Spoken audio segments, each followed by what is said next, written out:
Upon awakening, Jiao Yan discovered that she had once again been transported into a novel, this time as an inconsequential supporting character, a mere pawn in a story. Bearing the weight of scandal, she could accept it. Enduring the ire of the internet, she could manage. Yet, lacking financial resources? Absolutely unacceptable. Oh, family who understands. Which starlet has a mere $2,000 in her pocket? Regardless, if it becomes necessary, I shall resort to madness. Chapter 1. Is it permissible to post on social media during my first kidnapping? Jiao Yan realized her predicament 10 minutes ago. However, this was hardly the moment for introspection, as she found herself in the midst of a kidnapping. 10 minutes earlier, in an abandoned factory, she was jolted awake by a splash of cold water, the shock invigorating her senses. Water droplets cascaded down her disheveled hair, and she flailed like a stranded fish before hearing a gruff male voice. Why is it that I never win the lottery, yet I find myself embroiled in this murderous, thieving affair? Wait. Pei Chuan, the name rang a bell, reminiscent of a melodramatic romance novel she had recently encountered. The narrative, originally centered on a supernova of the entertainment industry pursuing his first love, had abruptly ceased when the author vanished, leaving behind a stark message. Abandon the story, writing novels leads to a dead end. Farewell, everyone, by some twist of fate. Jiao Yan found herself inhabiting the character who shared her namey and underwhelming, nameless figure, the primary obstacle in the romantic journey of the protagonists. The man before her was none other than the story's ultimate antagonist, Pei Chuan. The original character had ascended to fame, capturing countless fans with a single fleeting appearance in a film. Yet, as a supporting character, her existence was solely to illuminate the protagonists. Obsessed with ensnaring the leading man, her fleeting popularity soon dwindled to mere annoyance. When she finally learned of Pei Chuan's whereabouts from the previous night, he was already under someone else's scrutiny. Upon her arrival, Pei Chuan was encircled by a throng of individuals. She had hoped to seize the opportunity to rescue him and ascend to newfound heights of success. However, she gravely underestimated her own abilities, unwittingly performing a clumsy rescue akin to a character from a children's tale. The narrative abruptly halted at this juncture. Ugh, what a foolish girl. Muttering to herself, Jiao Yan struggled to sit up, only to meet Pei Chuan's scrutinizing gaze. In a moment of impulse, she exclaimed, "Oh, handsome, are you sitting on the sofa all alone?" The man, with his head bowed, displayed no hint of embarrassment at his predicament. Seated on a dilapidated sofa in the forsaken factory, his limbs bound in tight knots, he maintained an air of poised defiance, radiating a distinct aura that instilled an unexplainable fear. "We are all hostages here, might I trouble you for some space?" Why should he occupy the sofa while she lay on the ground? Jiao Yan awkwardly scooted forward. Pei Chuan, unfazed, subtly repositioned his legs, as if her presence might tarnish his attire. A faint, almost imperceptible smile graced his lips. Whether it was a figment of her imagination or not, Jiao Yan detected a hint of mockery in his expression. He ignored her and cast a languid glance at the ring on his finger. "At this hour, the others must be drawing near. Boss, this girl is of no use to us, why not hand her over to me?" The rough voice belonged to a burly young man whose muscular physique was unsettling. He rubbed his hands together, casting predatory glances at Jiao Yan. Although the original character lacked talent, her physique and beauty were exceptional, hence the derogatory label of flower vase. The man referred to as boss pondered the proposition with an air of seriousness, while Pei Chuan's gaze lingered on Jiao Yan, seemingly gauging her reaction. To her surprise, since regaining consciousness, she had exhibited no trace of fear, but on the contrary, excitement flickered in her eyes, as if she relished the unfolding drama. "Big brother," she chimed, appearing oblivious to the kidnapper's conspiring whispers. "This is my first kidnapping, and am rather exhilarated. May I have my phone back? I wish to commemorate this moment on social media." The kidnapper was left speechless. The muscular man felt insulted. This girl seems unaware of her position. Jiao Yan nodded earnestly. "Indeed, where exactly are we?" The muscular man regarded her with pitying disdain. Such a lovely girl, yet so foolish, a lovely fool, but alas, she possesses a tongue. Jiao Yan was never one to suffer indignities without retort, even when her life lay at the mercy of these men. The muscular man clenched his fists, brandishing a dagger threateningly. Jiao Yan widened her eyes. "Calm down, big brother. I may appear resilient, but I can still perish if stabbed." Pei Chuan, who had remained an observer, let out a derisive laugh, successfully diverting the attention of the two kidnappers. "What are you laughing at?" The muscular man barked at Pei Chuan. "Make sure your brain is coherent before you address me." Pei Chuan shot him a disdainful glance, his demeanor languid yet contemptuous. You. Enough. Let's dispense with the nonsense. Your intellect has long been questionable. Do you fear the opinions of others? The muscular man fell silent. The lean, wiry leader appeared more composed, swiftly hauling Jiao Yan from the ground and tossing her beside Pei Chuan. Shut your mouth, or I'll end you right now. Jiao Yan stumbled, nearly collapsing into the imposing figure beside her. Fortunately, she reacted swiftly, redirecting her fall onto the decrepit sofa upon recognizing the murderous intent directed at her. Not only did she end up with a mouthful of sand, but the pain in her ankle nearly rendered her unconscious. The henchmen quickly encircled them. The lean leader understood the caliber of the individual he was dealing with. He treated Pei Chuan with utmost deference. Pei Chuan closed his eyes, seemingly conserving energy, while awaiting the opportune moment. Meanwhile, Jiao Yan, having secured her equal status as a hostage, felt an exhilarating rush. She adhered to the philosophy of where one falls, one must rise, experiencing no trepidation regarding her current circumstances. Of course, her confidence stemmed from the composed presence of the man beside her. This was the unique antagonist from the narrative. He would surely not succumb easily. Pei Chuan felt the ring on his finger quiver slightly, his piercing black eyes snapping open like an eagle's. Jiao Yan immediately sensed his alertness. Fearing abandonment, she instinctively grasped his wrist with her bound hands. Pei Chuan turned to regard her, his gaze fixating on her hands. With a solemn expression, she declared, "Pei Xiao, let us walk together as friends for a lifetime." Chapter 2. Do you take me for a garbage bin? Pei Chuan narrowed his eyes, glancing at the two grimy hands resting on his impeccably tailored suit. Now you're afraid? Weren't you quite arrogant just a moment ago? Jiao Yan flashed him a smile, her tone refreshingly candid. I was just putting on an act. Pei Chuan noted that this person seemed somewhat different from the rumors he had heard. He squinted at the wrinkled cuffs of his shirt and asked, somewhat abruptly, if you were so scared, why didn't you run away? Well, that would have been bad timing, Jiao Yan mumbled. Had I traversed here a tad earlier, none of this would have transpired. What? Pei Chuan hadn't he quite caught that. I mean, it was just unfortunate timing. I'm rather soft-hearted and can't bear to see handsome fellows suffer. Jiao Yan effortlessly spun a web of bravado. Pei Chuan maintained his indifferent demeanor, yet a hint of lazy amusement crept into his voice. You like me?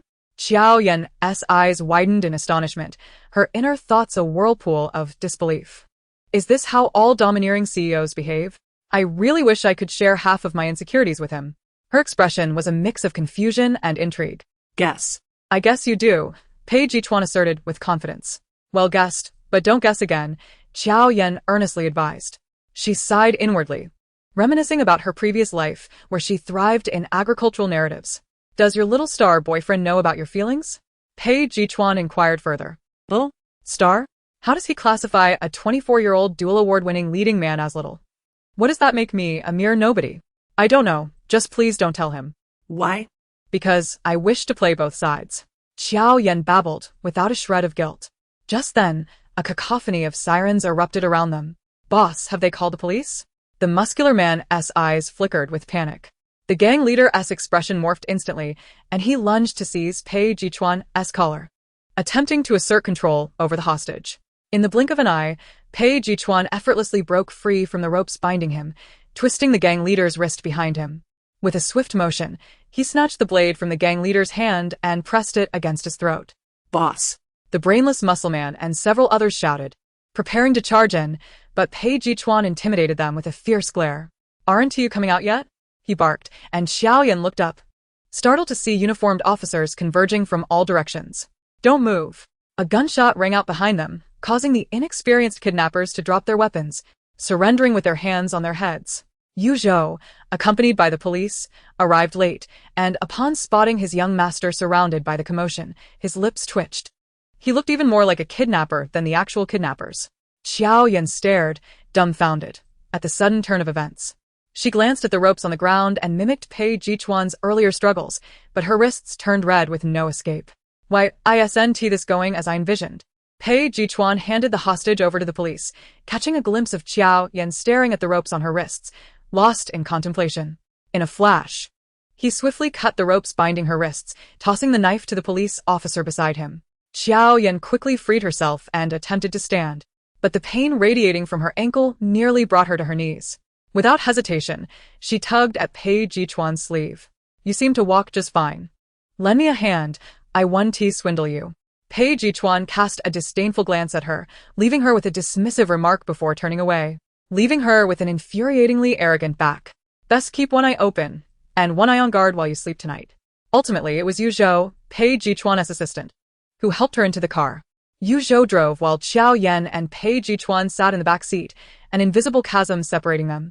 Suddenly, a black fabric enveloped her head without warning, a faint woody aroma filling her nostrils. It's dirty, I don't want it, came Pei Chuan's haughty declaration. Jiao Yan hastily swatted at the suit atop her head, revealing her disheveled hair. Just as she opened her mouth to speak, his words left her momentarily speechless. You take me for a garbage bin, don't you? In the next instant, she found herself unceremoniously discarded on the roadside, watching the black Maybach drive away with a sense of indignation. How could a domineering CEO be so volatile? No wonder he couldn't compete with the male lead. While contemplating whom to call, her phone rang unexpectedly. Glancing at the caller ID, she saw Yi Huaige. Having entered the entertainment industry at 16, he transitioned from a boy band idol to an actor after 2 years. At 18, he won the Best Newcomer award and later made a name for himself in the film industry, clinching both the Golden Horse and 100 Flowers awards last year. In short, he was a favored character with a bright future, unlike her, who was destined to be a mere supporting character. Jiao Yan hesitated only briefly before answering. Jiao Yan, you've gained some skills, haven't you? The man's voice came through, laced with coldness, his anger palpable even over the phone. Jiao Yan pondered for a moment, tentatively downplaying her achievements. Not as good as you. His words, however, sounded like a challenge to him. What? Have you quickly latched onto a new benefactor? Thinking you've grown wings? Jiao Yan felt perplexed, but since he had gone this far, she had to make sense of it. What are you talking about? Why are you so keen on placing a green hat on yourself?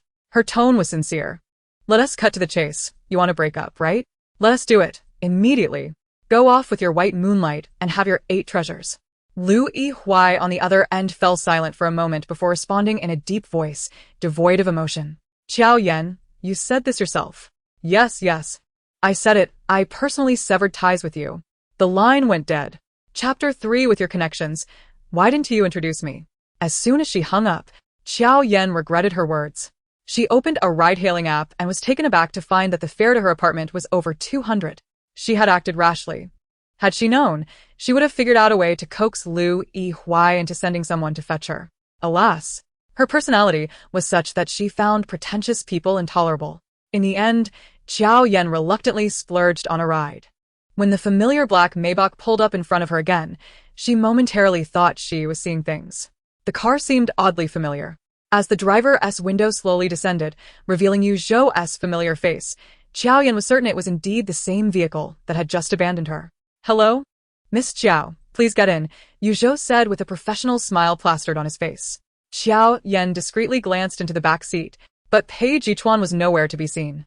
She studied Yu Zhou, putting on an expression of sudden realization as she swiftly climbed into the car. I didn't realize Mr. Yu had such a side job. Yu Zhou turned to her, momentarily taken aback. Huh? Jiao Yan donned a self-satisfied smile. Don't worry, Mr. Yu, earning money through talent is nothing to be ashamed of. I'll keep your secret. Yu Zhou thought she might have misunderstood something. After all, he had returned at his young master's behest. He sighed inwardly, finding his master's thoughts increasingly inscrutable. Miss Jiao, I believe you might have misunderstood. Yu Zhou attempted to clarify. It was futile. Jiao Yan paid him no heed. All right, I understand. Don't worry, Mr. Yu. I have a very tight-lipped nature. Jiao Yan provided the address. Her attention drawn to the latest notification that popped up on her phone. Your savings card ending in 0886 has been locked by the bank system and cannot be used. Please bring relevant documents to the bank counter to unfreeze it. If you have any questions, please contact customer service. What on earth is happening? In the next moment, she received a message from Lu Yihui. I have no habit of spending money on other women. Jiao Yan felt a sting in her face. Why did the slap come so swiftly? It turns out that the original owner, a celebrity, had been secretly relying on the male lead, pitifully pleading for his support. Damn. Can't she walk independently? She rummaged through all her belongings, including her wallet, and managed to gather a total of 25,041 yuan. The resentment she felt could almost sustain 10 evil sword immortals. In the front seat, Yu Zhou, driving, inexplicably sensed a chill behind him in the car and silently turned the air conditioning up a few degrees. Upon reaching their destination, she gritted her teeth and handed Yu Zhou 200 yuan, further straining her already struggling family finances. Just as she stepped out of the elevator, Jiao Yan received a call from an unfamiliar number. A strange male voice hurriedly spoke from the other end, tinged with a hint of apology. "Miss Jiao, I'm sorry, but I couldn't find the address you provided. Can you please cancel the order? What is this nonsense? Who are you?" Jiao Yan felt an ominous premonition. The voice on the other end clarified. "I'm the driver you called." His voice oscillated. Was it a mistake? After confirming, it was indeed her number. "Miss Jiao, regarding this order." Jiao Yan snapped. "You're truly infuriating." Huh? The person on the other end was bewildered. Jiao Yan mumbled a few excuses and hung up, tossing her phone aside, collapsing onto her bed and closing her eyes, attempting to invoke some mystical means to attract wealth. "I love money. Money loves me. Money comes from all directions, day and night, in torrents. Come, come, come." She reached for her incessantly ringing phone and answered weakly. "Hello. Jiao Yan. You've made it to the trending topics." Jiao Yan's eyes flew open, sitting up straight in bed. After pondering for a moment, she felt her reaction was a tad exaggerated. As a female celebrity, it should be quite normal to trend, right? You need to come to the company right away. Kuying's voice was a bit rushed, indicating something significant. Compared to her manager's excitement, Jiao Yan appeared unusually composed. "Sister, will the travel expenses be reimbursed?" "Of course." "Great. I'm on my way." 10 minutes later, Jiao Yan stormed out, not forgetting to check Weibo on her way, curious about her trending topic. Jiao Yan's secret rendezvous with a mysterious big shot. Jiao Yan sugar daddy. Rich family ambience. Several entries related to her, overshadowing even the top streaming singer releasing a new album today. Jiao Yan rolled her eyes as she clicked on the topic. It was merely a matter of the original owner stepping up during a performance last night, coincidentally caught by paparazzi. At that time it was late, and no one noticed that Pei Chuan's hand was bound. The angle of the shot was also tricky, showing only Jiao Yan gripping a man's sleeve, gazing up at him with deep affection. Several bodyguards stood nearby. The night was dim, and Pei Chuan's face appeared somewhat blurred, but his tall stature and aura still conveyed his extraordinary presence. "Who is taking pictures of this mediocre celebrity? I can't stand it. Why can't such a handsome man be mine? Seeing Jiao Yan makes me sick. She relies on men day in and day out, truly embarrassing for female celebrities." Jiao Yan, get out of the entertainment industry. Delete the comment in parentheses. "Sisters above, if you have such connections, why not introduce them to me?" Class is paused. I'm going to post. Count me in. "Did you see the trending topics? What are your thoughts?" Kuying bluntly asked as soon as she saw Jiao Yan. Jiao Yan was so focused on typing that she hardly paid attention to what she was saying. Kuying leaned over to look at her phone. "Who stole my rich second-generation life? If you have such connections, why not introduce them to me?" Kuying was furious, pinching her own thigh. "Jiao Yan, put down your phone." Hearing this, Jiao Yan obediently set her phone down. "Sister Ku, please go ahead. Have you lost your mind? What were you just doing?" Kuying grabbed her phone, attempting to delete the Weibo post. Unfortunately, it was too late. Netizens had already begun to flood the comments beneath that post. Is this a high-quality imitation? Clearly not. What is this girl up to again? Just trying to attract attention through self-deprecation, nothing more. So, what exactly is the connection? Kuying watched helplessly as this Weibo post climbed to the trending topics. Jiao Yan, 5 cents per comment. Chapter 4, Don't like me? Tasteless. What exactly do you want to achieve? Kuying's tone was like that of a mother disappointed in her child. "I've been a bit strapped for cash lately, thinking of picking up some side work," Jiao Yan boldly admitted. Kuying rolled her eyes almost to the heavens. What good person takes on such side jobs? What benefit does self-deprecation bring her? Moreover, she already had plenty of haters. She didn't need another one, did she? "Jiao Yan, do you even realize who you are? I might perhaps be a female celebrity?" Jiao Yan responded, her tone laden with doubt. After all, no female celebrity would have merely 2,000 yuan in her pocket. Kuying tossed a contract on the table, snorting coldly. "Want to work? Sign the contract, and in a few days, go run some errands." Jiao Yan glanced at her and then down at the contract in her hands, the cover boldly stating, "In operation, Season 2. It appeared to be a dating reality show, which Jiao Yan hadn't followed closely. The entire program was broadcast live, ensuring no edits or scripts. Furthermore, their casting choices were quite daring. For instance, in the first season, The director had not only invited the hottest screen couple of the time, but also a pair of ex-lovers who hadn't been seen together for 800 years. Along with two of the highest viewed stars from a certain streaming platform. The premise was simply to create drama. This was absurd, given Jiao Yan's status. She would never land such a low-tier variety show. Such a windfall was not something Kuing would let slip by. Jiao Yan blinked, sensing something was amiss. However, she was quickly dazzled by the string of zeros on the contract, barely able to think of anything else. Wow. One would be foolish not to seize such an opportunity. Kuing nodded in satisfaction. Besides me, who else is a guest? Jiao Yan inquired. Supporting characters never receive roles without reason. This rule holds true even if a novel is abandoned. Understood. Jiao Yan appeared obedient on the surface while internally reflecting, do netizens dislike me? That's perfectly fine. After all, with so many people in the world, it's impossible for everyone to have the same preferences. It's quite normal for tastes to vary, and one should face differences with an open heart, wishing them well, tasteless beings. 3 days later, the official Weibo account for an operation, Season 2 announced its first guest, Liang Yuning. At that moment, Jiao Yan was engaged in a verbal battle on a certain short video platform. The content revolved around her promoting some unknown kitchen product while live streaming. The woman on screen wielded 2 kitchen knives, exclaiming, "Family members just entering the live stream. Please pay attention to our knives. 1 cut is better than 6. Those who are interested can click the shopping cart in the lower left corner to place an order." Jiao Yan's mouth twitched. Is Kuing out of her mind? How could she take on such a task?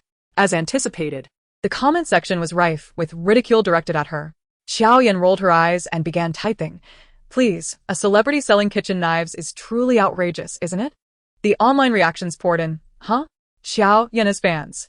Instantly, Jiao Yan activated her passive-aggressive skills. Even dogs can surf the internet now. Why should it be surprising that I have fans? Her remark served as a reminder to the netizens. Is it really her? This girl has been acting quite oddly lately. Has she finally lost it? Jiao Yan retorted. Is there anyone who lives without losing their mind? It's just a fade. I come online to vent, not to pretend I cherish life. Another user chimed in. Doesn't her company oversee her? Or is this a new persona? Is she planning to go down the black-red route? Jiao Yan snapped back. Mind your own business. Asking too many questions will only bring you trouble. A user earnestly inquired, Sister, do you really need money? Accepting such deals is downright embarrassing. Jiao Yan replied, I have always respected the value of money. I neither steal nor rob. Increasing numbers of netizens flocked to the thread, while marketing accounts watched their video views skyrocket, feeling quite astonished. After regaining composure, the account owner opened their phone, ready to browse for vehicles. If it weren't for an upcoming meeting, Kuing would have rushed to Jiao Yan's home to confront her about her intentions. Jiao Yan casually distanced her phone from her ear, her tone remarkably calm. What's up, Kujia? Just a few words managed to incite laughter from Kuing. How dare you ask me what's wrong? What madness have you unleashed online? Didn't I tell you to behave yourself for a few days? Jiao Yan responded, I've been quite composed. As she put her phone on speaker and glanced at Weibo, the trending topics read, Jiao Yan, who lives without going mad. Liang Yuning returns to the country. Announcing Season 2 of In Business with Liang Yuning. Ever since Kuying's warning, Jiao Yan hadn't posted a single tweet. Her last post from 3 days ago read, Send me money. Bank of China, Industrial and Commercial Bank of China, China Merchants Bank, Agricultural Bank of China, China Construction Bank. China Minqing Bank, CITIC Bank, Industrial Bank, People's Bank of China, China Postal Savings Bank, China Agricultural Development Bank. The comment section was filled with insults from those accusing her of being obsessed with money. Heaven knows how difficult it was for Jiao Yan to refrain from retaliating against these comments. How could Kuing turn the tables and blame her for causing trouble? You're composed? Don't tell me the person who argued with netizens for 2,000 comments isn't you? Kuying's chest heaved, struggling to contain her anger.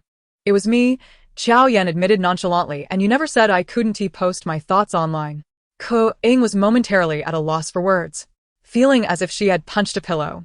Ultimately, the farce concluded with Kuing confiscating all of Jiao Yan's social media accounts. Yet, undeterred, Jiao Yan swiftly created a new account to continue her exchanges with the trolling commenters. Chapter 5. I once desired to be in a relationship, but I improved after drinking traditional herbal medicine. As a new generation director, Zhang Guizhou possesses an acute understanding of audience expectations. The barrage of comments in the live stream flowed rapidly. Finally here, those who don't understand Zhang's shows can bid farewell. So excited, but why is the screen black? Can we see the guests? Who is the mysterious guest? Given that Jiang has invited Liang Yuning and the film Emperor Liu, I have a foreboding feeling. Don't jinx it. Jiang wouldn't treat us poorly, would he? What surprises does this season hold? Within just 2 minutes of the show's premiere, the comments were ablaze. In the director's room, Zhang Buizhou caught a glimpse of a comment criticizing him for being untrustworthy. And he sneered, "You'll soon discover who truly lacks integrity." The live stream remained black for 5 minutes, tantalizing the audience. Just as their patience waned, the screen flickered, and images began to appear. It was the guests' introductions. Welcome, Yihui. This is his first time on a dating show. In the frame, Liu Yihui donned a deep blue suit, his hair meticulously styled, his chiseled features emanating an air of cool indifference. Indeed, he replied with a slight nod. Yes, stunning. I wondered why I suddenly had chopsticks in hand. Turns out, I encounter my type. The video's soft lighting is well executed, but not displaying WeChat is a minor flaw. Why is Yihui suddenly participating in a dating show? I'm curious. Curious. What expectations do you have for your future partner? Liu Yihui's lips curved slightly, a soulful connection. The scene shifted to another room. The production team was quite clever. Just as Liu Yihui finished discussing his ideal partner, the next image revealed Liang Yuning. Thank you. Liang Yuning smiled sweetly at the camera, expressing gratitude for the support. After building suspense, the camera transitioned to yet another room, but this time, the mysterious guest remained unseen, obscured by a screen. Only a shadowy figure visible. It's a woman. Keep guessing. What is Jiang up to, keeping us in suspense? I'm somewhat intrigued. Her figure seems promising. Back off. She ran. Stay out of this. In the midst of this barrage of comments, the live stream began to stir. Welcome to Season 2 of In Business. Thank you. This was Jiao Yan's first experience on a variety show, the novelty still fresh. Starting off with such grandeur? My instincts are getting stronger. That voice sounds oddly familiar. Can we skip the suspense and reveal who it is already? Jiao Yan flashed a mysterious smile at the staff. What you've provided is truly overwhelming. Jiao Yan's essence revolved around authenticity. The staff, taken aback, momentarily lost their train of thought, pausing for 2 seconds before responding. All right. What are your thoughts on love? Mysterious guest? Jiao Yan replied, tinged with a hint of regret. I once desired to be in a relationship, but I improved after drinking traditional herbal medicine. The staff, numerous viewers who recognized her identity erupted in the comments. Jiang, what are you doing? Aren't you the one who claims to know what I want to see? You've changed. I don't want to witness this madness. I can't believe it. Why does Liu Yihui follow her everywhere? Is she like a stubborn gum? To be fair, In Business has always thrived on chaos. What a love triangle. Didn't they previously reunite a couple that had been divorced for 800 years? Courageous or just plain reckless, Jiang? Just when it seemed the solo interview had concluded, the scene shifted again, still to a room obscured by a screen. Hello, a respectful tone emerged from the staff. The comments were flooded with question marks. Understood. A languid male voice responded. It's hard to evaluate, as each field is distinct. I wish you success. Thank you. I hope you have a pleasant experience. A shared question arose among viewers. Who is this person? So arrogant? After the brief interview, the director transitioned the camera to the first floor of the Heartbeat Villa, showcasing the entire villa through various camera angles. The entire building exudes an aroma of wealth, contrasting starkly with the minimalist decor of the first season. At this moment, a guest from the first season, biting a handkerchief in indignation, exclaimed, "Damn it. Only now they install air conditioning after graduation."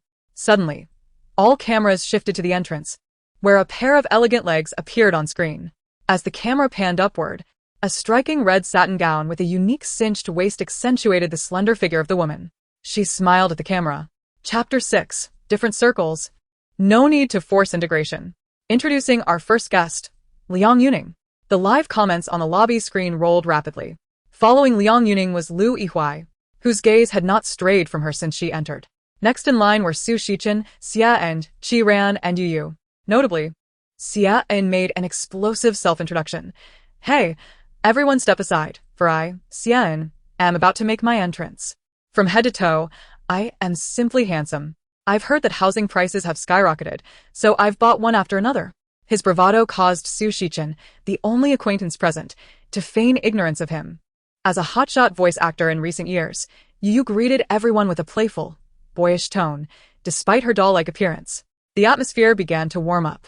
Next, let us warmly welcome the mysterious guest of Season 2, Jiao Yan.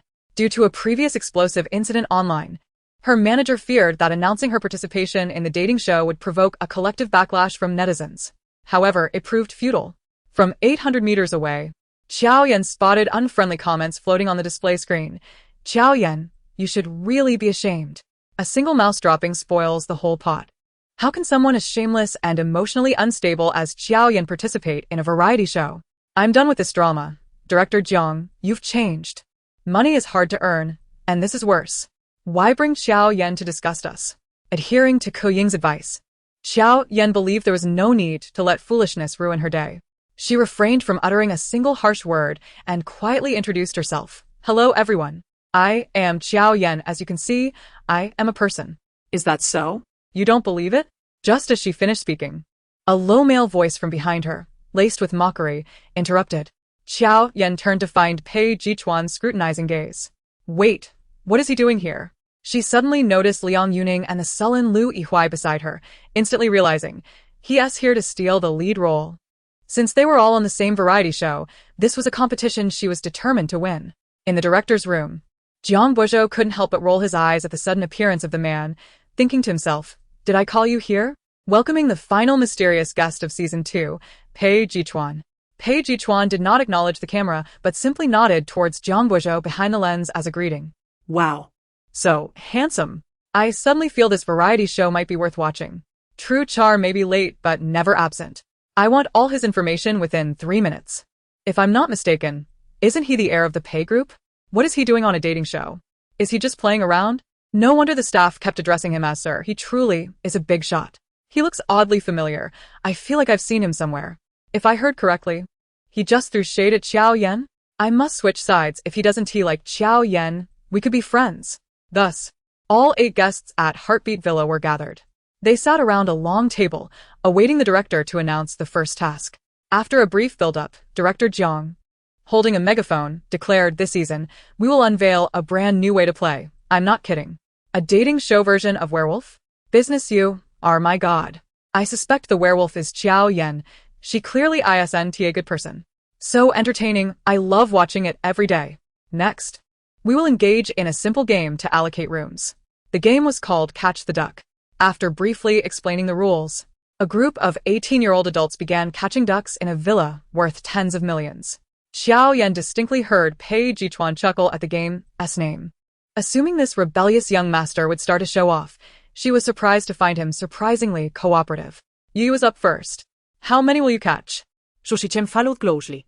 The icy beauty Qi Ran casually stated, I'll catch 17. Caught one. Quack. Quack. Quack. Instantly, the house was filled with the sounds of ducks. Jiao Yan, momentarily confused, followed after Xianan and was caught red-handed. Haha, every variety show has its standout character. I am quite satisfied with this result. The hostess announced. Jiao Yan, you're out. Jiao Yan feigned disappointment, sighing, alas, different circles, no need to force integration. I wish everyone joy in their quacking. Pei Chuan, who found the game overly foolish, agreed. You're right, I abstain. With one person eliminated and another abstaining right at the start, the game continued. Jiao Yan glanced at him, leaning in slightly. Pei, can I discuss something with you? Pei Chuan, surprised by her sudden approach, raised an eyebrow and tersely replied, Speak. Could you give me the WeChat of your assistant Yu Zhou? Jiao Yan, cautious of the cameras, tried to keep her movements subtle, glancing around furtively. Pei Chuan almost thought he misheard. Who are you talking about? Chapter 7. Half a person afraid of scaring you. Seeing no one noticed her little maneuver, Jiao Yan quickly turned her head back to Pei Chuan. It's nothing, just forget it. Although Pei Chuan maintained his cheerful demeanor, Jiao Yan felt a chill run down her spine. Indeed, a big shot's emotions are as unpredictable as the weather in Hong City. Even such a formidable character ultimately must yield to the love story of the leads. Reflecting on it, Jiao Yan felt a strange sympathy for him. After all, they were fundamentally alike, both mere tools in this narrative. However, the original author had abandoned the story, leaving the entangled relationships of these lovesick individuals unclear to Jiao Yan. Weren't you just saying you liked me? What happened? Did your taste take a nosedive? Unable to win me over, you aim for those around me? This was absolutely not how things were supposed to unfold. Jiao Yan's beautiful eyes widened in disbelief. Why are you adding drama to your own story? Realizing she had raised her voice, the previously lively group turned to stare. Caught in the act. Jiao Yan decided to be bold and even took a jab at Xian on her right. Report. Xian stuttered. Eliminated. After 5 more minutes, and with everyone letting things slide, this grand competition finally concluded. Heartbeat Villa consisted of 4 floors. Aside from the entertainment area on the top floor and living area on the first, the second and third floors each had 4 rooms. Despite differences in basic amenities, the other aspects were largely similar. Ultimately, the first place went to Qi Ran, who smoothly moved into a luxurious single room on the second floor with a balcony and swing chair. The second and third places were Liang Yuning and Liu Yihuai, both settling into the only double suite on the third floor. The production team is evidently up to something. Su Shichen, who ranked 4th, initially intended to choose the vacant room adjacent to Qi Ran's, but upon receiving a murderous glare from the latter, he promptly changed his mind and, wrapping his arm around Xia Yan's shoulder, inquired, "Brother, where are you sleeping?" Xia Yan shrugged. "On the second floor, I suppose." "All right, then we shall share." Yu quickly chimed in. Qi Ran nodded in approval of this arrangement. The remaining contestants, Jiao Yan and Pei Chuan, one a gaming enthusiast and the other a master of leisure, automatically gravitated towards the last 2 standard rooms on the third floor. Although referred to as standard rooms, they contained nothing but a bed and a stool. Jiao Yan opened the door for a glance and thought to herself, "Goodness, even Liu Yuxi would have to rewrite the ode to the cottage." The production team allotted the guests 20 minutes to unpack. Jiao Yan and Pei Chuan were the first to emerge from their room, given that there wasn't even a wardrobe to organize their belongings. With some idle time, Jiao Yan stood before the display screen in the lobby, perusing the barrage of comments. "Is it true that Liu Yihua is already living with Liang Yuning? I ship it. EU is the real deal. They match perfectly, no doubt about it. Nonsense, I believe Pei Chuan and Liang Yuning are a better fit. I've heard their families were friends long ago." Just now, when Pei Chuan entered, Yuning smiled at him. Pei Chuan, a wealthy heir, suddenly joining a dating show raises suspicions. It's clear he came for Liang Yuning. By the way, did anyone notice Su Shichen and Qi Ran? Aren't they going to clash? I'm shedding tears in the Huangpu River. Is my talent show truly like this? Occasionally, a few comments criticizing Jiao Yan could be spotted in the corners of the screen. The criticisms were repetitive and rather dull. Jiao Yan yawned and caught a glimpse of Pei Chuan sitting on the sofa, engrossed in his phone. Eager to ingratiate herself, she approached him. "Hey there, handsome. Enjoying some alone time with your phone?" Pei Chuan leisurely locked his screen and looked up, responding, "Yes, just half a person, lest I frighten you." Ha ha ha. Pei Chuan truly understands the art of language. Could it be that Jiao Yan has taken a liking to Pei Chuan? Why does she keep striking up conversations with him? Weren't there rumors about her being infatuated with Liu Yihua? Has she moved on so quickly? Take away Yihua, and 18-line nobody shouldn't he cling on. About what I mentioned earlier, can we discuss it again? Jiao Yan raised her eyebrows, attempting a sincere expression. To her surprise, Pei Chuan abruptly retorted, "Your eyes must be cramping." Her face bore a striking resemblance to the leading lady, enough for even Liu Yihua to occasionally be momentarily dazed. How could a mere supporting male, unworthy of the lead, not be entirely dismissive? Pei Chuan scrutinized her for a while until Jiao Yan began to feel uneasy, at which point he slowly lifted his phone. "Scan me." Without hesitation, Jiao Yan took out her phone and exchanged WeChat contacts with him. "You have successfully added Pei as a friend." "Thank you. I feel somewhat insulted." Jiao Yan looked up, meeting Pei Chuan's scrutinizing gaze. "Jiao Li Ma?" It felt even more derogatory. Just as Jiao Yan was about to say something, she heard footsteps descending from upstairs. 3 minutes later, all contestants gathered in the lobby. A group sat around a long table enjoying hot pot. The dynamics among the guests had become quite evident within just half a day of filming. Liu Yihua clearly appeared to be there solely for Liang Yuning, practically glued to her side, even in front of the cameras. Su Shichen seemed somewhat restless, which did not surprise Jiao Yan. She had seen plenty of commotion online about him and Qi Ran.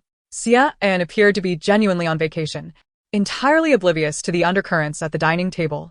Yu Yu was particularly intriguing. She seemed less interested in romance and more in bonding with the women, serving dishes to Qi Ran and pouring drinks for Liang Yuning, occasionally checking in on Jiao Yan.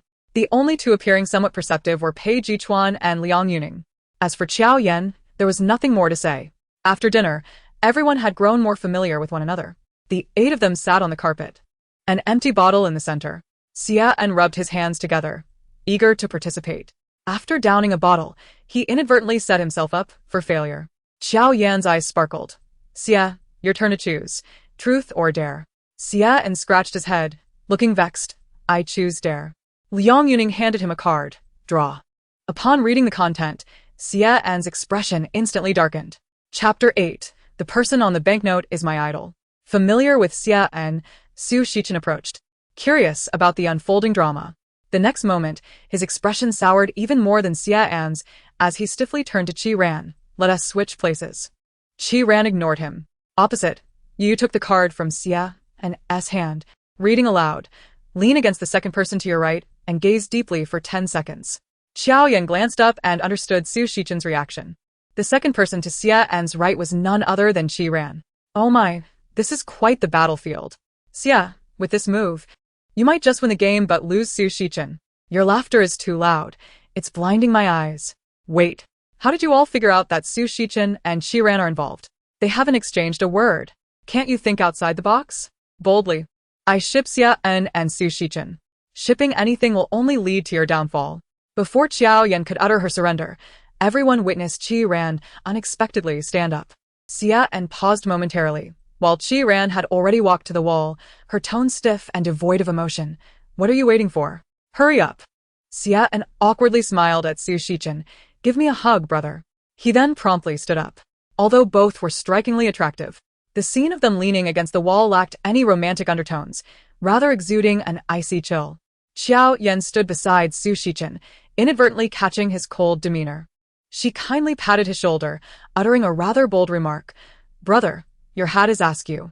Today, Su Shichen's makeup coincidentally matched a fisherman's hat, and upon hearing her, he scowled and removed it. 10 seconds later, the group settled down once again. Rejuvenated, Xia Yan defiantly spun the bottle once more, this time pointing at Xiao Yan. Me? I choose truth. Xiao Yan was unfazed. Draw a card. Yu shuffled the cards thoroughly before handing one to Xiao Yan. As she leaned in, she inadvertently locked eyes with Lu Yihua, whose gaze felt threatening, but she chose to ignore it. Name a person of the opposite sex you can't forget, and explain why. The essence of humanity is to be a bystander, and all eyes turned to Xiao Yan. She surveyed the expressions of the group thoughtfully. Deliberately, she lingered on Lu Yihua for an extra second, causing his expression to falter. Satisfied at the sight of his darkening demeanor, Xiao Yan ventured. Indeed, there is a man I cannot forget, whom I have liked for many years. Although he seems rather indifferent towards me. Xiao Yan's gaze subtly swept over Lu Yihua, her smile deepening. Alarm bells rang in Lu Yihua's mind. Almost certain that he was the one she referred to. He spoke in a low tone. Since he doesn't like you, you should give up. How could that be? Xiao Yan feigned reluctance. Pei Chuan raised an eyebrow, observing her with intrigue, sensing that the situation was more complex than it appeared. So, Teacher Qiao, who exactly is this person you're referring to? Yu is truly deserving of her reputation as a voice actor who emerged from the world of crosstalk, never allowing a single word to fall to the ground. As for the person on the banknote, Xiao Yan, with a sense of indignation, managed to utter those few words with great conviction. Lu Yihua, in that moment, was uncertain whether to feel relieved or even more enraged. His countenance darkening as he found himself at a loss for words. This was precisely the effect Xiao Yan sought to achieve. I'm not enamored with wealth.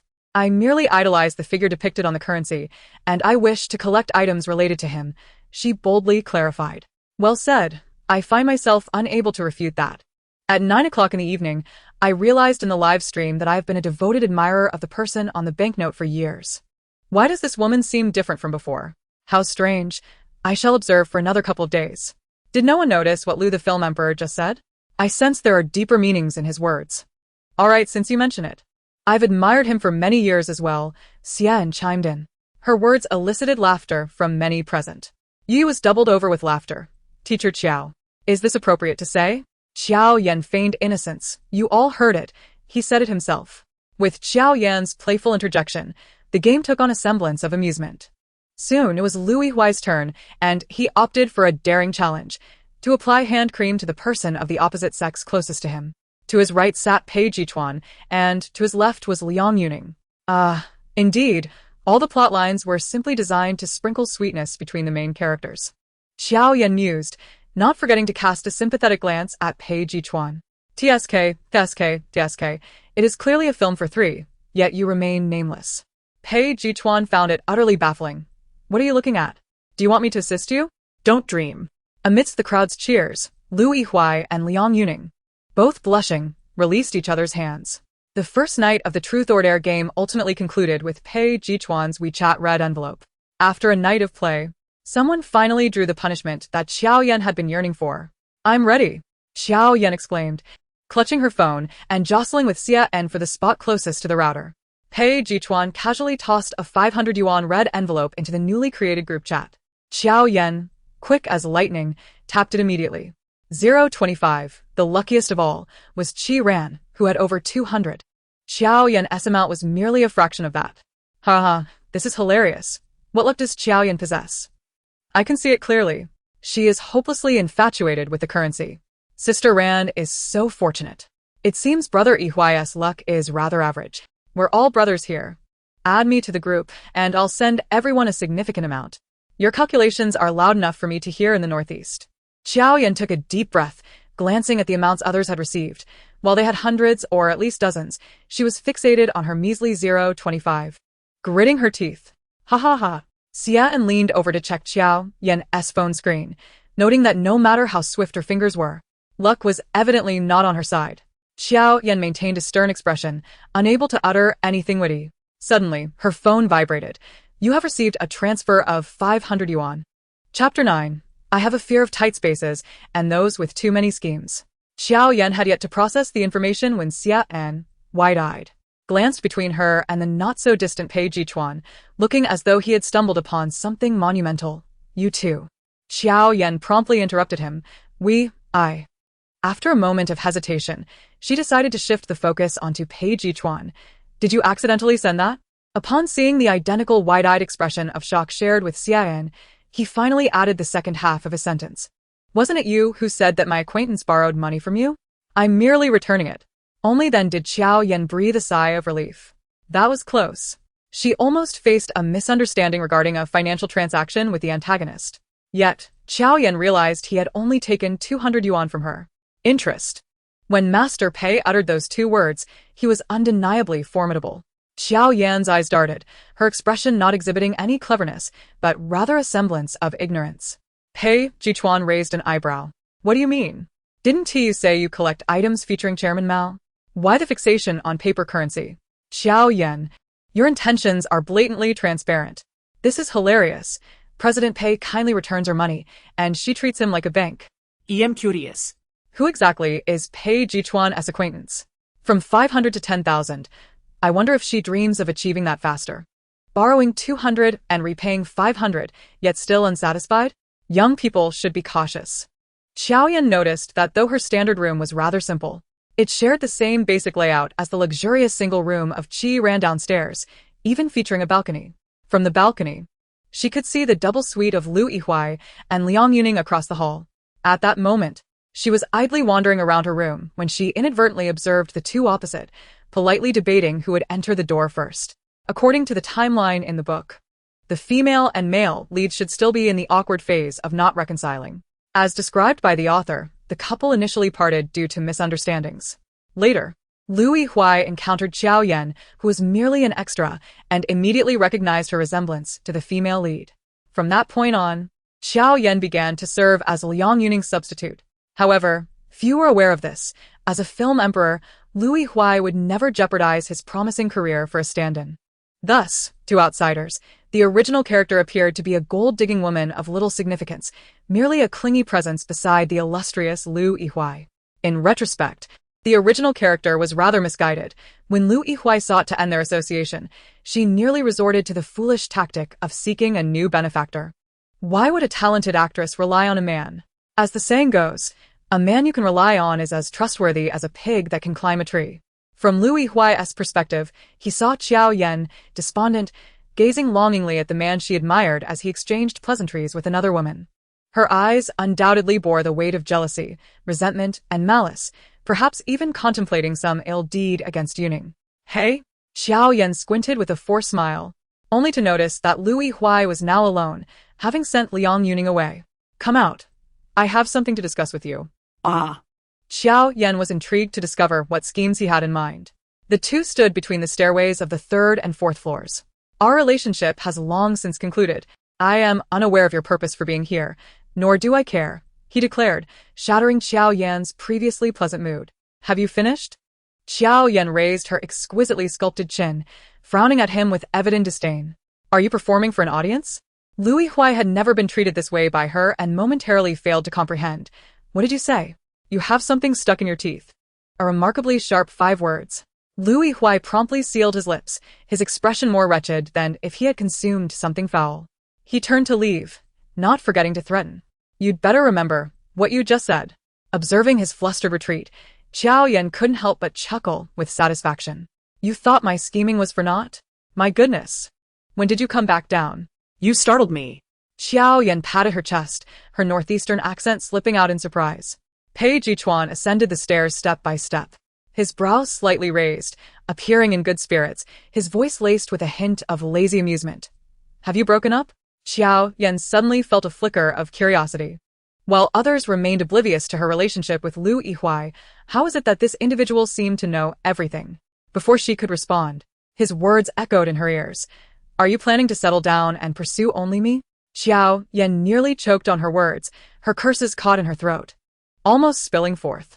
She is now eager to understand what the original owner said to the person before her on the night prior to her arrival, which made him so confident that she was interested in him. Jiao Yan feigned a look of immense grievance, pleading, please don't say that. I'm sorry, I was mistaken. I truly do not fancy individuals who have their mouths and backsides reversed. I am merely honing my intuition. I implore you not to put me in an awkward position. Pei Chuan astutely seized upon the crux of her illogical ramblings, stepping back 2 paces to create distance between himself and Jiao Yan. Is that so? I suffer from a phobia of crowded spaces and fear those with ulterior motives. Jiao Yan pondered for a moment before replying, what a coincidence.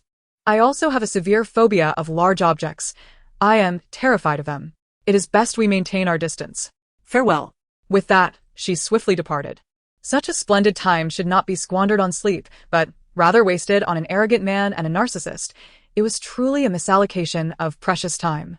In less than a day, discussions surrounding the In Operation second season had taken over various trending lists on Weibo.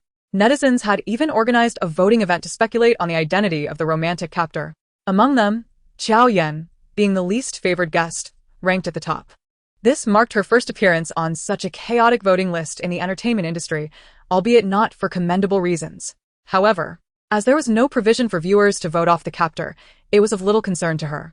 Following closely was Pei Chuan, who was also a mysterious guest alongside Jiao Yan. The reasoning provided by netizens was quite peculiar. He is a capitalist. He must have many ulterior motives and is very likely the captor. Makes sense. I'll vote for him too. I don't harbor any bias against him. I simply loathe capitalists. The next day, Jiao Yan was roused by the loudspeakers of the production crew downstairs. Perhaps due to being in an unfamiliar bed, she had not slept well throughout the night, dreaming that she had won 5 million in the lottery and was joyfully heading to claim her prize. Only for the attendant to inform her that she had won 5 million happiness beans instead. After a moment of hesitation, she remarked that it would suffice, as selling the account for 5 million happiness beans could still yield a considerable profit. To her dismay, the attendant then stated that the redemption period had just closed 30 seconds ago. Ruffling her hair in confusion, she continued to hear the persistent urging from outside. She felt an overwhelming fatigue akin to that of an elderly villager laboriously hauling water under the scorching sun only to discover they had watered someone else's crops. After a brief tidying up, she descended the stairs. Good morning, Teacher Jiao, you greeted, bending down to grab a bun from the table while also taking a moment to acknowledge her. Jiao Yan, dazed, looked up at her and replied, Is it really a good morning? Who invented this phrase? Is it truly a good morning when one forces themselves to rise at an ungodly hour for work or school before even the dogs are awake? Isn't a warm, soft bed far more inviting? Why must it be a good morning? And what is the purpose of work and study, if not to live as a laborer for the capitalists? Teacher Jiao, your reasoning is quite compelling. I cannot argue with that. You stammered, taken aback. Stop being eccentric. Pei Chuan, the only capitalist present, kicked the leg of the stool behind her. Jiao Yan yawned, casually pulling over a stool to sit down and taking a sip of the spare soy milk beside her. From the moment she appeared on camera, Liuhua's expression had not been pleasant, likely due to the psychological trauma from being outsmarted by Jiao Yan the previous day. The male and female participants were paired to rescue children kidnapped by villains and assist them in finding their parents, thereby earning clues about the romantic captor. The group selection was conducted in a fair and impartial manner, allowing participants to choose one another. Upon hearing this, Liuhua immediately extended an invitation to team up with Liang Yuning. Both had already tacitly agreed to be the power couple of the second season, and Liang Yuning naturally accepted. However, as she nodded, she cast a couple of furtive glances towards Pei Chuan. Noticing his complete lack of reaction, she breathed a sigh of relief. Meanwhile, Su Shichen occasionally glanced at Qi Ran, his lips moving as if he wished to speak but refrained. Xian, unable to bear the sight any longer, nudged his companion and approached Qi Ran. Qi Ran, treating him as invisible, addressed Xia, and behind him, Xia, you? Perceptive as ever, quickly interrupted, throwing Xia a significant glance. Xia, let us team up. After Jiao Yan had disrupted the previous conversation, all the guests in the villa began addressing him as Xia, and he was almost growing accustomed to it. After a brief pause, scratching his head, he agreed, oh, all right. Qi Ran, it's us. Pei Ge, let us team up, Qi Ran persisted, still not yielding. Pei Chuan, who had been observing the unfolding drama, suddenly became the target of everyone's attention. He raised an eyebrow. No, I absolutely refuse to compete with him for anything. As he spoke, he pointed at the rather embarrassed Su Shichen and then casually grabbed the collar of Jiao Yan, who was still engrossed in her meal, declaring, I'll team up with her. Jiao Yan nearly dropped her egg in shock. No way. Her face displayed discomfort. I still have not recovered from my fear of large objects. Pei Chuan did not even lift his eyelids, letting out a mocking laugh and speaking with a hint of subtle threat. What did you say? It's nothing. Jiao Yan quickly capitulated. Help. This is so awkward. I can't even look. I need to hide behind the comments. What on earth is happening this early in the morning? Qi Ran, who despised Su Shichen, pondered why he was still participating in a romantic variety show. Who is he trying to impress with his sour face? His emotional intelligence is so low. Taking advantage of the chaos to ship EU, they are such a perfect match. While other romantic variety shows start by familiarizing guests with each other, Director Jiang dives straight into having the guests care for children, fast-forwarding to post-marriage life. Am I the only one curious about what a phobia of large objects entails? It can't be what I think, right? Those with heart issues find everything dirty for themselves. After the meal, the four groups of guests commenced their outdoor live shooting for the day. Jiao Yan dozed off in the car, while Pei Chuan lounged beside her, idly scrolling through his phone. The photographer handed the clue card to the two of them. Jiao Yan leaned over for a glance, spotting only a plaque with several lines of text beneath it. Little Lele has been captured by a villain and taken to a haunted house. Only those brave enough to pass the ghostly trials can rescue her. Will you help her? After slowly finishing reading, she contemplated for a moment and honestly replied that she was not inclined to assist. The space within the vehicle was already cramped, and Jiao Yan paid no heed to how close they were seated, so close that Pei Chuan could feel her breath. He nonchalantly tossed the task card to her. Move away, don't take advantage of me. Jiao Yan retorted, Brother, I implore you, with all your wealth, could you please take a moment to think? Determined to create no space for this narcissist to entertain any fantasies, she shifted to the edge of the doorframe. Now you realize the need to avoid suspicion? Damn it. Jiao Yan fell silent. The comments captured every nuance of their interactions. What is going on here? Isn't this obvious? Jiao Yan is entangled with Pei Xiao, and Pei Xiao's disdain is about to overflow. Am I mistaken, or does Jiao Yan seem to display more disdain? Whatever. I'll ship this ridiculous pairing of an arrogant female celebrity and a domineering CEO. How bad can a person be if they are willing to ship anyone? That's my moral compass. Ship away. 20 minutes later, the car halted near the haunted house at the amusement park in the city center. Jiao Yan looked up at the sign, which boasted the words Maya Haunted House in menacing red letters. The front desk immediately led the two inside, explaining the rules along the way. Welcome to the Maya Haunted House. If you can successfully pass the trials within an hour, you will meet the person you wish to see at the exit. As Jiao Yan surveyed the eerie surroundings, a chill ran down her spine, prompting her to unconsciously rest her hand on Pei Chuan's arm. Pei Chuan raised an eyebrow in surprise. Are you scared? No. I am merely giving you an opportunity to shine. As Jiao Yan surveyed the peeling walls adorned with skulls and crimson-painted crosses, she swallowed hard and, with a feigned bravado, declared, you can do it. I believe in you. Yet, one could hardly blame her. Having traversed through two-story worlds, Jiao Yan, a woman of higher education, had been transformed into a firm believer in the supernatural. Pei Chuan chuckled softly. My surname is Pei. I know, Jiao Yan replied, peeking from behind him. She noticed the staff had mysteriously vanished, leaving only the two of them in the dimly lit room. But you deserve the surname Lai. The laughter echoed. What a terrible joke. Could it be that someone is genuinely afraid of a haunted house? With Jiao Yan's mouth, the sky could fall, and we'd be just fine. Anyone shipping this? I'm shipping it. Since you're shipping it, I shall too. If everyone else is shipping, I shall partake as well. Chapter 11. Fear not. You are far more terrifying than any ghost. Young Master Lai, no, young Master Pei. He shot a glance at Jiao Yan, surprisingly not shaking off her tight grip on his sleeve, merely stating, stay close. All right, Lai, go.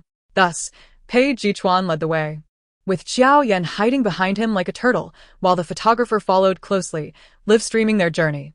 The trio entered a dimly lit room, seemingly an abandoned classroom, littered with dilapidated desks and chairs stacked precariously, exuding an air of imminent danger. Shattered windows lined the walls, stained with what appeared to be blood, a ghastly sight. Eerie music intermittently wafted from a rusted blackboard above. Cautiously, Jiao Yan advanced, but Pei Chuan suddenly halted, causing her to bump her nose against his rigid back. Ouch. Tears nearly sprang to her eyes as she pressed her nose, taking a sharp breath. Brother, I truly admire you. Pei Chuan, unable to empathize with her discomfort, bent down as if retrieving something. Moments later, he stood, presenting her with a battered skull. Here, a gift for you. In reflex, Jiao Yan accepted it. But upon seeing what was in her hands, she instantly froze. Ah! She hurled the skull away and, still shaken, patted her chest. At that moment, a bloodied, long-haired head suddenly appeared outside the window, clawing and howling. Ya!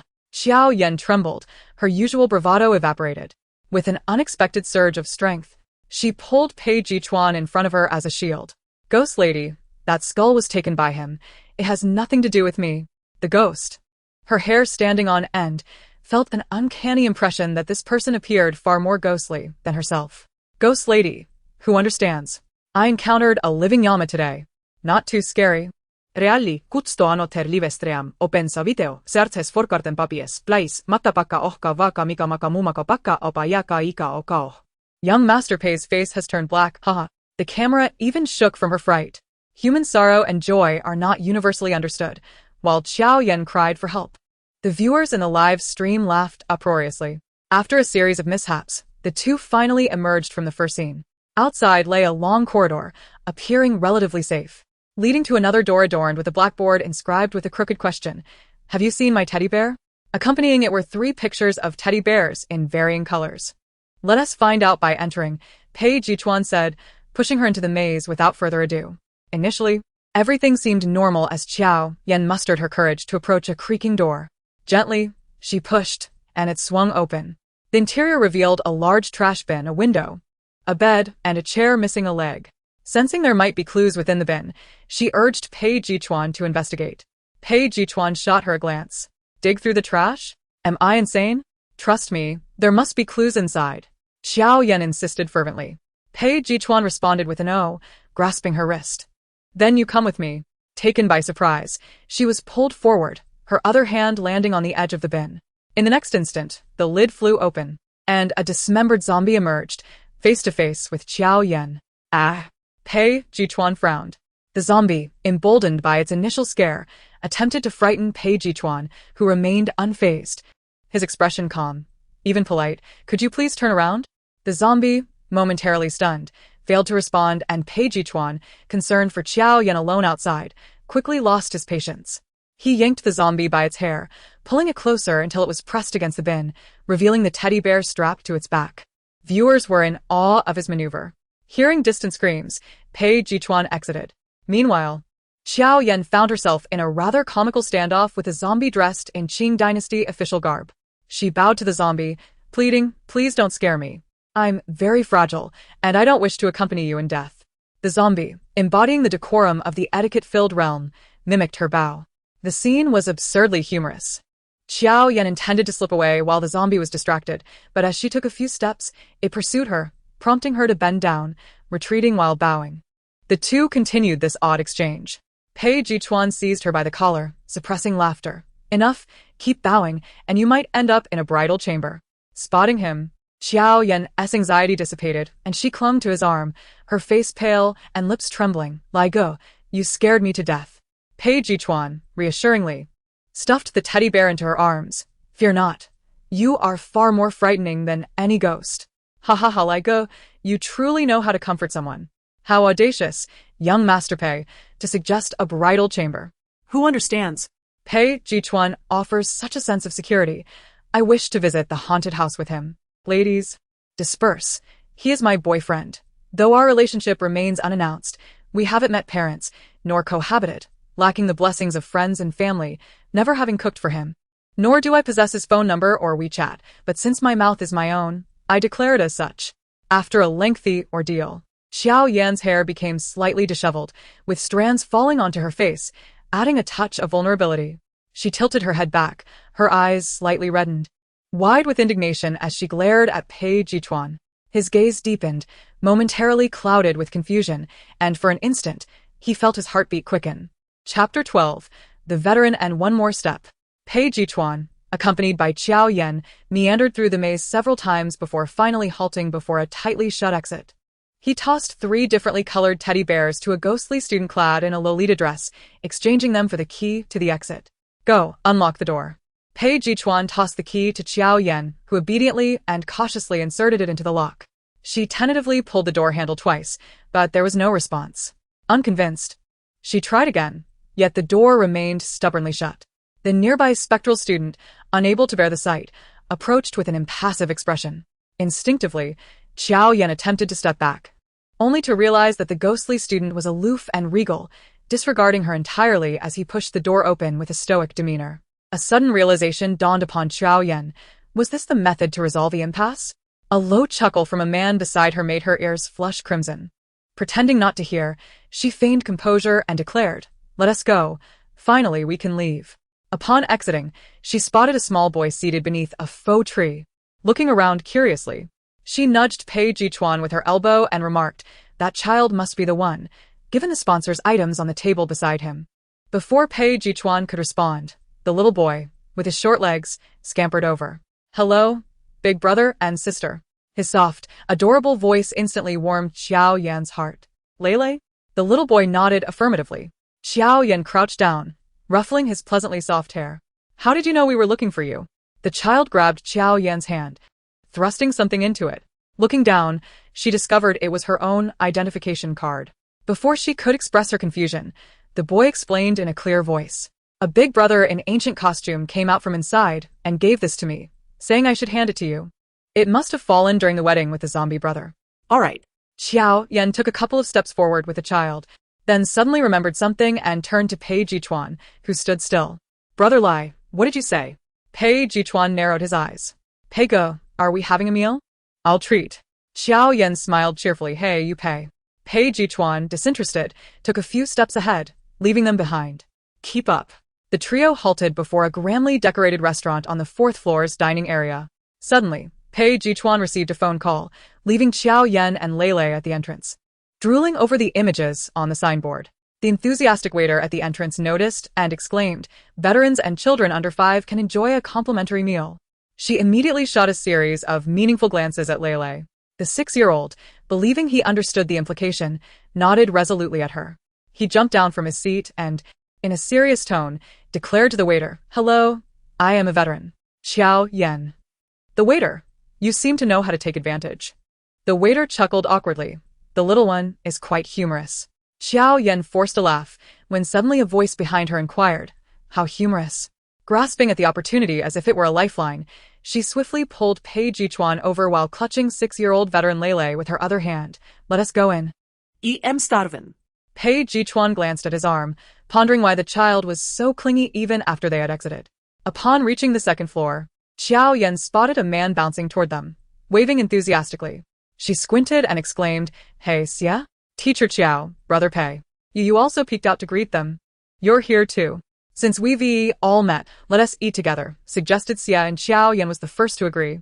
For her life motto was to take advantage of others whenever possible rather than spend her own resources. As she approached with Lei, she noticed another child seated at the table, likely part of Xia Yan's group task. Chi-Chi, come here and sit with your sister, you called to the little girl, making space for Jiao Yan and the others. The little girl, not watching where she was going, accidentally stepped on Jiao Yan's foot, prompting her to frown. I'm sorry. The small girl appeared both obedient and pitiful. Jiao Yan, not wanting to frighten her, retrieved a lollipop from her pocket, which she had bought for Lei at the convenience store, and handed it to her. To her surprise, after accepting the lollipop, the child hesitated, stepped on her foot again, and looked up at her expectantly. This was deliberate. Just as Jiao Yan was about to scold the little girl, a large hand reached over from behind her, aiming for the lollipop in Chi-Chi's hand. He showed no sense of propriety, casually playing with the candy while gently patting the girl's head. Be good. Apologize to your sister, or I'll twist your head off. The little girl, taken aback by such a threat, burst into tears. Instantly, chaos ensued. Yu scrambled to console the child, while Xia Yan awkwardly handed over tissues, fearing that her own child might catch Chi-Chi's emotional distress and start crying too. Jiao Yan quickly stuffed the remaining lollipops from her pocket into Lei's hands. Meanwhile, the instigator Pei Chuan remained unfazed, leisurely perusing the menu as if he were a king. Stop crying, little ancestor. Yu's voice carried a hint of helplessness as she wiped Chi-Chi's tears. It's just candy. I'll take you to buy some later. Here. A tender voice chimed in. The comments from the audience erupted in laughter. What is this? Childhood sweetheart, take a bite. What is this? Childhood sweetheart, take a bite. The usual rule, pair up and match.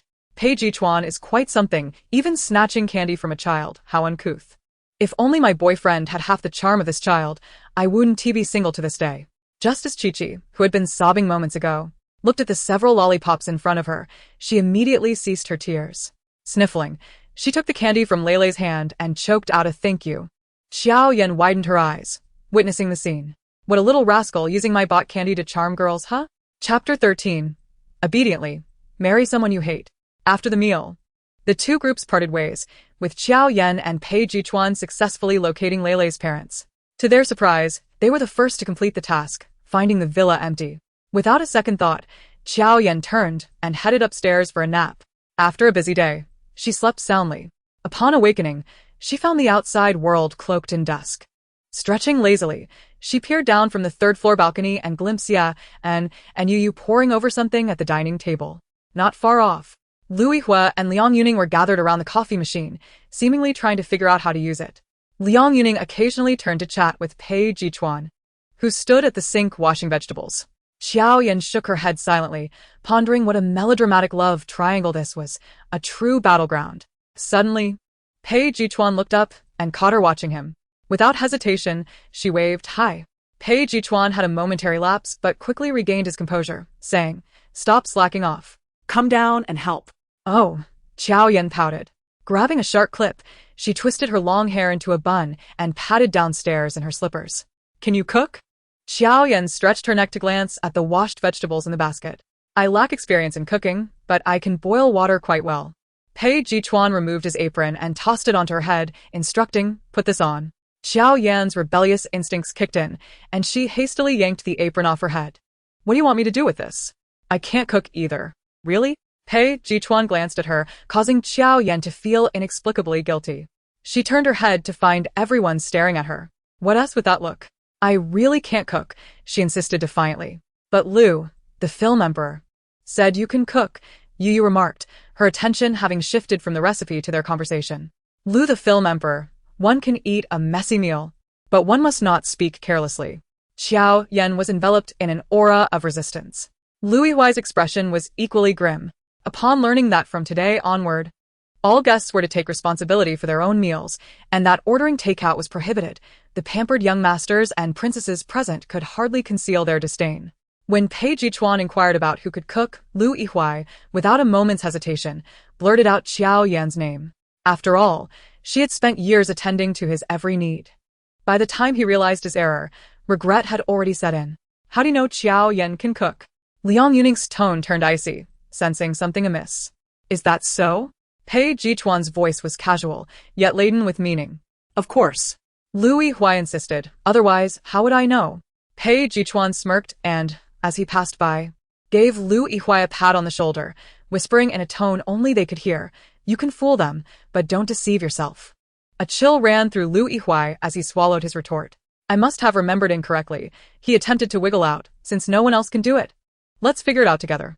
Jiao Yan was about to agree when a particularly vexing voice chimed in from above. No, I trust Jiao Yan. Jiao Yan turned to glare fiercely at Pei Chuan. Are you done yet?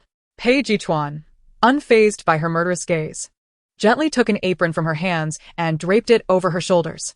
Jiao Yan stiffened as he moved behind her to tie the strings. This gesture sent the audience into a frenzy. I was going to buy a house for Brother Pei, but now that funds are tight, I'll settle for an apron. In the backstage control room, Zhang Guizhou observed the barrage of comments flashing across the screen, his lips twitching as he longed to assess the audience's mental state. This is a far cry from the tone of the first season. He propped his head on one hand and gazed at the ceiling, pondering the essence of his career. Fortunately, some level-headed individuals were still engaged. Pei Chuan is quite the charmer, isn't. Those who don't appreciate his beauty are in for a rough time. Others chimed in, just make me 4 dishes and a soup. Jiao Yan squinted at him with a forced smile, gritting her teeth as she managed to utter 3 words. Just you wait. 2 minutes later, Jiao Yan began chopping ingredients. 8 minutes later, she was blanching chicken wings, and half an hour later, she emerged from the kitchen with a plate of unidentifiable blackened items. She beckoned the group. Come, let us taste. Surrounded at the dining table, they stared at the charred morsels, none daring to pick up their chopsticks. Teacher Qiao, your pot stickers are burnt. You kindly pointed out. Did you turn the heat up too high? Jiao Yan forced a smile. These are cola chicken wings. Even the usually stoic Qi Ran was momentarily taken aback by her statement. Jiao Yan herself found it absurd. I admit there's an element of risk in this dish. While it may look unappetizing, you'll discover its true taste. With a coaxing glance, she urged them to dig in. Su Shichen, hesitantly picking up a piece, promptly donned a mask of agony as he searched for a trash can and tissues. It tastes just as it looks. Pei Chuan leaned back nonchalantly. His posture relaxed as he completed Jiao Yan's unfinished thought. Xia and handed Su Shichen a bottle of mineral water from a sponsor, all the while casting a complex look at Jiao Yan. Take my advice. Find someone you despise and marry them. Chapter 14. Even through the fabric, one cannot discern the truth. After a chaotic stint in the kitchen, the group managed to whip up something somewhat edible. After the meal, they gathered to discuss their day's adventures. We visited a cat CAF today, filled with adorable felines. It was a dream come true for cat lovers, Yu remarked, her tone tinged with lingering delight. Xia nodded in agreement. It's a pity I'm allergic to cat hair. What did you all do? Liang Yuning noticed the atmosphere between the two had noticeably thawed, and she deliberately steered the conversation toward them. We went boating, Qi Ran replied succinctly. Liang Yuning's eyes lit up instantly. I would love to go boating too, but sadly we went to the aquarium today. The seemingly engrossed movie star, with ears perked, immediately chimed in, let us go together next time. As soon as he spoke, the air was filled with a flurry of pink bubbles. Qi Ren shot a teasing glance at the pair. After exchanging a knowing look with Liu Yihui, Liang Yuning quickly averted her gaze, a smile creeping onto her lips, reflecting her good spirits. Oh, look at the little couple, so sweet. It's too sweet. I'm craving romance. I'll punish myself by watching 2 episodes of a crime show. Can someone tell me which river you'll be boating on next? I want to relieve myself in your love river. When asked the wedding, I'll cover the bill.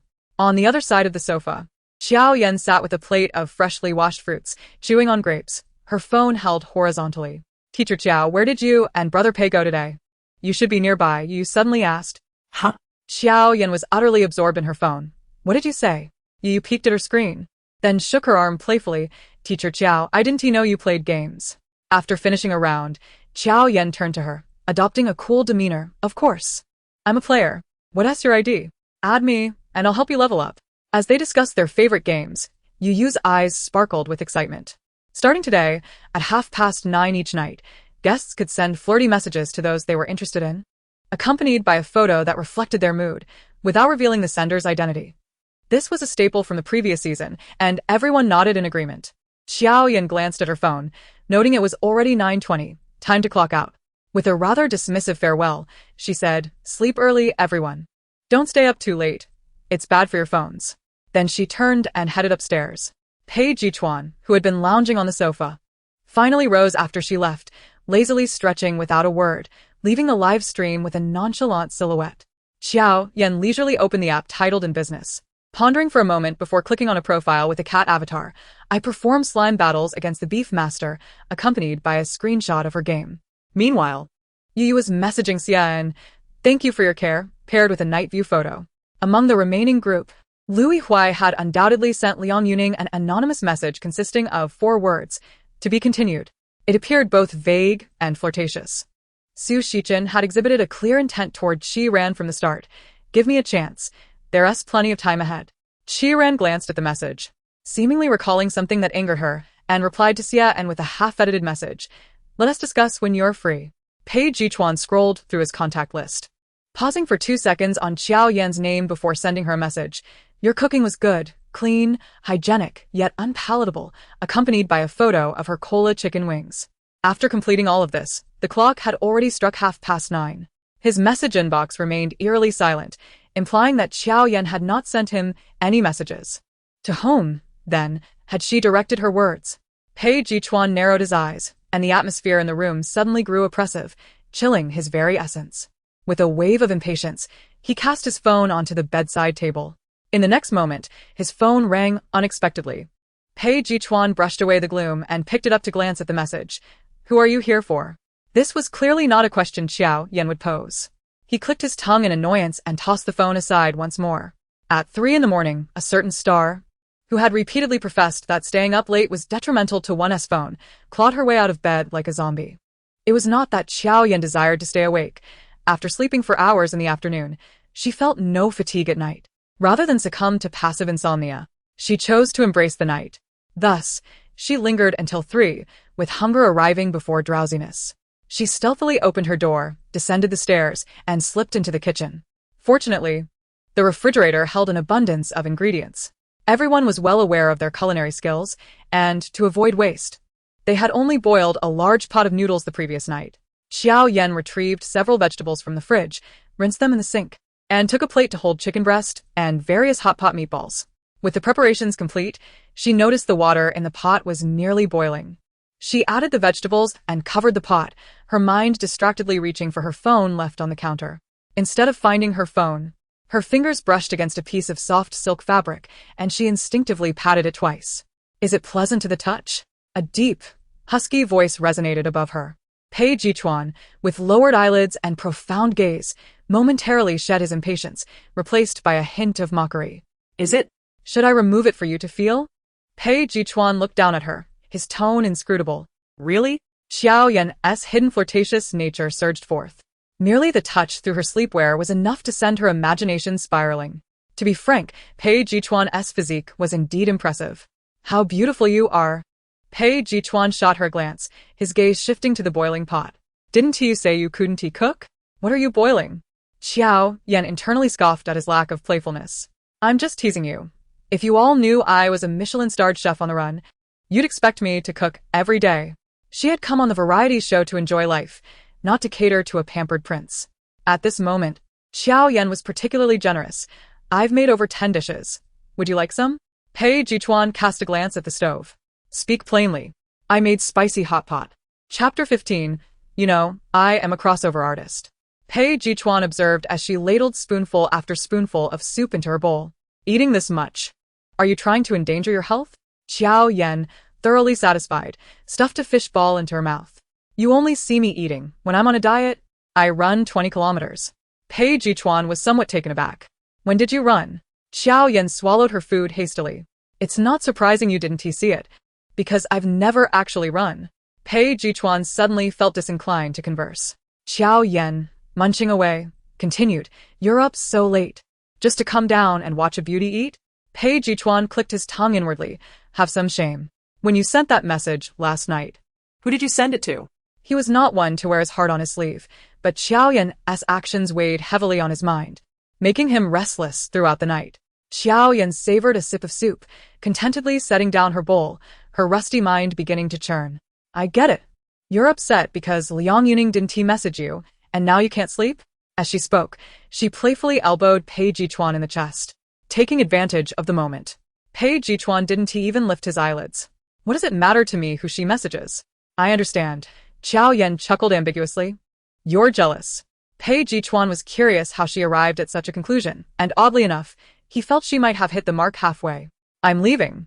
He tossed out 2 words and turned to ascend the stairs. Was he truly angry? Jiao Yan watched his retreating figure, reveling in her newfound clarity. In the midst of tidying up the pots and pans, the clock struck 4. Due to a guest's failure to adhere to the messaging rules the previous night, a supplementary rule for sending heartfelt messages was introduced. Today, the director's team changed shifts, with Director Jiang personally using a loudspeaker to communicate with the guests. From this evening onward, all guests could only send heartfelt messages to the opposite sex. Jiang Guizhou, driven by his survival instinct, added, "We just entered the live broadcast room, and the viewers are still trying to figure out what's going on." What? What's this about same-sex and opposite sex? Am I really seeing this? Xia En and Su Shichen are for real? Let me clarify. The new rule was implemented because a certain Qiao-named female artist violated it last night by sending a message to a female guest. I witnessed it live in the broadcast room. I was truly heartbroken. Oh no, could she possibly be a homosexual? She understands the game. The rules didn't state that messages couldn't be sent to the same sex. Upon hearing this, Pei Chuan glanced at the yawning Jiao Yan beside him, his intuition telling him that only she could pull off such a reckless stunt. For some inexplicable reason, the gloom that had loomed over him all night suddenly dissipated. Xia En carefully peeled a soft-boiled egg and presented it to Su Shichen like a treasure, only to have it intercepted by Jiao Yan mid-offering. Thanks. Jiao Yan took a bite of the egg, her tone nonchalant. Xia En noticed Su Shichen's face had turned even grimmer and was about to turn to reprimand Jiao Yan for her thievery when he was startled by the bruise under her eyes. Teacher Qiao, everyone here comes from different circles. Jiao Yan shot him a glance, as if scrutinizing what he was trying to say. Both Emperor Liu and Sister Yuning are in the acting circle. I'm in the rap circle, and especially in the voiceover circle.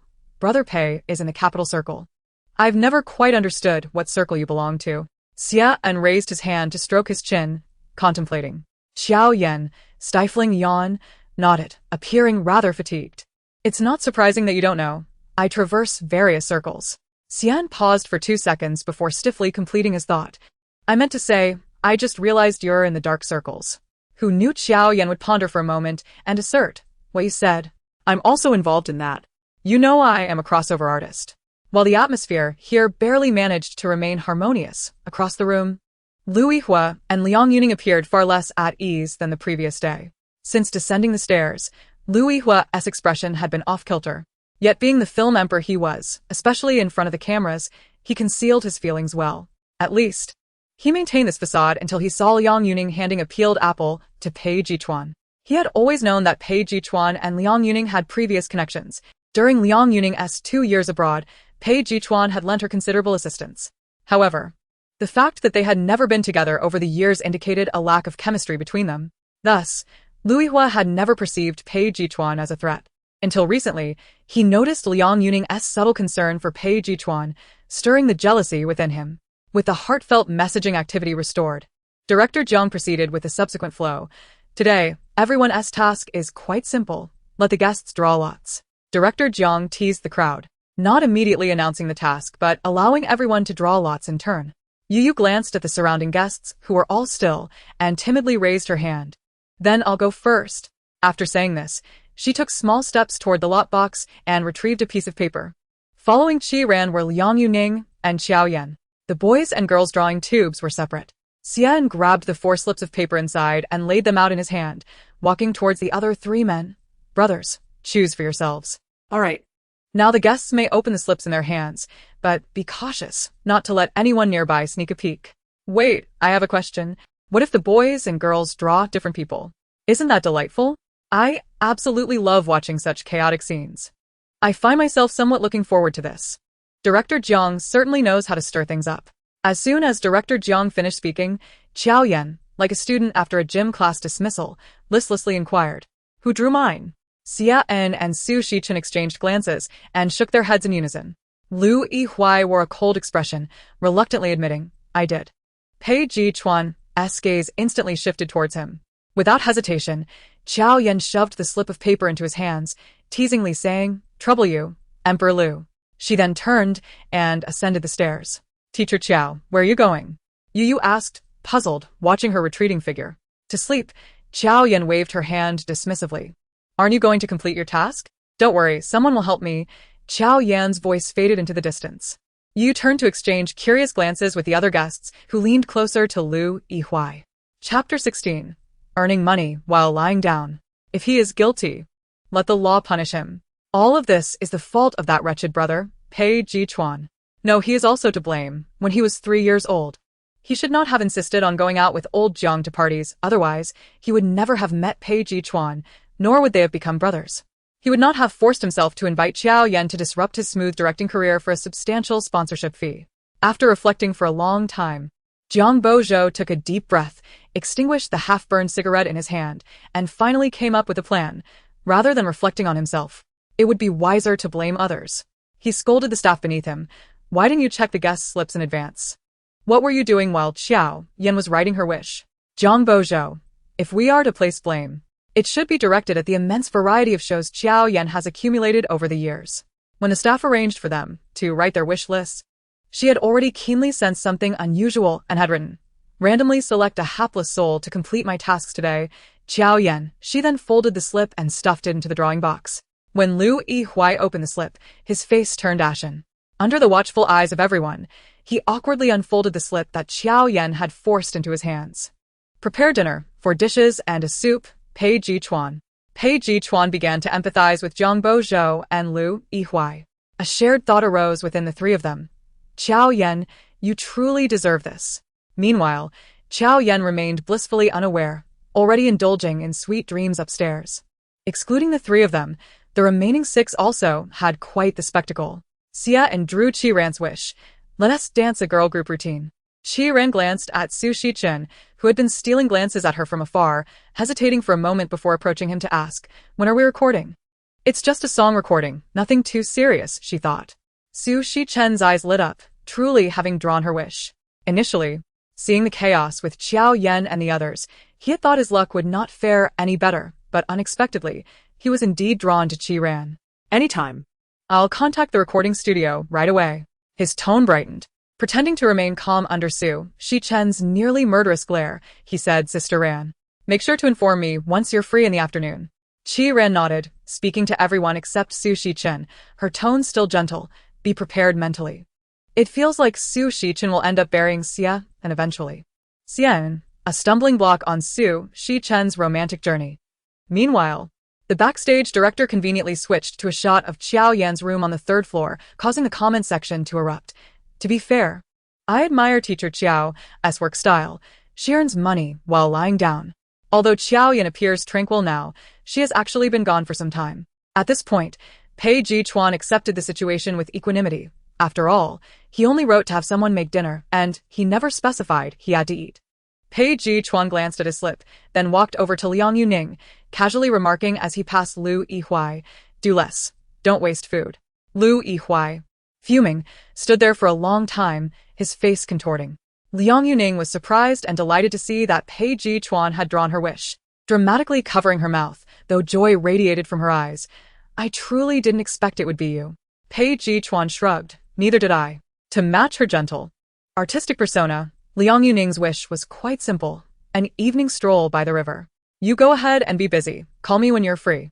After politely and distantly greeting her, Pei Chuan made his way upstairs. Liang Yuning finally diverted her attention to the sullen-faced Liu Yihuai, offering him a sweet smile. Then her gaze shifted abruptly to Xia and Excellent. Liu Yihuai's ire had now shifted. Yu felt she should not be in the car. She ought to be beneath it. Amidst such a splendid drama, she merely wished to be a spectator. Yet fate conspired against her, forcing her to play the role of Liu Yihuai's dreammaker. A group of people meandered about. Aside from Jiao Yan, none were entirely content. Meanwhile, Jiao Yan's explosive antics had once again propelled her to trending status. Jiao Yan, my life is in chaos while I sleep. Jiao Yan, rules are meant to be broken. Business as usual, so dramatic. The clouds clear after the rain. At 2 in the afternoon, Jiao Yan energetically rose from her bed. The viewers who had been waiting in the live stream for hours instantly revived. She's awake. She's awake. This girl can really sleep. By the way, You all are quite bored to have watched her sleep for 6 hours. Don't leave yet. How do you know it's 6 hours? Because I was watching too. Jiao Yan, confused, glanced at the camera in her room and, in a silly manner, raised her hand to wave at the lens. Good morning. Comments. 6. After getting her fill of sleep, Jiao Yan did not rush downstairs. Instead, she picked up her phone, opened a 2-character game, logged in, and completed her daily tasks. After half an hour of playing as a gaming influencer, she finally descended to seek food. To her surprise, there was someone downstairs. Yi was excitedly unboxing something on the sofa and greeted Jiao Yan with a smile. Good afternoon, Teacher Jiao. Good afternoon. Jiao Yan was in a good mood. What are you unpacking? A sound card. It was a gift from Teacher Su. Yi felt a bit shy. My wish was for the sound card. Compared to everyone else's, it feels quite practical. Jiao Yan's eyes brightened, reassuring her with a few comforting words. That's great. Sincerity is a killer technique. However, internally, she regretted 1,000 times. Damn, I was too hasty. I should have wished for 1 billion in savings. Upon seeing Jiao Yan, Yu even let out a light scoff, clearly disdainful. Huh. Cooking. Chapter 17. Surgical Procedures for Head Connective Tissue Groups. Yu stared at her for a couple of seconds, making Jiao Yan feel a bit unnerved, before cryptically stating, guess.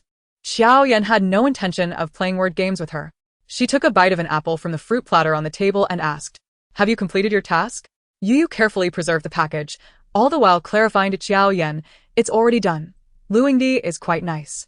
Upon hearing Lu Yihuai's name, Jiao Yan's curiosity about her task waned. Noticing Jiao Yan's silence, Yu reminded her as if recalling something. By the way, Sister Ran and Xie are dancing girl group choreography in the gym on the top floor. Teacher Jiao, would you like to take a look? Jiao Yan's eyes lit up instantly.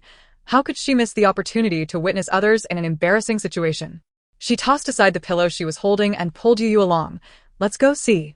As the two prepared to leave, a loud clatter of dishes falling in the kitchen pierced the air, startling them. Yu hesitated in putting on her shoes.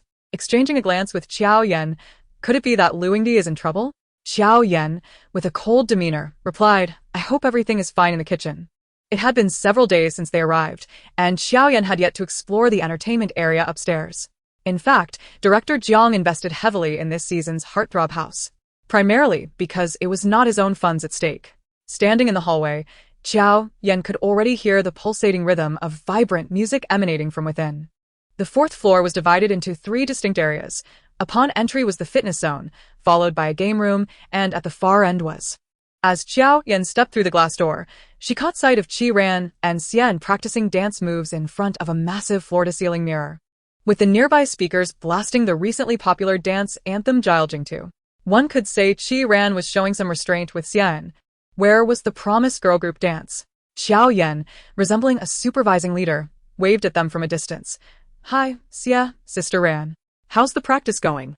Qi Ran glanced at Xian, her eyes reflecting a hint of uncertainty. It's okay. Xian, lacking any self-awareness, proudly approached, confidently declaring, I've already learned it. I'm ready to debut. Seizing the moment, Jiao Yan took on the role of a cameraman, pointing the lens at them. What you say doesn't count. Come on. Let everyone evaluate your progress. The audience in the live stream was eager for entertainment, with comments flooding in. Teacher Jiao, you understand what I want to see. Thanks. Kind stranger. It went from pitch black to ash gray.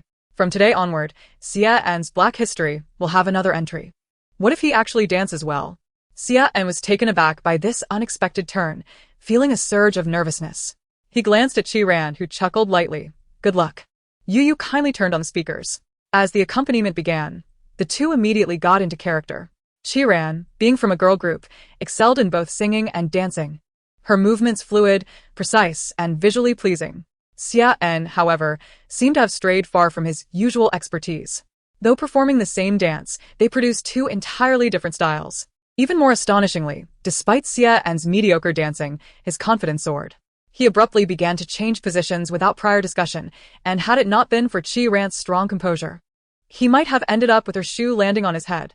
She had never realized dancing could be such a torturous endeavor. As the music gradually faded, they completed their final pose.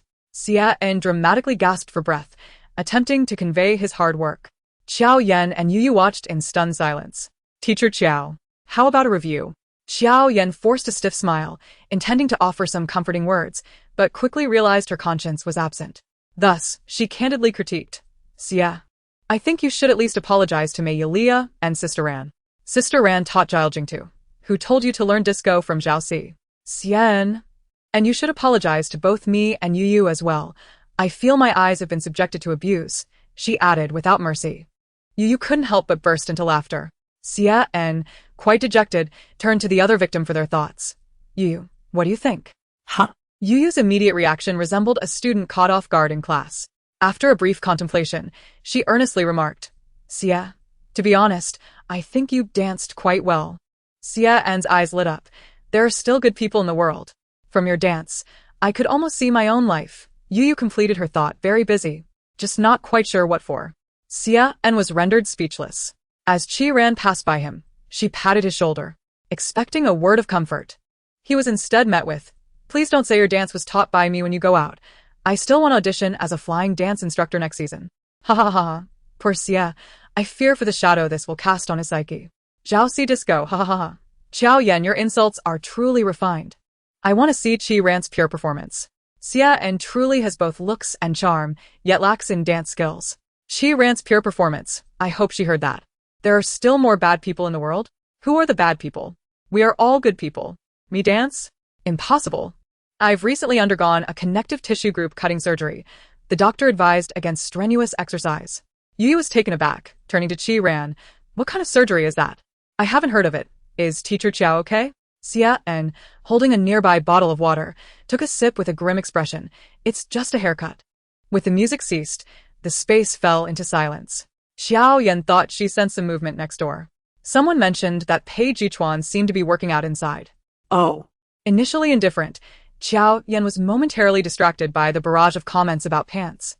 Thank you, everyone. I grew up in a poor family, and only here have I felt the warmth of the internet community. Thank you for the pants. Jiao Yan felt no stirrings within. I refuse to believe you aren't at all curious. In the gym at 3 in the afternoon, the handsome and wealthy President Pei rolled up his sleeves, revealing his sculpted muscles. His once fluffy short hair now clung to his forehead due to sweat, droplets sliding down his chiseled features, exuding intense sexual tension. You really don't care at all? Pass the pen to the teacher in front. I want to see your 200,000-word fanfiction within an hour. Teacher Chiao. You don't want to watch, but I do. At worst, I won't scold you for a day. Jiao Yan stroked her chin, envisioning that scene. It did seem rather appealing. Moreover, Pei Chuan's physique appeared quite impressive. She cleared her throat, feigning composure. Since everyone has sincerely requested, I shall graciously take you all on a tour. A tour of what? Handsome men working out. Two voices echoed simultaneously. Qi Ran and Yu exchanged glances, hastily escaping the scene. Jiao Yan witnessed these ungrateful individuals slip through the glass door, only to find Pei Chuan still watching her, though not as she had imagined, with damp hair, sweat, and muscles. He seemed to have already showered, emitting a faint scent of sea salt, his demeanor softened, radiating vitality, and now smiling warmly at Jiao Yan. It was obvious he had no good intentions. Hi? The familiar opening line from Jiao Yan. Pei Chuan glanced at the camera she held, then turned to regard the photographer, who was caught between standing and sitting. Just that glance made the photographer feel as if a bucket of cold water had been poured over him. Foreseeing the end of his career, Jiao Yan's possession was taken from her, leaving her feeling even more awkward. Well, if there's nothing else, I'll take my leave now. What handsome men working out? Two voices echoed simultaneously. Jiao Yan bit her lip in anguish. Damn it, it's all the fault of those netizens. Less gossip about societal matters. After throwing down this remark with a fierce demeanor, she descended the stairs in her slippers. However, her silhouette bore a hint of someone fleeing in haste. Pei Chuan watched her disappearing figure, his thin lips curling into a subtle yet charming smile. That evening, after a meal, a group gathered to engage in their nightly heart-to-heart. They began by rating the dreamers of the day on a scale from 1 to 10, with the highest scorer receiving a clue about the love catcher. Director Jiang appointed the special guest, Su Shichen, to start, who then selected the next participant. Su Shichen nodded, his gaze instinctively searching for Qi Ran, Who sat 2 seats away from him. My wish is to record a song that holds great importance to me. I have been unable to do so due to time constraints, and I am incredibly grateful for Teacher Qi's cooperation. I am very happy today. As he spoke, His eyes remained fixed on Qi Ran, resembling an eager puppy in love. Qi Ran feigned indifference, ignoring his gaze. I give teacher Qi a perfect score of 10. Wow. Jiao Yan cheered, joining in the excitement. Next, I would like to hear your evaluation of my performance, Yu. Su Shichen selected his wishes initiator, Yu, who shyly lowered her head and smiled. Thank you, Teacher Su, for the sound card, which has helped me take another step towards becoming a leading voice actor. Su Shichen politely nodded at her. You are already an outstanding leading voice actor. After receiving praise, Yu's tone noticeably lightened.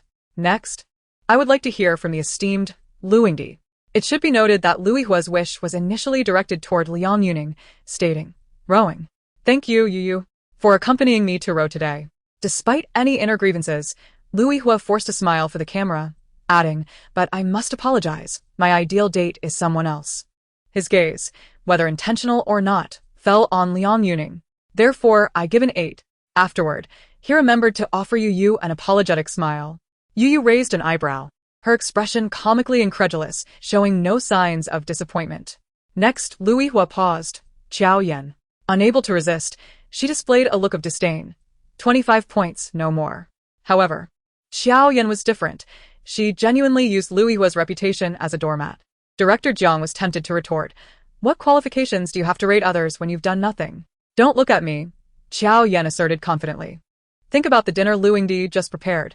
My cooking is nothing like that. This is constructive criticism, and I believe this will lead him to greater culinary mastery. The group silently rolled their eyes. What right do you have to criticize his cooking? In contrast, Pei Chuan nodded seriously in agreement. There's logic in that. Lu Yihua gritted his teeth, forcing a smile. I accept the criticism. Jiao Yan nodded, nudging Pei Chuan with her arm. It's your turn. Pei Chuan. Who am I rating? Of course, myself. Jiao Yan frowned, displeased with his response. Oh. Pei Chuan pondered, 1 point. Jiao Yan, are you serious? She searched his face for signs of jest but found none. Get lost. When she finally checked her messages, 2 hours had passed. Drowsily, she picked up her phone and began typing. Sorry, I just had an attribute explosion. Not long after, Pei Chuan sent back a question mark. Jiao Yan. Pei Chuan. Pei Chuan exemplified the adage, a gentleman seeks revenge, from morning till night. Chapter 19, having already clumsily stumbled, Jiao Yan couldn't allow any bad man to trip her again. In one moment, she was engulfed in her thoughts. In the next, she was ensnared by Pei Chuan. Unfazed, Jiao Yan quickly reconciled with the situation. She felt no competitive desire, as she wasn't genuinely here to pursue romance. Liang Yuning smiled gently at Pei Chuan. To her surprise, he pretended not to notice. Jiao Yan keenly sensed something amiss. Hey, Liang Yuning is throwing you flirty glances. Why aren't you reacting? She leaned closer to Pei Chuan, whispering conspiratorially. Are you blind? Pei Chuan replied coldly, his tone carrying a rare hint of disdain. During this time, Liang Yuning exchanged a few words with the accompanying cameraman, who then turned to capture the riverscape. At that moment, Pei Chuan remained oblivious to the gravity of the situation. The two walked side by side along the riverbank under the setting sun, a scene reminiscent of a beautiful painting. Who spread such rumors? Pei Chuan's expression faltered, genuinely perplexed. However, to Liang Yuning, it appeared as though he was trying to salvage his dignity after having his feelings exposed. Peiga, our families have been close for years, and we've grown up together. I can sense your feelings. Stop. Pei Chuan's patience was wearing thin. Did you leave your brain abroad? I know you're just being stubborn. Liang Yuning replied, slightly agitated. She had finally found a chance for a private conversation with Pei Chuan, only to find him uncooperative. You should know what you're saying. Pei Chuan, unwilling to waste more words, turned to leave. Unexpectedly, Liang Yuning reacted quickly, grasping his wrist. This scene was captured from afar by a live stream eager to catch a glimpse of their backs. Wow, Yunxiao Yuji is real. Wait, did I ship the wrong pairing? What secrets are they hiding from us? Cameraman, go film them. Pei Chuan frowned, suppressing his anger. Let go. You need to hear me out first. Liang Yuning began to negotiate. Pei Chuan remained silent, his gaze conveying disbelief at her words. It's okay if you don't admit it. But I still want to tell you that the person I have always liked is still Yihuaga.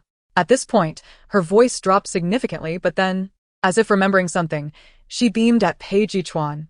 In my heart, I have always seen you as the best brother. You better think so. Pei Chuan felt as if he had been kicked unexpectedly while walking down the street. His expression darkened, eyes glinting dangerously. It's perfectly normal for you to think that, considering you're not quite normal yourself. You should schedule a visit to a neurologist. Having reached this point in their conversation, Liang Yuning understood the implication. Her face paled. Pei Ge, I'll pretend I didn't hear that. Don't let it happen again. With that, Pei Chuan turned on his heel and walked away. He had opened his eyes to the fact that some people's words could be more disreputable than his own. He began to reflect on whether his playful teasing of Jiao Yan about her feelings for him had similarly irked her. 7 points. Upon hearing Liang Yuning's score for Pei Chuan, Lu Yihua exhaled in relief. Thank goodness, it wasn't perfect. Jiao Yan glanced between Liang Yuning and Pei Chuan, feeling like a squirrel in a melon patch, scurrying about but unable to taste the fruit. Ultimately, Su Shichen and Shi Rand emerged tied for first place, earning a clue about the love catcher. Among the others, Jiao Yan, scoring the lowest, faced the punishment of posting an embarrassing photo on Weibo. For her, this hardly constituted a punishment. She promptly grabbed her phone and began her task. 5 minutes later, Jiao Yan, picture, picture, picture. The accompanying text read, having already clumsily stumbled. I cannot allow any bad man to trip me again. This Weibo post was quickly inundated by the engaged audience. Who stole my life as a rich second generation? Each line subtly alludes to a certain individual, Pei Chuan. Had another hungry dream. My goodness, Teacher Fu, you truly are courageous. Shrimp doesn't blink. Why the sarcastic tone? Are you residing in a gossip circle? My mom says long names are confusing. Teacher Chiao, your selfie is quite explosive. That's not how one should use a face. Second-hand mobile exchange, who taught you to take pictures like this? What exactly is your aim? Jiao Yan, second-hand mobile exchange. Please give me a phone. After a bout of madness, Jiao Yan was about to exit the app when she suddenly spotted a familiar name among the highly praised posts. She narrowed her eyes and turned to Pei Chuan beside her, a look of confusion in her gaze. Pei Chuan, not bad. You possess a clear self-awareness. Without a word, Jiao Yan grabbed a cushion from the sofa and tossed it at him. Pei Chuan effortlessly caught it. The following days unfolded much like before, with the director's team organizing various activities to foster romantic developments, while the guests diligently completed their tasks like corporate drones. After receiving a warning from the production team, Jiao Yan obediently played the role of a meek quail for 3 days. Today, however, their activity location was rather special at Hong City No. 2 High School. It had been quite some time since Jiao Yan left school, and returning to campus now stirred a torrent of emotions within her. Her long hair was tied back into a high ponytail, and she wore a white hoodie paired with a pleated skirt, giving her an unmistakably youthful appearance. As everyone knows, among us are 2 romantic hunters. To help everyone identify them more swiftly, we shall commence a day-long immersive mystery-solving game. Director Jiang announced through a megaphone. Your current attire signifies distinct identities, and within your ranks lie 1 or 2 murderers. You must gather evidence to unravel the mystery and identify the true culprit. Throughout this process, the murderer will remain active. I kindly remind you to stay safe and avoid wandering alone. Jiao Yan raised an eyebrow, clearly uninterested in the game. Now, let the staff guide the players to their designated locations. The game is about to begin. Chapter 20. The Birth of a Drama Queen. Jia Cici was a transfer student in our senior class, well-behaved, introverted, and diligent in her studies. One day, the usually obedient Jia unexpectedly leapt from the 18th floor, ending her young life. Was this an accident or murder? The mystery remains unsolved. The announcement abruptly ceased amid intermittent static, followed by the unexpected ringing of the class bell. What a naming genius! Jiao Yan scoffed and glanced at the clock on the wall. Despite it being class time, the students around her surged out in a rush. Could it be gym class? Jiao Yan mused aloud, standing up to join the commotion. A crowd had gathered around the flower bed in Ziyuan building, bustling with chatter about something unknown. Jiao Yan seized the opportunity to squeeze to the front and gawk at the scene. Beneath the flower bed, a dummy lay serenely, with a pool of fake blood beneath it. This must undoubtedly be the victim in the storyline. Make way. Jiao Yan suddenly heard a familiar voice. Turning around, she found Shi Ran, dressed in an outfit reminiscent of Sherlock Holmes, perfectly embodying her role as a detective. Super detective, serious about the case. No idle bystanders allowed. Jiao Yan couldn't help but chuckle. How could such a ridiculous line be delivered so earnestly? Is her heart made of stone? Qi Ran shot her a helpless glance. Stop laughing. All right. Jiao Yan immediately stifled her amusement. She was generally forgiving towards level-headed beauties. Cece, why did you lose hope? A man's voice suddenly echoed from the crowd, tinged with sorrow, suppressed laughter, and a hint of absurdity. The crowd parted for him, revealing Xia En and Su Shichen, who wore a puzzled expression. Xia En pretended to rush toward the flower bed, but Jiao Yan intercepted him. Enough, Xia, with your acting skills, you might as well say goodbye to the entertainment industry. Xia immediately reverted to his usual self, looking slightly dejected. Am I really that bad? Jiao Yan scrutinized their attire. Xia En appeared normal, much like his usual self. However, Su Shichen seemed to be wearing the same school uniform as Jiao Yan. Oh, a classmate. How should I address you? Jiao Yan's demeanor resembled that of a cheeky rogue. Hello, I am Su Shichen. He hesitated for a moment, then with a determined expression, added, Su Shintong. Jiao Yan exchanged a strange glance with Qi Ran before bursting into thunderous laughter. Ha, I'm so sorry. I am professionally trained. I usually don't laugh unless I can't help it. Ha ha ha. Su Shichen was not amused. What's your name? Jiao Yan. What's so funny? Su Shichen instinctively thought she was indicating for him to look at her name badge, but after 2 seconds, he realized and felt even more speechless. How much better can your name be? Xia En, suddenly deflated, interjected, Can you guess why I'm not laughing? Because you're the unamused one. Jiao Yan eagerly answered. Jiao Yan. Pei Chuan, pay money. Lu Yihua, Lu Road Pass. Liang Yuning, Liang Boiled Water. Su Shichen, Su Shintong. Xia En, Xia Special. You? Check it out. Even Qi Ran, playing the detective, was not spared from the wretched pun. Her name was Qi Diaohao. Qi Ran, expressionless, began the process. First, Xia En. He stubbornly insisted on his acting skills. Cece is my sister. We have depended on each other since childhood. Detective, she could never have jumped. Someone must have harmed her. You must seek justice for me. He pretended to wipe away tears, initially wanting to emulate the grieving family members on TV who cling to the police and weep. However, upon meeting Su Shichen's piercing gaze, he abandoned the idea. Jiao Yan felt exasperated. Please stop acting 1 more second, and I might explode. Qi Ran cleared her throat. Please tell me what you were doing at the time of the incident. Just as he was about to speak seriously, Xian broke down again. Detective. She is my only sister. You must bring her justice. Can anyone vouch for you? Qi Ran mentally reminded herself. I am merely an emotionless procedural machine. Yes. The security guard at the entrance saw it. I was waiting there for a long time. Qi Ran quietly noted down the clues she gathered from him in her notebook before proceeding to the next person. The responses were mostly the same until she reached Pei Chuan. Pei Chuan's attire today was quite distinct.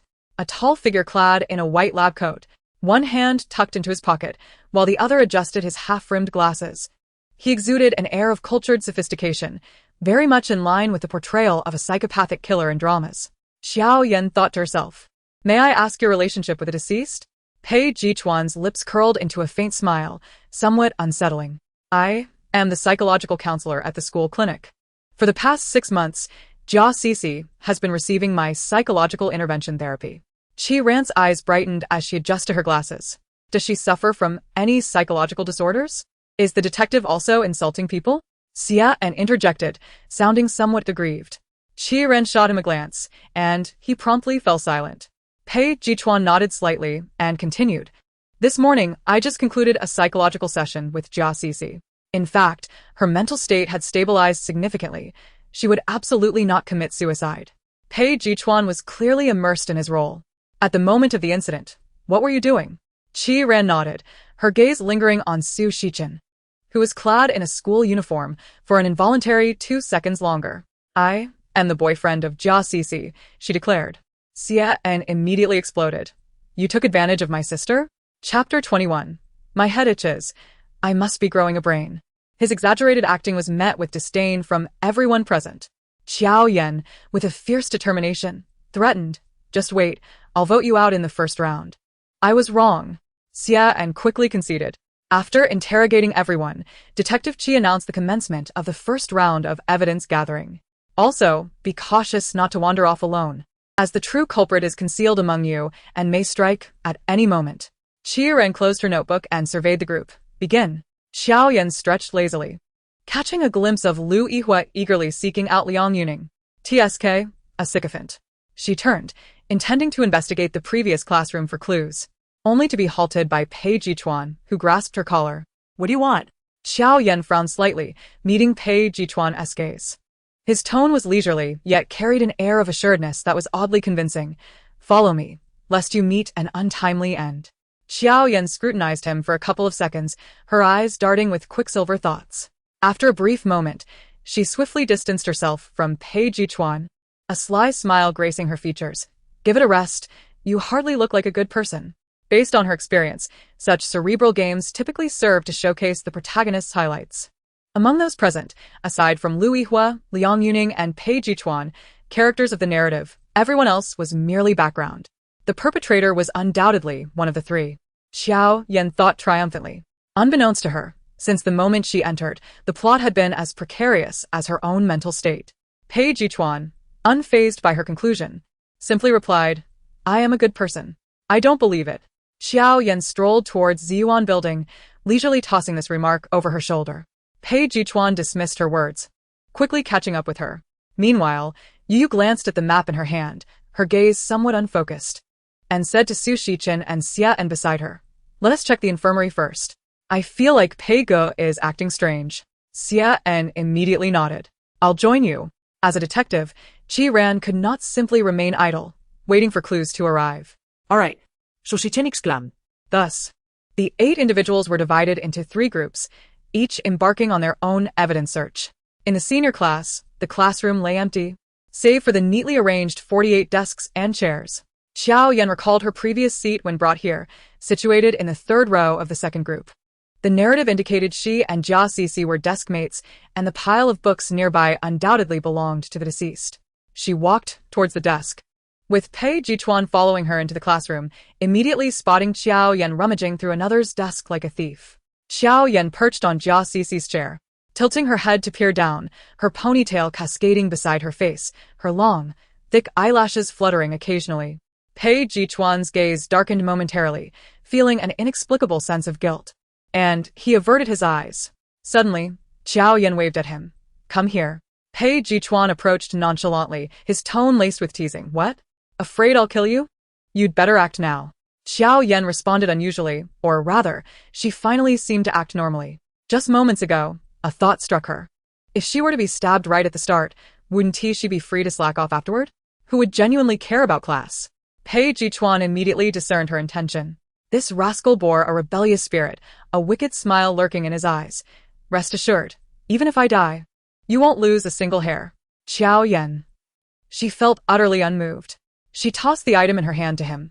I found Jia Cici's diary, but it has a password. No sooner had she finished speaking than Pei Chuan effortlessly tore apart the lock like ripping paper. Jiao Yan recalled the first day she met him, his unflinching escape from a coarse rope. She resolved to keep her distance from him. Pei Chuan flipped through the diary and noted several pages were missing, with the remaining clues pointing to another classmate of Jia Cici. He handed the diary back to Jiao Yan. Curiously, she read aloud. September 4th, sunny. They cornered me in an alley. I wanted to cry for help, but she grabbed my hair and slammed my head against the wall, leaving my forehead bruised. When my brother asked, I told him I fell accidentally. September 9th, overcast. She surrounded me again, but the class monitor saved me, drove them off, and draped his jacket over me, which smelled pleasantly of mint. September 27th, overcast. The psychology teacher said my condition is improving. I didn't tell him it's because I'm with the class monitor, who is quite kind. Jiao Yan flipped further back and found a page with several torn-out sheets, followed by an entry. October 17th, sunny. Why is this happening? Closing the diary. Her eyes reflected an innocence untouched by knowledge. During this time, Pei Chuan had circled around the deceased's desk and even boldly seated himself at Jiao Yan's desk, his long legs crossing awkwardly beneath the table. Noticing her movement, he looked up and asked, Did you figure anything out? Jiao Yan scratched her head in confusion. My head itches. I must be growing a brain. Pei Chuan raised an eyebrow, neither confirming nor denying. Is your boyfriend Su Xintong? Jiao Yan recalled that Su Shichen had mentioned he was Jia Cici's partner. Pei Chuan nodded. Then, who were her bullies? Who killed her? Pei Chuan smirked, a lazy chuckle escaping his lips, leaving her puzzled. Perhaps it could be you. Jiao Yan was taken aback. Why? Pei Chuan handed her an IOU he found in Jia Ci's textbook. IOU. Jia Cici borrowed 100 yuan from Qiao Yiqiao on September 7th. To be repaid within a month. I lent her $100. What does that signify? Jiao Yan's limited intellect, barely more than that of a paramecium, struggled to find the connection. Pei Chuan then brazenly reached into Jiao Yan's desk, retrieving several notes. Just as she reached to take a look, he provocatively withdrew his right hand while revealing a math test in his left, glaringly marked with a red pen, 39 points. Xiao, you might pass notes during class. But I didn't expect your grades to be so poor. You wouldn't understand. I've been afraid of the dark since childhood. So? Your poor grades are due to your fear of looking at the blackboard? Chapter 22. Remember to vote for me. Jiao Yan jested while opening the note in his hand, which bore the handwriting of two individuals, evidently her and her deskmates. It's already late October. When will you return my money? This was Qiao Yiqiao pressing for repayment. Just give me a few more days, please. I really have no money right now. This was Jia Cici pleading for an extension. You've already said that several times. What to do? Lending so much money to someone, am I not risking my life? So, she owed you money and you harbored resentment, killing her in a fit of rage? The absurdity of such a notion even made Pei Chuan chuckle. Was 100 yuan worth a murder? Yet, Jiao Yan pondered seriously, resting her chin on her hands. That makes sense. Remember to vote for me. Did something get stuck in your throat? Pei Chuan expressed his disdain. The two continued to ransack the classroom, ultimately discovering a threatening letter among the disheveled desks. The beginning suggested it was addressed to Jia Cici. It appears that the one who has long bullied Jia Cici is indeed checked now, and it is quite possible that she is the true culprit. TSK, that little delinquent. Jiao Yan clutched the crucial evidence, preparing to deliver a fatal blow to Yu during the voting. Pei Chuan cast her a glance, but remained silent. His intuition warned him that this matter was not so simple.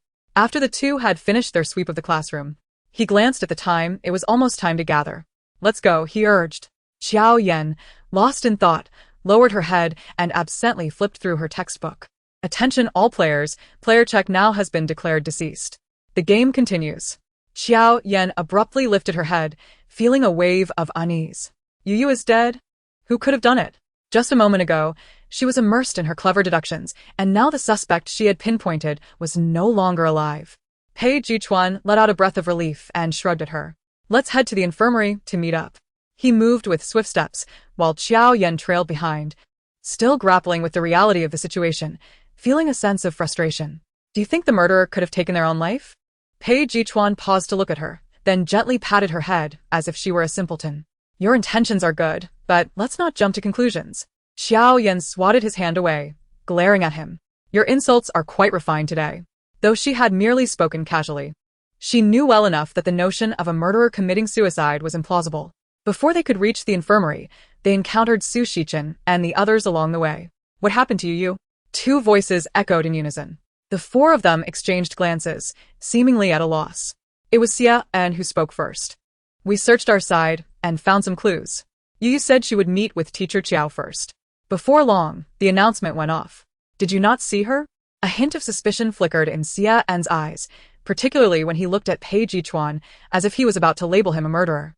Lui Huai and Liang Yuning arrived late, accompanied by Detective Qi, who had somehow joined their group, and the group reconvened.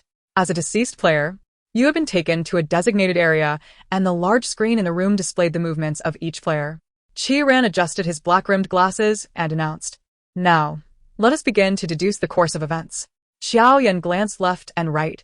No one seemed inclined to speak. Suddenly, the figure in the white coat stood up without warning. I'll go first. Jiao Yan looked up at Pei Chuan with suspicion. He approached the small blackboard and affixed the evidence he had gathered with magnets. First, we discovered a diary in the deceased's desk. It details her long-term experience of being bullied at school. In the drawer of Player Check Now, we found a threatening letter. Clearly, she was the perpetrator, and it is likely she accidentally killed someone while bullying. However, just moments ago, Player Check Now was announced dead. Thus, she cannot be the murderer. As Pei Chuan spoke, his gaze scrutinized the expressions of the players, seeking any telltale signs. These are all the clues I have gathered. As for my suspect, I will reveal it after everyone has shared their findings. Jiao Yan stole a glance at him. somewhat surprised that he intentionally concealed the fact that she was the deceased's creditor. While others analyzed the clues, Jiao Yan discreetly passed him a note. Pei Chuan observed her sneaky behavior, struggling to suppress a smile. "Why didn't you mention that Jia Cici borrowed money from me?" Pei Chuan stared at the note for a moment. Jiao Yan's handwriting was elegant, surprisingly demure for her character. It was followed by a statement. "You are not the murderer." Jiao Yan had always believed that written words could evoke emotions far more powerfully than spoken ones.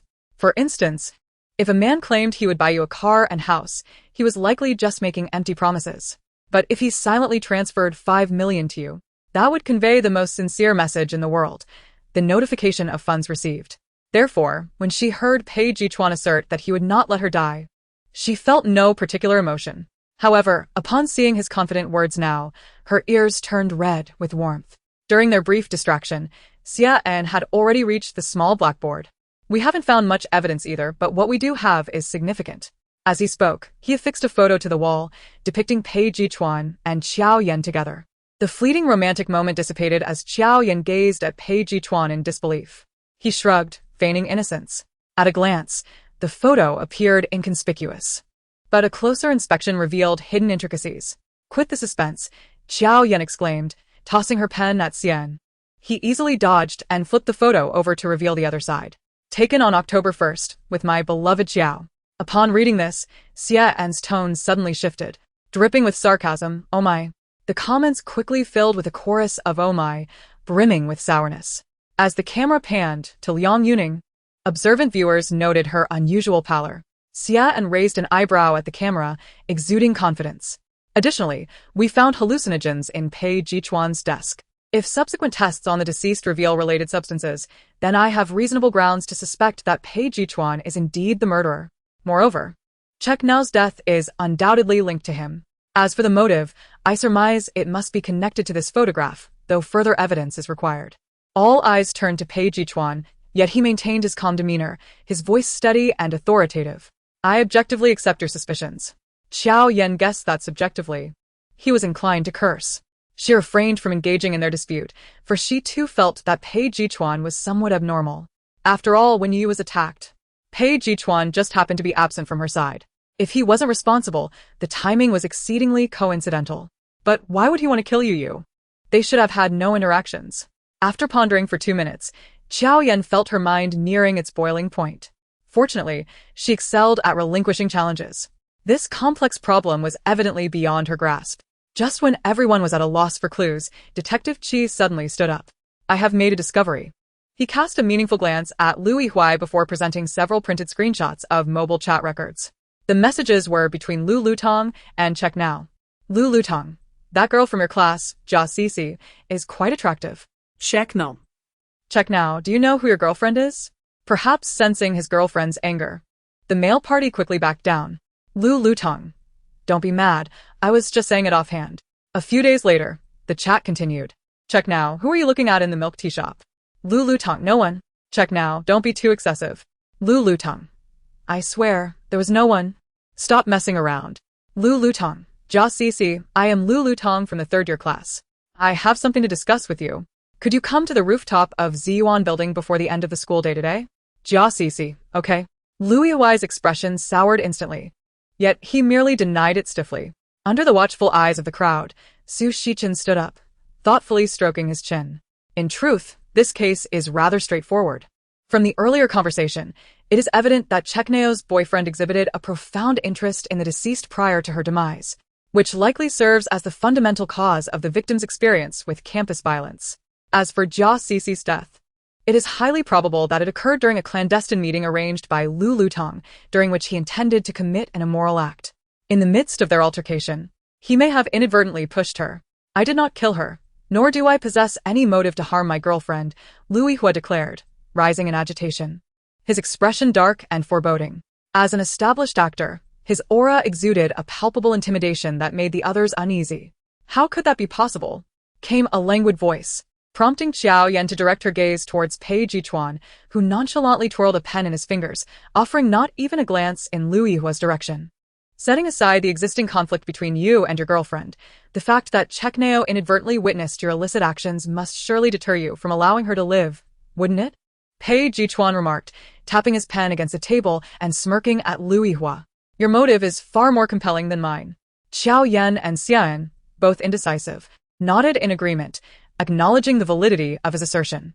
That doesn't seem right, Liang Yuning interjected, a flicker of doubt crossing her eyes. If he truly were the murderer, why didn't he harm me during our prolonged encounter?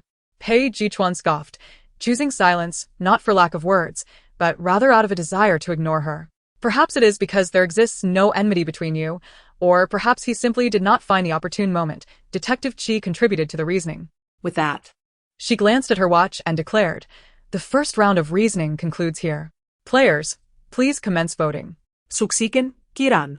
And Pei Chuan cast their votes for Lu Yihua, while Lu Yihua, Liang Yuning, and Xian voted for Pei Chuan. In a fleeting moment of distraction, Jiao Yan found herself bearing the weight of the entire reasoning group's fate, without anyone inquiring if she consented. All eyes turned toward her. Teacher Qiao, it is your turn to vote, Qi Ran urged. Jiao Yan glanced at Pei Chuan, noticing his composed demeanor, seemingly unconcerned about his own fate. A second look at Lu Yihua revealed an expression that conveyed a readiness for violence, his gaze resolute as if he were prepared to fight. Frankly, she felt discontented with either outcome. In her turmoil, she caught a glimpse of Lu Yihua rolling his eyes. I vote for Lu Yihua, Jiao Yan declared, adopting an expression even more resolute than his own. A hint of amusement flickered in Pei Chuan's eyes, as if he found this outcome rather satisfying. With a crackling sound of electricity, the mechanical voice echoed, player Lu Yihua is eliminated. The game continues. Lu Yihua was taken away by the staff. His face contorted in disbelief as he shot a venomous glare at Pei Chuan and Jiao Yan. The other players appeared discontent with the result. Why? Xia An's anguish resonated deeply, his cries filling the reasoning chamber. I told you it was Pei Chuan. Teacher Qiao, why didn't you vote for him? If you had, we would have won. Jiao Yan patted Xia An's shoulder in a comforting manner. Do not be disheartened. I merely wish to leave the opportunity for you to claim the victory. Xia An's expression froze, momentarily bewildered. Huh? To stand out, she clarified. Pei Chuan, maintaining his composure, removed her hand from Xia An's shoulder. Keep your distance from him. Why? Jiao Yan turned to him. He is the murderer, Pei Chuan stated flatly, as if presenting an undeniable fact. Xia An interjected, here we go again attempting to confuse us, right Pei? His rapid speech was laced with resentment. Jiao Yan scrutinized Pei Chuan, then turned her gaze to Xian. It seemed that Pei Chuan had the upper hand in cunning. She swiftly shrugged off Pei Chuan's grasp and pulled in Qi Ran. You two keep your distance. I will follow the detective. Qi Ran nodded. For the second round of evidence collection, the boys will form one group and we girls will form another. Xia An immediately clung to Su Shichen's arm. Brother Chen. Protect me. Su Shichen's face was one of disdain. What a disgrace. The second round of evidence collection commenced. The production team had conveniently erected a temporary structure on the school playground to simulate the deceased's residence. Jiao Yan and her companions hastened to the playground. As they approached, a figure emerged from within. Jiao Yan squinted and recognized the individual as Pei Chuan. What a persistent spirit, she thought. Pei Chuan seemed to anticipate their arrival. Raising his hand toward Jiao Yan, instinctively, she assumed he intended to strike her and attempted to sidestep. To her surprise, Pei Chuan reached into her hoodie's hood. Jiao Yan, her throat constricted by the collar, froze. Go learn to knit. You seem quite adept at weaving, he remarked. What are you trying to do, Teacher Pei? Qi Ran's voice came from behind. Two more individuals emerged from the makeshift house, Su Shichen and Xian Look. He clearly intends to harm you, Qiao. You must be cautious, Xian warned. Pei Chuan calmly released Jiao Yan's hood. She darted forward, her eyes gleaming. What caution? I was merely thinking of food. Had I delayed a second longer, you would have been carried away. Xia An was displeased by her nonchalant demeanor. No, Pei Chuan denied. I am a good person. Oh. Jiao Yan responded, then turned to Xia An and the others. Have you finished your search? If so, it is our turn. They nodded. And Jiao Yan seized Qi Ran and Liang Yuning, leading them into the deceased's home. The three dispersed, with Jiao Yan heading to the victim's bedroom. Qi Ran remaining in the living room, and Liang Yuning proceeding to her brother's room. Upon entering the bedroom, Jiao Yan glanced back, swiftly closing the door, then reached into her hoodie. Indeed, she discovered a piece of paper concealed within. It appeared to be torn from Jia Cici's diary, undoubtedly the missing entries. Taking a deep breath, she felt her heart race as her slender fingers unfolded the crumpled diary page. October 1st, overcast. I was beaten again. This time I could no longer endure, and told my brother. However, he coldly responded, "Why does she only hit you, and not others?" I too wish to know why. October 8th. Sunny. Today, I introduced the class monitor to my brother, who seemed displeased. The class monitor bought him my favorite dessert, but I forgot to mention that he is allergic to mangoes, which only worsened my brother's mood. October 16th, cloudy. I spotted the class monitor's shoes on the shoe rack. My brother's room was rather noisy, and I took a peek. Having folded the paper back up, Jiao Yan's mind cleared slightly. She no longer harbored suspicions about Pei Chuan. Just a minute prior, that infernal announcement rang out. Player Pei Chuan is declared deceased. The game continues. Among the remaining 5, Qi Ran was innocent, while Liang Yuning appeared to be merely a supporting character. From the torn diary entries, it seemed possible that her brother had an affair with her boyfriend. As for who among them was the murderer, Jiao Yan resolutely chose to trust Pei Chuan. If the siblings were indeed rivals in love, it would not be implausible for the brother to harbor hatred and kill his sister for the sake of love. But then, why would you meet such a fate? Was it truly mere misfortune? Jiao Yan found herself at a loss. Hearing commotion from the living room, she ceased her contemplation and opened the door. The 3 girls gathered in the living room exchanged glances. Any discoveries? Qi Ran was the first to inquire. Jiao Yan shook her head. I suspect all the clues have been swept away by that group of boys. I did find something on the bookshelf in the brothers' room. Liang Yuning suddenly interjected. What? Jiao Yan and Qi Ran spoke in unison. Liang Yuning raised the object in her hand. Surely my sister's first prize certificate from the voice acting competition cannot be considered a significant clue? Her tone carried a hint of uncertainty. The 3 of them were somewhat bewildered. Just then, the broadcast sounded. It's over, it's finally coming to an end. Jiao Yan, linking her arm with Qi Ran, was about to step outside when her peripheral vision caught a glimpse of a pile of trash in the bin next to the coffee table in the living room. As the game progressed, certain truths began to surface through the process of reasoning. Standing before the small blackboard, Jiao Yan wore a confident smile, her gaze sweeping across each person present. Both Xia En and Su Shichen appeared rather uneasy. Jiao Yan's eyes finally settled on Xia En. The murderer is you. Xia En gasped in shock. It wasn't me. Where were you when Pei Chuan was stabbed?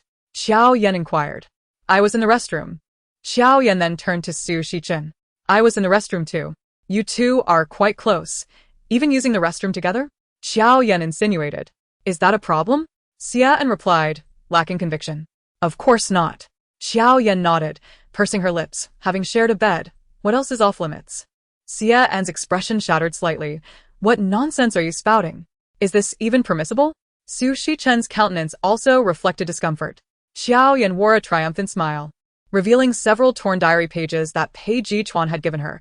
From these torn diary pages, it seems your sibling relationship isn't as harmonious as it appears? So what? There are many siblings with strained relationships. Does that mean I should kill her? What logic is that? Xia En rolled her eyes dramatically. It is known that Su Xiantang and the deceased were in a romantic relationship, and you are the deceased's brother. Now, let us examine this last diary entry. It states that Su, the student, had a close relationship with you, and your sister discovered that your relationship was unusual. Jiao Yan leaned over the table, her smile subtle, her crescent-shaped eyes narrowing into a sweet arc, her tone ascending with interest. Xia En's expression changed instantly, while Su Shichen's face darkened as well. So, the brother is the murderer? Liang Yuning asked, looking up. Certainly not. Everyone present was taken aback. Xia En exhaled deeply, patting her chest. Judge Qiao truly possesses keen insight. The brother is the deceased. The moment these words left her lips, the room fell into a stunned silence. What on earth does that mean? Xia En's lips twitched. Teacher Qiao, should you go learn knitting from my grandmother? You seem quite adept at weaving tales. The brother is the deceased, so what does that make me? You are the sister, Jiao Yan replied nonchalantly. Now everyone was ensnared in her web of deduction. Why am I the sister? Don't tell me you're actually curious about what she can conjure up, Xia En retorted, her intrigue piqued. Pointing with a water pen at the diary affixed to the small blackboard, Jiao Yan noted, these 2 lines state that the sister enjoys drinking mango sago, yet the brother is allergic to mangoes. So? Xia En leaned back in her seat, closing her eyes to rub her temples. Weariness etched across her face. While this alone does not prove much, I also found crucial evidence in the trash bin in the living room. a takeout receipt. You rummaged through the trash? Xia and gasped in astonishment. Teacher Qiao, don't be too dedicated to your work. Silence. Jiao Yan snapped, annoyed at being interrupted. Look at this takeout receipt. It bears the brother's name, yet the ordered drink is mango sago. Clearly, it is the sister who enjoys mango sago. Xia and was utterly speechless. You investigators are truly hasty in your conclusions. Chapter 25. It turns out I am also a part of you. The live stream's comments exploded with her bombshell statements. What is she saying? I can't comprehend. My head is itching. I need to think. Oh my. I actually find her reasoning somewhat convincing. Jiao Yan remained resolute in her deductions. Consider the deceased's name. What was it? Jia Cici, is there a problem? Xia An's mind was in turmoil, feeling as if she had just ascended to the position of queen in a palace intrigue, only to face the emperor's demise and be forced to accompany him in death. Jia Cici faking her death clearly suggests the production team is hinting that the sister is feigning death.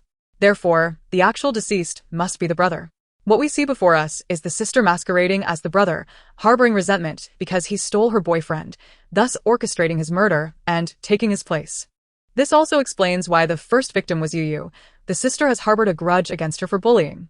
Jiao Yan's eyes sparkled with a triumphant glee, her tone tinged with excitement. Wow, is that even possible? Xia An looked at Qi Ran in shock. Qi Ran was at a loss for words, glancing at Liang Yuning, who equally wore a face of confusion. That is my deduction. Is this truly a deduction? This is clearly an accusation. Xia An flung her pen onto the table, spreading her hands in a gesture of despair. The others exchanged glances, unsure. Ultimately, it was Qi Ran who stood up to announce, voting will commence now. Su Shichen cast 1 vote. Liang Yuning received none. Jiao Yan garnered no votes. And Xia An received 4 votes. Xia An was eliminated.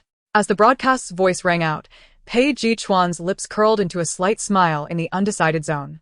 Jiao Yan beamed with the smile of a victor. However, before she could celebrate, she heard the latter part of the broadcast. The murderer achieves ultimate victory. A question mark arose in the minds of the remaining participants. Jiao Yan was dumbfounded. Why? Xia An's face fell, and through gritted teeth, she spat out, Jiao Yan, you truly deserve to die. 3 minutes later, the 8 of them reconvened in the deduction room. Pei Chuan wore a clear smile, his gold-rimmed glasses now in hand as he toyed with them. He met Jiao Yan's bewildered gaze with a smirk. Well done. Jiao Yan parted her lips to respond. But no sound emerged. Director, are you toying with us? Xia An lamented, her head resting on the table, her demeanor profoundly mournful. Jiangbo Zhou remained unfazed. I warned you all before we began. The murderer could be 1 or 2 individuals. If you choose not to heed my warning, who can you blame? But who exactly is the murderer? Xiao Yan's thoughts seemed disconnected from the others. It is you, Pei Chuan stated flatly, his words striking a dissonant chord. And you. Xia An's tone was drawn out, her spirit crushed. Xiao Yan's eyes widened in disbelief. Why me? How do you know it was me? Why wasn't I aware of this? Her barrage of questions echoed the sentiments of the others. Pei Chuan leaned against the table beside her, retrieving the hair tie found on the deceased at the crime scene from his lab coat pocket. Xiao Yan leaned in for a closer look, instinctively touching the hair tie in her own hair. They look the same? Pei Chuan nodded. The crime scene is crucial. It's a pity none of you cared to investigate. But you were with me the entire first round. When did you notice this? Xiao Yan still felt incredulous. Did you also kill Yu? Qi Ran queried. Yes. Before Pei Chuan could respond, Yu interjected, I had just entered Ji Yuan building, still on the stairs. When Pega suddenly charged out of the restroom and attacked me, I was utterly unfortunate. Pei Chuan openly confessed his wrongdoing. I didn't intend to kill you. I merely aimed to divert attention. Initially, Xia An had begun to suspect Pei Chuan, but the chat records presented by Qi Ran successfully shifted everyone's focus onto Liu Yihuai. In the first round, Liu Yihuai had inexplicably become a scapegoat. Immediately following the second round, Pei Chuan began to divert suspicion, incessantly emphasizing that Xia An was the true culprit. So, in the second round, you were self-sabotaging? Jiao Yan finally grasped the situation. Pei Chuan's smile remained unwavering. This is all thanks to the inspiration you provided. Yet, it was hardly a source of joy for me. It turns out I am but a pawn in your game. Xiao Yan feigned a sigh. What nonsense are you spouting? Pei Chuan unceremoniously tapped her on the head with his pen. Xiao Yan winced and shot him an indignant glare. But why doesn't teacher Chiao know he is the murderer? Yu continued to inquire. However, Pei Chuan's dwindling patience had reached its limit. He cast a glance at Jiang Guizhou, who was holding a megaphone not far away, let director Jiang unveil the remaining mysteries. Jiang Guizhou promptly projected the pre-recorded plot revelation onto the large screen. Apart from Pei Chuan, the others all instinctively looked up. In fact, Jiao Yan realized that forgetting she was the murderer was also part of the narrative.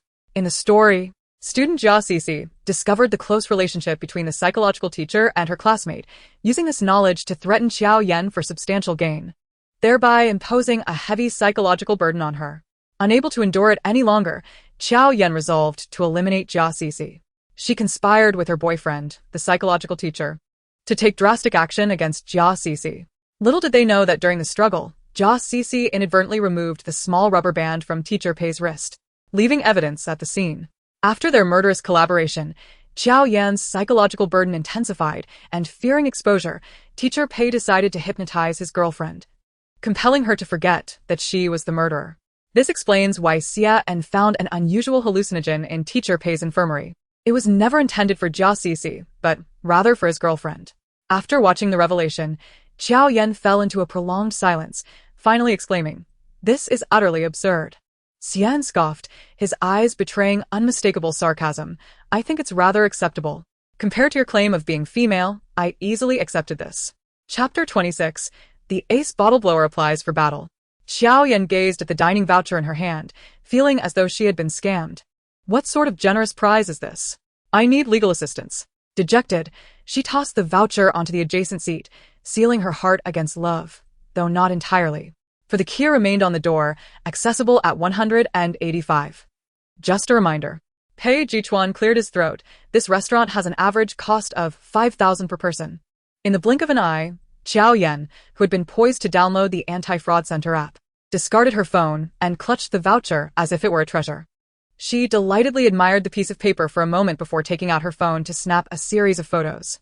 Pei Chuan observed her every move, his mood lifting slightly. "What are you doing?" Pei Chuan's expression immediately darkened, while the keen-eared Xia En in the front row raised his hand and turned around.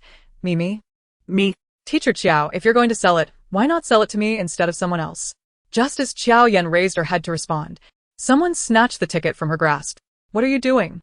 Jiao Yan instantly flared up, raising her hands in an attempt to retrieve it. Pei Chuan held the ticket in one hand while deftly operating his phone with the other. Input amount. Facial recognition. Payment. It was done in one fluid motion. All right. Pei Chuan looked up. "I've transferred the money, 5,000, and the ticket is now mine." Jiao Yan's eyes brightened. No longer inclined to contest, she promptly lowered her head to check her phone.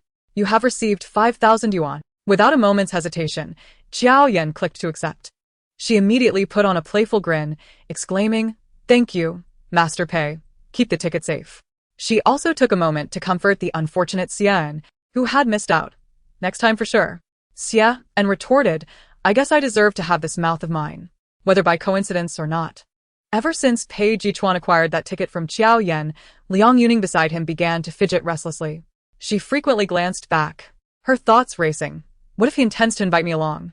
What should I do? How will Yi Huai react if he sees? Yet, her worries proved unfounded.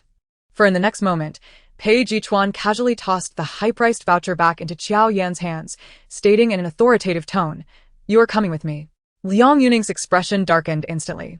The barrage of comments seemed to predict this moment, with some even having placed bets earlier.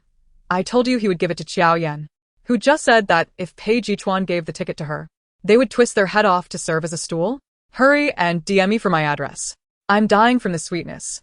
The sugar content today is off the charts. I watched the whole thing while on insulin, who understands? If they're not real, then I'm fake. Quit gambling." Jiao Yan furrowed her brows, looking at him in confusion. "What do you mean?" "It's a gift." Pei Chuan spoke as if casually tossing a used water bottle to a recycling lady by the roadside. A flicker of joy crossed Jiao Yan's eyes, followed by uncertainty. "Are you serious?" Yes. Without further ado, Jiao Yan seized the ticket and waved it at the front row Xia En. "Xia. Pei Chuan suddenly felt an ominous premonition. His gaze darkened, a chilling aura emanating from him. "What's wrong?" Xia En turned back once more. Under the pressure of that undeniable intensity, Jiao Yan's words twisted on her tongue. Look, this is a ticket from Brother Pei. I didn't pay a single cent. There are still good people in this world, right, Xia? Only then did Jiao Yan offer a smile directed at Pei Chuan. Instantly, the menace in Pei Chuan's eyes dissipated, as though it had merely been a figment of Jiao Yan's imagination. Feeling sorry for Xia and feeling sorry for Xian one. Feeling sorry too. 10,086. Jiao Yan stood at the restaurant's entrance, gazing up at the gilded letters on the sign, surrounded by cameras. She couldn't help but wonder if it was truly made of gold. Pei Chuan seemed to read her thoughts, his voice laced with amusement. Don't stare, it's real. Before Jiao Yan could express her astonishment, she was pulled inside by Pei Chuan. The opulent crystal chandeliers cast a soft glow, making the entire restaurant appear elegant yet intimate. The soothing strains of violin music enveloped every inch of the air. Pei Chuan guided Jiao Yan to one of the tables, each separated by screens, ensuring a high level of privacy. Jiao Yan, for once, settled down, quietly observing the menu presented by the server. She was curious about what sort of dish could cost 5,000. Damn it, it's in English. I can't understand. Pei Chuan, seeing through her facade, called the server over and began pointing out items on the menu, with the server nodding eagerly beside him. Before long, dish after dish was served, each plate exquisitely arranged, fragrant and of superb quality. Having scarcely enjoyed a decent meal during her time at the villa, Jiao Yan eagerly indulged in the feast before her. Pei Chuan, unhurried, slid the cut steak closer to her and lifted his glass of red wine. Let us toast. Jiao Yan immediately set down her fork, raised her glass, and pondered for a moment. The ace bottle blower applies for battle. Pei Chuan replied, you better make it worthwhile. He placed his glass down, not taking a sip, primarily watching Jiao Yan eat while occasionally pulling out his phone to contact someone. Hey, I think I just saw your girlfriend at the restaurant. Professional filmmaker Zhang. Where did I get a girlfriend? Pa. Oh right, I forgot, you have no girlfriend. Pa, how do you know I had dinner with Jiao Yan today? Pa. Yes, it was at a couple's restaurant. Professional filmmaker Zhang. I hope everything is fine. Hands together in prayer. About 2 or 3 hours later, Jiao Yan laid her head on the table, unable to lift it. One hand waved aimlessly in the air. Pei Chuan, don't press my head. Pei Chuan chuckled at her annoyance. You still think you're the ace bottle blower? Jiao Yan, in a daze, lifted her head, her eyes misty and her cheeks flushed, appearing somewhat adorable. Just tell me if I blew it or not. Pei Chuan glanced at the several empty bottles in front of her and found himself at a loss for words. Chapter 27. It was the first time the young master brought a woman home. Pei Chuan quietly observed Jiao Yan, his cold voice softened, akin to the gentle breeze by a summer pond. He couldn't be bothered to argue with the drunkard. With a few swift motions, he dismissed the photographer, sending him home with the equipment, and then called Yu Zhou. Once he arranged everything, he looked up and found the drunken girl had vanished. Pei Chuan felt a jolt of panic, scanning the restaurant but finding no trace of her. He called her only to realize she hadn't taken her phone. He tucked away Jiao Yan's phone, his face displaying a rare moment of anxiety, before suppressing his irritation and inquiring with the waiter about her whereabouts. I think I saw that beautiful lady leave just now, the receptionist replied. Pei Chuan hurriedly thanked her and dashed outside. As soon as he stepped out, he spotted the little drunkard swaying at the roadside, a taxi parked beside her. Instinctively, he feared someone might take advantage of her and quickened his pace. As he approached, he overheard their conversation. Driver, to Hongbei Airport? Jiao Yan leaned against the car window, chatting amiably with the driver. Yes, the middle-aged driver. Thinking it was a big job, replied eagerly. Oh, then you go ahead. Jiao Yan removed her hands, cautioning him. The driver, Pei Chuan, fearing she might get hurt, rushed over to support her, explaining to the driver, sorry, she's drunk. The driver, with a dark expression, said nothing as he pressed the gas pedal, the green taxi shooting off like a rocket. Jiao Yan half leaned into Pei Chuan's embrace, feeling the rise and fall of his chest, as if he were stifling laughter. She tilted her head to look up at him, her eyes red-rimmed, her beautiful brows slightly furrowed, appearing quite displeased. What are you laughing at? Pei Chuan adjusted her posture, pulling the hood of her sweatshirt over her head. You're amusing. Jiao Yan allowed his actions, her watery eyes locking onto him seriously. Am I a joke? You are a compendium of jokes. Having witnessed Jiao Yan's enterprise-level understanding, Pei Chuan was no longer surprised.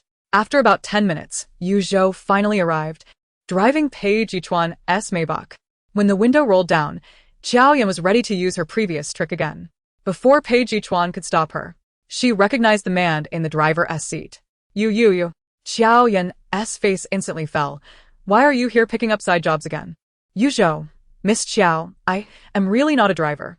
As soon as he finished speaking, Jiao Yan had already hopped into the passenger seat, fastening her seatbelt with ease. So quickly that Pei Chuan was momentarily taken aback. Let us go. She looked perfectly normal, not at all like someone who was drunk. Disregarding the strong smell of alcohol wafting from her, Yu Zhou gripped the steering wheel, hesitant to move, glancing at his boss for help. Pei Chuan narrowed his eyes and glanced at him indifferently. Yu Zhou immediately felt a chill run down his spine, as if a thorn was lodged in his throat. Feeling utterly uncomfortable, a minute later, he found himself in the back seat, his legs feeling as if they had just sprouted, unsure of where to place them. Hands resting on his knees, even his breathing unconsciously slowed, striving to diminish his presence. However, if he could, he truly wished to open his phone and start a live stream. Family who understands. In my lifetime, my boss is actually driving for me. Oh right. My boss's surname is Pei, the Pei from the Pei group. Pei Chuan took advantage of the red light to glance over at Jiao Yan in the passenger seat. She had tilted her head and fallen asleep, a few strands of hair falling across her face, radiating an aura of tranquil beauty. Upon reaching their destination, Jiao Yan stubbornly refused to exit the car, insisting that Pei Chuan was a human trafficker. The two held off for nearly 10 minutes until Pei Chuan, exhausted of patience, simply carried her inside. The entire villa was solely occupied by Pei Chuan. When the servants saw him carrying a woman inside, from the 45-year-old nanny to the 72-year-old gardener, their eyes ignited with a fervent curiosity. They watched as Pei Chuan ascended the stairs, not beginning to murmur until the door to the guest room slammed shut. The nanny, who had recently become enamored with domineering CEO literature, wiped her hands on her apron and remarked, "Nonsense, wasn't he here with the young lady last time?" The gardener, old Zheng, immediately refuted her. That's not the same at all. Yu Zhou, overhearing their conversation, couldn't he help but roll his eyes. Aunt Sun, you should spend less time in the internet CAF. Aunt Sun disagreed with him. Little Zhou, I don't go to the internet CAF anymore. My daughter bought me a new phone with a large screen. It's so convenient for reading novels. Yu Zhou suddenly believed in the existence of dragons. Aunt Sun was truly deaf. Speaking of her daughter, Aunt Sun digressed. Little Zhou, look at the young master. He already has a girlfriend. When will you find one? My daughter is quite nice, and she has the right age too. Aunt Sun. Yu Zhou interrupted her. Let us talk about the young master instead. Oh right. Aunt Sun seemed to remember something important, about to continue gossiping, when suddenly, a door opened upstairs. The servants surrounding Yu Zhou scattered like birds. Aunt Sun. Pei Chuan looked down from above, gazing at those below. Come up here. Aunt Sun. Upon confirming that her young master merely wished for her to assist the attractive young lady in taking a bath, finally breathed a sigh of relief. The two busied themselves in the bathroom for nearly an hour, and when they emerged, the smell of alcohol on Jiao Yan had notably diminished. Aunt Sun, having fulfilled her role, went downstairs to prepare a hangover remedy for the young master's woman. She thought to herself that there were not many nannies left with a sense of duty like hers. Pei Chuan placed Jiao Yan on the bed, tucking her in. Just as he turned to leave, she sat up abruptly, as if resurrected. Do you want water? Pei Chuan was momentarily startled by her. No. Jiao Yan flashed him a grin. Where's my phone? I haven't sent a message today. Habitually, she reached for the bedside, finding nothing. Pei Chuan raised an eyebrow. Even in your drunken state, you're thinking of sending messages? You're quite dedicated. Initially intending to hand her the phone directly, Pei Chuan suddenly changed his mind upon hearing her words. He bent slightly, aligning his gaze with Jiao Yan's, and gently tucked a strand of hair behind her ear, as if soothing a child. Who do you wish to message? Chapter 28. My tolerance for alcohol is abysmal, yet I adore drinking. Jiao Yan frowned, visibly displeased. Dragging her words. Why are you like this? Director Jiang said not to tell anyone. Hurry, and give me my phone back. I'm almost forgetting what I wanted to say. She wore only a short-sleeved top, her pale arms exposed to the air, instinctively shivering from the cold breeze of the air conditioning. Seeing this, Pei Chuan relented and handed her the phone. Quickly, once you're done, sleep properly. Jiao Yan. Having finally acquired a mobile phone, clicked into the business section and swiftly typed a flurry of messages in the chat box, all the while casting wary glances at Pei Chuan, fearful he might be peeking.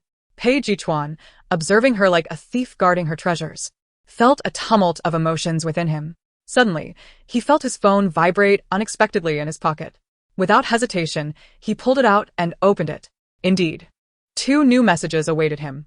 He scrolled through them one by one. The first read, "Your reasoning game seems captivating. Would you mind teaching me some time?" It was evidently not in Jiao Yan's usual style of communication. He swiped it away and glanced at the second message.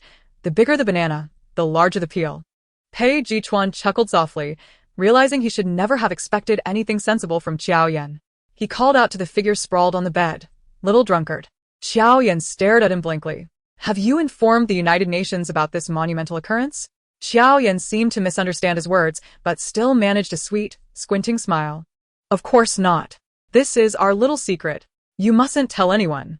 In that moment, Pei Chuan pondered that perhaps Jiao Yan had not made it big in the entertainment industry after so many years simply because she had chosen the wrong path. Had she pursued a career in comedy, she might have been a household name by now. With her messages sent, he suggested it was time for sleep. Tucking her in gently, Jiao Yan seized his arm. "No way." Her hands were icy, prompting Pei Chuan to clasp both of hers, attempting to warm them with his own heat. The following day, Jiao Yan groggily lifted herself from the bed, her head pounding from the hangover, her stomach feeling hollow. She sat in a daze for 3 minutes, gradually focusing her eyes. Wait, something feels off. She slowly realized that this place was worlds apart from her previous residence. Had her room transformed into something entirely different overnight? Hearing the commotion, Pei Chuan unexpectedly sat up from the floor, his expression not particularly cheerful. "Morning." Jiao Yan blinked in surprise, her gaze filled with shock and anger as she instinctively checked her attire. Thankfully, she was dressed. But wait, why did her clothes differ from her original ones? You. Jiao Yan stammered, unable to articulate her confusion. Pei Chuan wearily rubbed his temples and rose from the floor, plopping down on the bed. "Do you have memory loss?" Jiao Yan nodded, cautiously inching toward the wall. Pei Chuan's lips curled into an attractive smile, though his eyes held a hint of chill. After enduring a night of torment, she remembered nothing? Such fortune was hard to come by. To Jiao Yan, Pei Chuan's smile resembled that of a devil. The devil, under her watchful gaze, pulled out his phone, opened a video, and presented it to her, pressing play. Jiao Yan gaped at the video of herself, holding a tube of toothpaste as a microphone, passionately belting out some outrageous lyrics. "I am a handsome guy allergic to alcohol. My drinking habit is atrocious, yet I absolutely adore it." The figure in the video seemed unwilling to enjoy the moment alone, even snatching Pei Chuan's phone to wrap her arms around his neck and sing, "Just a sip of alcohol could kill me, but if you let me drink madly, you'll be the one to perish." The lyrics were rather fitting. Jiao Yan watched the video, her expression blank. Externally, she appeared unfazed, but internally, she had already drifted away for some time. But wait, there was more. Pei Chuan's eyes sparkled with mischief. "Last night, you insisted on having paper and pen and wrote me a letter." He retrieved a piece of paper from his pocket, unfolding it dramatically before her. "Dear Pei Chuan, by the time you read this letter, I will have joined the party, for a wise person does not fall in love." "Shut up." Jiao Yan glared at him fiercely, contemplating whether to silence him permanently. Truthfully, he had witnessed many instances of drunken madness. Back when he was abroad, a friend, heartbroken and inebriated, managed to complete a thesis that had been stalled for 2 weeks in a single night. Just last month, at a friend's wedding with Jiang Guozhou, that fool insisted on forming a brotherhood with the father of the bride after a few too many drinks, nearly getting thrown out. Such occurrences were relatively normal. Who would have thought that Jiao Yan, when intoxicated, would awaken her patriotic spirit? "Are you just going to stand there and watch me embarrass myself?" Jiao Yan inquired. "I even recorded it for you," Pei Chuan replied, unperturbed by any impropriety. How utterly disheartening. Jiao Yan hurled a pillow at Pei Chuan. In the next moment, as if she had exhausted all her energy, she asked, "Where am I?" "My home." "What time is it?" 9:30. No wonder, she felt something was off. She had forgotten to go to work. "You're off today."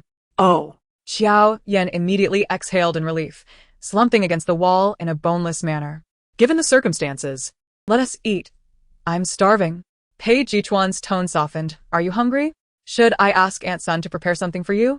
Upon hearing of a meal, her eyes lit up as she stretched and climbed out of bed. "Thank you, Brother Pei, for your hospitality. From now on, We shall be as close as brothers. Her actions were exaggerated, as if she were about to perform a ritual of brotherhood right there. Pei Chuan's expression darkened. I consider you my future girlfriend. And you regard me as a brother? Zhang Fei wouldn't allow Liu Bei to sleep beside him. By the way, do you only have one room? Jiao Yan recalled how Pei Chuan had risen from the floor earlier. The domineering CEO sleeps on the floor? If word got out, he might be expelled from the ranks of domineering CEOs. Mentioning this seemed to ignite Pei Chuan's temper. After all, it was Jiao Yan who had insisted he stay with her, and she was the one who had kicked him out of bed in the middle of the night. Yet here she was, asking such a question. Pei Chuan shot her a dispassionate glance, his voice low and tinged with mockery. In a room like this, I have 8 more at home. Chapter 29. When you reach my age, you will understand. Such a splendid holiday ought to be spent at home doing nothing. Pei Chuan said little in response. He indeed had some work to attend to, and keeping Jiao Yan there was rather inconvenient. After exchanging a few pleasantries, Jiao Yan stepped out. Just 2 minutes later, she returned. Pei Chuan raised an eyebrow. Can't bear to leave? That familiar, simplistic banter returned.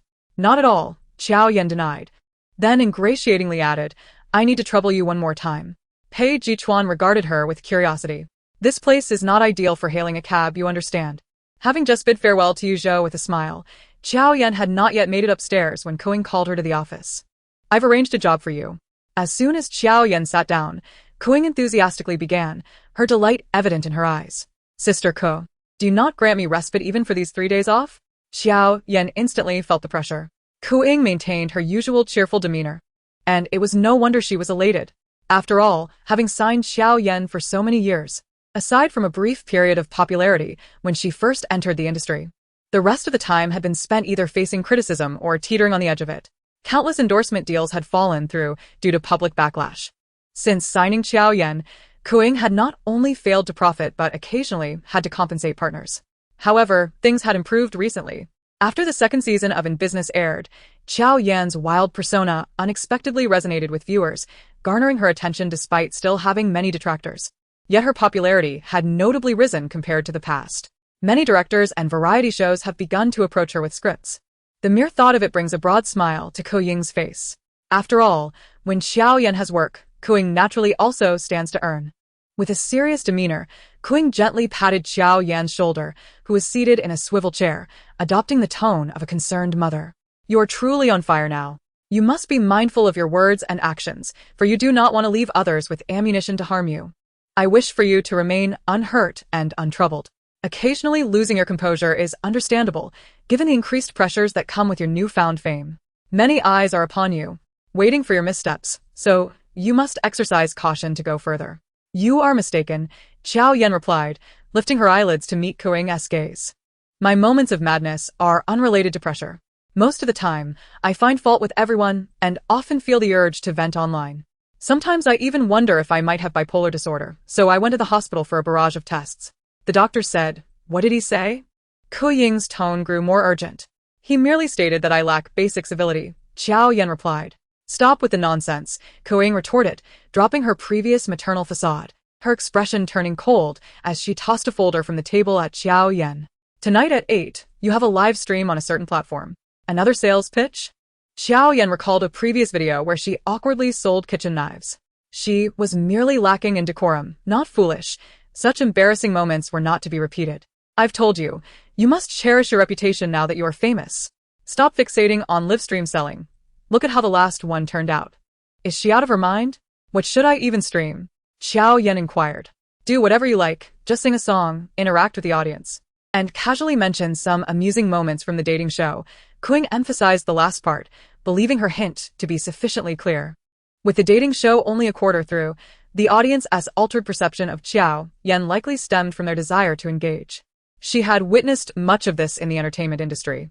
It was essential to create topics that could attract attention and generate revenue while the heat was still on. Jiao Yan nodded, signaling her determination to fulfill her task. At precisely 7:58 that evening, she sat before her computer, ready to commence the live stream. Thanks to Koing's promotional efforts on Weibo, a flood of viewers surged into the stream, and the comments section exploded with activity. Finally live. I just took out a loan of 200,000. What are we selling today? A day without seeing you feels like 24 hours. Is the host male or female? YISNT anyone speaking? Has she lost her voice? She appears just as she gains momentum. Don't make your intentions too obvious. It was the first day of no new episodes for the dating show, and regular viewers, who typically spent their time in live streams, were at a loss for how to pass the long night. Upon seeing Jiao Yan's stream, they pounced on it like starving lions. In mere minutes, the viewer count exceeded 200,000. Jiao Yan adjusted her microphone and whimsically changed the stream title to Free Money for the Foolish. After settling everything, she cleared her throat and greeted the audience. Good evening. Or not. It's up to you. As soon as she spoke, the comments section erupted further. Have you eaten? If not, take a punch from me. What does the host do? Good evening. I'm curious. What happened after you ended the stream last night? Why are you suddenly streaming? Is it intentional or accidental? What does the host do?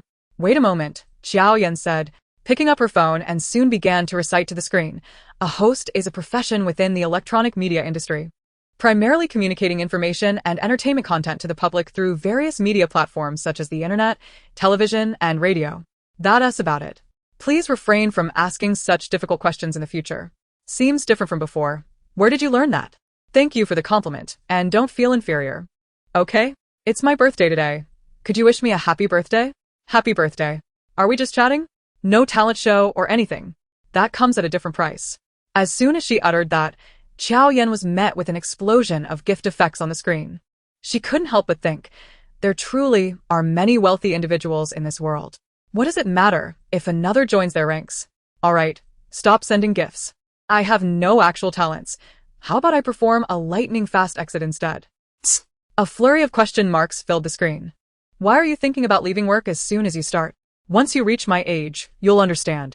I hope you never have to grasp the meaning of that, she said, her hands pressed together in a gesture of prayer. Chapter 30. Your top supporter has entered the live stream. Kuing had mandated that Jiao Yan must stream for a full 2 hours. The notion of ending the stream was merely a passing thought. However, the onset of sleepiness was undeniable, and Jiao Yan stifled yawns, her patience wearing thin. Is this really necessary? Out of the corner of her eye, she caught a comment that made her chuckle. Even yawning looks good on Teacher Jiao. I'm smitten. A fan whose comment was acknowledged perked up. Can we connect via audio, Teacher Jiao? Can we? Seeking to distract herself, Jiao Yan opened the audio connection requests, and in the blink of an eye, several avatars lined up. The eager fan quickly seized the opportunity. Good evening, Teacher Jiao. You're my fan. No, wait, I'm your idol. Jiao Yan squinted her eyes playfully. Friend, your language is a bit tangled. My apologies, Teacher Jiao. I'm just too excited. The voice on the other side belonged to a soft-spoken girl, and Jiao Yan was typically lenient towards attractive individuals. Why don't you take a moment to gather yourself?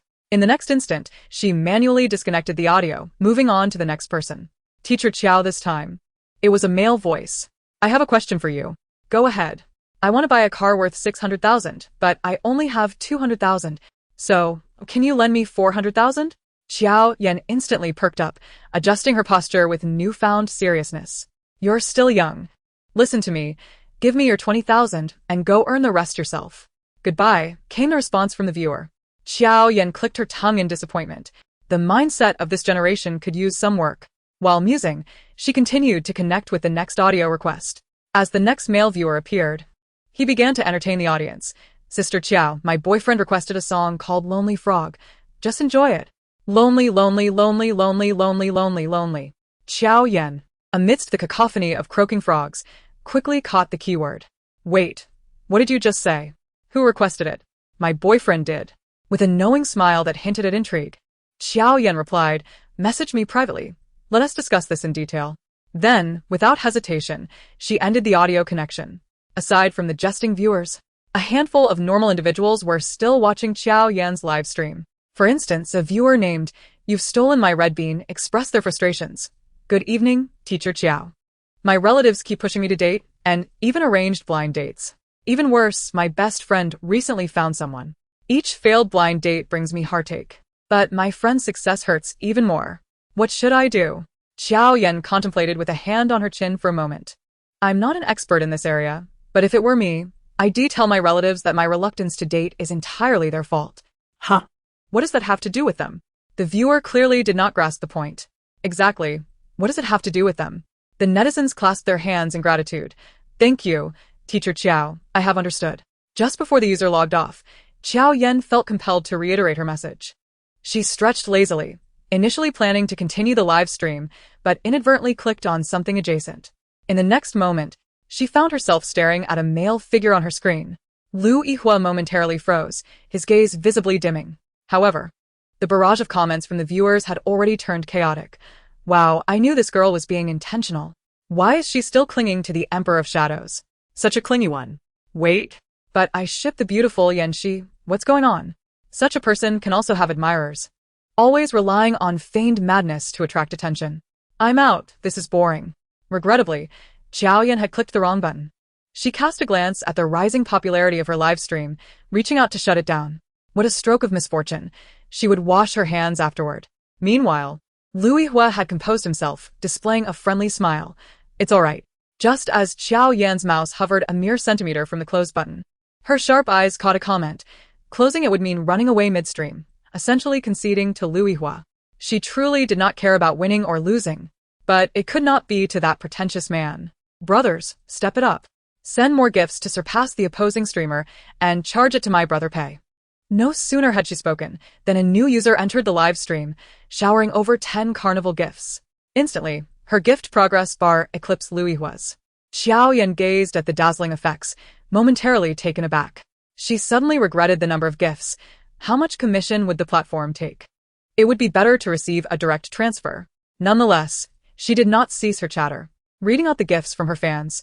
Thanks to the man in stockings for the romantic carriage. Thanks to I am Jiao Yan's dog for the 3 meteor showers. Thanks to Pei Chuan for the 15 carnivals. Who?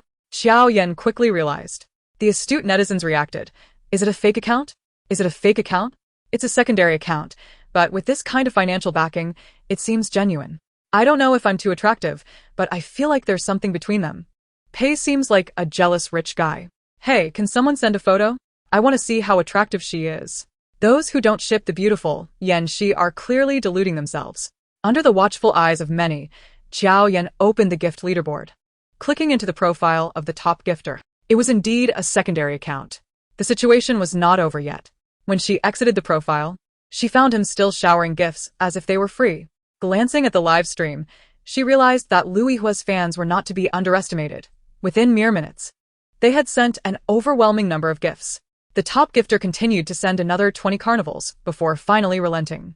Jiao Yan began to suspect this was merely a matter of time, not of his limits.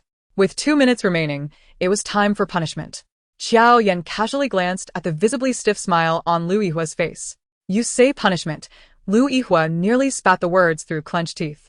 Jiao Yan lazily pulled out her phone, typing a message that seemed to scold. Jiao Lima, top gifter, how do you think we should punish him? The opposing side showed typing for nearly 2 minutes. Jiao Yan's patience wore thin. Jiao Lima, are you writing a thesis or something? Pooey, is this fun? Chapter 31. Hello, check out the abs. Having not been to the company for a week, although many matters had been delegated to his sister Pei Chuan, certain issues still required Pei Chuan's direct intervention. After sending Jiao Yan off early in the morning, he headed straight to the office. Unsurprisingly, the board expressed their discontent with his absence. Pei Chuan treated their grievances as mere background noise. After the meeting, he personally handled contracts with several key clients and organized a gathering to foster relationships. By the time he wrapped up, it was already 8 in the evening. While 3 days of downtime might seem like a vacation to others, for Pei Chuan, it felt akin to overtime. After a simple dinner, he returned to his study to prepare materials for an upcoming video conference. Suddenly, a notification popped up on his phone. Lu Yihua, Jiao Yan, live stream clash. Pei Chuan furrowed his brow, his irritation escalating. She had left his home in the morning, and now she was trending with another man? The sight of Lu Yihua's name was irksome to him. He immediately called his sister. Pei Chuan, you take over the conference call with Mr. Zhou later. I have matters to attend to. He hung up abruptly. At that moment, Pei Chuan, indulging in a soothing massage at a beauty salon, belatedly realized what was happening. Ignoring the mask on her face, she scowled and cursed aloud. Pei Chuan, you scoundrel. After delegating his responsibilities, he opened a live streaming platform, searched for Jiao Yan's account, and clicked in.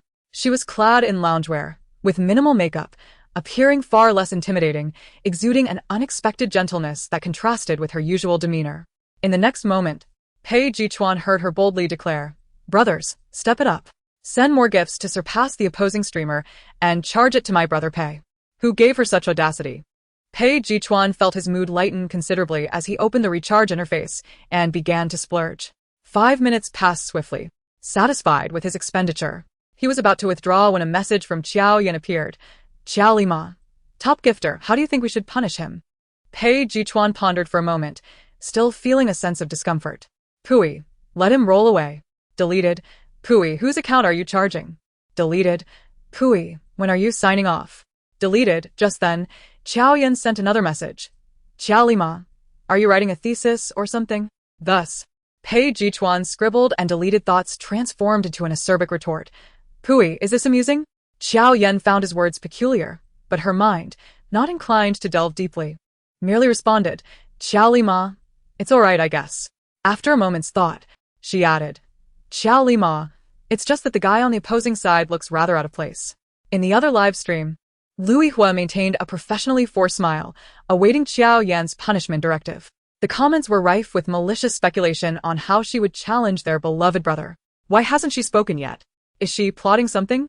Lighthearted, don't be such a gentleman. If it were me, I would have exited this round. In contrast to the various conspiracy theories on Lighthearted's side, the atmosphere in Jiao Yan's live stream was inexplicably cheerful. With her fans nearly dominating the comments, those who don't ship the beautiful Yan Shi are clearly just pretending. This must be an announcement, right? Is it an announcement? I'm from the marriage registry. I came on my own. Then just block him. Jiao Lima. Sure thing. Jiao Yan had already intended to do so. After receiving a message from the top gifter, she exited the room without hesitation, clicked into Lighthearted's account, and blocked him. The entire sequence of actions was seamless. On the other side, Lighthearted felt duped, and his expression faltered instantly. Jiao Yan casually responded to the netizens, "Let us align our narratives. I slipped my finger." The netizens were visibly disheartened, feeling as though she truly regarded them as fools. Meanwhile, her phone vibrated again, and she glanced at the screen. "Pa, when will the broadcast end? I must tell you, I encountered something quite absurd today." The viewers expressed their curiosity in the comments. Jiao Yan, relishing the burgeoning curiosity flooding the screen, flashed a radiant smile at the audience. In the next moment, she swiftly terminated the live stream. After finishing her session, she reclined in her gaming chair, feeling utterly content. Shortly thereafter, her phone rang unexpectedly. TSK. She picked it up casually, noticing it was from the top supporter. Considering the substantial amount he had just gifted her, it seemed rather ungrateful to disregard him now. With a sigh, she answered the video call. Pei Chuan appeared as if he had just stepped away from a formal event, dressed in a black shirt that accentuated his well-defined, mature physique, with 2 buttons undone, revealing a hint of his collarbone. Jiao Yan felt a spark of excitement. His appearance exuded the aura of a brooding, charming antagonist straight from a novel. She found herself momentarily entranced, suddenly pondering Liang Yuning's perspective. Surely, Pei Go's looks and physique were far superior to that of that so-called Lu Shijing, right? What absurdity are you referring to? Pei Chuan inquired slowly, noticing her silence. His voice, low and laced with a barely perceptible amusement, was irresistibly captivating. By the way, do you enjoy Zhu Ziqing's essays? How do you feel about kittens? Jiao Yan questioned in return. I prefer dogs, he replied. What are your thoughts on Van Gogh as Starry Night? I'm not an expert in that area, he said, beginning to sense something amiss. And what insights do you have regarding the Mona Lisa smile? Jiao Yan kept firing off questions, seemingly unrelated to one another. Jiao Laosher, could you speak plainly? Pei Chuan asked. Look at the abs, she cheekily retorted. Chapter 32. Off to that and profitable class again. Beep, beep, beep. The call ended abruptly. Jiao Yan clicked her tongue, finding it rather dull, and tossed her phone aside before heading off to shower. Half an hour later, donning a bathrobe and drying her damp hair, she emerged from the bathroom. Habitually glancing at her phone on the table, she picked it up. Pa, the video call has been cancelled. A few minutes later, she received several messages. Pa, not watching anymore? After a few more minutes. Pa, are you free tomorrow? Let us have tea. With one hand, Jiao Yan typed. Jiao Lima, only children say tea. I'm talking about adult goods. Pa, what adult goods? What is she talking about? Pei Chuan pondered for a while before catching on. Pa, then shall I invite you for tea tomorrow? Jiao Lima, seen, not approved. 3 days passed in the blink of an eye. Apart from the live stream that Koing had arranged for Jiao Yan on the first night, the remaining 2 days were truly restful for her. After all, that one live stream had significantly elevated her popularity. Delighted with the leisure, Jiao Yan spent 2 days at home, feeling as though her spirit had been rejuvenated. On the 4th morning, as she was still lost in slumber, her agent's call jolted her awake. Jiao Yan buried her head under the covers, attempting to feign ignorance, but the persistent ringing of the phone proved unyielding. Finally, she could no longer resist, and, with her eyes closed, she reluctantly answered. "Hello? Jiao Yan, the driver is unavailable today," Koing stated bluntly. "Fortunately, Pei Chuan's assistant just informed me that he happens to be passing by and can give you a ride. Please get ready quickly. He'll be here shortly." Still groggy, Jiao Yan barely registered what she was being told. Just then, another call came through. Squinting at the caller ID, her mind began to clear. She sat up in bed. "I can't talk right now. I'll take another call." She hung up on Koing and answered Pei Chuan's call. "Are you awake? Peigo, are you already here?" she asked uncertainly. "Not yet. I'm just giving you a heads up. Your agent should have already informed you." Perhaps due to having just awakened, Pei Chuan's voice sounded slightly hoarse, yet unexpectedly gentle. "Your company's driver is unavailable, and she asked me to give you a ride." Jiao Yan didn't say much more. Goodbye.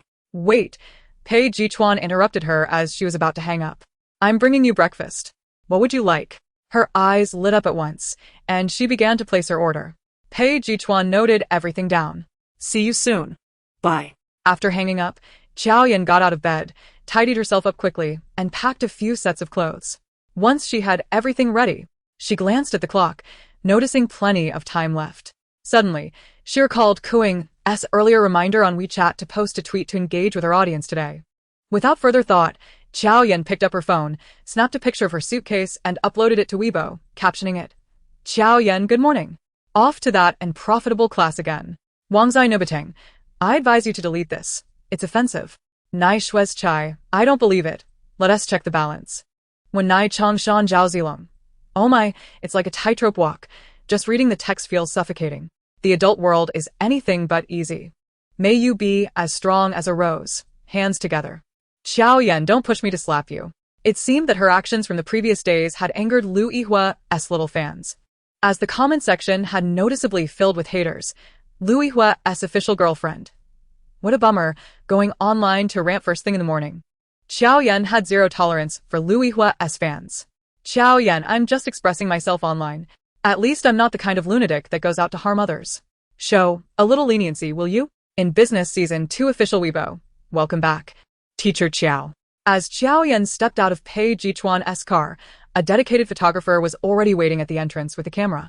Their shared ride became the first trending topic following the relaunch of In Business. Jiao Yan couldn't help but suspect that Jiang Guizhou had orchestrated this. She and Pei Chuan entered the Heartbeat Villa in succession, where the guests had mostly arrived. Besides the previous 6 individuals, Jiao Yan noticed a pair of unfamiliar faces on the sofa in the activity area. "Good morning, Teacher Chiao." Yu enthusiastically took the suitcase from her hands. Jiao Yan was in a reasonably good mood, managing to muster a smile. "You too." She subtly diverted her gaze from the unfamiliar man and woman in the distance. Just as she was about to inquire about them, the man approached their direction. "Pei Zong, long time no see."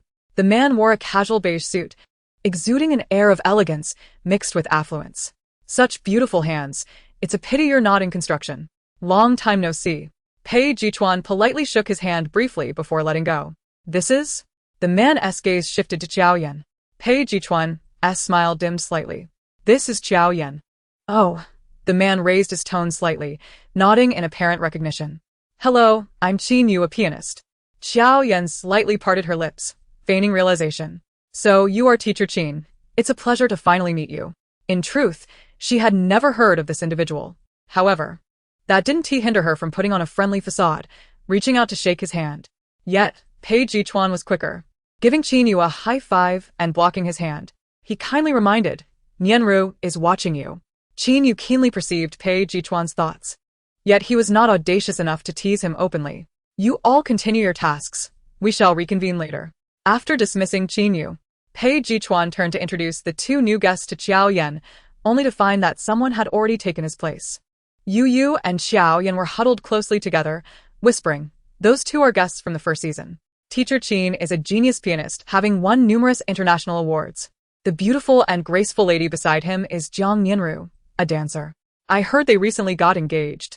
Chapter 33, that is simply alarmist rhetoric. What are you thinking? Teacher Qiao?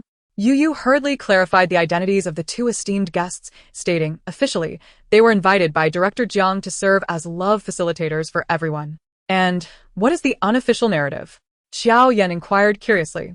Well, it seems that Nianru is constantly lamenting on the official blog about how difficult their first season was, questioning why they should pose as if they were air conditioning units right after graduation. She even privately messaged Director Jiang, asking when she could return. Jiao Yan nodded thoughtfully. This beautiful sister appeared to be quite an intriguing character. Moments later, everyone had gathered. Director Jiang, holding a small megaphone, began his address. The ever-enthusiastic Xie and Yu clapped incessantly to enliven the atmosphere. The two guests beside me are undoubtedly familiar to longtime fans of business. Please join me in welcoming Jiang Yanru and Qin Yu. Once the applause subsided, Director Jiang continued, next, we invite the two teachers to share their thoughts. Jiao Yan felt an inexplicable sense of participating in a Monday morning flag-raising ceremony until she heard Jiang Yanru declare, as someone who's been in your shoes, I advise you all to steer clear. This was akin to a model student addressing the principal, proclaiming that studying was futile. Jiao Yan chuckled. This beautiful sister was truly to her taste. Director Jiang's expression instantly soured as he shot furtive glances at Qin Yu. The charming Qin Yu, who had just been the center of attention, now appeared as meek as a quail, feigning shyness throughout. A woman without a man is like a fish without a bicycle, a bird without a watch. Compared to the first season, Jiang Nianru maintained her steady performance. Nianru. Qin Yu's face flushed with embarrassment, yet he dared not utter a word, tugging at Jiang Yanru's sleeve like a chastised spouse. Puffed. Jiao Yan couldn't suppress her laughter. Jiang Guozhou glanced at Jiao Yan, then at Jiang Yanru, suddenly feeling his future seemed bleak. This cracks me up. I feel for Director Jiang. Ha ha ha. I suddenly find myself looking forward to what kind of sparks will fly between Jiao Yan and Jiang Yanru in the same frame. Qin Yu, is no one speaking up for me? I suddenly have a new idea. After finally interrupting Jiang Yanru's explosive remarks about fish and bicycles, Qin Yu adjusted his expression and began to mediate the situation. I apologize, everyone. My fiancé, he has a penchant for joking. Jiang Yanru immediately frowned, shooting him a glare. Who is joking with you? Jiao Yan raised an eyebrow at the duo and slyly whispered to her Pei Go, your friend's family status is quite concerning. Pei Chuan cast her a meaningful glance and simply responded with a nasal sound.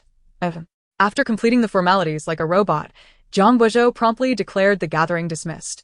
Just as Jiao Yan contemplated seizing the opportunity to slack off, Pei Chuan caught her hat as she turned. Where are you off to? He inquired, as if seeing through her intentions. Jiao Yan's mind raced to the restroom. Would you like to join? Pei Chuan immediately released her hat, feigning nonchalance. Jiao Yan tilted her chin defiantly and shot him a challenging look before striding toward the restroom. Upon exiting, she unexpectedly bumped into Liang Yuning. Jiao Yan, I need to speak with you. Liang Yuning stood in the doorway, blocking her path. Sensing something amiss, Jiao Yan locked eyes with her. What is it? I heard you used to be Yi Huai's girlfriend?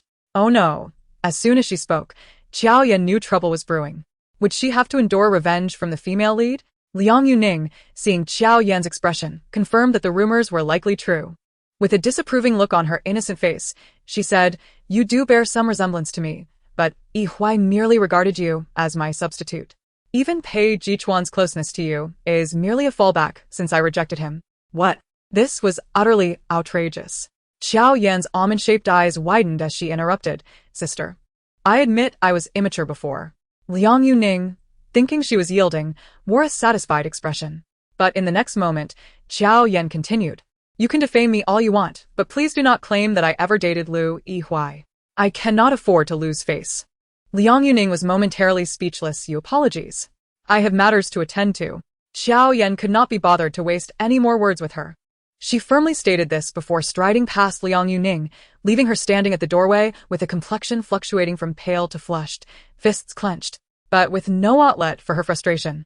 At that moment, Jiang Nianru approached and observed Liang Yuning standing at the restroom door, her face shifting like a chameleon, and recalling the snippets she had accidentally overheard earlier, based on a gossip she had seen online. She immediately concocted a dramatic narrative about the enmity and affection between the two. Jiang Yanru, who typically held disdain for those who presented one face while harboring another, could not resist making a few sharp comments. Liang Yuning was furious, yet she had to maintain her innocent persona. "Yanru, I was merely passing by." Jiang Yanru mockingly exclaimed. "Oh?" How long do you plan to pass by? Liang Yuning, now blocking the doorway, felt increasingly awkward due to Jiang Yanru's remark and had no choice but to apologize and reluctantly step aside. "My apologies." Chapter 34, it seems to be called something like Mouse Head and Duck Neck. As soon as Jiao Yan emerged, someone tossed her a pump. Pei Chuan then handed her a bag of balloons. "Su Shichen and Shi Ran have gone shopping. You are in charge of inflating the balloons." When did they become so close? Jiao Yan suddenly realized that after a break, the atmosphere in the heartfelt villa had shifted. Well, forming little cliques, are we? She noted this slight for future reference. Wait. "What are you responsible for?" "You." Pei Chuan replied instinctively, his tone casual, yet laced with ambiguity. Jiao Yan frowned. "I am responsible for supervising you," Pei Chuan leisurely added. "Teacher Qiao, I will help you inflate the balloons," Yu eagerly offered, grabbing a bag of balloons from the floor. "Thank you. You are quite kind."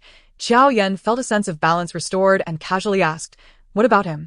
"He and Luing Di are setting up outside and said they plan to redeem the humiliation from their self-introductions on the first day. Then I wish him success." As she spoke, Jiao Yan fitted a balloon onto the pump. Though Pei Chuan claimed to be supervising, he did not simply let the two girls do all the work. Approximately 2/3 of the balloons in the room were inflated by him. Jiao Yan was known for her short-lived enthusiasm.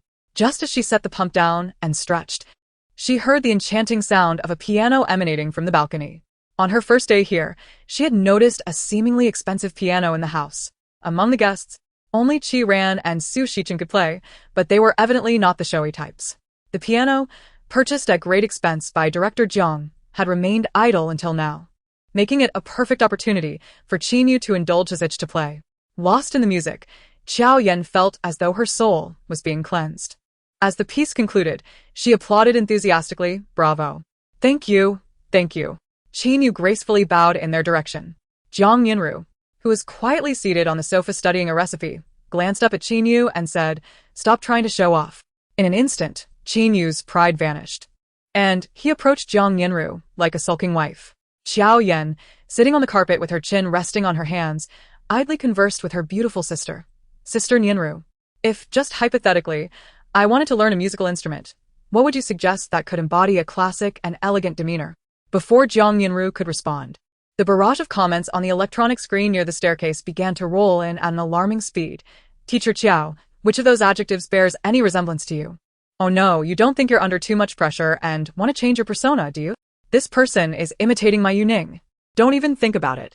Even if you master all arts, Emperor Lu wouldn't glance your way." Qinyu plays the piano so handsomely. "Thank you for curing my years of cross-eyedness. My eyes are straightened now. Different fields are like different mountains. I wish you success." Jiao Yan pondered for a moment and added, "Preferably something not too complex. I'm rather lazy and learn slowly. If it could be a quick success, that would be even better. Do you have any recommendations, Sister Yanru?" Seeing her earnest expression, Jiang Yanru couldn't bring herself to discourage her and began to search her mind for suitable instruments. "A wooden fish," spoke Pei Chuan, and Jiang Yanru's eyes lit up. "Indeed." Jiao Yan turned to Pei Chuan, her smile growing broader. Pei Chuan felt a warning bell ring in his heart. Suddenly, Jiao Yan swiftly popped the balloon he had just tied. Caught off guard, Pei Chuan jumped in surprise. Qinyu, watching from the sidelines, wore a smug expression, thinking to himself that with a mouth like hers, it was a wonder she could win a partner. Real men should be like him, adaptable and resilient. Everyone remained silent, and since she had spoken, they naturally had no objections. Jiao Yan found it hard to understand her behavior of inflating prices, but she chose to forgive her. Pei Chuan keenly noticed the exchange of glances between the two and subtly frowned. While Liang Yuning was busy cooking, the others either chatted in the living room or the backyard. Jiao Yan mused about the dog situation, puzzled as to why Pei Chuan appeared so composed while they were all dogs to the female lead. No wonder the lead ended up not with him. The first to sense something unusual wafting from the kitchen was Jiang Yanru. At that moment, she was on the sofa with a pillow, complaining to Jiao Yan about how Qinyu had only complimented her cuteness rather than her beauty before they left this morning. Jiao Yan felt inexplicably as though she had been smeared with dog food. So that's why you've been acting so sarcastic toward him all day? Isn't that a bit severe? Jiang Yanru was indignant about the matter. Severe. Jiao Yan was unsure of what to say, but following her lead seemed safe. Jiang Yanru felt satisfied. But this comfort quickly faded as her lovely brows furrowed slightly. What is that smell coming from the kitchen? Jiao Yan shook her head in confusion. They exchanged glances and immediately slipped on their slippers to investigate.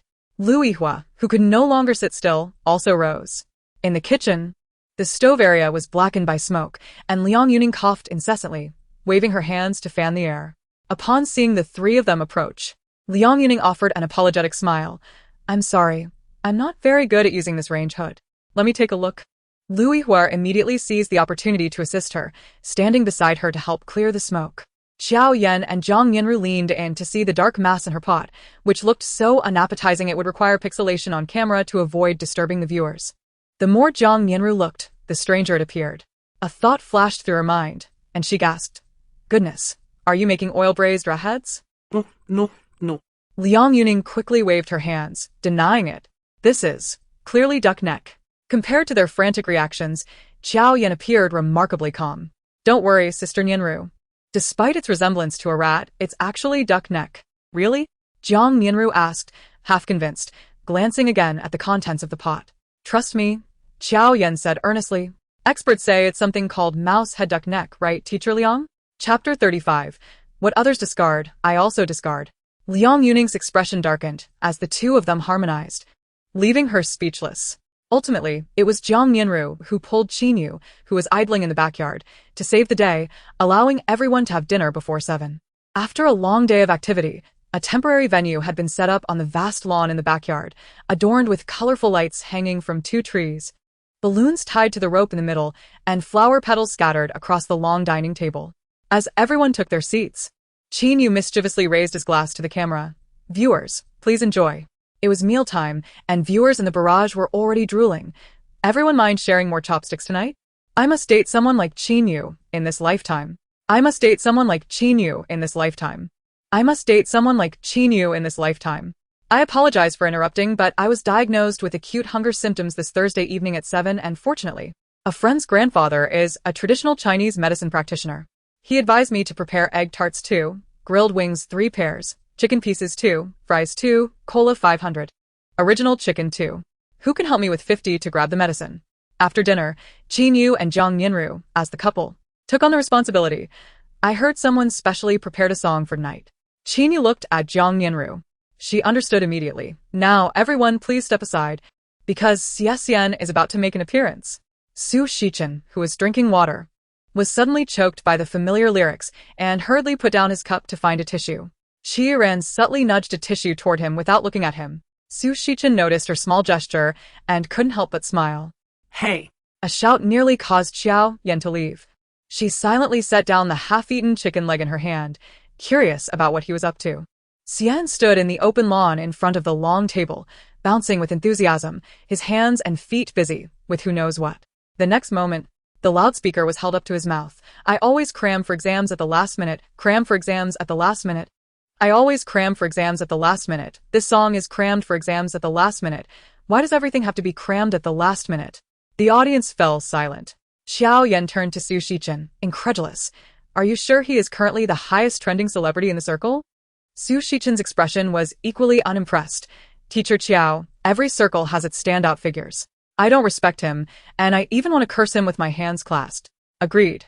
Jiang Yanru glanced at the clean chicken bones that Xiao Yan had devoured, wishing to throw something at him. The excruciating 4 minutes finally passed. Xian tossed the loudspeaker aside, excitedly pulling up a vacant chair. Teacher Qiao, how do you think I performed this time? A foot fetish, perhaps? Xiao Yan replied with a smile that didn't quite reach her eyes.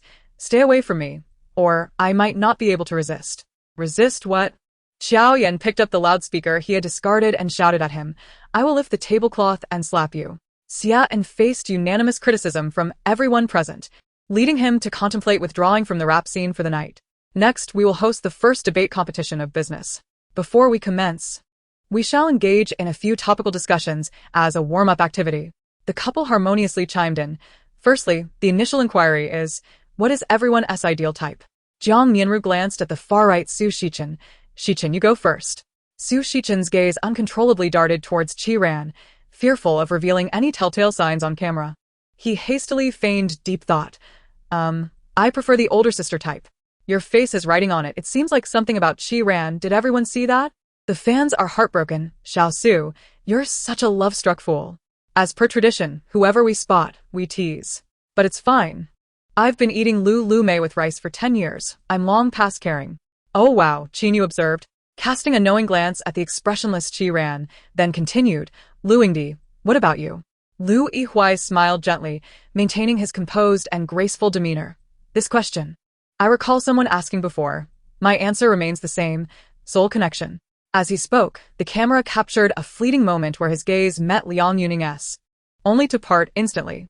Very profound, Qin Yu maintained a polite smile, continuing to call on participants. When he reached Jiao Yan, she was still urging Pei Chuan to fetch a bunch of grapes from the nearby fruit platter. Teacher Qiao, what about you? Huh? Xiao Yan turned her head towards Qin Yu, a momentary look of confusion in her eyes. It's hard to say what my ideal type is, but when it comes to dating, there are 2 types of people I definitely wouldn't want. Please enlighten us, Teacher Qiao. Xiao Yan raised a finger. The first type is someone who is already in a relationship. We cannot engage in such unethical behavior. Upon hearing this, the fans of Lu Yihuai and Liang Yuning expressed their agreement in the comments. Sister, remember what you said today. I recorded it. You better be serious. And the second type is someone who is single. If others don't want them, then neither do I. I've realized and I've contacted Lingyin Temple overnight. I'm going to become a nun tomorrow. To the one in front, I 1 TB saved if I'm below a bachelor's degree. This sister really has no serious words. ISNT there a possibility that you're also someone nobody wants? Huh? He teased. Setting your standards so high, are you trying to get yourself killed? Xiao Yan nodded seriously. If I don't have high standards, I fear I might be cheated on. Before Qin Yu and Jiang Yanru could interject, Xiao Yan heard Pei Chuan chuckle softly beside her. What are you laughing at? She asked, puzzled. Nothing. Pei Chuan cleared his throat. I just think your concerns are a bit unnecessary. Chapter 36. You won the competition but lost her. Oh. Xiao Yan replied expressionlessly. I was just kidding. What? Actually, I'm afraid of cheating myself. In front of the camera, they showed no restraint, bantering freely. Noticing his brother's unusual demeanor, Qin Yu swiftly redirected the conversation. After posing a few more questions related to love, they delved into the theme of the evening. Jiang Yanru, following the order of the draw, divided the 8 guests present into 2 groups and announced the topic of tonight's lawn debate, which is happier, to love or to be loved. The affirmative side argued that loving is happier than being loved, while the opposing side contended that being loved is happier. The specific positions were to be discussed amongst the 2 teams. After 3 minutes of cordial exchanges and subtle scheming, the debaters took their places. The affirmative team consisted of Yu, first speaker, Xian, second speaker, Su Shichen, third speaker, and Pei Chuan, fourth speaker. The team name, provided by Xian, was Right Team. The opposing team was made up of Liang Yuning, Qi Ran, Jiao Yan and Lu Yihuai. Under Jiao Yan's strong insistence, they adopted a rather explosive team name, Drunkenly Pairing Up Team. As both teams settled down, the long dining table where they had just eaten transformed into a debate stage. Qin Yu, holding director Jiang's megaphone, recited the opening remarks. Welcome to the first episode of Business Lawn Debate. Tonight's debate topic is, which is happier, to love or to be loved? Let the debate begin. First, we welcome the first speaker of the affirmative team, Yu, to state her position and deliver her speech, with 3 minutes allocated. Upon hearing this, Yu stood up from her seat and politely bowed to the camera. Hello everyone. Our position is that loving is happier than being loved. Love is a universal and timeless theme in the realms of art, philosophy, and aesthetics. It is an emotion that arises from within, a sincere feeling towards another person or something. To love is an active engagement. One can choose whom to love. Love is a form of energy that provides anticipation and motivation. Additionally, love is a skill. Those who cannot love are pitiable. Encountering someone to love is a fortunate event. They need not do anything to bring happiness to those who love them. This encapsulates our perspective. Yu had been a key member of the debate team during her university days, and now, in her element, her aura radiated differently. Next to her, Xian, a last-minute addition to the debate team, looked at her with admiration. Thank you to the first speaker of the affirmative team for her statement. Now, Let us see how the opposing side will approach the topic. Please welcome the first speaker of the opposing team, Liang Yuning, to present her argument. Also with 3 minutes allocated, Jiang Yanru, like an emotionless reading machine, seemed more inclined to witness a brawl than a dry debate. However, no matter how much she suggested to Director Jiang, he was unwilling to transform the debate into a boxing match. Liang Yuning stood up, smiling politely. We believe that being loved is happier than loving. Firstly, we assert that being loved is the prerequisite for love, and the ultimate goal of love is to be loved. Just as a child raised by wolves cannot speak, if a person has never been loved, they will lack the ability to love correctly. Furthermore, being loved is selective. When you become the object of someone else's love, you have the right to decide whether to continue the love, thus prolonging happiness. In summary, we believe that being loved is happier than loving. However, the advantage of the opposing side soon became evident. Primarily, Jiao Yan, who initially planned to coast through, couldn't resist joining the fray as she observed their heated exchange. The comment section was ablaze with excitement. Wow, I feel ignited. I want to argue with someone. So impressive, feels like watching a college debate competition.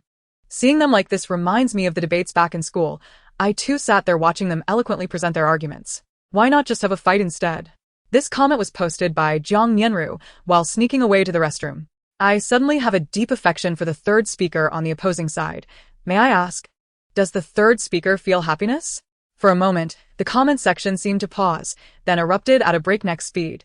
Don't love too much. Today, It seems like you must win one of the contests. Ha ha ha. Where are the beauty-enhancing troops? Are they really not debating? I'm genuinely rooting for them. Jiao Yan's expression suddenly soured. I'm not happy, you know. Thus, the drunkenly pairing up team regrettably faced defeat. Amidst the laughter and cheer, the filming for the evening came to a close. Although Jiao Yan felt slightly disgruntled by the loss, she was more put off, leading her to ignore Pei Chuan for the remainder of the evening. Brother, you won the competition but lost her. Pei Chuan shot him a sidelong glance, then mercilessly called out to Jiang Yanru, who was passing by. Sister Yanru, I report, he just snuck out for a smoke. Pei Chuan initially intended to find Jiao Yan for an explanation when the crowd was sparse, but with Qinyu's interruption, Jiao Yan had already vanished. He glanced at the closed door next to him, feeling a bit overwhelmed. Apologies, I couldn't hold back today. Pei Chuan felt a tinge of uncertainty about whether Jiao Yan would message him today. He set down his phone, preparing to take a shower, when suddenly, a message notification chimed unexpectedly. He quickly opened the message bar, revealing yet another anonymous message devoid of an avatar. Do you think I care? I've been indulging in Xi Jilang for years. My heart is already in outer space. Meanwhile, Jiao Yan stared at the ambiguous message, pondering for quite some time the source of her annoyance. Finally, she lay down, pulled up her blanket, and muttered to herself, given the circumstances, I might as well sleep. With her intellect, the reasoning eluded her entirely. Chapter 37. I come to protect my own. Jiao Yan stood on the bustling streets of Hong City, gazing at the 50 yuan note in her hand, her expression a portrait of confusion. She exchanged glances with Pei Chuan beside her, who seemed even worse off, possessing only 2 10-yuan notes. Behind them, a photographer trailed, tasked with documenting their every move that day. Jiao Yan's gaze fell upon the bills in Pei Chuan's hand, and she scoffed, with your pitiful luck, how dare you mock me? Pei Chuan replied. On the first morning back at the Love Villa, Jiao Yan was not awakened by Director Zhang's loudspeaker. Instead, she held the very loudspeaker that had been passed around among the guests since last night, directing it at the still slumbering Jiao Yan while wielding a camera snatched from the photographer. Rise and shine. Those who awaken at this hour are future stars. The backbone of the nation, business magnates in urban novels, practitioners of self-discipline, captivating guests on blind date programs, the kings of the jungle in nature, the denouncers of all ugliness and evil in the world, and the creators of all beauty and goodness. Her impassioned speech failed to rouse the occupant of the bed. Instead, the barrage of comments seemed invigorated. I truly enjoy waking up early. It feels like prying open a coffin lid. Those who rise at this hour must have a promising future. Wake up, and may those still in bed fall off. If waking up early benefits me, I hope it's in a Bentley. Jiang Yanru noticed the woman on the bed showing no signs of waking and raised the loudspeaker once more, her voice steady. Get up. We have a date. Jiao Yan jolted awake, sitting up abruptly. What nightclub? Jiang Yanru's lips twitched. Hurry up. Today your schedule is under my complete authority. She stretched and yawned. Sister Nianru. I'm up. Can you move the camera aside? I'll wash up and come find you right away. Satisfied, Jiang Nianru equipped herself and set off to disturb the next fortunate audience member. Watching the door close slowly, Jiao Yan reluctantly got out of bed. After a quick freshening up, she shuffled downstairs in her slippers. To her surprise, she encountered Pei Chuan emerging from the adjacent room. Unexpectedly, she noticed he seemed equally unenergetic. Good morning, Brother Pei. Pei Chuan scrutinized her, relieved to confirm that her mood from the previous night had not carried over. Morning. They descended the stairs together. In the activity area downstairs, most of the participants had gathered. Jiang Nianru took the place of Jiang Guozhou, announcing today as itinerary with a loudspeaker. As the love support officer, I and Qin Yu have the right to designate 2 guests to pair up, while the remaining 6 will be assigned their dating partners through a lottery. Of course, for the sake of fairness, we have prepared perfect date plans for each pair. She then announced the designated dating guests, with Qin Yu taking over the narration, his gaze sweeping over all present. Pei Chuan's eyes darkened as they met his. Qin Yu instantly faltered. Jiang Nianru stepped in front of him, interrupting the silent exchange. Guests are prohibited from threatening one another. She continued, we designate Qi Ran and Su Shichen. Su Shichen, who had initially held little hope, lit up instantly. Thank you, Sister Nianru. Qi Ran looked momentarily surprised before regaining composure. Thank you, Sister Nianru. Throughout the recording of the program, it had become evident to discerning eyes that these two had begun to break the ice, and many fans of theirs were eagerly hoping for a restoration of their relationship. Sister Nianru, you understand what I want to see. Was that childish behavior from President Pei just now? Ha ha ha, he was reprimanded. EU. Hurry and draw lots. Before me was a box containing 3 sets of ping-pong balls in red, yellow, and blue. Drawing a matching color would result in a successful pairing. After announcing the rules, Jiang Nianru began to walk past each guest with the drawing container. When she reached Pei Chuan, she discreetly winked at him. Don't worry, I'll make sure to help you. Pei Chuan seemingly did not resonate with her. He glanced at Jiang Nianru and then at Qin Yu. Brother Qin, it seems Sister Nianru has something in her eye. Qin Yu immediately became anxious, leaning closer. Where? Let me see. Jiang Nianru pushed Qin Yu away, exasperated, shaking the drawing container at Pei Chuan. Pei Chuan casually picked a ball, yellow. He raised his eyes to observe the balls in the hands of others. The owner of the hand playing with the yellow ping-pong ball was Jiao Yan. Jiang Nianru felt immensely satisfied with her handiwork. One pair must be protected. As for the others, who cared about their fates? Thus, the abandoned Xia and ended up paired with Liang Yuning, while Yu had to face Lu Yihua again. She smiled shyly at Lu Yihua. What a coincidence, Emperor Lu. We're paired again. Lu Yihua appeared uninterested in conversation, but for the sake of the cameras, he managed to smile. Yes, what a coincidence. Subsequently, the 4 pairs of guests were taken to different locations. Qi Ran and Su Shichen were assigned to Disneyland. Xia En and Liang Yuning went to the museum. Lu Yihua and Yu were off to the ski resort.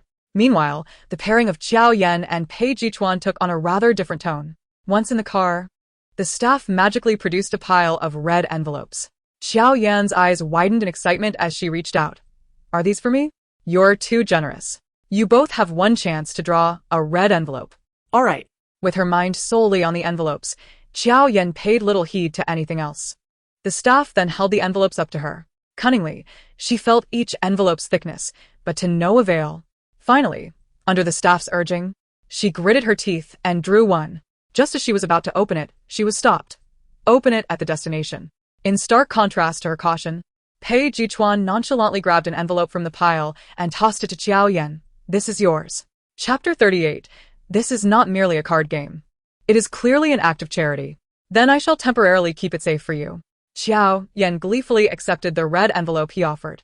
Before long, the car arrived at its destination. Jiao Yan, without even glancing at her surroundings, eagerly began to open the envelope. Upon doing so, a green note featuring her admired idol quietly tumbled out. Wow, so much. 50 yuan. Pei Chuan mimicked a tone from a certain drama that was quite annoying. Jiao Yan sulked as she picked up the 50 yuan note from the ground, then tossed the remaining envelopes into his hands. You open them yourself. Pei Chuan immediately opened his, but in the next moment, his smile froze. The smile didn't vanish. It merely shifted to Jiao Yan's face. She grinned 100 times more triumphantly than he had just a moment ago. Ha ha ha, what's the matter, Pei Chuan? Ever since you discovered you only won 20 bucks, you've stopped smiling, haven to you? Despite the playful banter, with merely 70 yuan left in your pocket, it seems even a decent lunch in Hong City is beyond reach, let alone a date. Jiao Yan scrutinized Pei Chuan from head to toe. He immediately felt an ominous premonition. What is she up to? Jiao Yan smiled sweetly at him. Brother Pei, that watch of yours must be quite expensive. Pei Chuan dismissed her notion. Jiao Yan instantly deflated, but then, as if struck by a sudden thought, turned to the photographer trailing behind them. The photographer felt a chill run down his spine. I left home without any money. Sighing at the bus stop, Jiao Yan gazed at the bustling crowd on the street, her eyes filled with melancholy. The pangs of possessiveness surged within her, making her feel as though all the money in everyone's pockets belonged to her. Pei Chuan looked down at the top of her head. Is this how you give up? Yet. Those familiar with Jiao Yan saw right through her facade. Jiao Yan is definitely up to something. Just came from Qi Ran and Su Shichen's live stream. Is this a scene from People in a Jam? Can someone explain why they are on a date in the street? Suddenly, a spark of inspiration struck Jiao Yan, and without warning, she stood up. However, due to insufficient blood flow, she felt dizzy and nearly lost her balance. Pei Chuan swiftly caught her arm. After a moment of recovery, Jiao Yan grasped his arm, tilted her chin confidently, and smiled. Brother Pei, if you don't want to go hungry, come with me. Pei Chuan lowered his gaze, his eyes lingering on her fair hand for a moment. All right. Half an hour later, Pei Chuan glanced at the old, worn sign next to the entrance, which clumsily proclaimed in 7 bold black characters, Frequent visitors Mahjong Hall. Gambling is illegal. He stated this calmly. Jiao Yan raised an eyebrow at him, confidently asserting, Don't worry, it's legal. A small gamble is just for fun. We'll win enough for lunch and transport before we stop. You know how to play Mahjong? Pei Chuan asked, slightly surprised. Jiao Yan didn't seem the type to engage in such a cerebral activity. Just a little, she replied with a bright smile, her crescent-shaped eyes filled with confidence. Perhaps enchanted by her smile, Pei Chuan found himself inexplicably following her into the seemingly modest Mahjong hall. It was still before noon, and usually, such places only became lively after lunch. They were fortunate, as they stumbled upon a table where 3 elderly folks were 1 player short. Without hesitation, she plopped down and placed her entire fortune on the table. The elders, seeing her boldness, began to organize their tiles. 20 minutes later, Jiao Yan watched helplessly as the elderly players divided her last 10 yuan. Turning to Pei Chuan with an apologetic smile, she asked, Brother Pei, could you lend me some money? Pei Chuan shot her a glance. Are you sure? We only have 20 yuan left. Jiao Yan nodded vigorously. Yes. I'm sure I can turn this around in the next round. The audience, witnessing her dismal luck and dreadful skills, had little faith in her ability to make a comeback. Jiao Yan, quit gambling. With 20 yuan left, you might as well buy 2 pounds of buns. Honestly, with her skills, even if the god of gambling possessed her, it would be a struggle. This isn't playing cards, it's clearly philanthropy. Does anyone even remember why they are here? Get up, Pei Chuan commanded, pulling her up and seating her on a nearby bench before taking her place at the mahjong table. You know how to play? Jiao Yan asked, puzzled. If you can claim to know how to play after that performance, then so can I, Pei Chuan retorted, his succinct remark striking deep. Jiao Yan shot him a glare from behind, thinking to herself that she was curious to see just how much better he could be. Truth be told, Pei Chuan had grown up abroad and never had the opportunity to immerse himself in such a cultural pastime. However, his sharp mind had discerned the patterns while Jiao Yan played those few rounds. Otherwise, he wouldn't dare to wager all his wealth so easily. Yet, contrary to expectation, in his first 2 rounds he lost everything.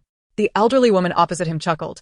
Young man, it seems you're out of money. Jiao Yan felt utterly defeated, already standing to leave, but Pei Chuan remained seated, calm and composed, without a trace of panic.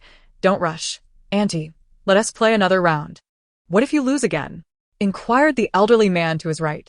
Pei Chuan smiled. What do you propose we do then? The woman, recalling the pleasant demeanor and attractive appearance of the girl who had just played, thought of her son who was still single.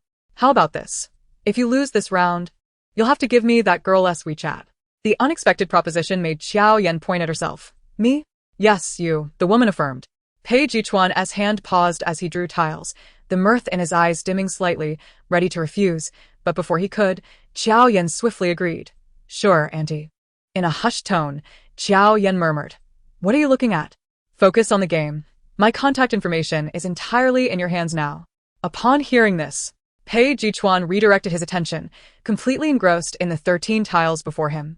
His focus was so intense that one might think he was preparing for a major exam. It's well known that playing cards, much like video games, comes with a beginner-s protection period.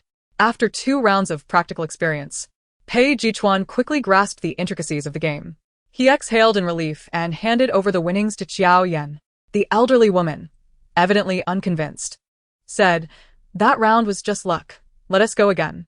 Pei Chuan smirked, willingly accepting the challenge.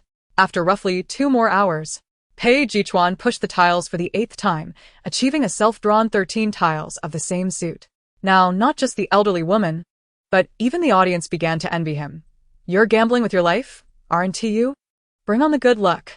Only in a world where Jiao Yan is hurt can this happen. Is she really hurt? She looks like she's beaming with joy. Behind Pei Chuan, Jiao Yan gleefully counted the several hundred yuan in her hands. As long as they were earning money, it didn't matter who earned it, for it was in her possession now. The elderly woman who lost showed no sign of her earlier satisfaction, while the 2 elderly men swiftly made their excuses to leave. Jiao Yan, thoroughly satisfied, raised her pile of bills. Look, 800. You're amazing. Her voice was melodious and tinged with admiration. Pei Chuan's thin lips curved into a slight smile, reflecting his good mood. Perhaps due to not having had water all morning. His voice held a subtle hoarseness. It's all for you. After Jiao Yan settled the bill at the front desk, she pulled Pei Chuan out of the mahjong hall and into a nearby barbecue restaurant.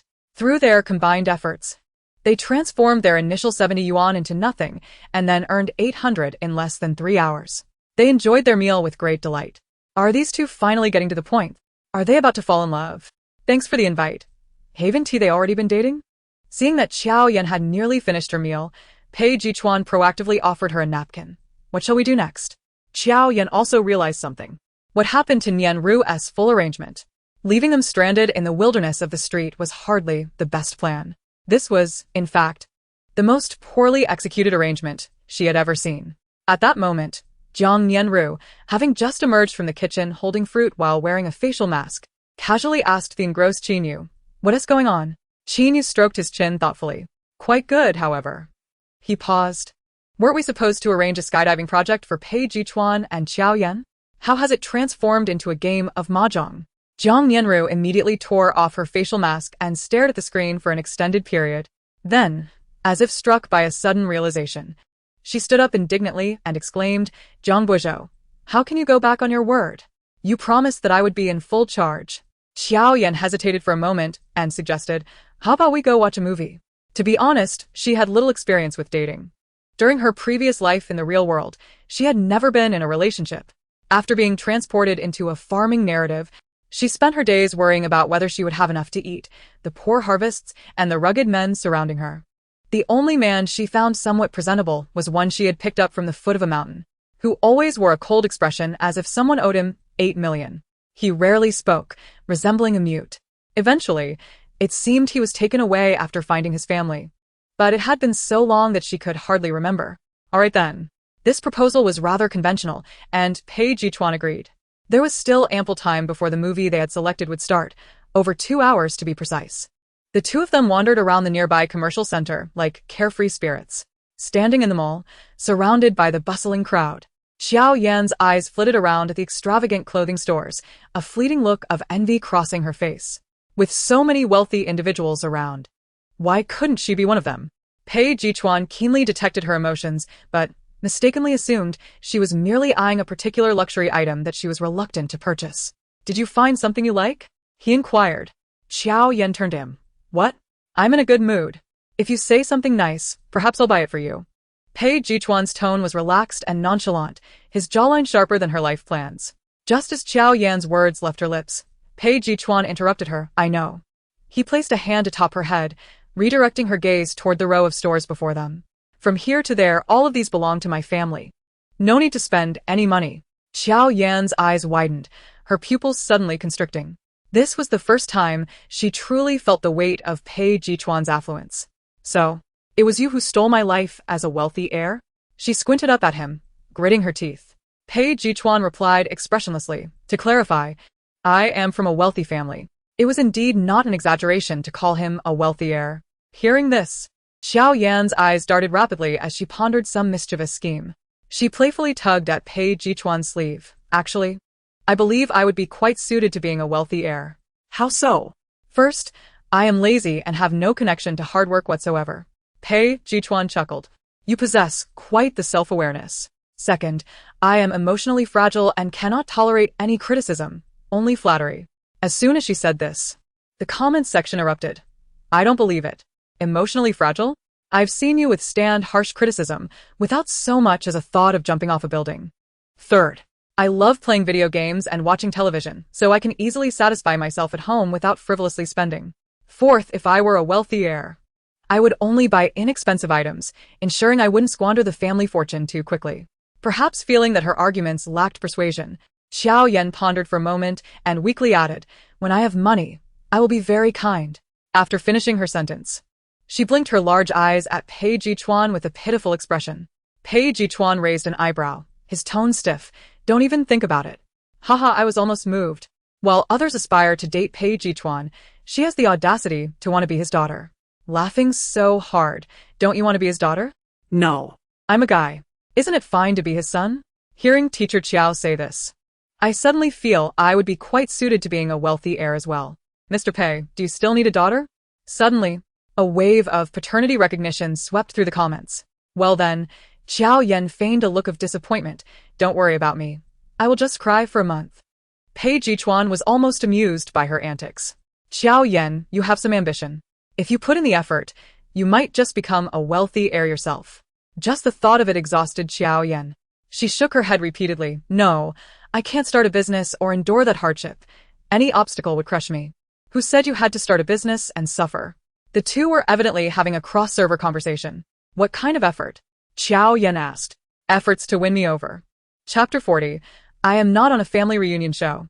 Upon hearing this, the comments section erupted, fans enthusiastically celebrating. "I declare they are now a couple. At this very moment, I have a special constitution that collapses without the allure of Pei Chuan's beauty. Forcing myself to endure might damage my body and soul. Please don't think I'm lying. Everyone is different, and just because you haven't seen it doesn't mean it doesn't exist. You all stay right there. I'll bring the Civil Affairs Bureau to you." In ignorance, I denigrated Pei Chuan's beauty. In understanding, I appreciate it. In maturity, I cannot live without it. Hear the applause. Jiao Yan's expression was peculiar, her brows knitting together as she hesitated. "This doesn't seem right? I can't do anything illegal." Pei Chuan was momentarily taken aback by her statement. "How is that illegal?" She then leaned in closer, her tone tinged with curiosity. "By the way, if I were to truly capture you, how much would your family pay to ransom you?" That was close. She almost got single. "Jiao Yan, are you serious? Do you both mean the same thing by capture?" "I hate that you're such a blockhead." Pei Chuan's expression darkened instantly. He turned on his heel and walked away. Jiao Yan was no stranger to his sudden mood swings. Following him, she didn't forget to ask, "How much could it be?" "You probably won't see a penny. You might not even need money for the rest of your life." Suddenly, Jiao Yan recalled their first meeting and immediately dispelled that inappropriate thought. She forced a smile at Pei Chuan. "I was just joking." By the time they exited the cinema, it was already 5 in the afternoon. Jiao Yan rubbed her neck, feeling discomfort all over. The seats in that theater were utterly uncomfortable. "I want to come back here again." Pei Chuan subtly stretched his somewhat numb shoulder. Hearing this, he lowered his eyelids and shot her a glance. "If you want comfort, you might as well check into a hotel." "That would be too extravagant," Jiao Yan retorted confidently. "What the heck? What kind of outrageous statement is that? What did we miss?" The comment section was filled with question marks. The cinema did not allow live streaming, so the photographer had stayed outside, waiting for them while catching up on his own free time. Upon hearing Pei Chuan's ambiguous remark, they all felt a sense of misunderstanding. "Tell us, what exactly did you do in the cinema?" "The moral standards are declining. How can one act like this in broad daylight? Where is the morality? Where is the bottom line? Where's the video?" As soon as I walked in, I tripped over everyone's pants. "Was the movie good?" Pei Chuan asked knowingly. Jiao Yan blinked innocently. "It was good." Pei Chuan scoffed. "You slept through the whole thing. Were you watching it in your dreams?" Jiao Yan stiffly attempted to change the subject. Pei Chuan didn't he call her out, and they walked toward the mall's exit, one in front and the other behind. Jiao Yan. Suddenly, someone in the crowd called her name. Pei Chuan heard it clearly. The voice was coming from a man wearing sunglasses and a baseball cap to her right. As expected, when the man saw that Jiao Yan did not respond, he approached her and called out again, "It really is you, Sister Jiao Yan." Jiao Yan sized him up and thought of a possibility. A fan, right? Hello. The individual opposite, momentarily taken aback beneath his sunglasses, exclaimed, "Sister Jiao Yan, it's me, Su Jinchao." As he removed his shades, a fair visage was revealed. Jiao Yan mused, stroking her chin. Quite handsome, reminiscent of Zero. With that assessment concluded, a look of realization illuminated her expression. "Ah, it's you. It's been ages." Surprisingly, she did have some recollection of him. In the original narrative, Su Jinchao was indeed mentioned, albeit briefly, leaving Jiao Yan with only a vague impression. She knew him as the lively neighbor boy fond of corny jokes, who had moved away for reasons unknown, never to be seen again. Su Jinchao, brimming with excitement, instinctively reached out to embrace Jiao Yan, only to be thwarted by the silent man beside her. A flicker of discontent flashed in his eyes. "Jiao Yan, aren't you going to introduce us?" Pei Chuan's lips curved into a smile, exuding a languid demeanor, yet there was an undeniable aura of authority in his every gesture. Huh? Jiao Yan turned to him. "This is Su Jinchao," she said, then gestured towards Pei Chuan. "And this is my brother, Pei Ge." By this time, the comment section had erupted. "So it's really you, Su Jinchao. You've let your own live stream go stale, and now you've wandered into a dating show." Huh? "I heard Shin recently transferred to your team. Is that true? Tell me, what is your relationship with my sister, Jiao?" I can't shake the feeling that Pei Zong doesn't look too pleased. "Hello," Su Jinchao offered a friendly smile. The next moment, he noticed the cameras behind them and instinctively lowered his cap. "Sister Jiao Yan, what are you all doing?" "We're live streaming," Jiao Yan replied nonchalantly. Oh. Su Jinchao responded, his interest piqued. "Are you hiding something?" "Not really," he shrugged. "My profession is just a bit unusual." "What do you do?" "I'm a professional esports player." Jiao Yan gave him a thumbs up. Impressive. Meanwhile, Pei Chuan watched as this suddenly intruding younger brother fussed over Jiao Yan, pouring tea and serving her food, a wave of irritation swelling within him. "Sister Jiao Yan, I never expected you to participate in a dating show." Su Jinchao added a drink to her cup, subtly alluding to the topic. "These shows must be scripted, right?" A mere phrase from him caused Jiao Yan to sense something amiss. "You little rascal, are you trying to sabotage my work?" she asserted. Su Jinchao glanced between Jiao Yan and Pei Chuan. "So, you two, Pei Ge and I, are genuinely like siblings, sharing the same father and different mothers." With a flourish, she wrapped her arm around Pei Chuan's neck, as if to solidify her declaration. Su Jinchao nodded thoughtfully. "That's good." "Let go of my neck," Pei Chuan replied, his face darkening slightly, leaning away.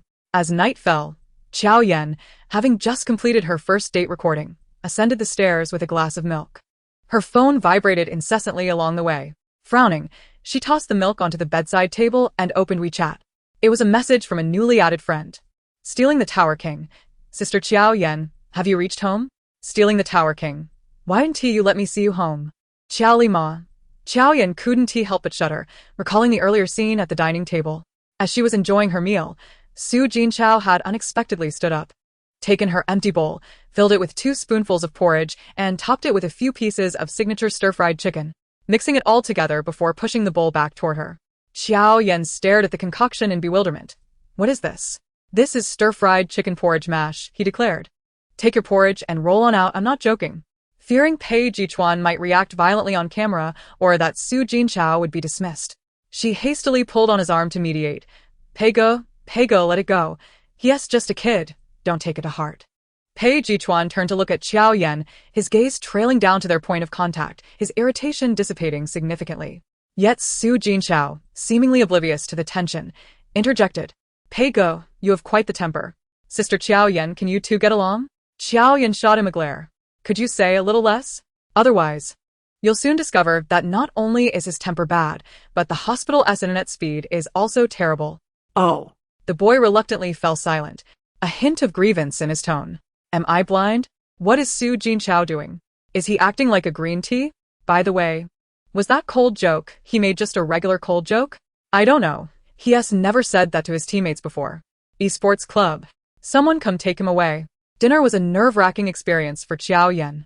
Su Jinchao's sarcastic remarks were bearable since she couldn't comprehend them fully. What was truly unbearable was his unexpected cold jokes that he interjected every few sentences, causing her to feel uncomfortably chilled beside Pei Chuan, who emanated an icy aura, nearly making her catch a cold in the sweltering heat. After the meal, without a word, she took Pei Chuan by the arm and began to leave. "Let me see you off." "You'd better not." Pei Chuan blocked Su Jinchao with his height, gazing down at him. "Why not?" Su Jinchao feigned innocence. Seeing this, Jiao Yan quickly pulled Pei Chuan behind her. "No need. Our driver will be here momentarily." "Sister Jiao Yan, could you add me on WeChat?" Su Jinchao, with a grin, produced his phone from his pocket.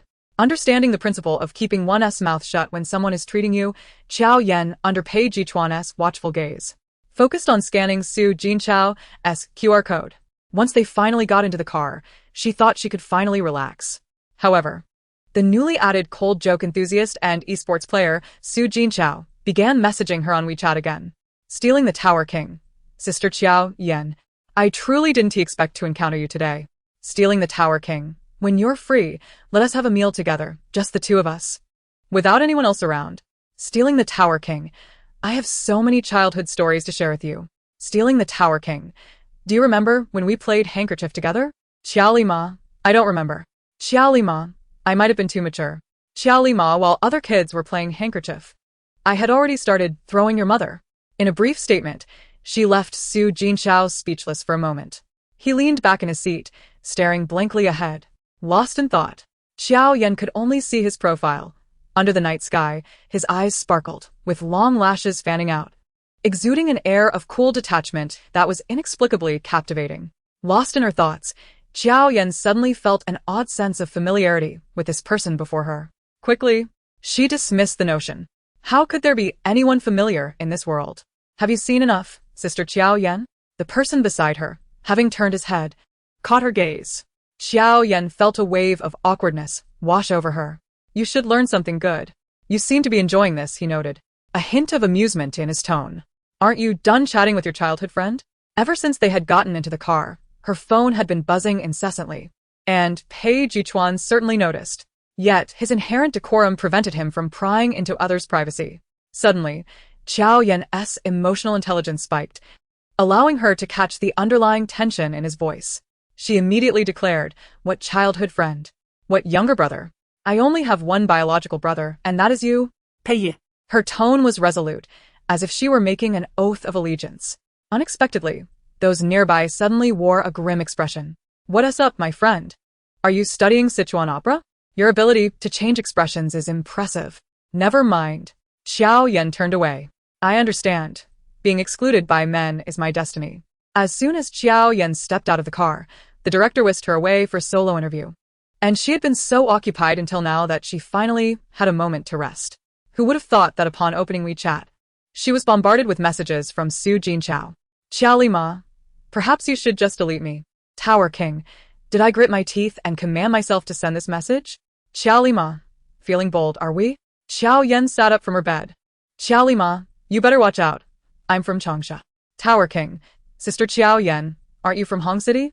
"Xiao Li Ma, rest assured, I no longer kill often. I only slay those who enjoy telling cold jokes." Unexpectedly, 5 minutes later, he sent another WeChat message. "Tower King, Sister Jiao Yan, my teammates say your cold jokes are quite amusing." Jiao Li Ma. Chapter 42. How can such frigid words be typed with a temperature of 37 degrees? In the following days, Jiao Yan's reality show routine was intermittently interrupted by Su Jinchao's cold jokes. For instance, after a busy day, while Master Jiao sat on the balcony playing games, the WeChat notification chimed. "Tower King, do you know what crime a cupping master commits?" Jiao Yan, having just completed a task, peeked at her phone. Jiao Li Ma. What? "Tower King, you cup my sin." Jiao Li Ma. Jiao Li Ma, how can you type such frigid words with a temperature of 37 degrees? But that wasn't the end of it. One afternoon, while Jiao Yan was dining with several other guests, her phone suddenly lit up. Habitually, she grabbed it to check. Tower King. Image. It was a picture of Dongpa pork. The person across must also be eating. Thankfully, it seemed normal. Tower King. Do you know how a pig can avoid being made into dompa pork? Here it comes again. Xiao Lima. Don't be born. Tower King. Wrong. It's to jump out of the comfort zone, haha. She turned and stared blankly at the owner of those hands. Don't play on your phone during mealtime. Pei Chuan's expression remained indifferent as he placed his chopsticks beside her bowl. Jiao Yan licked her lips, the urge to tease him bubbling within her. She leaned closer to Pei Chuan and mysteriously asked, Do you know how a pig can avoid being made into dompa pork? Pei Chuan shot her a meaningful glance. Don't make me slap you in the middle of the day. Meanwhile, in the cafeteria of the esports club, Su Jinchao's phone vibrated suddenly. His eyes lit up as he swiftly unlocked it, noticing that the conversation with Jiao Yan was still open, with a message quietly resting on the screen. Xiao Lima. Don't make me slap you in the middle of the day. After finishing what was presumably a normal meal, everyone gathered in the hall. Xiao Yan clung to Jiang Nianru's arm, reluctantly saying, Sister Nianru, I truly will miss you. The family's chef, she added teasingly. Behind them, as Qin Yu bid farewell to the boys, he exchanged knowing glances with Pei Chuan, whispering, Did you hear? To capture a woman's heart, one must first capture her stomach. How about I take you on as my apprentice?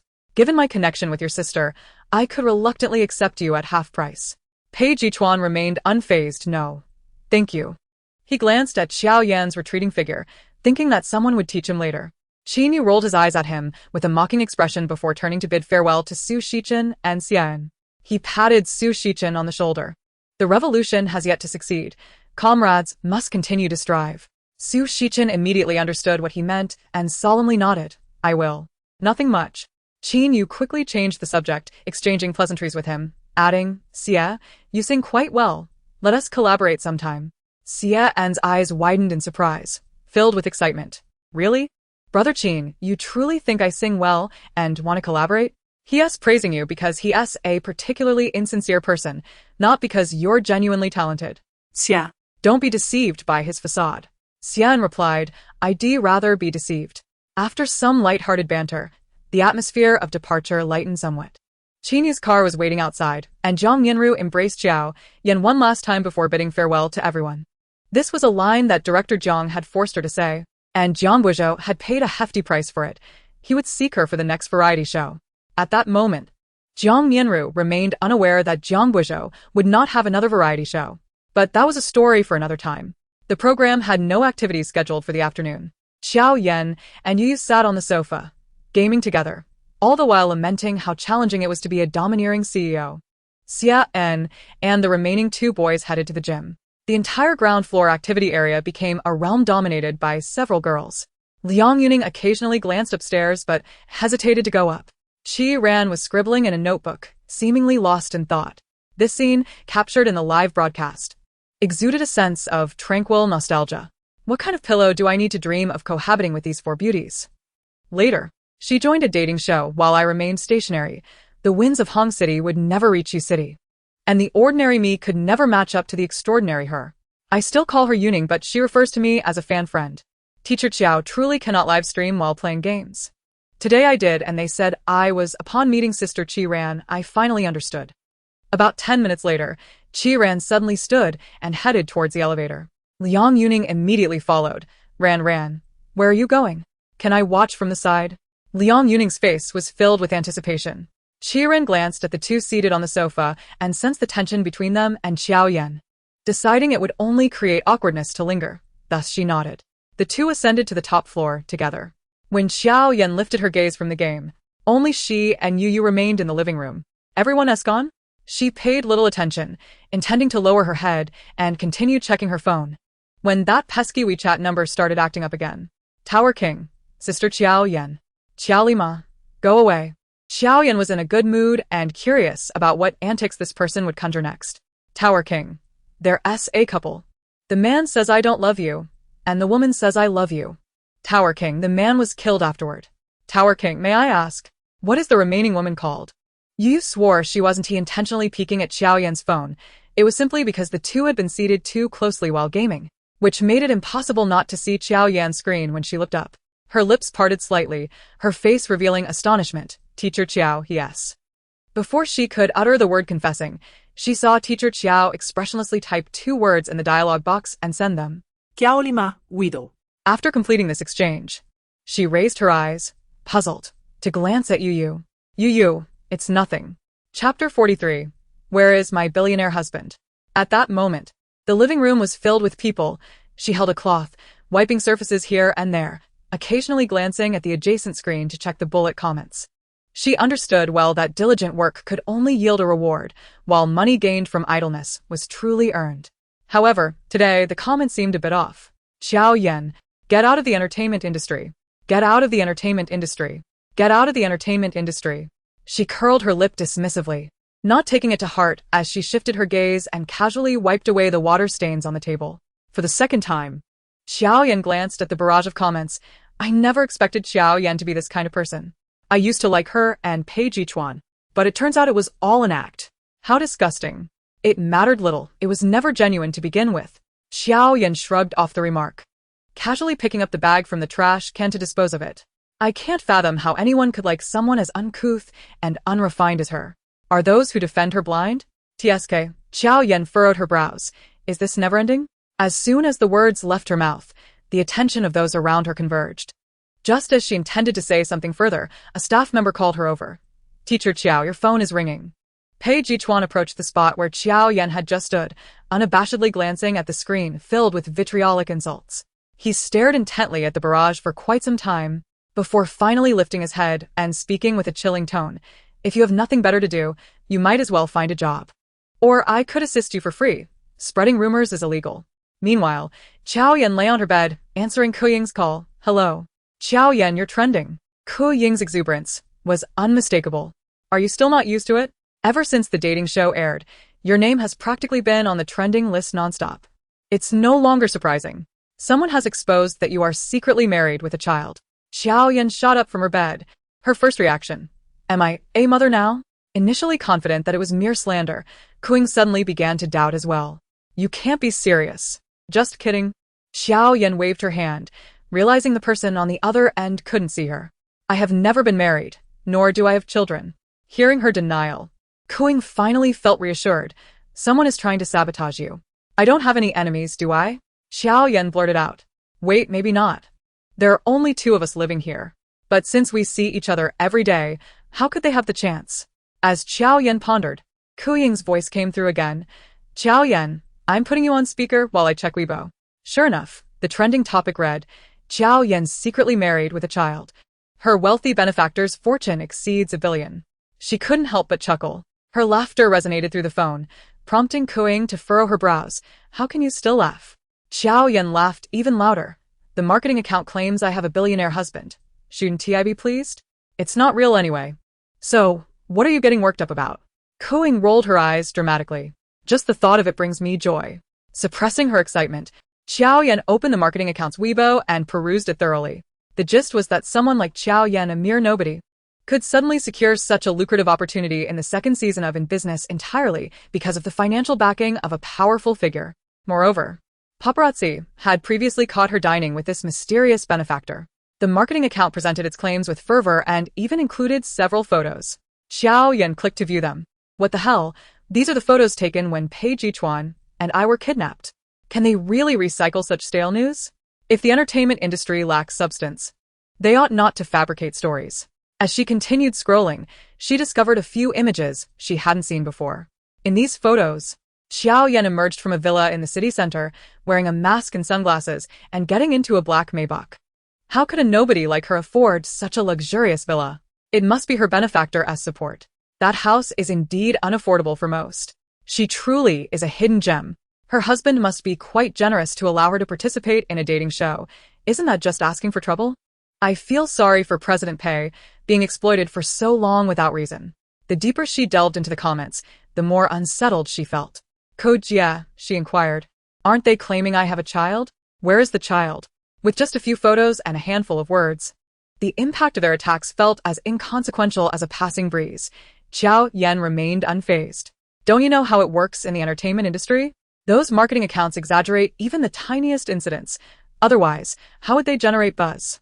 Jiao Yan flattered. Jia, you truly understand the entertainment world. Enough. I already find work tedious, and now I have to deal with an artist like Jiao Yan who never gives me a moment's peace. I feel like my head is going to explode. Jiao Yan chuckled softly, remaining silent. Ku-ing inexplicably sensed a foreboding feeling. Wait, you haven't already acted impulsively, have you? Ku-ing quickly sat down at her desk, refreshing Weibo for an update. 3 minutes prior. Jiao Yan, where is my billionaire husband? Running around where? Am I to shout at the heavens that you stole my billionaire husband? Is it you? Who else could it be? Immediately following was another post. Jiao Yan after work.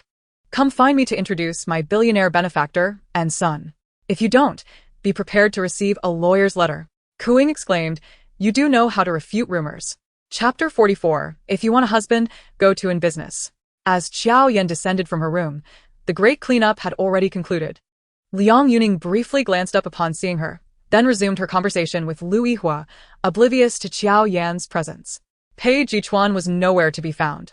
Only Yu, with a worried expression, looked at Jiao Yan, pulling her arm to sit beside her. Teacher Jiao, are you alright? I'm perfectly fine, Jiao Yan replied, perplexed. What's wrong? Yu frowned, concerned for her. But your demeanor in the living room earlier seemed a bit off. Jiao Yan waved her hand reassuringly, stating earnestly, rest assured. It is the ones who are mentally unstable that are truly normal. Those who seem stable are the ones with issues. Yu remained skeptical of her words. But seeing Jiao Yan maintain her carefree demeanor, seemingly unaffected by the malicious comments, she also relaxed. Where is everyone? Jiao Yan surveyed the area but failed to spot Pei Chuan.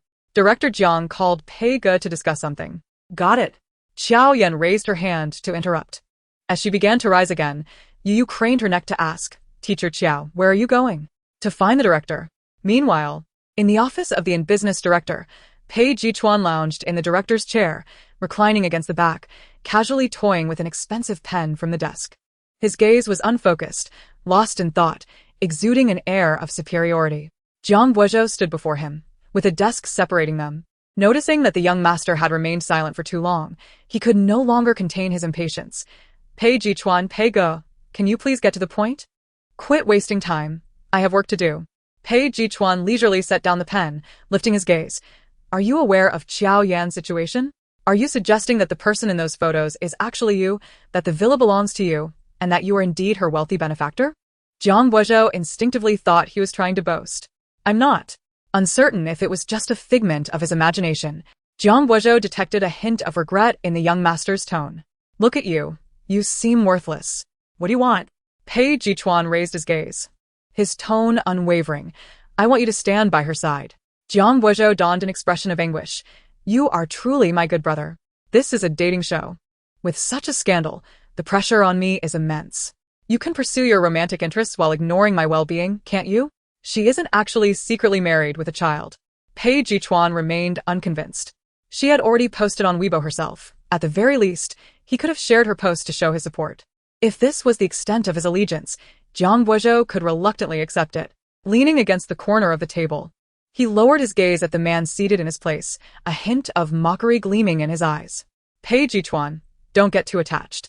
Pei Chuan glanced at him with indifference and began to speak. I heard that my grandfather is arranging another blind date for Pei Jiawei. Jiang Guozhou's smug expression faltered, replaced by a servile demeanor as he adeptly maneuvered to stand behind Pei Chuan, skillfully massaging his shoulders. Pei Song, Pei Ye, Pei Shayoi. We've been brothers for so many years. You must help me.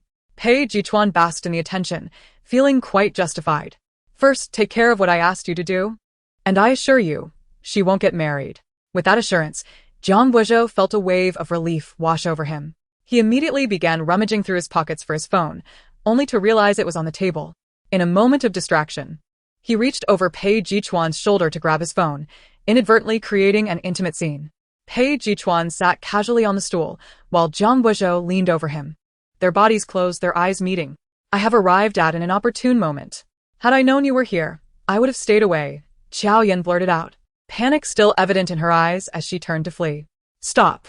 Pei Chuan impatiently shook off Jiang Guozhou's arm, his tone unusually stern and tinged with a hint of nervousness. He stood and walked a few steps toward Jiao Yan. She seemed momentarily frozen, turning back to him with a sheepish smile. Pei Chuan lightly patted her head, warning, don't overthink. Oh, Jiao Yan pouted. It's really hard not to. Suddenly, an idea struck her. Perhaps Pei Chuan's appearance on the dating show wasn't for the leading lady, but rather for Jiang Guozhou. Could this be a new ship to sail? Seeing the delighted smile on her face, Pei Chuan realized she had dismissed his words entirely. He sighed and changed the subject. Are you here to see Director Jiang? At his prompt, Jiao Yan remembered her purpose. She turned to look at Jiang Guozhou behind Pei Chuan. Director Jiang, I assume you've seen Weibo? That's all rumors. I have no benefactor, nor do I have a son, Jiang Guozhou replied, his curiosity piqued. What would you do? You're truly unfortunate, he scoffed. Get your people out. This was clearly directed at Pei Chuan. They're gone. Director Jiang has matters to attend to. A loud bang echoed as the door slammed shut, startling Jiang Guozhou, nearly causing him to leap from his chair. Gritting his teeth, he glared at the spot where they had vanished. 2 minutes later, he picked up his phone, opened Weibo, and began editing. After posting, he immediately contacted the operations team to purchase a batch of bots for his account. Once he completed these tasks, he set his phone down, stroking his chin in contemplation. Pei Chuan, you ought to relish having a friend like me. An hour later, a retweet from the official account of In Business Season 2 soared to the trending topics. In Business Official, Jiao Yan, if you desire a husband worth over $1 billion, come to In Business. In the show, no one is unaware of your identity. There are no labels, familiar faces abound, and you can fully express yourself while encountering guests who understand your worth. Did our official account just get mentioned by Teacher Chiao? Why does the wording feel like a local dating app? Chapter 45. How I adore this feeling of being humiliated with money. What was initially thought to be a finished matter took a turn as netizens began to delve deeper. A user named Able to Ship is a Blessing started to unearth the underlying meaning behind the Weibo post. Able to ship is a blessing. Come ship. Director Jiang isn't losing his mind. Yes, clearly spreading sweetness. Able to ship is a blessing. What else could this be but sweetness? Round it up. It's practically my announcement.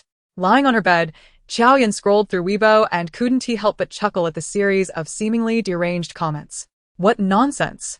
My Pei Ge is merely a loyal admirer of the lead. As a mere cannon fodder, I would never compete with the leading lady. As she pondered, she scrolled down to the comment section of this user's post. Big red butterfly princess. Ship teacher, you're stunning. Can you get to Nintendo after death? My room, a mess. My skills, a mess. My relationships, a mess. My life, a mess. My perfect. Playing Genshin, there's nothing more to say to those who don't ship the stunning teacher. As Jiao Yan continued scrolling, a new notification popped up at the top of her screen. Pei Chuan liked the post. She clicked on the notification, revealing the same large account. Able to ship is a blessing. Look, it's not my imagination. The main character has given me the nod to ship. It would be rude not to. Accompanied by a screenshot of Pei Chuan liking her Weibo post, Jiao Yan's finger slipped and the phone smacked her face.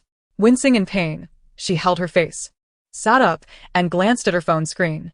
Oh no, I accidentally liked that post. She quickly unliked it, hoping the lapse would go unnoticed. But alas, she underestimated the speed of internet sleuths. Within 2 minutes, the screenshot of her accidental like reappeared on the large Weibo account's homepage. In a single day, a major fan who received acknowledgement from 2 main characters expressed their excitement over buying a lottery ticket. Watching her follower count surge on Weibo, Jiao Yan rolled her eyes and decided to log out, preferring to avoid the chaos. The next moment, a WeChat notification chimed, and she glanced at it. It was Pei Chuan from the adjacent room. Image. Give me an explanation. Jiao Yan felt a surge of anger. You've got some nerve, biting back like that. I haven't even asked you for an explanation. What explanation? Immediately, she reopened Weibo, saved the fan's screenshot, and sent it to him, mimicking his tone.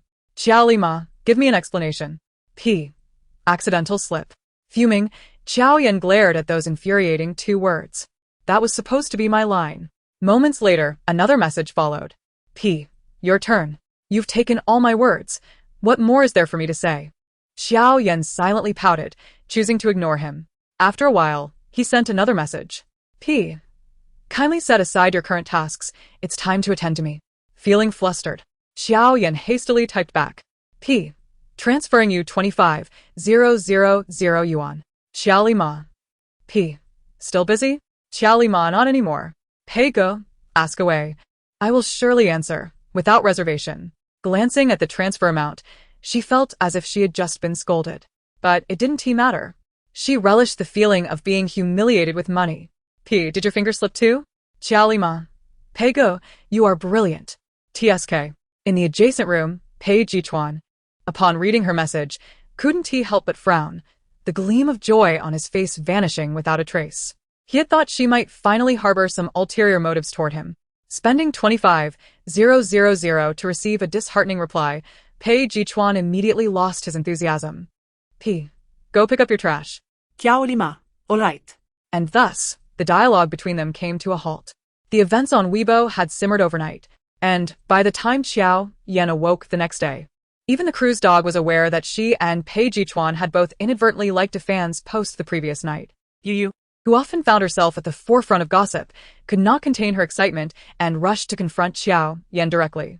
Early in the morning, while Jiao Yan rummaged through the kitchen for food, Yu handed her a freshly made toast and, with a playful air, inquired, "Teacher Jiao, are you and Brother Pei together?" Jiao Yan, who had just taken a sizable bite of her bread, nearly choked on her words. She pounded her chest and firmly declared, "What are you saying? I will not permit you to insult the friendship between me and Brother Pei." Yu smirked, pouring a glass of water for her. "Then why did you like the fan's post? Did Brother Pei slip too?" Yu clearly found it hard to believe. Jiao Yan nodded. "I don't believe it." "Why don't you believe it?" Jiao Yan set down her cup and met her gaze. "Because Brother Pei likes you." Suddenly, Jiao Yan caught sight of Pei Chuan descending the stairs, heading in their direction, and her expression turned alarmed. You can eat recklessly, but you must not speak carelessly." Yu retorted, "But he does." As Pei Chuan drew nearer to the kitchen, Jiao Yan, in a moment of panic, swiftly shoved all the remaining toast into Yu's mouth.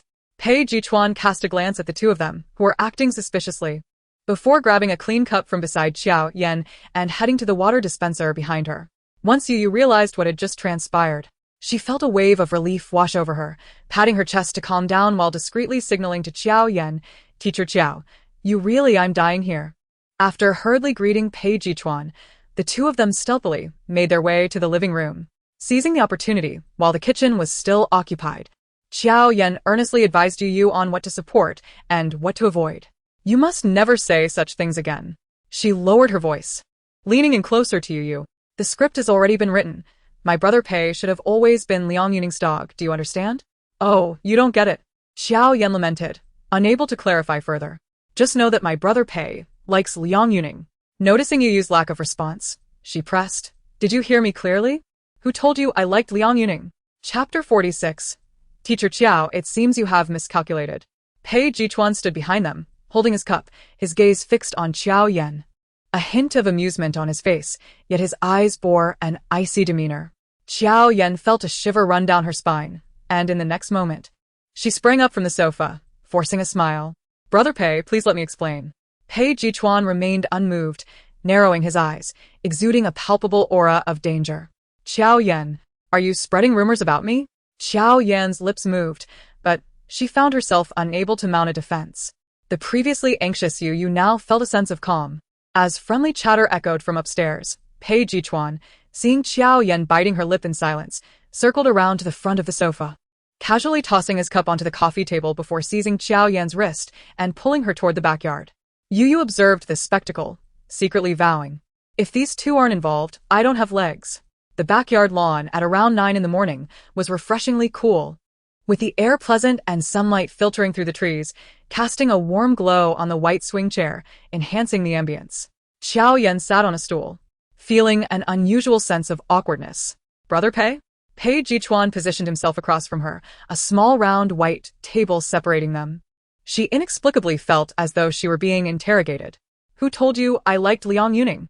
The man raised his chin in a casual manner, yet his tone carried a note of serious inquiry. Jiao Yan internally groaned, realizing this matter was inexplicable. Should she reveal to Pei Chuan, "You are all mere fictional characters, conjured from the pages of a novel, and it is the author who stated you like Liang Yuning"? She could already foresee the disdain and contempt in his eyes upon hearing such an explanation. Infuriating this master of Sichuan opera face-changing could lead him to send her to a psychiatric hospital without a second thought. She was well aware of the gravity of such a situation. Therefore, she composed herself and replied earnestly, "It was my own conclusion." "Oh?"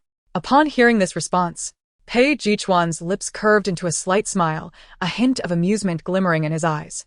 "Teacher Jiao, it seems you have miscalculated." "I don't believe it," Jiao Yan instinctively retorted. After all, she was someone who had read half the script. Even if Pei Chuan and Liang Yuning were not the official pairing in the original work, the fact that he liked her was indisputable. She was not fond of Louis Hua, and turning to ship Yun Xiaoyu and Pei Chuan couldn't possibly be considered a miscalculation. Pei Chuan found her reaction amusing. Why are you so certain that I like Liang Yuning? Because that's how it's written in the book. And because she is beautiful. Not as beautiful as you. Thank you? The sudden, straightforward compliment left even Jiao Yan, known for her thick skin, feeling a bit bashful. Netizens say you participated in the dating show because of her. She continued, presenting her evidence. They even say you and I are secretly married with children. Pei Chuan locked eyes with her, his speech rapid. Almost as though he were simply dismissing the reliability of public opinion, while hinting at something. Then before Jiao Yan could finish, Pei Chuan interrupted with an annoyed click of his tongue, his patience evidently waning. Jiao Yan, can you truly not perceive anything? Perceive what? She averted her gaze slightly. Pei Chuan's calm exterior belied the turmoil within. He concealed his rapidly beating heart, moistening his dry lips before slowly stating, I like. Teacher Chiao. Brother Pei. The director is looking for you. Xia and had appeared at the back door of the living room, waving at the two of them. His call completely interrupted Pei Chuan's train of thought. Having finished speaking, she stood up and adjusted her clothes. Let us go, Brother Pei. Pei Chuan's demeanor chilled, and without waiting for Jiao Yan, he strode into the house. As he passed Xian, he shot him a fierce glare. The intent to harm was unmistakable in his gaze. Though Xian was oblivious to the unfolding drama, he felt an inexplicable chill run down his spine. Jiang Buizhou, still holding his megaphone, announced the upcoming filming arrangements over the next 2 weeks. You must use your judgment to identify the 2 hidden captors among the guests and expose their true identities on the final confession night. Throughout these 2 weeks, the love captors will intermittently ambush, creating scenarios to disrupt the guests' feelings. Will the guests successfully uncover the love captor schemes? Let us wait and see. Stirring the pot. I like it. Director Zhang truly knows how to play. I hope the love captors don't overstep. I'm here to enjoy the sweetness. Praying hands. Director Zhang. Do you remember that time we went to the temple when I was little? I was so tempted that I stole the offerings, but when the villagers came, I was the only one caught because you are truly divine. As Jiang Buizhou concluded, Pei Chuan's gaze turned sharply towards Yan, scrutinizing him with a mixture of suspicion and scrutiny. He began to suspect that Xian's sudden appearance was a deliberate attempt to thwart his intentions towards Jiao Yan. The more he considered it, the more convinced he became. The malice in his eyes was hard to conceal. Unaware of the brewing tension, Xian continued to discuss potential suspects with Su Shichen. Meanwhile, Jiao Yan observed Pei Chuan's every action with keen awareness. This man was certainly peculiar. He had just thought of saying something odd. Surely, he must be one of the captors? Pei Chuan's character was supposed to like Liang Yuning. But as a love captor on a dating show, if he were to pursue Liang Yuning, it would ultimately lead to heartbreak for her. It would be wiser to target another female guest he was somewhat familiar with, allowing him to complete his task without causing harm to his true affection. With her chin resting on her hand, Jiao Yan pondered this further, finding her reasoning increasingly plausible. She had already deduced that the victim was none other than herself. How perilous it was, she had nearly fallen into his trap. With a self-assured smirk that suggested she had seen through everything, she silently took a few steps back, increasing the distance between herself and Pei Chuan. Pei Chuan immediately noticed and stepped forward to close the gap. Observing this, Jiao Yan continued to sidestep, while Pei Chuan relentlessly pursued her. It wasn't until Jiao Yan bumped into Yu Yu's shoulder that the latter, rubbing her shoulder in discomfort, asked, Teacher Chiao, are you two putting on a performance of her fleeing while he chases, and they are both trapped? Jiao Yan smiled awkwardly, and just then, Pei Chuan's voice reached her ears, as if he had penetrated her thoughts, his tone slowing and tinged with a hint of helplessness. Chapter 47. The intoxicated beauty forms 3 pairs. Whether it was due to Director Zhang's implicit suggestion or some other reason, the atmosphere between Louis Hua and Liang Yuning turned subtly charged that afternoon. The first group was tasked with conducting random street interviews with young couples, capturing the sweet and sour moments of love, and sharing insights during the business night talk. Jiao Yan stared at the task card in her hand, momentarily at a loss for an appropriate expression to convey. The task required them to observe couples at the Civil Affairs Bureau seeking divorce, and to persuade at least 3 couples to reconcile. This assignment was exceedingly challenging to evaluate. It would take nearly a decade of cerebral prowess to concoct such a plan. Yu Yu, with a woeful expression, leaned in to glance at Jiao Yan's task card. Teacher Jiao, I wish you luck. Initially feeling burdened by her own difficult assignment, Yu Yu felt a wave of relief. It's fine. I will embarrass myself. Jiao Yan, expressionless, raised her task card and addressed the group, who was in the second group. His face mirrored her lack of expression, seemingly accustomed to the outrageous tasks. We are. A melodious female voice chimed in. Jiao Yan turned to see Liang Yuning, accompanied by Lu Yihua, whose cold demeanor suggested that someone owed him a considerable sum. Ah. A battlefield of emotions, it seemed. You three divine beings are engaged in a duel, and I am dragged into it. What does that mean? Jiao Yan furrowed her brow but quickly masked her dissatisfaction, breaking into a radiant smile that revealed her pulley white teeth. Then we are one group. Liang Yuning also smiled generously, nodding at the two. The remaining members, Qi Rand, Su Shichen, and Xian, formed another group and became the reporters for today as street interviews on love. To boost morale, Director Jiang encouraged everyone to chant their team names and slogans before setting out. Xia An's group conveniently reused their team name from the previous debate competition. Yes. Yes, team. 3, 2, 1. Xia An took a deep breath. Yes, team. Everything you say is correct. Four voices shouted in unison without a hint of coordination. Jiao Yan observed for a while, attempting to glean the essence of their antics, but ultimately synthesized a cacophony of chaos. Director Jiang signaled to them discreetly. Jiao Yan understood immediately, nudging Liang Yuning with her elbow. Liang Yuning wore an awkward smile and whispered, "Isn't this a bit inappropriate?" Jiao Yan dismissed her concern. Nothing could be more appropriate. 3, 2, 1. She mimicked Xia and S countdown. One person, I drink to intoxication. Two female voices echoed simultaneously. Intoxicated beauty forms, 3 pairs. Pei Chuan and Lu Yihua each spoke their lines, their words tumbling out faster than the last, as if afraid anyone would comprehend their conversation. Intoxicated beauty forms, 3 pairs. I can't watch such trendy things. My mother says I have rheumatism. Pei Chuan, your uncle dotes on her father. You all are quite adept at naming teams. Xia En, visibly astonished, gave Jiao Yan a thumbs up. Teacher Jiao is impressive. Jiao Yan lifted her chin proudly. At the entrance of the Civil Affairs Bureau in the city, had it not been for the cameras following them, the popularity of these individuals would likely have led them to trend on social media simply for being near the bureau. The 4 were dressed quite modestly, seated in the waiting area, observing the scene. Jiao Yan stirred her drink with a spoon in one hand while using her phone to search for strategies. How to distinguish whether a couple at the Civil Affairs Bureau is there for divorce or marriage. Answer. If you see young couples taking pictures, they are getting married. Typically, those seeking divorce wear stern expressions. Jiao Yan looked up just in time to see Liang Yuning beside her, holding her phone for a selfie. She instinctively glanced at Pei Chuan. His attention seemed wholly absorbed by the comings and goings of people in the hall, his gaze long and contemplative. Jiao Yan slyly shifted her chair closer to Pei Chuan, following his line of sight. Have you noticed anything? Pei Chuan signaled discreetly to her. That couple should be here for divorce.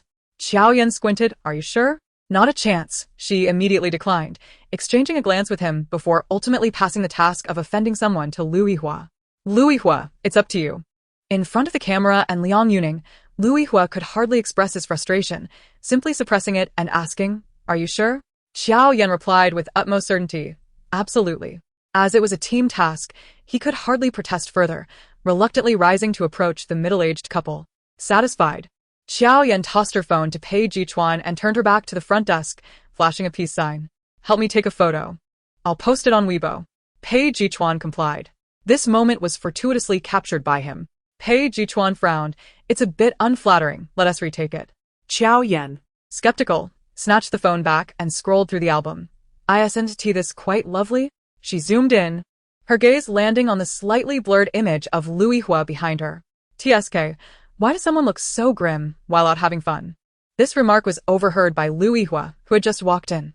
What is going on? The question came from Liang Yuning. Even if he were annoyed, he wouldn't want to take it out on someone he cared for, so he merely coughed to cover his embarrassment and shook his head at her.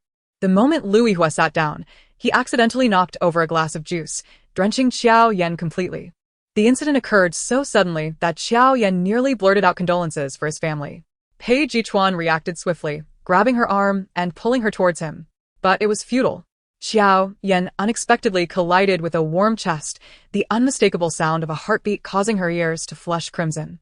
In the next moment, Pei Chuan released her, swiftly removing his jacket and tying it around her waist to conceal the large wet spot. I'm sorry. Realizing what he had just done, Lu Yihua's expression darkened further. Just as Jiao Yan was about to speak, she was blocked from doing so by Pei Chuan behind her.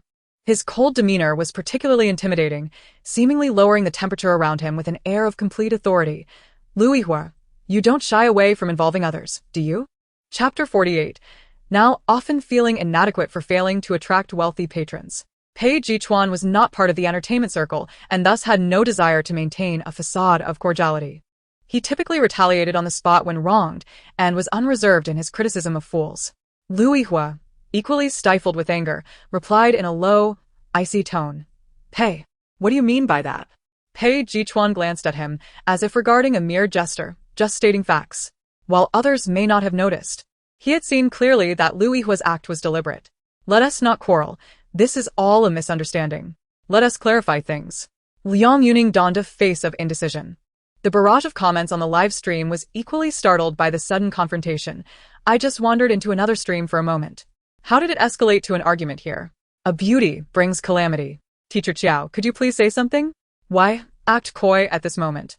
It seemed as if to confirm this netizen speculation, the next moment, Pei Chuan's voice resonated through the broadcasting equipment in the studio. Since Emperor Lu does not require our companionship, we shall take our leave. Jiao Yan followed closely behind him, and as she observed his retreating figure, an inexplicable sense of elopement washed over her. Left behind, Lu Yihua and Liang Yuning exchanged bewildered glances. The photographer beside them was uncertain whether to follow suit, thus he hoisted the equipment with one hand while dialing director Jiang with the other. Outside. Pei Chuan firmly grasped the wrist of the individual beside him, with the other hand clutching his phone, seemingly engaged in a call. Approximately 5 minutes later, a silver Panamera came to a halt before them. The window gradually descended, revealing a woman who removed her sunglasses and cast a fleeting glance at Pei Chuan before her gaze shifted to Jiao Yan, who was peering curiously from behind. Get in, commanded the woman in the driver's seat. She boasted cascading chestnut waves and donned a uniquely designed chiffon blouse, the neckline accentuating her delicate collarbone, while her crimson lips radiated the aura of a formidable career woman. Jiao Yan glanced up at Pei Chuan, who had graciously opened the rear door for her. Without hesitation, she entered the vehicle. Surely, her Pei Go would not lead her astray. Pei Chuan, aren't you going to introduce me? Pei Jiao, while driving, stole glances at the two through the rearview mirror, her tone laced with playful teasing. This is Jiao Yan, Pei Chuan replied succinctly. She is Pei Jiao, my sister. She happened to be in the area and came to pick us up. The latter part of his statement was evidently directed at Jiao Yan. With a contemplative nod, Jiao Yan, who had been away from home for several days, suddenly displayed a newfound courtesy. Hello, Jiao Jia. Thank you for your assistance. To her surprise, Pei Jiao appeared to be quite an intriguing character, as if she were engaging in soliloquy while speaking to Jiao Yan. Jiao Yan. She turned her head, puzzled, to look at Pei Chuan.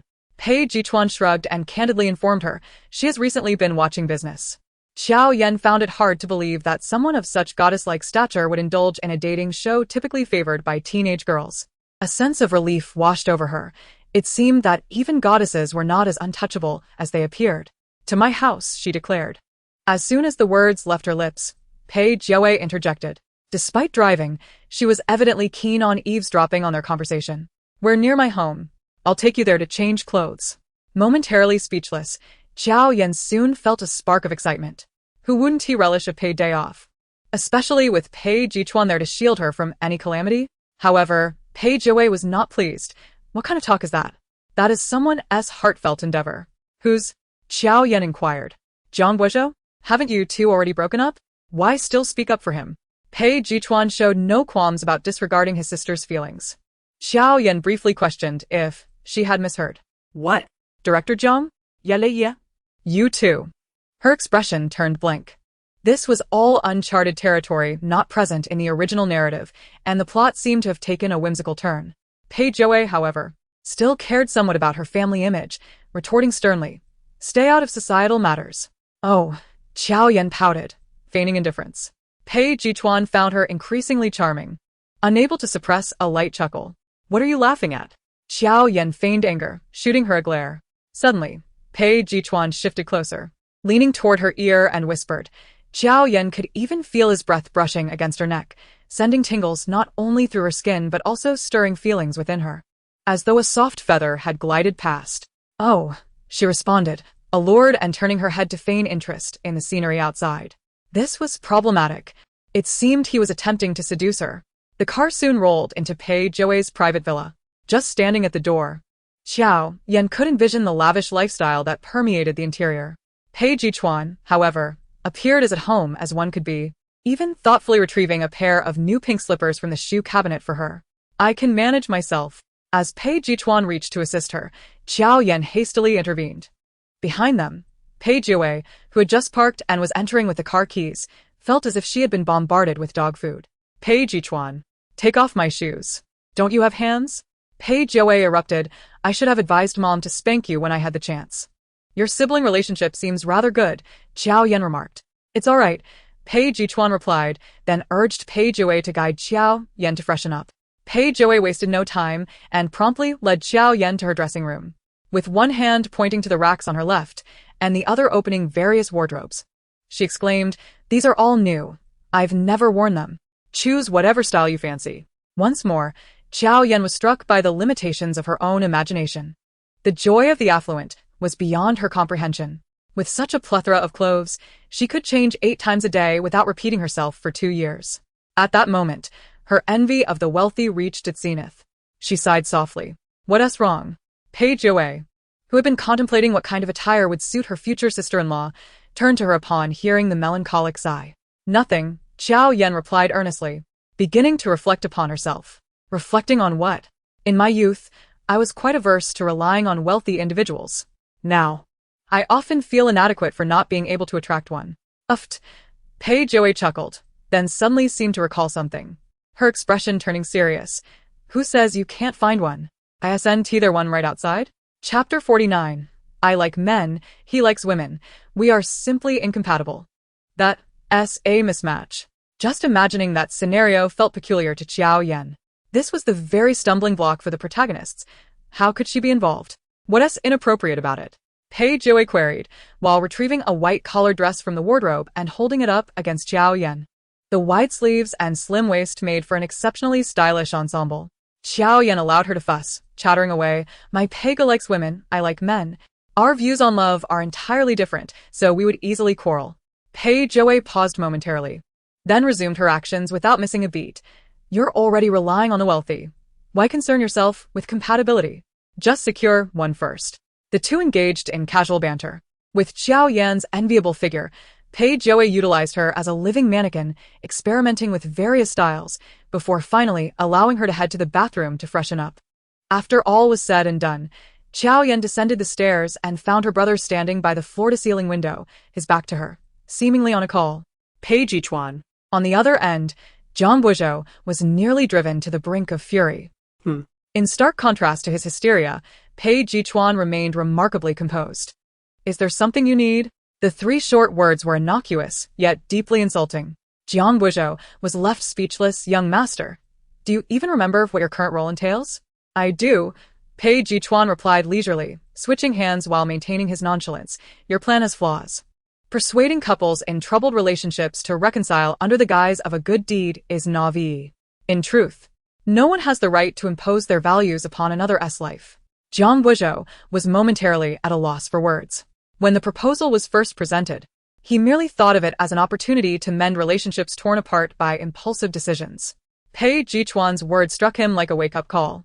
"You're right. What should we do now?" he tentatively inquired. "I am not an expert in this area."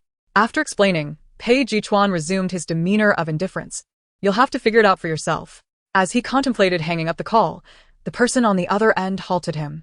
Zhang Buizhou suddenly realized that the entire nation of netizens was watching. This matter was far from over. Pei Chuan, feeling vexed, pinched the bridge of his nose. Out of the corner of his eye, he caught a glimpse of Pei Chuan descending the staircase, and an idea struck him. "Zhang Buizhou, I'm at my sister's place. She's here too. Do you wish to speak with her?" Goodbye. The line went dead. Pei Chuan raised an eyebrow with a smirk, his mood instantly lifting. At that moment, as he turned around, Pei Jiahui lunged at him, grabbing a cushion from the sofa, which he effortlessly caught with one hand. The person on the couch glared at him with a look of resentment. Pei Chuan, if you use me as a shield again, I shall sever our sibling ties. Pei Chuan, somewhat heedless, approached the couch, tossed the cushion aside, and reclined in a lazy manner on the adjacent sofa. A silence enveloped the living room, thickening the atmosphere. It was Pei Jiahui who broke the silence, steering the conversation towards Jiao Yan. That young lady is indeed quite intriguing. Pei Jichuan's gaze softened at the mention of Jiao Yan. As his only sister, Pei Jiahui was intimately acquainted with his every word and action. She playfully teased, "Her being interesting has nothing to do with you. She shows no interest in you." Pei Jichuan turned to her sharply. "Why?"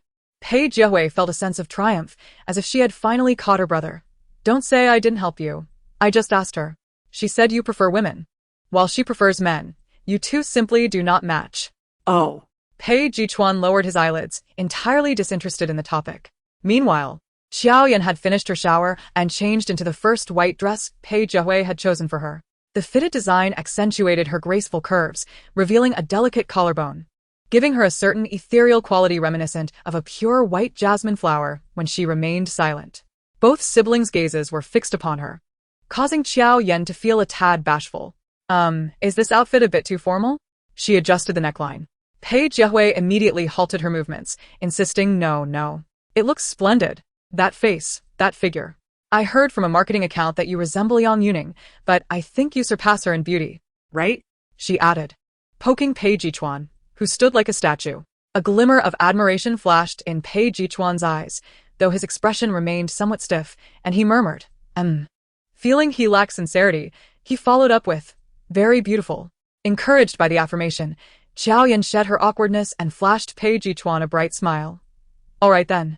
Pei Jiahui glanced at her watch. "It's getting late. Let me treat you both to dinner." Just moments after feigning demureness, Jiao Yan's true colors emerged at the mention of food.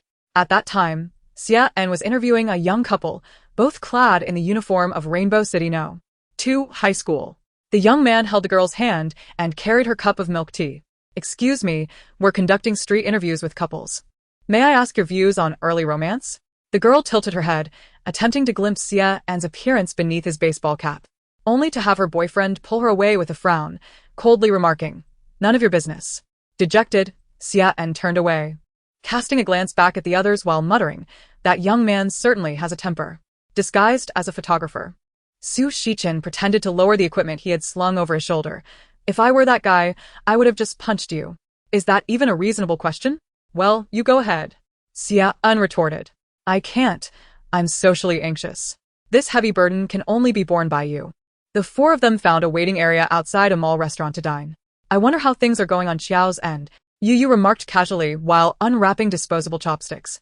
"With Pei Ge and Emperor Lu around, it should be fine." After a busy morning, they had not had the chance to check their phones, oblivious to what was unfolding with Jiao Yan. Just then, Xia En inadvertently looked up and spotted a graceful silhouette. Chapter 50. Pei Ge and Chao Teacher as a couple. He hastily swallowed a couple of bites of food, grabbed a napkin, and nudged his good friend. "There's a beautiful lady over there. Let's interview her." Su Shichen glanced back and agreed that the figure was indeed appealing but pointed out, "But we're supposed to interview couples and she's alone.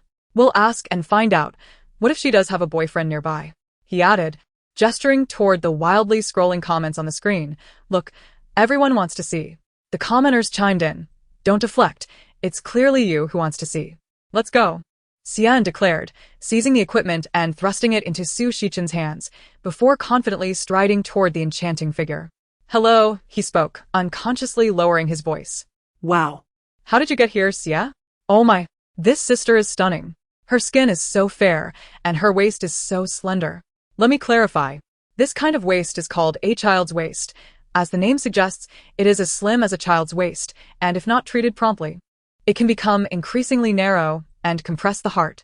A renowned foreign doctor once said, 'How far can a child's waist go to reach your heart?' You should watch less of Su Jinchao's live streams." The beautiful woman with wavy hair turned around, her eyes reflecting a hint of confusion. "Hello?" She tilted her head, scrutinizing Xian, and the more she looked, the more familiar he appeared. Suddenly, a spark of recognition ignited in her mind, and she pointed at him. Are you Xia? Xian, caught off guard, felt a flush of warmth rise to his face. To his surprise, the beauty was a fan of his. He feigned calmness as he lowered his voice. That's me. The woman nodded thoughtfully, then glanced at Su Shichen beside him and briefly surveyed Yu and Shi Ran, who were watching from a distance. Sure, no problem. Pei Jiahui promptly set down her phone. Please proceed with your questions. May I ask your surname? Pei. All right, first question, Miss Pei, do you have a boyfriend? The words that nearly slipped from her lips took an unexpected turn. I have some. Why? Xia En. Su Shichen. Xia En forced a laugh to mask his embarrassment. Miss Pei is indeed humorous. Su Shichen, feeling a pang of second-hand embarrassment while pretending to be the photographer, urged Xia En to hasten his questioning. So, what are your views on relationships between men and women? Xia En chose his words carefully, yet upon speaking, he sensed a hint of offense. Fortunately, the interviewee seemed unfazed. Pei Jiahui positioned herself for the camera. Grinning as she spoke, I still maintain my stance. If you like someone, reject them. If you don't, then be together. There's no need to conform excessively. In just a couple of sentences, she extinguished Xia En's fleeting ambition to become a gossip journalist. He struggled to maintain a serious demeanor. Thank you, Miss Pei. Thank you? Xia En's polite remark was interrupted by a slightly surprised female voice. He turned to locate its source. Chiao teacher? And Pei Ge? Pei Chuan casually tossed the car keys to Pei Jiahui. I've parked the car for you. As soon as he spoke, he recalled that the beautiful woman had mentioned her surname was Pei, and he wondered why it sounded so familiar. It dawned on him that she was related to Pei Ge. How astonishing that such a family possessed such extraordinary beauty. Yes, she's my sister. Pei Chuan offered no further explanation. Meanwhile, Yu and Shi Ran approached, with Yu grasping Jiao Yan's hands, surveying her from top to bottom. Jiao teacher, I recall you weren't wearing this outfit when you left. Is it not flattering? Jiao Yan retorted with a question. Yu first shook her head and then nodded. It's beautiful. Shi Ran agreed. It suits you well. But how did you end up here? Have you completed your task? Yu posed the question that her team was most eager to know. Not yet. Jiao Yan winked at her and whispered in her ear. Pei Ge has me on strike. Yu replied, I have conjunctivitis. She glanced at Jiao Yan and then scrutinized Pei Chuan, suddenly coming up with a plan. Yu snatched the microphone from Xia En's hand, extended it between Jiao Yan and Pei Chuan, and signaled the temporary photographer Su Shichen to focus the lens on them. Pei Jiahui instantly grasped her intention, obediently distancing herself from the two and moving out of the frame. What are you doing? Jiao Yan looked alarmed. Is this any different from changing workplaces? Yu flashed a mischievous smile at the two. Help us out, Teacher Chiao. We're running out of time. The barrage of comments erupted. Yu, you deserve the grand temple. Teacher Yu, your beauty is unparalleled. I rushed into the live broadcast upon hearing Teacher Chiao is here. I'm totally supporting you, Jia. Immediately ordering all your leading roles in radio dramas. This isn't appropriate. Jiao Yan cast a glance at Pei Chuan. Director Jiang said you should interview couples. The male and female roles are Pei Ge and Teacher Chiao, so by substitution, Pei Ge and Teacher Chiao are a couple. No issues there. Xia En, who was nearby, gave her a thumbs up. You understand substitution. Xiao Yan was bewildered, looking at her in sheer terror. You can ask. Pei Chuan, who had remained silent, spoke lightly. Xiao Yan turned to him in confusion. His expression was calm, and the slight upward curve of his lips indicated a good mood. All right. With permission granted. Yu assumed the role of a gossip reporter. First question, how do couples maintain freshness in their relationship? Pei Chuan replied, by preparing surprises for each other. Yu turned the microphone towards Jiao Yan, who without hesitation responded, by maintaining less contact, often deleting friends. Deleting and re-adding them makes them new friends. Yu suddenly understood Xia En's earlier feelings. She forced a smile and continued, what is the most attractive quality in the opposite sex during a relationship? Pei Chuan answered, if it's someone I like, she doesn't need to do anything. Just standing there is enough to attract me. While he spoke, his gaze remained fixed on Xiao Yan beside him. Yu, a keen observer of romantic cues, silently exclaimed, caught that. Teacher Chiao, it's your turn. Xiao Yan furrowed her brow, contemplating, someone who likes to raise various small animals. Yu nodded in agreement, for example, BMWs, Land Rovers, Jaguars, and the like. As soon as she finished speaking, a low chuckle sounded from beside her. What are you laughing at? Xiao Yan asked, slightly puzzled. It's nothing, Pei Chuan smirked, his tone nonchalant and lazy, simply finding it amusing that the small animals you mentioned were precisely what he owned. Isn't this a confession? Pei Zong, don't be so obvious. Pei Ge, do you have so many small animals because you have something on your mind? Is there a dog among them? I'm a university student and can help walk them for free. Jiao Yan narrowed her eyes, feeling deeply offended. You brat, showing off your wealth, huh? Pei Chuan fell silent. The fans couldn't stand it anymore. You brat, you're truly impervious. Teacher Jiao, I hate that you're so dense. Are you even capable? If not, let me talk to Pei Chuan. Seeing this, Yu quickly changed the subject, asking the two a couple more questions before concluding their interview. Thank you, Teacher Jiao and Pei Ge, for your cooperation. Yu cheerfully returned the microphone to Xian. Have you really gone on strike? Xian leaned closer to inquire. Jiao Yan patted Xian's shoulder. Don't envy me too much, Xian. Xian wore a pained expression. Why are we still out here under the scorching sun moving bricks? Because you have a hard life, Su Shichen interjected. Pei Jiahui, who had been silent, glanced at the time and decisively stated, since we've bumped into each other, let me treat you all to a meal. Xian and Yu's eyes lit up. Can we really? Nothing wrong with that, Pei Jiahui affirmed, after dinner. I'll call all the young couples from the company for interviews. Jiao Yan widened her eyes at Pei Chuan. Is that even possible? Pei Chuan shrugged. Why not? Pei Jiahui waved her hand, leading a group into a nearby upscale restaurant. Thus, the original romantic interview task was abruptly transformed into a food broadcast. Meanwhile, Jiang Guizhou, far away at the Love Villa, watched the live stream with mixed emotions. I must have owed you siblings in my past life. After the meal, Pei Jiahui indeed kept her promise, making a phone call to the company's administrative department, giving all the young couples a half-day off and requesting them to arrive within half an hour for interviews. Uninformed employees nearly thought they were being fired. Upon arrival and clarifying the situation with their boss, they finally breathed a sigh of relief. Seeing so many people, Xian immediately became motivated, and the four split into two teams to boost their performance. The individuals Pei Jiahui called over did not disappoint, demonstrating what it truly meant. A company cannot produce two types of people. Thank you for your cooperation, Xian concluded. Lastly, please share a piece of relationship advice with the young audience in the live stream. An employee responded, don't always give young people just a phrase. What they need most isn't saying, but money. After saying this, he conveniently glanced at Pei's siblings. Xian understood and silently gave a thumbs up to the guy, whispering, brother, you're brave. With Pei Jiahui's support, the team completed their tasks smoothly in less than 2 hours that afternoon. Thanks to Sister Pei today. Su Shichen expressed his gratitude. Qi Ran nodded. Yu tugged at Jiao Yan's arm. Teacher Jiao, what are your next plans? Jiao Yan looked at Pei Chuan. Her action pleased him greatly, as he reached out for Pei Jiahui's car keys. Give them to me. Pei Jiahui glared at him. If I give them to you, what will I use? Pei Chuan didn't mind much. Then you can drive us. Pei Jiahui hesitated for a moment, then agreed to drive them. Jiao Yan watched the sibling banter, her gaze finally landing on Pei Jiahui's retreating figure as she went to drive. A sudden inspiration struck her, and she felt as if she could see through everything, a sly smile spreading across her face. An hour later, the car drove towards the seaside La Villa. Upon exiting the vehicle, the guests were unexpectedly greeted by Director Jiang at the entrance. Xian, puzzled, remarked, Director Jiang, we aren't strangers. You don't need to be so courteous. Jiang Guizhou instantly scowled. Go away, if you're so bored, then mop the villa's floor. Xian immediately fell silent and carried his belongings inside. 2 minutes later, a silver Panamera approached, finally stopping at the villa's entrance. Jiang Guizhou glanced around, ensuring no one was watching before nervously straightening his clothes and putting on a warm smile as he headed toward the car. Before he could extend his hospitality by opening the door, it was already pushed open. A pair of well-shaped, long legs clad in black dress pants emerged. Jiang Guizhou instinctively held his breath.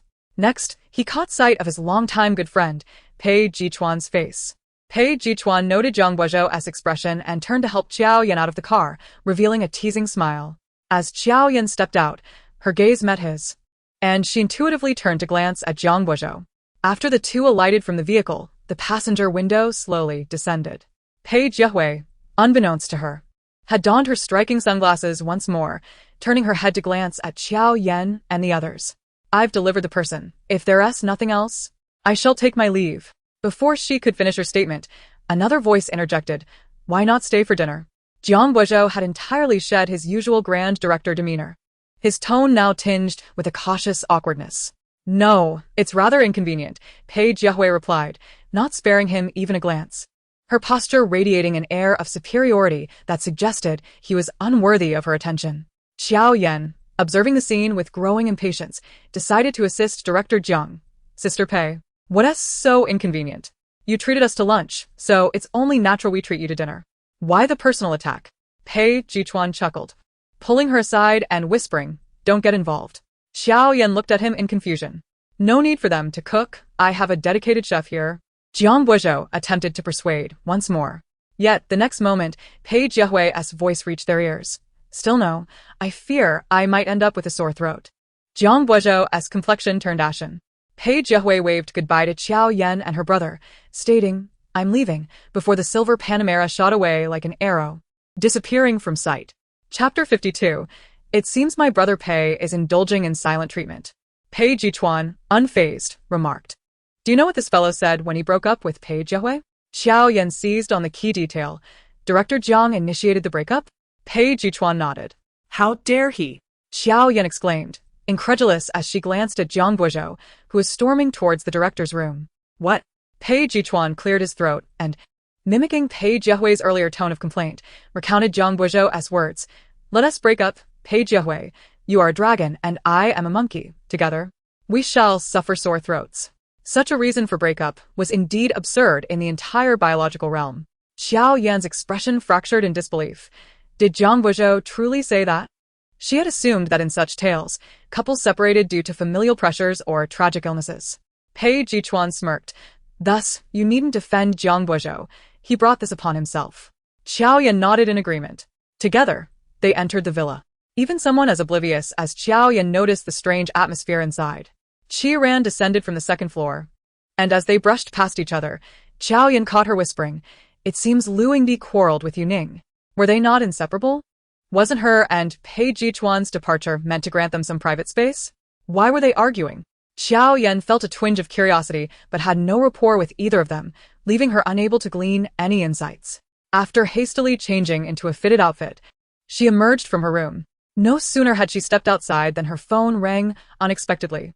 She pulled it out to find, "The Tower Thief King invites you to a voice call." Jiao Yan silently reviewed the exchange between the two on WeChat. Taking a deep breath, she leaned against the corridor railing and answered the call. "Hello. Hello, Sister Jiao Yan." The voice on the other end brimmed with excitement. "You finally acknowledged me." Jiao Yan chuckled awkwardly. Su Jinchao's voice carried a hint of grievance, causing Jiao Yan to feel uncomfortable. She replied casually, "Just finished a day of training." On the other end, Su Jinchao, who had just concluded his training and was hiding in the second-floor meeting room, paused at her words. Glancing at his phone to confirm he had indeed called her via WeChat. Whatever, it's not important.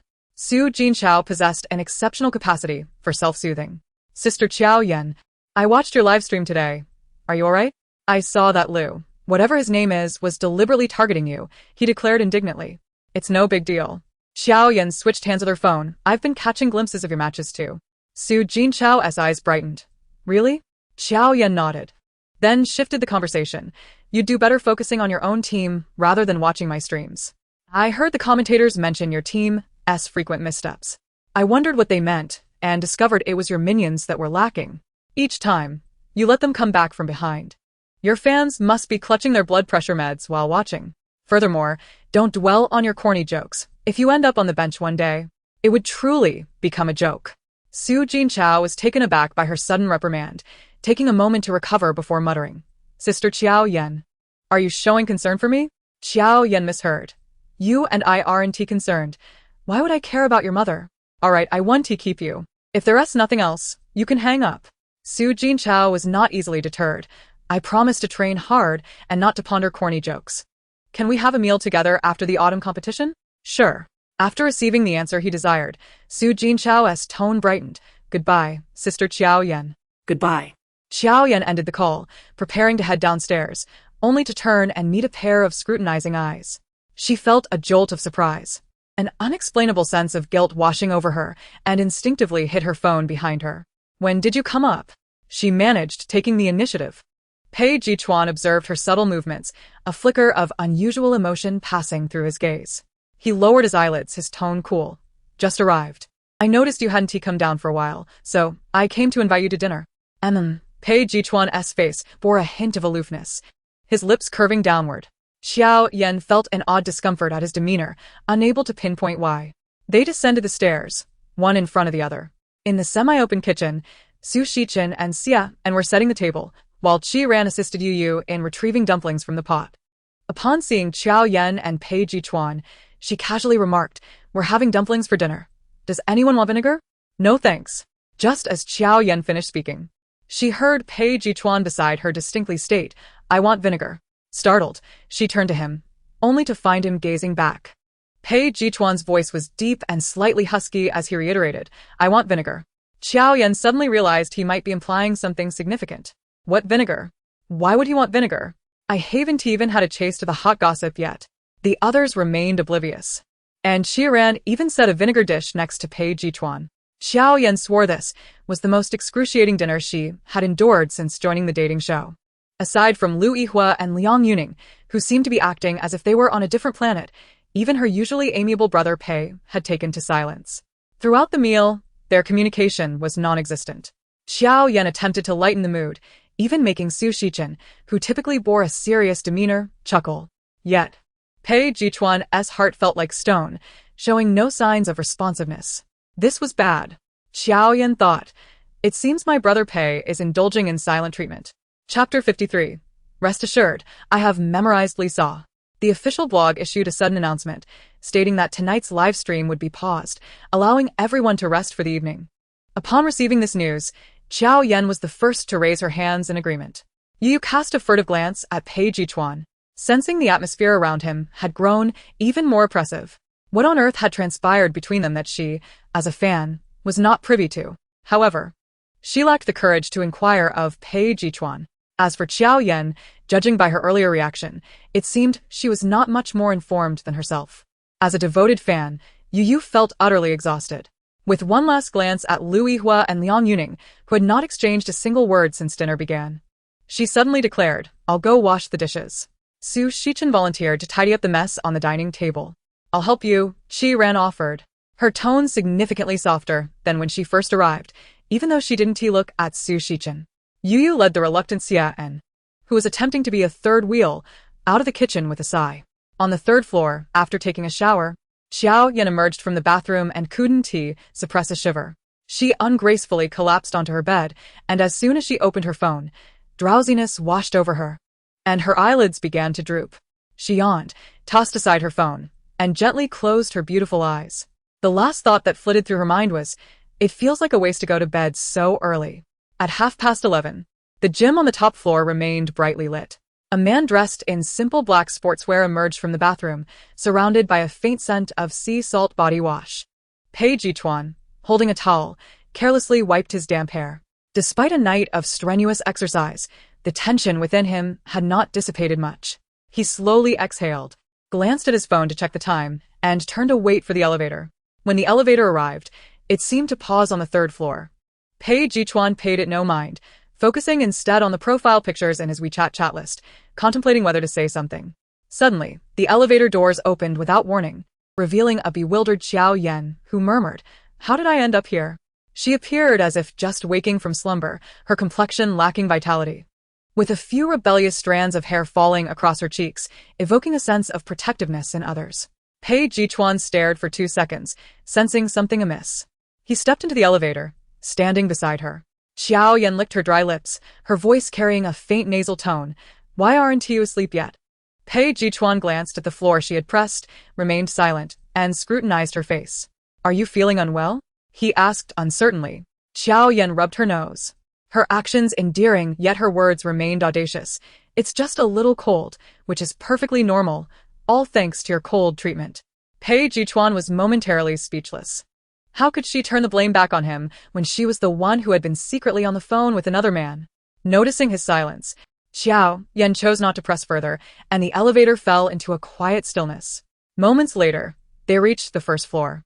Before stepping out, Jiao Yan intended to turn and bid Pei Chuan goodnight, but he stepped out ahead of her. She tilted her head, gazing at his retreating figure, feeling a bit dazed. Following him, they entered the kitchen one after the other. Suddenly, Pei Chuan halted, and Jiao Yan, typically slow to react, collided solidly with his back. Unable to suppress a sharp intake of breath, the sting in her nose jolted her mind, and her eyes involuntarily moistened. Pei Chuan, realizing what had happened, placed his hands on her shoulders, a rare hint of concern surfacing in his demeanor. He leaned down, examining her closely, and his tone softened. "I'm sorry." After a moment of regaining her composure, Jiao Yan looked up at him, her voice now more nasal. "I'd like some water." Pei Chuan guided her to a chair at the dining table, instructing, "Stay put. I'll get you some water." Jiao Yan was puzzled, as hot water was readily available nearby. She craned her neck to see what he was doing. To her surprise, he quickly returned, handing her 2 boxes of medicine and then preparing a cup of hot water. Taking the cup from him, Jiao Yan tilted her head and asked, "Where did you get the medicine?" "Found it in the trash," Pei Chuan replied curtly, lifting his hand dismissively. She instinctively recoiled, thinking he was about to strike her. Pei Chuan clicked his tongue, internally chiding himself for lacking resolve, and patiently said, "Lean closer. Let me check if you have a fever." "Oh." Jiao Yan complied, allowing him to place his large hand on her forehead to check her temperature. Even in this state, she didn't forget to tease him, offering a playful grin. "Don't worry, I've memorized Li Sa. I definitely don't have a fever." "What's the first line of Li Sa?" Pei Chuan asked, not even lifting his gaze as he rummaged through the table for fever-reducing medicine. Jiao Yan furrowed her brows. "Just because I said I memorized it doesn't mean you can quiz me. What happened to basic trust between people?" While she continued to chatter, Pei Chuan, finding her noisy, shoved the capsules into her mouth. Jiao Yan's eyes widened in surprise as she stared at him. Unfazed, Pei Chuan handed her the cooled cup of water. "Take a sip and swallow." Jiao Yan obediently accepted the cup and swallowed the medicine with a gulp. "I want tea," she protested, narrowing her eyes, resembling a detective from a mystery novel. "Peiga, do you have something on your mind?" Pei Chuan's tone dripped with sarcasm. Seeing him still able to joke around, Jiao Yan concluded that his mood had significantly improved since the earlier hours. With a mischievous intent, she leaned closer, lowering her voice in a conspiratorial manner. "Peiga, about that jealousy you mentioned earlier? What made you jealous?" Pei Chuan regarded her with a meaningful gaze. "You really don't know?"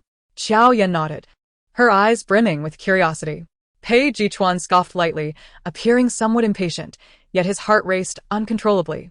His voice, now low, was sparse with words. Chapter 54. Honestly, I'm not one to hold grudges. Jiao Yan's wide, almond-shaped eyes brimmed with surprise, nearly overflowing with incredulity. She parted her lips, but no sound emerged for a while. Pei Chuan, noticing her reaction, felt inexplicably relaxed and leaned closer, his voice sultry. "Why are you looking at me like that? Do you like me?" Jiao Yan's confusion mirrored her initial realization of her situation in a novel. While she mused, stroking her chin, utterly baffled. "I do admit I possess both beauty and an intriguing spirit." Her voice suddenly dipped, only to spike again. "But why would you like me?" She spoke loudly, completely oblivious to the fact that others in the house might overhear. After contemplating for a moment, a realization struck her. "Are you seeing me as Liang Yuning's substitute?" Pei Chuan, exasperated, lightly tapped her on the head. "What does that have to do with you?" After a moment's pause, he added, "Don't listen to those fools. You don't resemble her at all. You're far more beautiful. Then why do you like me?" "I'm not thinking straight," Pei Chuan muttered, an unusual sense of frustration swelling within him. What kind of statement was that? He was essentially criticizing himself, yet Jiao Yan felt inexplicably scolded as well. "Wait. Why would you feel jealous over me?" Having laid everything on the table, Pei Chuan decided to embrace the chaos. "The person I like is going out to dinner with another man. Should I not feel jealous?" That made sense. Jiao Yan found it hard to counter that logic. However, she still sensed something amiss. Maybe you should reconsider. What animal do you belong to?" "Monkey." "You're a monkey, and I'm Jiao Yan." Pei Chuan's expression darkened instantly. "Don't bring Jiang Guizhou into this." Jiao Yan pouted innocently, her large eyes gazing up at him. Pei Chuan, feeling defeated, sighed. "Forget it." His tone exuded exasperation. "This might be a bit sudden for you." Jiao Yan nodded in agreement. "Let us take it slow. There's plenty of time ahead." Pei Chuan seemed to be speaking to her, yet it felt like he was conversing with himself. In less than 10 minutes, The same exchange felt entirely different to Jiao Yan. She stared at Pei Chuan, lost in thought, her gaze unfocused. All she could think was, oh no, the antagonist has gone off course. To speak candidly, Pei Gu indeed possesses great wealth and striking looks, making conversations with him seemingly advantageous. However, during her time in the farming narrative, she focused solely on her diligent pursuits, devoid of any romantic entanglements. Thus, she finds herself quite unaccustomed to such plots. Why on earth does he have affections for me? With a mind swirling with thoughts, Jiao Yan drifted into slumber. In the adjacent room, Pei Chuan also tossed and turned, unable to find rest. Observing her demeanor, it seemed she harbored no romantic feelings towards him. After all, she had been with Liu Yihua. What made him inferior to that actor? Had she changed her preferences to someone like Su Jinchao, who indulged in cold jokes? With a sigh, Pei Chuan pinched his brow and turned over once more. The following day, upon hearing the broadcast, Jiao Yan sprang from her bed, rejuvenated after a night's rest. After a quick wash and changing her clothes, she exited her room, only to encounter Pei Chuan waiting at the door. Memories of the previous night surged back like a tide. What are you doing? Pei Chuan appeared spirited, his voice deep and serious as he gazed into her eyes, saying, waiting for you. Are you still unwell? Fearing he might make some ambiguous move, Jiao Yan instinctively covered her forehead, shaking her head vigorously. me fine. Let us go. Everyone is waiting. With that, she swiftly maneuvered around Pei Chuan and dashed downstairs. Pei Chuan watched her retreating figure, feeling a mix of disappointment and affection. When he descended, he found Jiao Yan unusually industrious, assisting Yu. Pei Chuan, fully aware of his intentions, approached her to offer help. Holding a spoon, Jiao Yan awkwardly froze. While Yu, making sandwiches, stifled her laughter internally, pondering why, despite living in the same house, she couldn't witness any sweet moments between them. Hadn't they just been sulking and jealous the day before? Why was it all so flirtatious today? Since you're all here, I'll help too. Liang Yuning, who had pretended not to notice moments ago, now eagerly joined in. Jiao Yan glanced at her, and Liang Yuning instantly donned a gracious smile, grasping Jiao Yan's arm. Jiao Yan, about yesterday, Yihua was in the wrong. I've spoken to him. It was an unintentional mistake. Please don't take it to heart. As the porridge in the rice cooker wobbled dangerously, Jiao Yan quickly shook off her hand, her tone casual. You mean when he spilled juice on me? Don't worry. I've already forgotten that minor incident. Honestly, I'm not one to hold grudges. Just like when you hired someone to buy my negative article last week. I forgot about it in 2 days, truly. Liang Yuning's smile froze. Jiao Yan, what are you talking about? I can't comprehend. Amidst the awkwardness, she felt a moment of relief, thankful that the cameras hadn't started rolling yet. Otherwise, Jiao Yan's words could significantly impact her career. Liang Yuning looked to Pei Chuan for assistance, hoping he would intervene. However, he remained indifferent, holding a fresh orange, asking Jiao Yan, would you like some orange juice? Absolutely. Jiao Yan replied decisively. I'll juice it for you. The others regarded Liang Yuning as if she were invisible, leaving her to retreat in embarrassment. With her absence, Jiao Yan felt much more at ease. She retrieved a bowl from the cupboard, ladling the simmered porridge into it, preparing to take it to the dining table. After a few steps, Pei Chuan's piercing gaze made her skin prickle. She turned to him, asking, what do you want? He looked at her bowl of porridge, then back at her, his lips pressed together, a hint of peculiar grievance on his face. Is that bowl for me? Chapter 55, I concede. Jiao Yan furrowed her brow, glancing at her porridge, and then at Pei Chuan's expectant eyes. After a moment of hesitation, she replied, then you need to get me another bowl. Without a word, Pei Chuan complied, handing her an empty bowl while preparing to take the porridge from her. Unexpectedly, Jiao Yan, holding one bowl in each hand, poured all her porridge into the empty bowl and offered him the now empty one. Here you go. Jiao Yan cast a bewildered glance at Pei Chuan before heading straight to the dining table. Pei Chuan remained frozen in place. Did her comprehension stem from her physical education teacher? The production team issued a late-night apology, relieved that the task had not been carried out, and expressed gratitude for Pei Chuan's handling of the situation. To divert attention, they arranged for Pei Chuan to trend on social media. Instantly, his follower count surged. Jiang Guizhou, unusually late, arrived as the guests finished their meals, and today's live broadcast barely commenced. A flood of online viewers rushed into the stream. Director Jiang, you're late. I'll fine you $500. Don't let it happen again. I've devoted myself entirely to business, neglecting classes, books, and friends, abandoning all my passions, solely focusing on the live stream for my sweet moments. And you were late by an entire hour. What am I to do? To mitigate tensions among the guests, Jiang Buozhou hastily decided to advance the long-planned business sports day by several days. 10 minutes later, the 8 guests gradually descended and gathered in the hall. The production team's bus transported everyone to a nearby sports venue. As you can see behind me, we are hosting the second business sports day here today. Jiao Yan typically lacked enthusiasm for such competitive events, and coupled with her restless night, she felt rather dispirited. Suddenly, the sports anthem blared unexpectedly. Dun. Dun dun dun dun dun dun dun. Jiao Yan perked up instantly, glancing down at her shoes. The immersion was overwhelming. It felt as though her shoelaces had come undone. Once the song concluded, Jiang Buozhou continued, microphone in hand, and what about the losers? Losers will stay in Hong City and continue recording the upcoming villa life. Jiao Yan felt a flicker of interest, but not much. Because soon, the explosive sports day march resonated once more.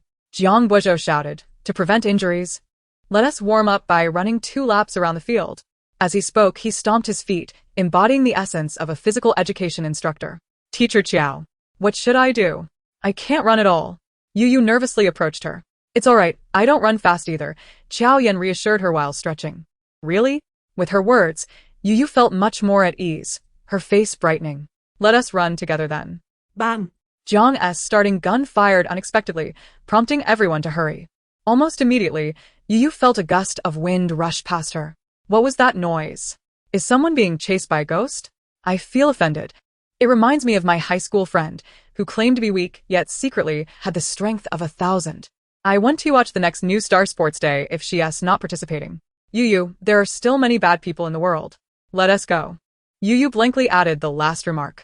She gazed at Jiao Yan's figure 50 meters away, an overwhelming sense of betrayal washing over her. Cheater. Jiao Yan unscrewed the bottle and took a couple of swigs of water without any semblance of decorum. Jiang Buozhou couldn't help but remind her, it's just a warm-up. Why are you so excited? Jiao Yan paused, her hand holding the bottle faltering, before she replied expressionlessly, it's nothing, just wanted to showcase my graceful demeanor while running. As soon as she finished speaking, a familiar low chuckle reached her ears from behind. Indeed, quite graceful. Jiao Yan felt her cheeks flush for the first time, muttering, must be a side effect of exercising.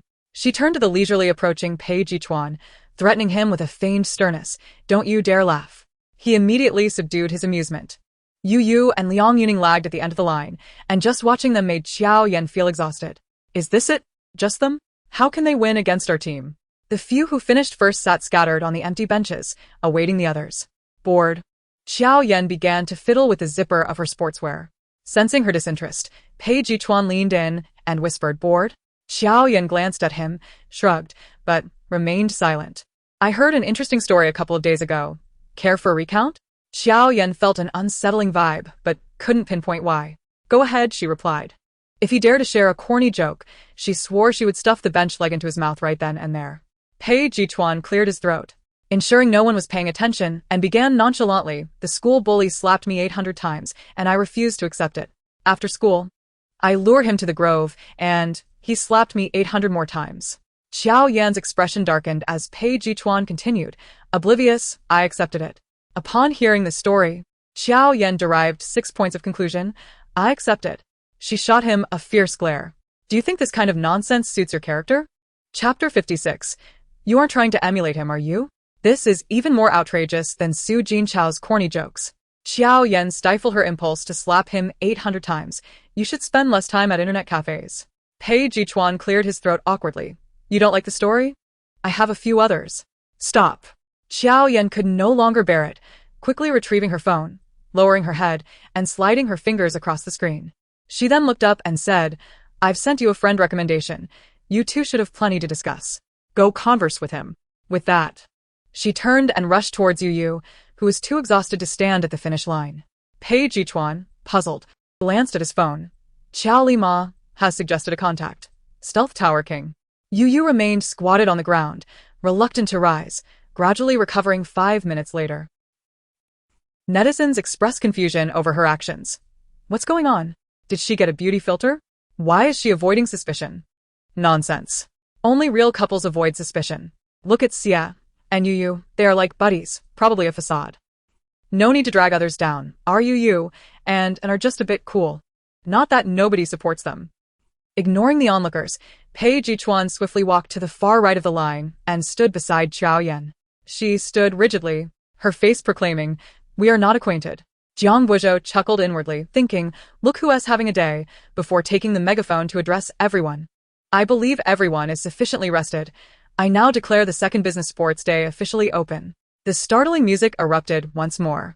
As the melody faded, Jiang Buizhou continued, "The first event is the clap, take, place challenge. 2 teams will compete in a relay format. The team with the most remaining members wins." Xiao Yan raised an eyebrow. "Isn't this supposed to be a competitive event? What is this?" Games requiring even a modicum of intellect were not her forte. "Don't worry," Pei Chuan whispered beside her. "I have a sharp mind." Xiao Yan suspected he had an invisible hand in his mouth that began slapping as soon as he spoke. She relayed her thoughts to him. Only for Pei Chuan to ponder aloud, "Then you must have a 1,000-handed guanyin residing in your mouth."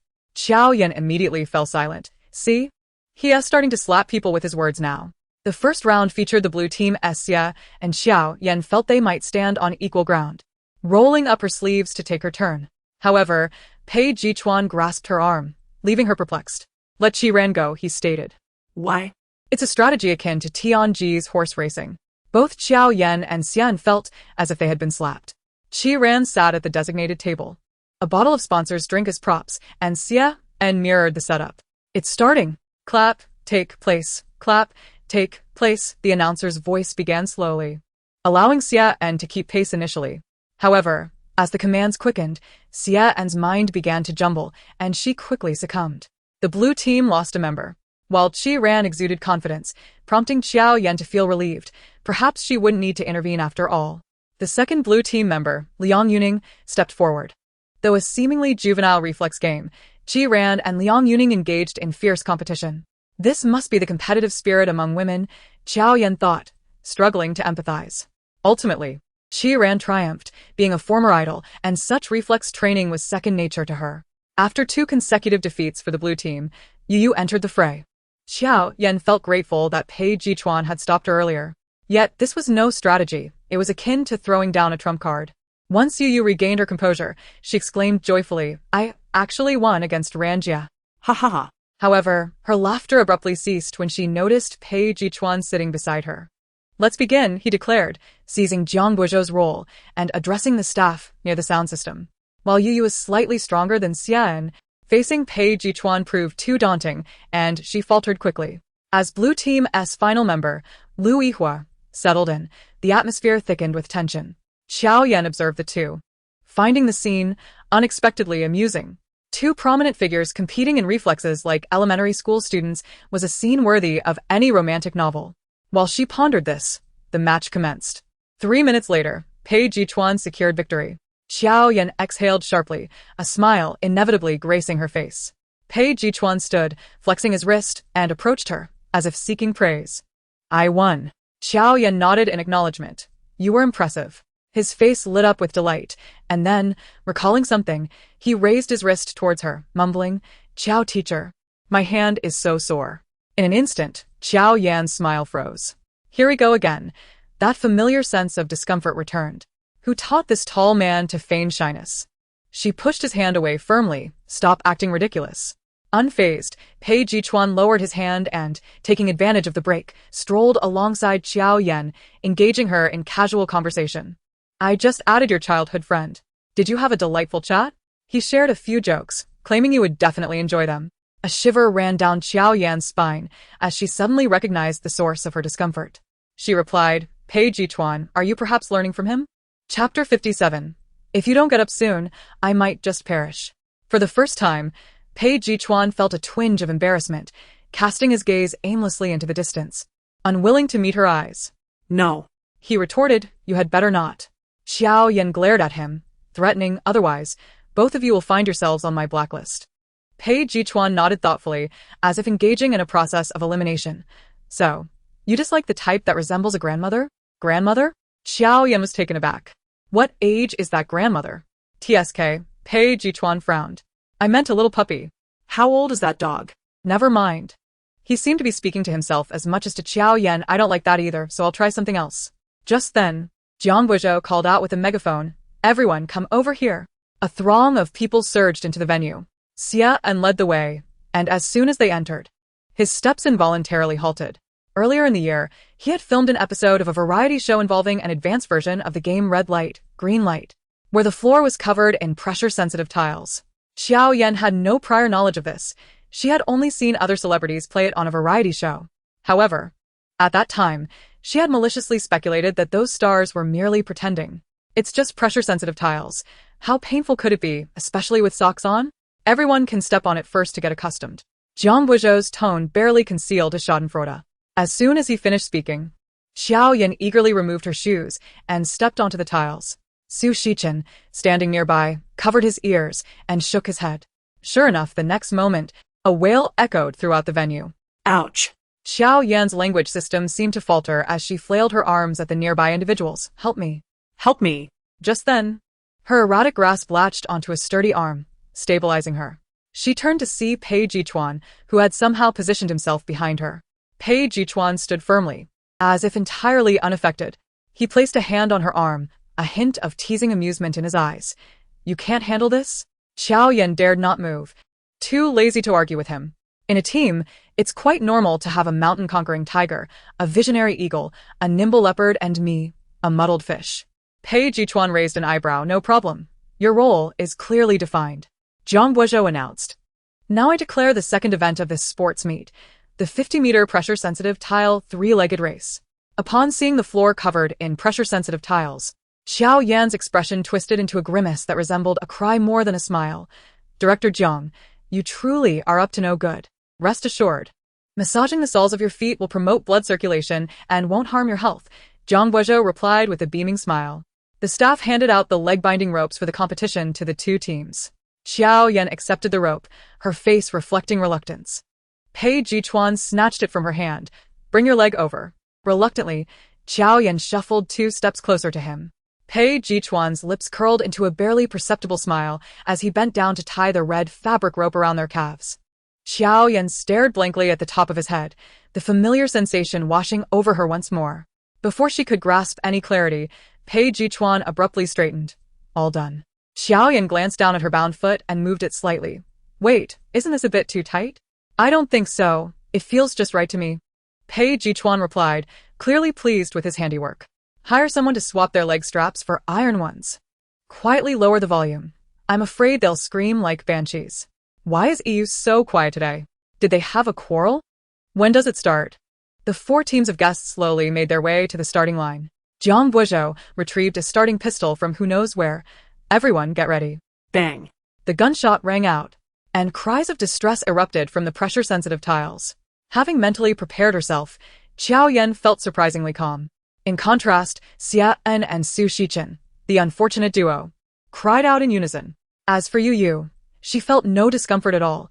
Had it not been for the burden of Xian, she would have likely crossed the finish line by now. As for Lu Yihua and Liang Yuning, the two seemed to be in sync, their silent communication resulting in a remarkable harmony in their steps, quickly pulling ahead of the others. Qi Ran, always composed, frowned as she quietly directed Su Shichen to inch forward, currently in second place. Jiao Yan was not concerned with competing. Her aim was to maintain a steady pace, chanting her mantra as she moved forward. Suddenly, Xiaodan, lagging 2 steps behind, seemed to lose his mind, shouting, "Better to endure a short pain than a long one. I'm going all out." He then matched Yu's pace and, remarkably, they surged ahead of Jiao Yan. She exchanged a glance with Pei Chuan. They too began to push harder, closing the gap between themselves and Xia En and Yu. The 2 teams gradually aligned, neither willing to concede. Yu stumbled, nearly falling, her hands flailing in the air. In that moment, Jiao Yan experienced the sensation of impending doom.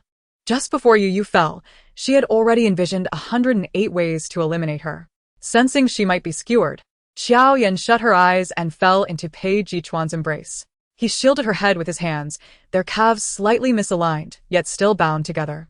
The familiar scent of sea salt filled her nostrils, and as she opened her eyes, she saw Pei Chuan forcing a pained smile at her. "If you don't get up soon, I might just perish. This position is truly dreadful." Can I really witness this without spending a dime? He loves her so much. I'm tearing up. Jiao Yan gazed at his stunning features up close. Her eyes inevitably drawn to his rolling Adam's apple, her mind momentarily clouded. Suddenly, her face flushed, and she forgot the pain, struggling to rise. Chapter 58. Look. I'm incredibly impressive. The staff rushed over, hastily untying the ropes from the legs of both teams and helping them to their feet. Yu grimaced in pain, continuously apologizing to Jiao Yan. I'm so sorry, Teacher Jiao, I didn't mean to. Jiao Yan had long since lost the desire to pursue the matter. Merely waving her hand dismissively, her expression sour. It's fine. Pei Chuan was assisted over by another staff member, each step deepening the sharp pain in his foot. Jiao Yan, not one to be ungrateful, took the initiative to help the staff, guiding the taller Pei Chuan to the resting area. This was the first time Pei Chuan had seen her treat him so kindly. It was as if he had discovered a new continent, his delight evident in his eyes. Jiao Yan felt a bit shy under his gaze and retorted, Have you lost your mind from the fall? No, Pei Chuan replied cheerfully. I just suddenly feel that the fall was quite worth it. Jiao Yan rolled her eyes. It seems you really did lose your mind. Pei Chuan smiled without answering. Seizing the moment while Jiao Yan went to fetch water, Zhang Guozhou approached to check on his good friend, repeatedly suggesting that he should visit the hospital. Injuries to muscles and bones take 100 days to heal. A sprained foot is no small matter. Pei Chuan, annoyed by his nagging, frowned impatiently. It's nothing serious. I'll be fine after resting for a bit. Are you sure you don't need it? Zhang Guozhou asked again, still concerned. In the event that this young master encounters any mishap on his own territory, not only would his sister be unable to overlook it, but even his indulgent father would likely pursue the matter relentlessly. As the two conversed, Jiao Yan's figure approached from a distance. The young master, who had just boasted about being able to defeat Zhang Guozhou with a single punch, suddenly deflated, his thin lips pressed into a straight line, managing a pained smile. Jiao Yan greeted Zhang Guozhou and then handed a bottle of water to Pei Chuan. Pei Chuan glanced at it and said, I lack the strength in my hands. Could you open it for me? Just as Jiao Yan was about to lose her temper, she heard him add languidly, perhaps due to the earlier fall. Jiao Yan replied, Endure it for a moment. With a forced smile, she effortlessly twisted open the cap of the mineral water and handed it back to him once more. Zhang Guozhou observed the scene, dumbfounded. This fellow, if he didn't pursue a career in the entertainment industry, it would truly be a waste of talent. The sudden turn of events led to the abrupt conclusion of the morning's competition. The production team arranged for all guests to dine at a nearby restaurant. Jiao Yan felt something was amiss and decided to take Pei Chuan to the hospital for a checkup, which would put her mind at ease. To her surprise, Pei Chuan reacted vehemently, insisting that he was a part of the team and absolutely could not leave everyone at that moment. Jiao Yan's expression reflected her disbelief. Since when did you develop such a sense of collective honor? I am not you, Pei Chuan retorted. Jiao Yan's expression darkened instantly. You brat, are you disregarding my face? She dismissed the argument, casually offering him a piece of fatty meat from the dish in front of them. Hurry up and eat. After you finish, we'll apply medicine. Pei Chuan felt a wave of relief, grateful that she was not angry.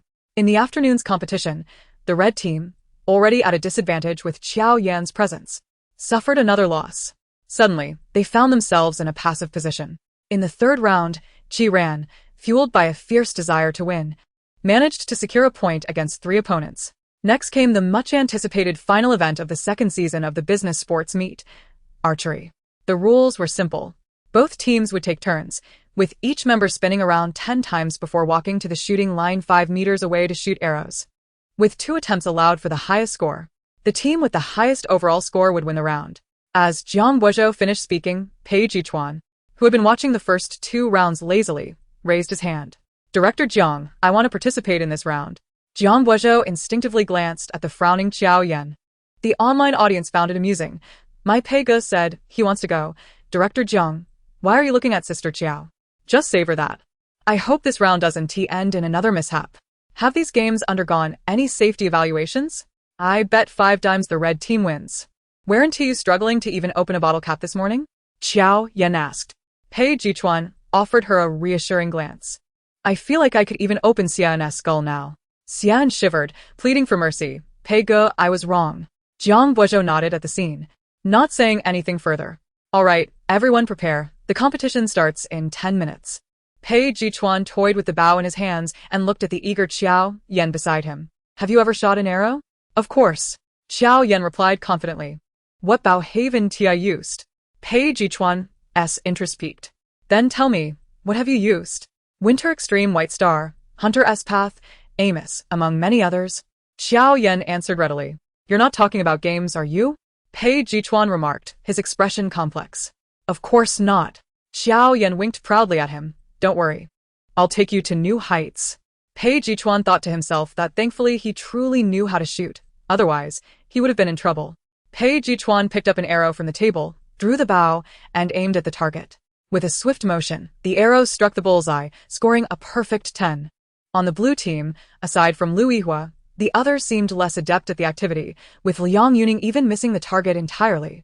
In no time, the combined scores of the 3 red team members surpassed that of the blue team, leaving no suspense in the match. As the final participant from the red team, Jiao Yan approached lightheartedly, spinning in place 10 times before stumbling to the shooting line, bow in hand. What could one possibly achieve in practice? Pei Chuan seemed to foresee her outcome and mentally prepared 3 sets of comforting words for her. Then, the sound of the arrow slicing through the air drew everyone's attention. Following Jiao Yan's gaze, Pei Chuan saw the staff announce the score. Jiao Yan, 10 points. Teacher Jiao, you're quite the hidden talent. Xia An exclaimed. You know me. I tend to be quite low-key, Jiao Yan replied, her pride evident. She then raised an eyebrow at Pei Chuan, clearly seeking praise. Look. Am I not impressive? Pei Chuan, touched by her smile, couldn't he help but smile back, his dark eyes fixed on her. Impressive. Chapter 59. The case is solved.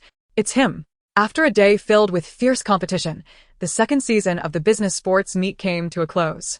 Pei Chuan, Jiao Yan, along with Qi Ran and Su Shichen, successfully won a 3-day trip to the Maldives. That evening, the new assistant, Xia, started her role, not only thoughtfully bringing dinner for Jiao Yan, but also volunteering to help her pack for the overseas shoot. Naturally, Jiao Yan did not refuse. While the assistant busily organized her things, she sprawled out on the nearby lazy sofa, watching videos under the pretense of supervising. Suddenly, a WeChat notification chimed unexpectedly. She opened it to read. Peh, I can't seem to fall asleep. Jiao Yan glanced at the time. It was only 9:30. Who could possibly sleep at this hour? Xiao Lima, if you can't sleep, go find a night shift. Meanwhile, Pei Chuan, receiving this message, silently glanced at the pile of documents awaiting his signature, momentarily at a loss for words. He tossed his pen onto the desk and typed with one hand. Peh, I feel like the area I twisted this morning is still throbbing. Peh, comfort me a bit. Xiao Lima, okay.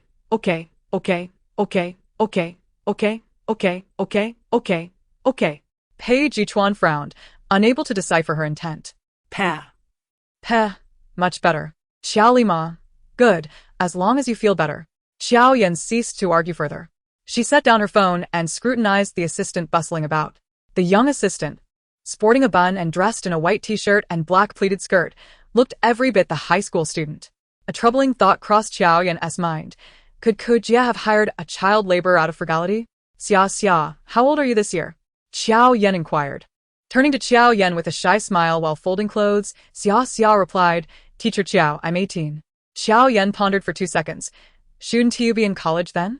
Before she could finish her sentence, Xia waved her hands in terror. No. I can't go to school. Jiao Yan assumed this was due to family pressure compelling her to enter society early, having encountered similar situations in her previous book. I'm not well. I get headaches, leg pains, and stomach aches whenever I study. Xia's tone conveyed a deep reverence for knowledge. If it's voluntary, then that's all right. Jiao Yan gazed wistfully at the ceiling and sighed. I can truly understand your situation. I felt the same way at work. Xia leaned in curiously. Really? I, too, am following your variety show. How fortunate you must be to participate in a romantic reality show alongside so many handsome men and beautiful women. This certainly aligns with my reluctance to go to work. The casual exchange between the two came to an abrupt halt with the ringtone of Pei Chuan's video call. Jiao Yan, somewhat unwillingly, answered the call and forced a friendly smile. What is it? At that moment, Xia had already packed her belongings. Casting a theatrical glance at Jiao Yan before discreetly exiting the room, kindly closing the door behind her, Pei Chuan leisurely positioned his phone on the table and inquired. I just wanted to ask if I should pick you up tomorrow. There's no need, Jiao Yan replied, feeling uneasy since discovering his ulterior motives. Why? Even after being rebuffed, Pei Chuan maintained his languid demeanor, showing no sign of displeasure. After exchanging a few more words, Jiao Yan suggested ending the video call, but he nonchalantly changed the subject. Ignoring her hint, to avoid appearing impatient, Jiao Yan held her phone still, pretending the signal was poor. To her surprise, Pei Chuan suddenly fell silent. Was the connection really that bad? Jiao Yan inwardly sighed, grateful for this unexpected twist. After about 30 or 40 seconds, just as she was about to quietly hang up, Pei Chuan's voice broke the silence. The clock on your wall is still ticking. What are you pretending? The airport, Jiao Yan replied, her long hair cascading down her back, wearing sunglasses and a mask, accompanied by an assistant pushing her suitcase. Nearby, a drone was broadcasting her every move to the live stream. We're off. So exciting. I can't believe we're going to the Maldives. How much investment did director Jiang secure? The live stream then switched to a luxurious villa, where a man emerged, dressed in a simple white shirt and a casual blazer. His long legs, encased in dark trousers, exuded an air of nobility. Wow. So handsome. Everyone step aside. Let me charm him with my English skills. This villa looks oddly familiar. Have you seen it in your dreams? Wait. Isn't this the villa where Jiao Yan was spotted before? 40 minutes later, the 4 guests successfully boarded the plane. At that moment, seated in first class with an eye mask and a blanket, Jiao Yan was oblivious to the fact that a single comment from a netizen had propelled her back to the top of the trending charts. The mystery is solved. It's him. Beauty meets elegance. Jiao Yan had a restful slumber, though she could not overlook the fact that Pei Chuan had repeatedly helped her adjust her blanket. Upon awakening, she found herself still on the plane, the sky darkening outside. Stretching her limbs, the blanket slipped from her shoulders once more. Just as she bent down to retrieve it, she caught sight of Pei Chuan, his eyes shut tight. Instinctively, she softened her movements, gingerly draping one corner of the blanket over herself. Glancing at the person beside her, she noticed he was still asleep. With a sigh of relief, she found herself lost in thought, gazing at Pei Chuan's familiar features. They struck a deep chord within her, becoming increasingly recognizable. A fleeting image flashed through her mind. On a moonless, windy night, after a long day, Jiao Yan had descended the mountain carrying a hoe, her surroundings rustling with sounds. Holding the hoe firmly, she walked home, reciting the core socialist values in her mind, fearful of encountering something she should not see. Just then, she stumbled over a thorny bush, and a pair of dark eyes unexpectedly met hers. Chapter 60. I am flirting with you. Pei Chuan observed as the expression in Jiao Yan's eyes shifted from shock to guilt, then averted her gaze. Straightening in his seat, he directed his attention toward her, a teasing smile gracing his words. Were you spying on me? Jiao Yan sat upright, her hands awkwardly twisting the blanket in her grasp. Shifting her eyes, she retorted. How could you know I was looking at you, if you weren't watching me? Pei Chuan raised an eyebrow, candidly admitting, well, I confess, I was watching you.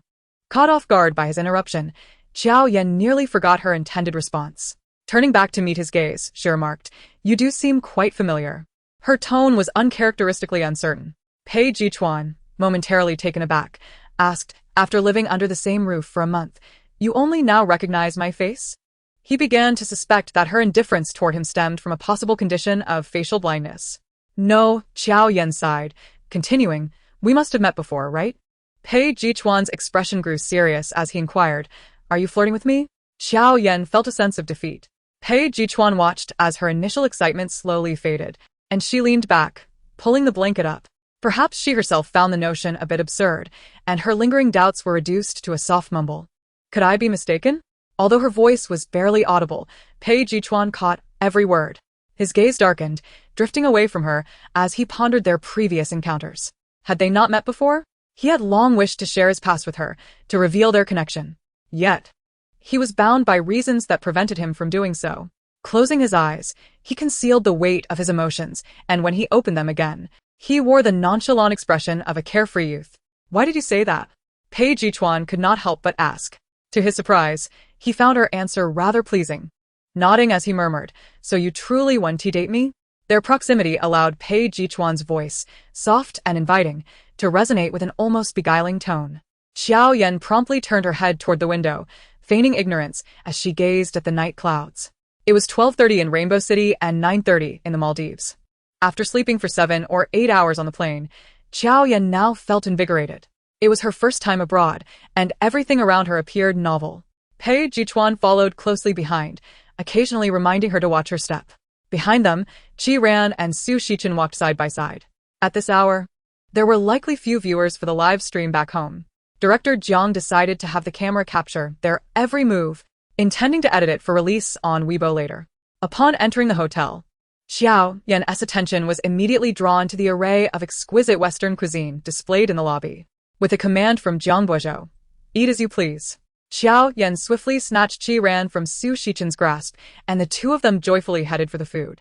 Watching her lively figure, Pei Chuan's expression softened. Meanwhile, Jiang Boizhou seized the moment to tease. "After all, it's your money being spent." "I have plenty to spare," came the retort from Jiang Boizhou. His demeanor darkened instantly. He shot a fierce glare at Jiang Boizhou, insisting, "Be quiet. Who isn't wealthy these days? Mind your own business." Realizing he couldn't win the argument, Jiang Boizhou hastily walked ahead, preferring to avoid confrontation. After dinner, the two girls settled into a luxurious double suite on the 12th floor, while the boys stayed next door. Jiao Yan collapsed onto the bed, utterly satisfied. She glanced around before her gaze finally landed on Qi Ran, who was sitting quietly on the sofa. Today, Qi Ran wore a long bohemian-style dress, her long hair tied back, exuding a warmth that contrasted with her previously aloof demeanor. Warmth seemed an inadequate description. Jiao Yan racked her brain for a suitable term, the essence of a devoted partner. She lowered her head, a charming smile lingering at the corners of her mouth.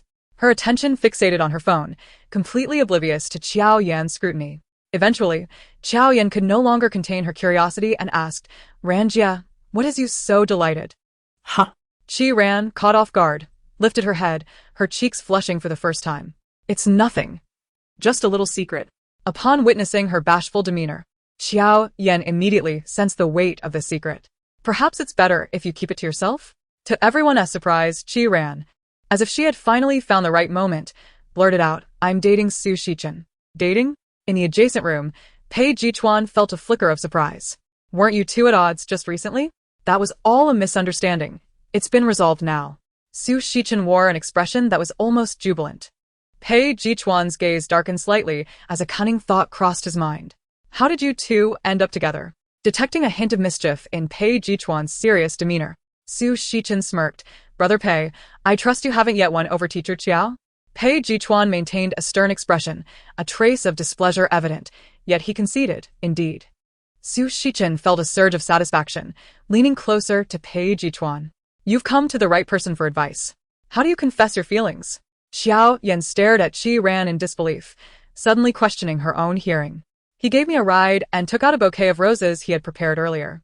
He didn't say much at that moment, but when I turned to leave, he slipped me a love letter." Recalling the events of the previous night, Qi Ran felt a wave of embarrassment wash over her, lowering her voice. what? Jiao Yan remained bewildered. "So, you're putting on a show of pure love here?" Pei Chuan, seated nearby, mirrored Jiao Yan's expression, silently striking Su Shichen's name off his mental list. Chapter 61. The only scent that captivates me is the smell of money. A sudden commotion erupted in the crowd, teammates nudging her arm with exaggerated expressions. "Oh my, is that Su Shichen?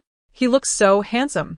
The man strode confidently down the corridor, dressed casually, exuding an effortless charm amidst the tense atmosphere backstage. Backlit, his hair glimmered with a soft golden hue as he approached. In that instant, Qi Ran's mind went blank, her carefully rehearsed opening lines evaporating. The faint sound of the rehearsal music reached her ears. "Mao Bai's there are so many people in this world." As the lyrics spoke of a bright figure approaching amidst a crowd, Su Shichen passed her by, their eyes inadvertently meeting. He continued on, seemingly oblivious, leaving behind an elegant silhouette.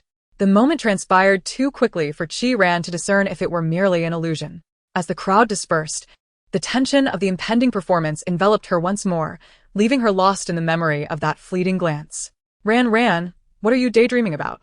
Jiao Yan's voice broke through.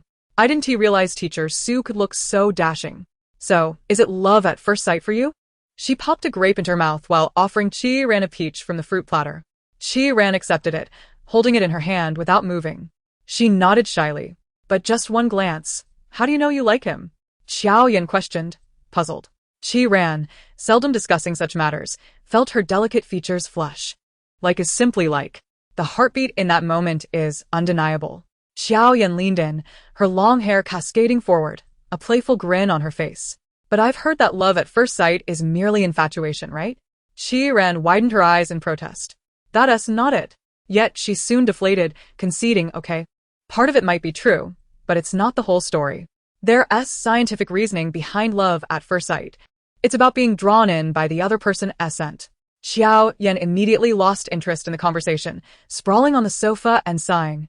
The only scent that captivates me is the smell of money. Qi Ran forgave her lack of romantic sentiment. However, Jiao Yan seemed to recall something.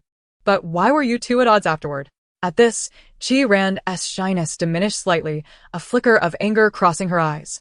He was acting during that time. Huh?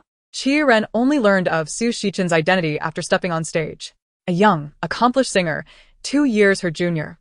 He had risen from humble beginnings to become a prominent figure in the industry after participating in a well-known music variety show. He single-handedly transformed his fate, signing with a major agency and holding several concerts within a few years, winning numerous music awards.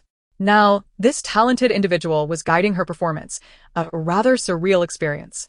Qi Ran, you have excellent vocal talent. I have high hopes for you. Su Shichen's long fingers gripped the black microphone, his crescent-shaped eyes radiating warmth. Qi Ran's cheeks flushed at that moment. During the initial evaluations, she was successfully placed in the class. Even more thrilling was the fact that Su Shichen was the vocal instructor. Su Shichen was a fair mentor, treating all 8 girls in the class equally, exuding an aura beyond his years that inspired immense respect. Yet once training concluded, he seemed to adopt an entirely different persona. He would secretly apply ointment to the bruises Qi Ran sustained from dancing. He brought her brown sugar water during her menstrual cycle. He even defended her openly and covertly in front of other mentors. Su Shichen's special attention left Qi Ran feeling both flattered and bewildered, leading her to question whether his feelings were as sincere as hers. During the production of the show, trainees were not allowed to bring phones, leaving Qi Ran isolated from the outside world for a month. Naturally, she was unaware of the fervent speculation online about her supposed relationship with Su Shichen. From their perspective, Qi Ran appeared as a Cinderella basking in the privileges granted by her prince.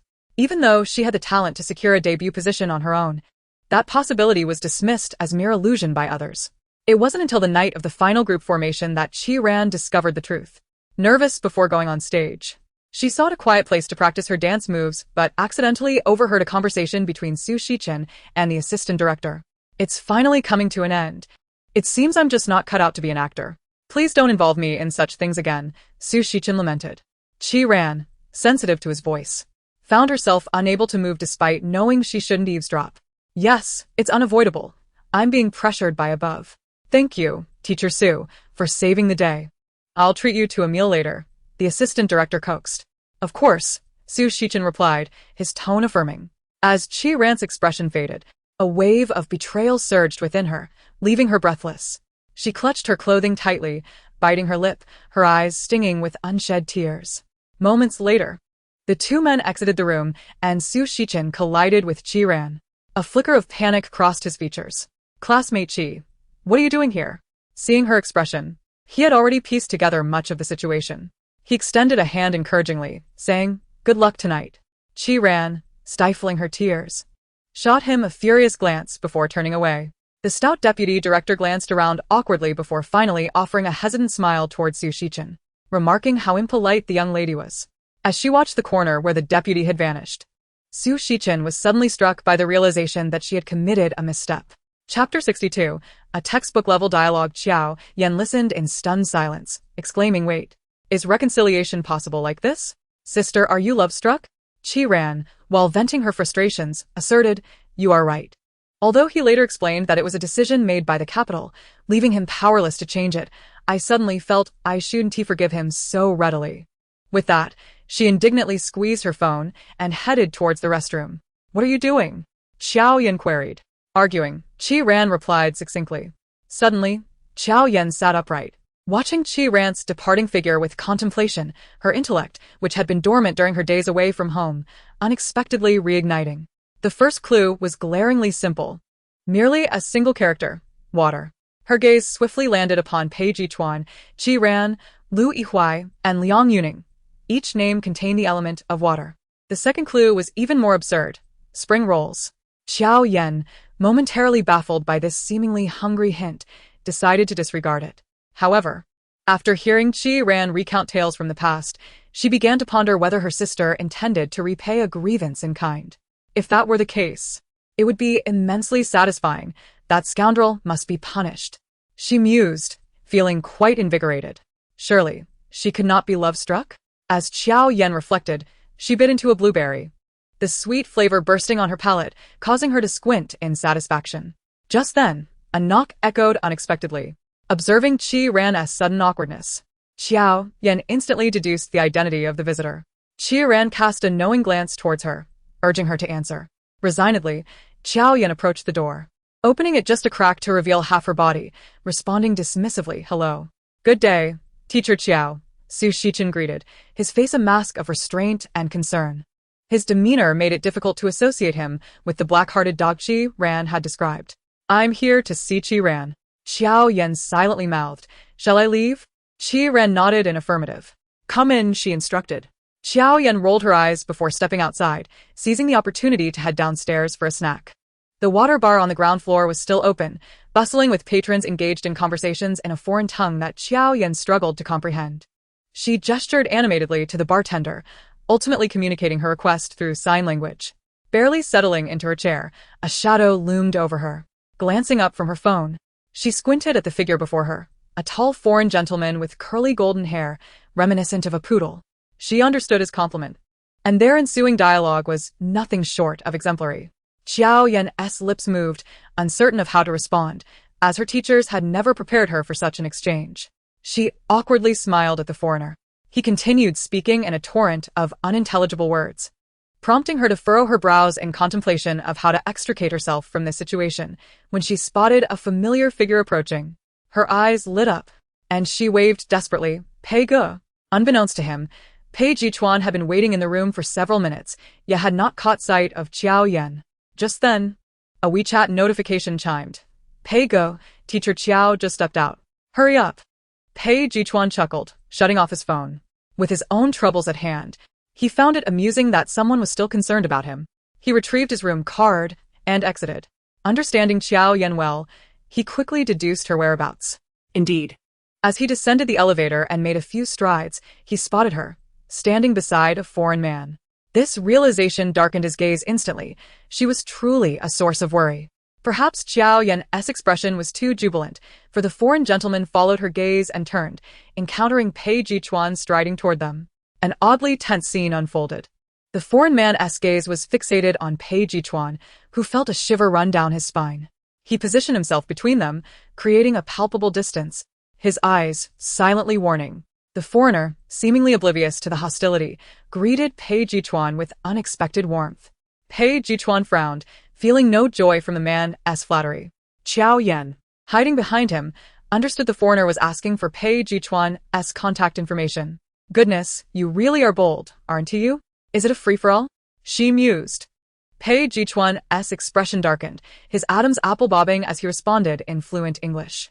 Though Jiao Yan could not comprehend his words, the abrupt change in the foreigner's demeanor suggested a harsh reprimand. The man, visibly shocked and hurt, turned away in dismay. Pei Chuan then turned to Jiao Yan, who was struggling to suppress her laughter. "Why are you still laughing?" he scolded. Unable to contain herself any longer, she burst into laughter, giving him a thumbs up. "Ha ha ha. Pei Ge, you truly are remarkable. Not to mention, when you appeared, that man's eyes were glued to you, completely ignoring me. Is that so?" Pei Chuan smirked. "That's why I say he is poor taste." Chapter 63. It's all right, just don't stay too far away. Just moments ago, Jiao Yan had been beaming with delight, but her expression shifted dramatically as she retorted, "Shut up. You really are hard to guard against." She grabbed her food and turned to head upstairs to check on Qi Ran. To Pei Chuan, her retreating figure bore a hint of hasty flight. An icy voice suddenly resonated in his mind. "Progress with the target has increased by 10%, total progress, 60%. Pei Chuan felt a strange sense of novelty. This progress bar had fluctuated around 50% since he first met Jiao Yan. In fact, it had dipped considerably on the day he confessed his feelings. leaving him somewhat disheartened. However, he was well aware of Jiao Yan's nonchalant demeanor and quickly regained his composure. Regrettably, despite the events of the evening, the progress bar had shown no further improvement. Tonight, however, had brought an unexpected delight. Suppressing his burgeoning joy, Pei Chuan hurried to catch up with Jiao Yan as they stepped into the elevator together. She stood to his right, glancing around but refusing to meet his eyes, which felt oddly unsettling. Surely, she had caught the love-struck bug from Qi Ran. Otherwise, why had her mind begun to play a montage of thoughts when he approached her? Pei Chuan, on the other hand, was fixated on her, his eyes sparkling with a blend of amusement and surprise. In the brief span of a minute, the system notification chimed thrice. Progress with a target has increased by 10%. Total progress, 70%. But then, it plummeted by 10%. After a 2-second pause, it reported a further decline of 5%. Huh? Jiao Yan turned her head quizzically to him. What's up? What are you thinking about? Pei Chuan asked tentatively, intrigued by her apparent inner musings. Nothing, she replied, twisting her head away, pondering whether their argument had concluded. As soon as she finished speaking, the elevator doors opened, and Jiao Yan dashed out. Spotting Su Shichen sitting forlornly in the adjoining suite, she concluded that the matter had likely been resolved. Thank you for your hard work, and I apologize for the trouble. Su Shichen scratched his head, feeling embarrassed. Jiao Yan pouted. It's not hard, just unfortunate. Behind her, Pei Chuan shrugged and, after she entered the suite, turned to pull out the room card from his pocket and tossed it to Su Shichen. Grateful, Su Shichen hurriedly opened the door. Brother Pei, please. Pei Chuan stepped inside. Their arrival was ill-timed, coinciding with a torrential downpour. Consequently, the originally planned beach shoot for the first day was hastily relocated to an indoor swimming pool. Viewers from home, battling a 3-hour time difference, exclaimed, Director Jiang is amazing. Although there's no beach, I'm quite satisfied with the pool. Here it comes, here it comes. As the viewers chatted, the once empty live stream suddenly came alive. Pei Chuan appeared on screen, his clothes intact, while the audience anticipated something entirely different. Jiao Yan wore a one-piece swimsuit that accentuated her graceful figure. Qi Ran and Su Shichen were similarly attired, revealing nothing inappropriate. Is there something on your minds, wearing so much? Director Jiang is getting scolded. How did you choose swimsuits for the guests? Too low-key, pregnant. Zhang Guizhou, observing the barrage of comments, couldn't help but chuckle off-camera. Amidst the clamor, the guests, having completed their warm-up exercises, entered the water one by one. Jiao Yan insisted she couldn't swim and refused to enter. Director Jiang, I truly can't swim. Can I stay out? She glanced at the pool, which was decidedly deep. Jiang assumed it was merely an excuse and promptly denied her request. Pei Chuan's expression darkened momentarily, as if recalling something, and he pulled Jiao Yan closer, fitting her with the flotation device. It's fine, just don't drift too far from me. Struggling was futile. Jiao Yan reluctantly clutched the flotation device and jumped into the pool, with Pei Chuan following closely behind. They played in the water for about 10 minutes when an unexpected whistle startled Jiao Yan, nearly causing her to slip from her flotation device. Turning towards the pool's edge, they saw Zhang Guizhou raising his hand, instructing the staff to set up a net on the water's surface. The net abruptly divided Su Shichen, Qi Ran, and Pei Chuan. Zhang Guizhou received a giant beach ball from a crew member, exclaiming, playing like this is dull. Let's have a pool volleyball match. Jiao Yan rolled her eyes. Director Jiang, can't you be a little more sincere and less scheming? Zhang Guizhou grinned with satisfaction, offering no explanation, merely stating, go for it, before tossing the beach ball their way and whistling to signal the start of the match. Pei Chuan easily caught the ball, tossing it high before striking it over to the opposite side, splashing water onto Jiao Yan's face. She instinctively stepped back, attempting to minimize her presence while maintaining her role as a fish in murky waters. On the other side, Qi Ran was slow to react, the ball grazing her fingertips, while Su Shichen attempted to intercept, but to no avail. They lost a point. In the next round, Qi Ran and Su Shichen switched to serve, exchanging a glance before swiftly adjusting their strategy. Su Shichen swam behind Qi Ran for support as she tossed the ball into the air, retreating 2 steps to time her strike. Unfortunately, affected by buoyancy, her shot lacked power and failed to clear the net. Not counted. Do it again, Zhang Guizhou signaled. Qi Ran swam to retrieve the ball. Standing close to the net, she relied on Su Shichen's presence behind her and boldly served again, this time with full force. Pei Chuan calculated the ball's trajectory while stepping back, inadvertently causing Jiao Yan, hidden behind him, to retreat as well. However, she couldn't match his speed. Overexerting herself, he stumbled, leaning forward. Quick to react, Jiao Yan grasped his arm, inadvertently plunging her head into the water, causing her flotation device to slip away. In the moment before she inhaled water, one thought consumed her: I should have cut off my hand for not obeying. After choking several times, her eyes, ears, and nose felt as if they might explode. Just as she neared unconsciousness, a strong pair of arms wrapped around her waist, lifting her out of the water. Chapter 64. Is it normal not to have crossed into a book at this age? Jiao Yan's head pressed against a firm chest. And whether it was her imagination or not, she felt the racing heartbeat of the person holding her. A rush of inexplicable memories flooded her mind, intertwined with the rhythmic sound of the heartbeat and the splashing water. In that moment, she realized she might not have unwittingly entered a new story, but had previously perished in another, a farming narrative, by drowning. Someone had attempted to save her then. Moreover, this farming tale wasn't her first foray into literary worlds. When had it all begun? She couldn't recall. When she opened her eyes again, she found herself in a dilapidated factory. Pei Chuan frantically pulled Jiao Yan from the water, swimming towards the shore. Jiang Buizhou called for lifeguards to assist Jiao Yan. As she was helped onto the bank, she sat, grasping the railing, unable to stop coughing. Pei Chuan yanked a towel from a staff member and draped it over her shoulders, crouching beside her, worry evident in his tone. Are you all right? Her response was a series of coughs. Pei Chuan, flustered, insisted, I'll take you to the hospital. He turned to find a jacket. Jiao Yan grasped his arm, coughing. No need, brother, just a bit of water. Pei Chuan held her hand back, unconvinced. Really, are you okay? Jiao Yan inhaled deeply, striving to calm herself, meeting his gaze. I'm fine, don't worry. Pei Chuan's expression relaxed slightly, relieved that this time he hadn't been too late. Meanwhile, Su Shichen and Qi Ran had also reached the shore, coming over to check on Jiao Yan. Teacher Jiao, are you alright?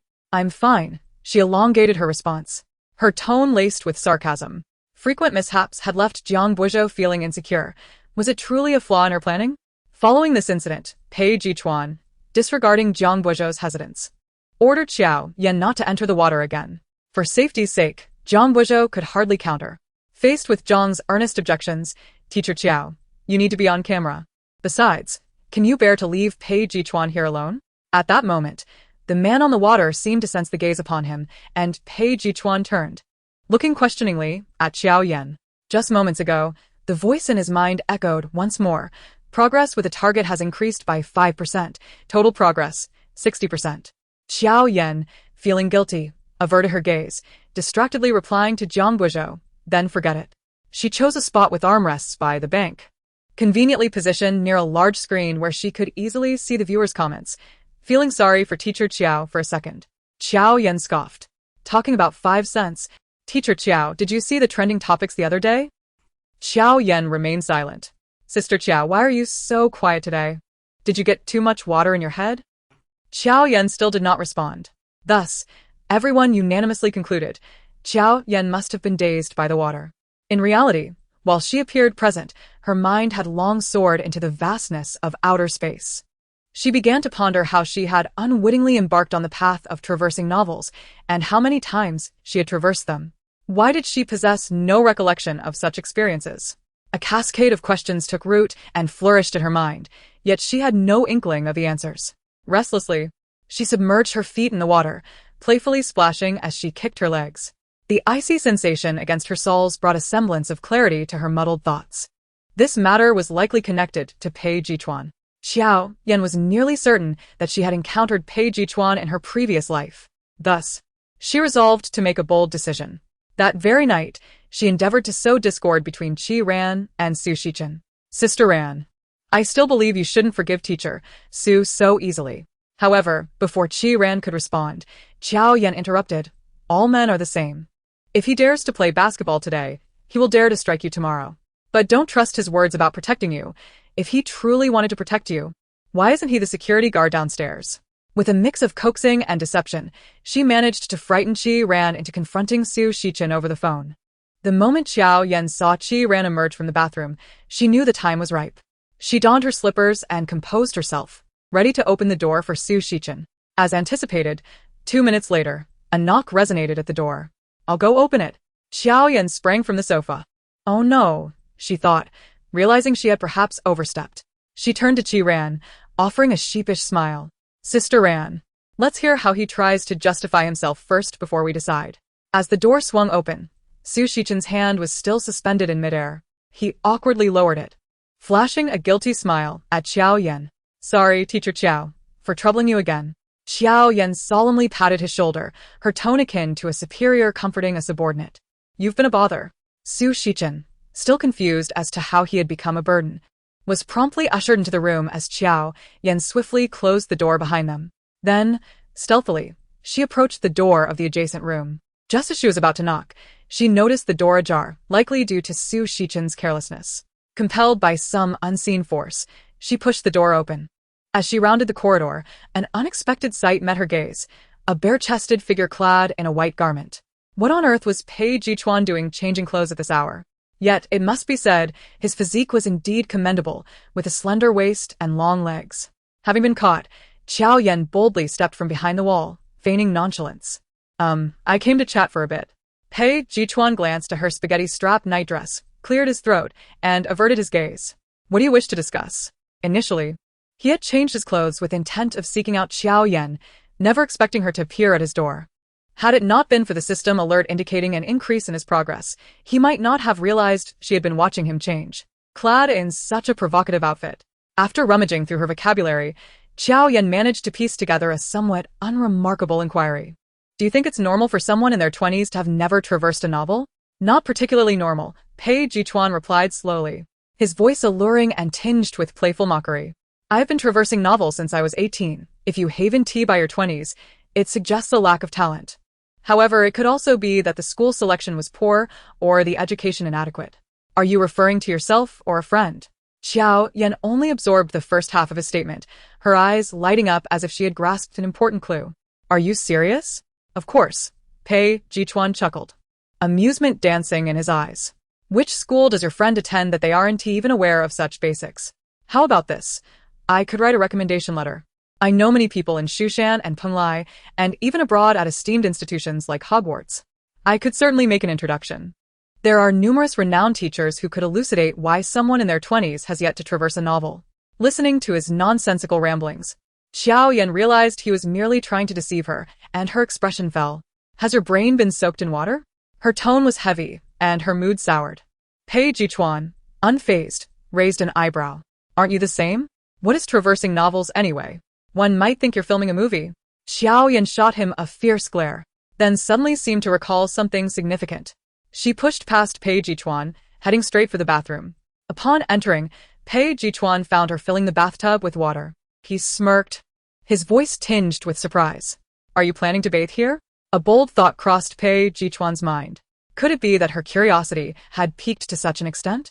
However, it soon became evident that Jiao Yan's thirst for knowledge was indeed insatiable. Once the tub was filled to 2/3, she set down the hose, lifted her nightdress, and stepped into the bathtub. "Are you really going to bathe?" "This is rather sudden," Pei Chuan remarked. "Wait, remember to pull me out." After uttering this, Jiao Yan reclined into the tub, causing the water to overflow and engulf her. Bubbles danced on the surface. Pei Chuan furrowed his brow and, without hesitation, pulled her from the water. With his other hand, he swiftly grabbed a towel to wrap around her. "You pulled me out too soon," Jiao Yan complained, her discontent evident. "What exactly do you intend to do?" Pei Chuan's demeanor shifted entirely, losing the playful air from moments before. In truth, the instant Jiao Yan stepped into the tub, he sensed she might be on the verge of a realization. "Is it wrong for me to practice holding my breath?" Since Pei Chuan had not been forthcoming with the truth, Jiao Yan had no intention of revealing her innermost thoughts to him either. Her hair, soaked and dripping, fell across her face. Pei Chuan, amused by her antics, drew closer, towering over her as he gazed down at the enchanting figure emerging from the water. "At this hour, in a man's room, practicing breath-holding? Jiao Yan, do you truly believe my affections for you are mere jest?" As he spoke, his tone grew increasingly somber, his eyes reflecting a depth that was difficult to fathom. Startled by his sudden intensity, Jiao Yan instinctively retreated. However, in her haste, she stumbled against the edge of the tub, losing her balance and inadvertently grasping Pei Chuan's outstretched hand. With a resounding splash, they both tumbled into the bathtub, the sound echoing through the room. Jiao Yan felt a sharp pain at the back of her head, and the weight atop her made it difficult to breathe. In her daze, she perceived a multitude of individuals clad in identical white robes emerging from grand structures. These figures, not only dressed alike but also wielding swords from the same manufacturer, surrounded her. Oddly, no one seemed to notice her presence. Suddenly, as if responding to a command, the group drew their swords in unison. Startled, Jiao Yan raised her arms to shield her head. Once reassured of her safety, she exhaled in relief. Lowering her arms, she noticed a woman in a Taoist robe with her hair tied up, standing atop a high staircase. Was that her? The glaring sunlight blinded her momentarily, leaving little time for detailed observation. The Shushan sect. This was becoming increasingly absurd. Yet, she soon realized that even more absurdities awaited her. A sudden, cool sensation brushed against her lips, and Jiao Yan sensed that something was amiss. She suddenly widened her eyes, confronted by the enlarged visage of Pei Chuan. Sensing her awakening, Pei Chuan, disregarding any semblance of restraint, pulled her into his embrace, holding her tightly as if she were a precious treasure regained. "You scared me to death," he exclaimed, his tone laced with palpable relief. Jiao Yan initially intended to push him away, but after the recent ordeal, her head felt foggy and her limbs lacked strength, so she acquiesced to his embrace. Nevertheless, she reproached him with feigned indignation. "Pei Chuan, you are taking advantage of me." Pei Chuan cautiously released her, not missing the chance to defend himself. "Do you know what artificial respiration is?" "I was saving you." "You better be," she replied. At 9:30 in the evening, after finally calming Qi Ran, Su Shichen once again forgot to bring his room card and pitifully squatted at the door of the adjacent room, awaiting Pei Chuan to open it. After waiting for half an hour with no sign of movement from either inside or outside, he called Pei Ge but received no answer. Despondently, he turned to Qi Ran to lament his plight.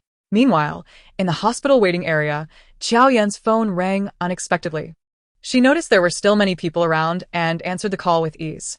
"Hello, Sister Ran." "Hello, Teacher Chiao, where are you? Is Pei Ge with you?" Jiao Yan glanced at Pei Chuan beside her and responded, "I'm taking a rather revealing photo. He with me." "What?" Qi Ran's thoughts instantly twisted in confusion, and she wondered if this call was ill-timed. "I'm taking it." Chapter 66. Soon to transition from a little girl to a young woman. Qi Ran remarked. "Why say it so ambiguously?" Quickly realizing the absurdity of her inquiry, she questioned, "Why are you taking a photo?" Pei Chuan snatched the phone from Jiao Yan, guiding her to stand in line while he succinctly explained to Qi Ran before hanging up. On the other side, messages from Su Shichen's complaints flooded in, interspersed with a few pitifully cute emoticons. For a fleeting moment, Qi Ran was struck by realization, pondering how she had once perceived him as mature, steady, gentle, and reliable.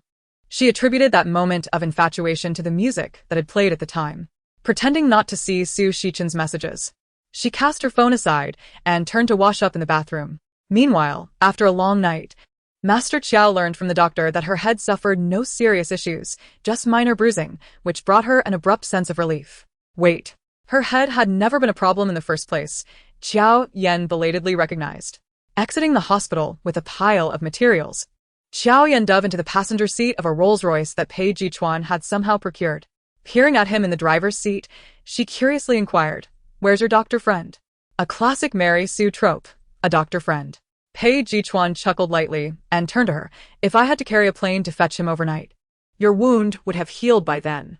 "Fair point," she conceded, letting the topic go. "What about that renowned master from the Shu Mountain sect you mentioned? Is that true?" As soon as the question left her lips, Jiao Yan herself found it unbelievable. Seizing a moment at a red light, Pei Chuan turned to her. The dim light of the night occasionally illuminated his expression, making it difficult to discern his emotions. "I was joking. What is real then? Tell me what is true?" Jiao Yan suddenly exclaimed, mimicking the dramatic flair of a film heroine. Pei Chuan, startled, contemplated whether to turn back to the hospital for a mental health consultation. Once her outburst subsided, she reverted to her usual demeanor, but the sudden movement had tugged at the injury on the back of her head, causing her to grimace in pain and fall silent. Observing her discomfort, Pei Chuan, one hand on the steering wheel, raised the other to gently massage the back of her head, akin to petting a cat. Jiao Yan squinted her eyes, finding the gesture oddly comforting. Just as she was about to drift into slumber, a melodious and gentle male voice resonated above her. Only you are real. Of course, she was. Everything else was merely figments of imagination. Not dwelling on it further, Jiao Yan succumbed to sleep. The next day, the quartet in the Maldives, excluding Su Shichen, felt refreshed. They stood in a row. I fell asleep. Ran lied without a hint of guilt. Su Shichen paused, then smiled broadly. That's good. I thought you were still angry with me. Ran returned his smile, without further comment. Once assembled, Director Zhang announced the day's sightseeing destination and arranged for the group to take a boat to Mail Island. Unfortunately, before they could explore, an unexpected downpour struck. The afternoon's activities were hastily transformed into an interactive session between the travel group and the stay-at-home group. During the equipment testing phase, the comments in both live streams streamed in relentlessly. Family who understands. I'm watching a live broadcast while in a live broadcast. Is it not lunchtime abroad yet? What's in Teacher Chiao's hand? Teacher Chiao, please pay attention to your live stream. I've learned a few tricks from Sadako recently. She hastily swallowed the meat in her mouth, feeling a pang of anxiety. When will this live stream have a one-click emergency alert feature? Pei Chuan silently picked up a water bottle, opened it, and placed it in front of her. After completing this act, a large screen displayed Xia Yan's face. Subsequently, Liang Yuning exclaimed, Jiao Yan, how can you eat rabbit heads? That's too cruel for the rabbits. Jiao Yan silently rolled her eyes. Teacher Liang, I suggest you stop being an actress and just buy a ticket to Sichuan, then get a ticket at the Chengdu Shuangliu Airport to Leshan, where there's a giant Buddha. Once you arrive, have him get up and you can sit there. Teacher Chiao, you truly understand the nuances. The only thing I can't let go of in this lifetime is chopsticks. What attitude is that, Jiao Yan? Did Yuning say something wrong? Rabbits are inherently adorable. Whoever is in front, go buy a ticket with her. Liang Yuning turned pale at the retort. Losing to Jiao Yan in the competition and missing the opportunity for this overseas shoot had already disheartened her. now, Being mocked in such a manner was undoubtedly adding fuel to the fire. As the live stream's tone threatened to be swayed by Jiao Yan, Yu promptly interjected to regain control. Teacher Chiao, how are things on your end? Is it fun? It's quite enjoyable. We're submerged twice a day. I'm about to transition from a little girl to a young woman, Jiao Yan blurted out without thought. Now both the online audience and even Su Shichen and Ran sensed something amiss. Teacher Chiao, why twice? Ran inquired. She distinctly remembered that after the volleyball match in the pool yesterday, Jiao Yan had not touched the water again. Suddenly, Ran detected a hint of something dubious. Jiao Yan paused in the act of removing her plastic gloves, deciding to employ a self-damaging strategy to obscure the truth. Perhaps I didn't drain the water from my brain yesterday and got it mixed up. She delivered this line with a straight face, causing Pei Chuan beside her to stifle a laugh. Jiao Yan gritted her teeth in frustration. Whose fault is this? After a few casual exchanges, Yu mentioned how they felt quite off without Jiao Yan and Ran. The speaker's words were unintentional, yet the listeners took heed. Lu Yihua and Liang Yuning, as a pair of lovesick souls, synchronously exhibited their displeasure. Truth be told, the stay-at-home quartet had indeed not meshed well over the past couple of days. Yu and Xian, who typically interacted little with Lu Yihua and Liang Yuning, found these two difficult to engage with. Initially, everyone struggled with cooking, and the plan to alternate cooking duties fell apart as Liang Yuning repeatedly forgot about it, igniting Yu's discontent. Everyone who comes here is treated equally. Why does she get to be waited on hand and foot every day? After spending 2 days together, Yu finally comprehended why Teacher Chiao and Liang Yuning had such a contentious relationship. Dealing with someone like her, who embodies the traits of a spoiled princess, is truly exhausting. In Chapter 67, it seems they have forgotten to make their relationship public. Perhaps it was Jiao Yan's comment about the incessant rain that prompted the weather to finally cooperate, as not a single drop fell on their last day in the Maldives. The production team swiftly decided to pair the guests for dates and assign them the task of purchasing gifts for the group left behind in their home country. Jiao Yan, unfamiliar with the area, entrusted everything to Pei Chuan. He certainly did not disappoint her, arranging for them to go bungee jumping as a couple who goes on a date to jump off a bridge. After descending from the bungee platform, Jiao Yan's legs felt weak, and she relied on Pei Chuan for support. Can we possibly switch to a more relaxing activity? She exclaimed, her voice hoarse from earlier screams, her heart still racing from the experience. During the free fall, she repeatedly questioned whether the staff had forgotten to secure her harness. Otherwise, why had they not reached the ground yet? Pei Chuan, however, appeared to be having the time of his life, a broad smile on his face as he helped her walk forward. Don't you think this is a fantastic way to relieve stress? Jiao Yan exchanged a bewildered glance with him. But I have no stress at all. Her remark elicited envy from online viewers. Damn, I wish I could speak that confidently. Is there truly someone in this world without pressure? In 2000, I moved to Hong City alone to start my own business. My Range Rover cost $1.46 million and my villa was $13 million. I'm not bragging. I just want to tell everyone that with hard work, anything is achievable. Pei Chuan was momentarily taken aback by her words, but then casually remarked, I have pressure. Just consider it as accompanying me. Jiao Yan's confusion only deepened. What pressure do you have?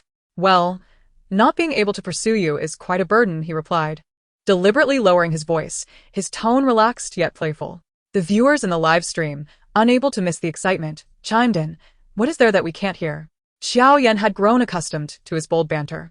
Rolling her eyes at Pei Chuan, she shook off his supportive grip and began to walk ahead. Pei Chuan, his mind calculating the rising value of his strategies, looked at her with a gentle expression. He quickly caught up with her and walked alongside her. What would you like to do? I'm happy to accompany you. Is that really possible? The viewers eagerly responded. Pei, you better know what you're saying. Look at that expression. It's priceless. Have you forgotten to make your relationship public? Do you even have a partner to be smiling like that? Jiao Yan sensed the barely concealed excitement and joy in his tone and turned to look at him, suddenly recalling his earlier words. What do you want to do? I'll accompany you. Her expression darkened. How can you have two faces? In public, you're this cold, aloof handsome guy, but behind the scenes, you're a flirtatious romantic? Pei Chuan seemed unfazed by her teasing. As he scanned the passing cars, he was ready to call someone to pick them up. He shrugged, choosing not to respond further. After spending quite some time in a gift shop, they finally selected presents for the group left behind. Jiao Yan was always one to take shortcuts. As long as it wasn't illegal. She glanced at a shelf filled with aromatic candles, randomly selecting 4 different scents and placing them in her shopping cart. Pei Chuan, not far behind, blindly grabbed 4 pieces from the jewelry section. They managed to make do with their selections for the other group. While checking out, Pei Chuan noticed Jiao Yan's gaze fixated on the cashier's hand. Following her line of sight, he saw a beautifully crafted silver ring adorning the cashier's fair fingers. I wish I could have that, Jiao Yan sighed. Pei Chuan, having seen a similar ring earlier in the jewelry section, said, Wait for me a moment. With that, he left to find it. Once they completed their purchase and stepped outside, Pei Chuan held a small box, tossing it in the air playfully, then casually asked, What did you say you wanted earlier? Money. Pei Chuan froze, nearly dropping the box. What else did you think I meant? Jiao Yan responded nonchalantly. Nothing. His mood shifted, becoming slightly irritated as he caught the box midair and handed it to Jiao Yan. Forget it. It's a gift for you. Jiao Yan felt a sense of déjà vu, recalling someone had said something similar before. What is this? She asked, looking down to open it. A gift. Pei Chuan replied tersely. Oh. Jiao Yan accepted it without hesitation, discovering it was a silver M-bias ring, exquisitely crafted. This looks familiar. It doesn't seem like a mere gift. Upon realizing the implications of Pei Chuan's intentions, Jiao Yan instantly became vigilant. Pei, are you sure this is just a gift? It is, he insisted, his demeanor seemingly unaffected. The following evening at 8 o'clock, the 8 guests of the program gathered punctually in the activity area of the Love Villa for the gift exchange. The travel group's gift selection coincided with the domestic group's activities. Everyone sat in a circle, live-streaming the gift-giving ceremony. First up was Liang Yuning, who presented a meticulously wrapped gift box to Pei Chuan. He merely glanced at it before dismissively tossing it aside, not even bothering to look. The audience immediately expressed their discontent. I demand transparency in gift-giving. What is it that we can't see?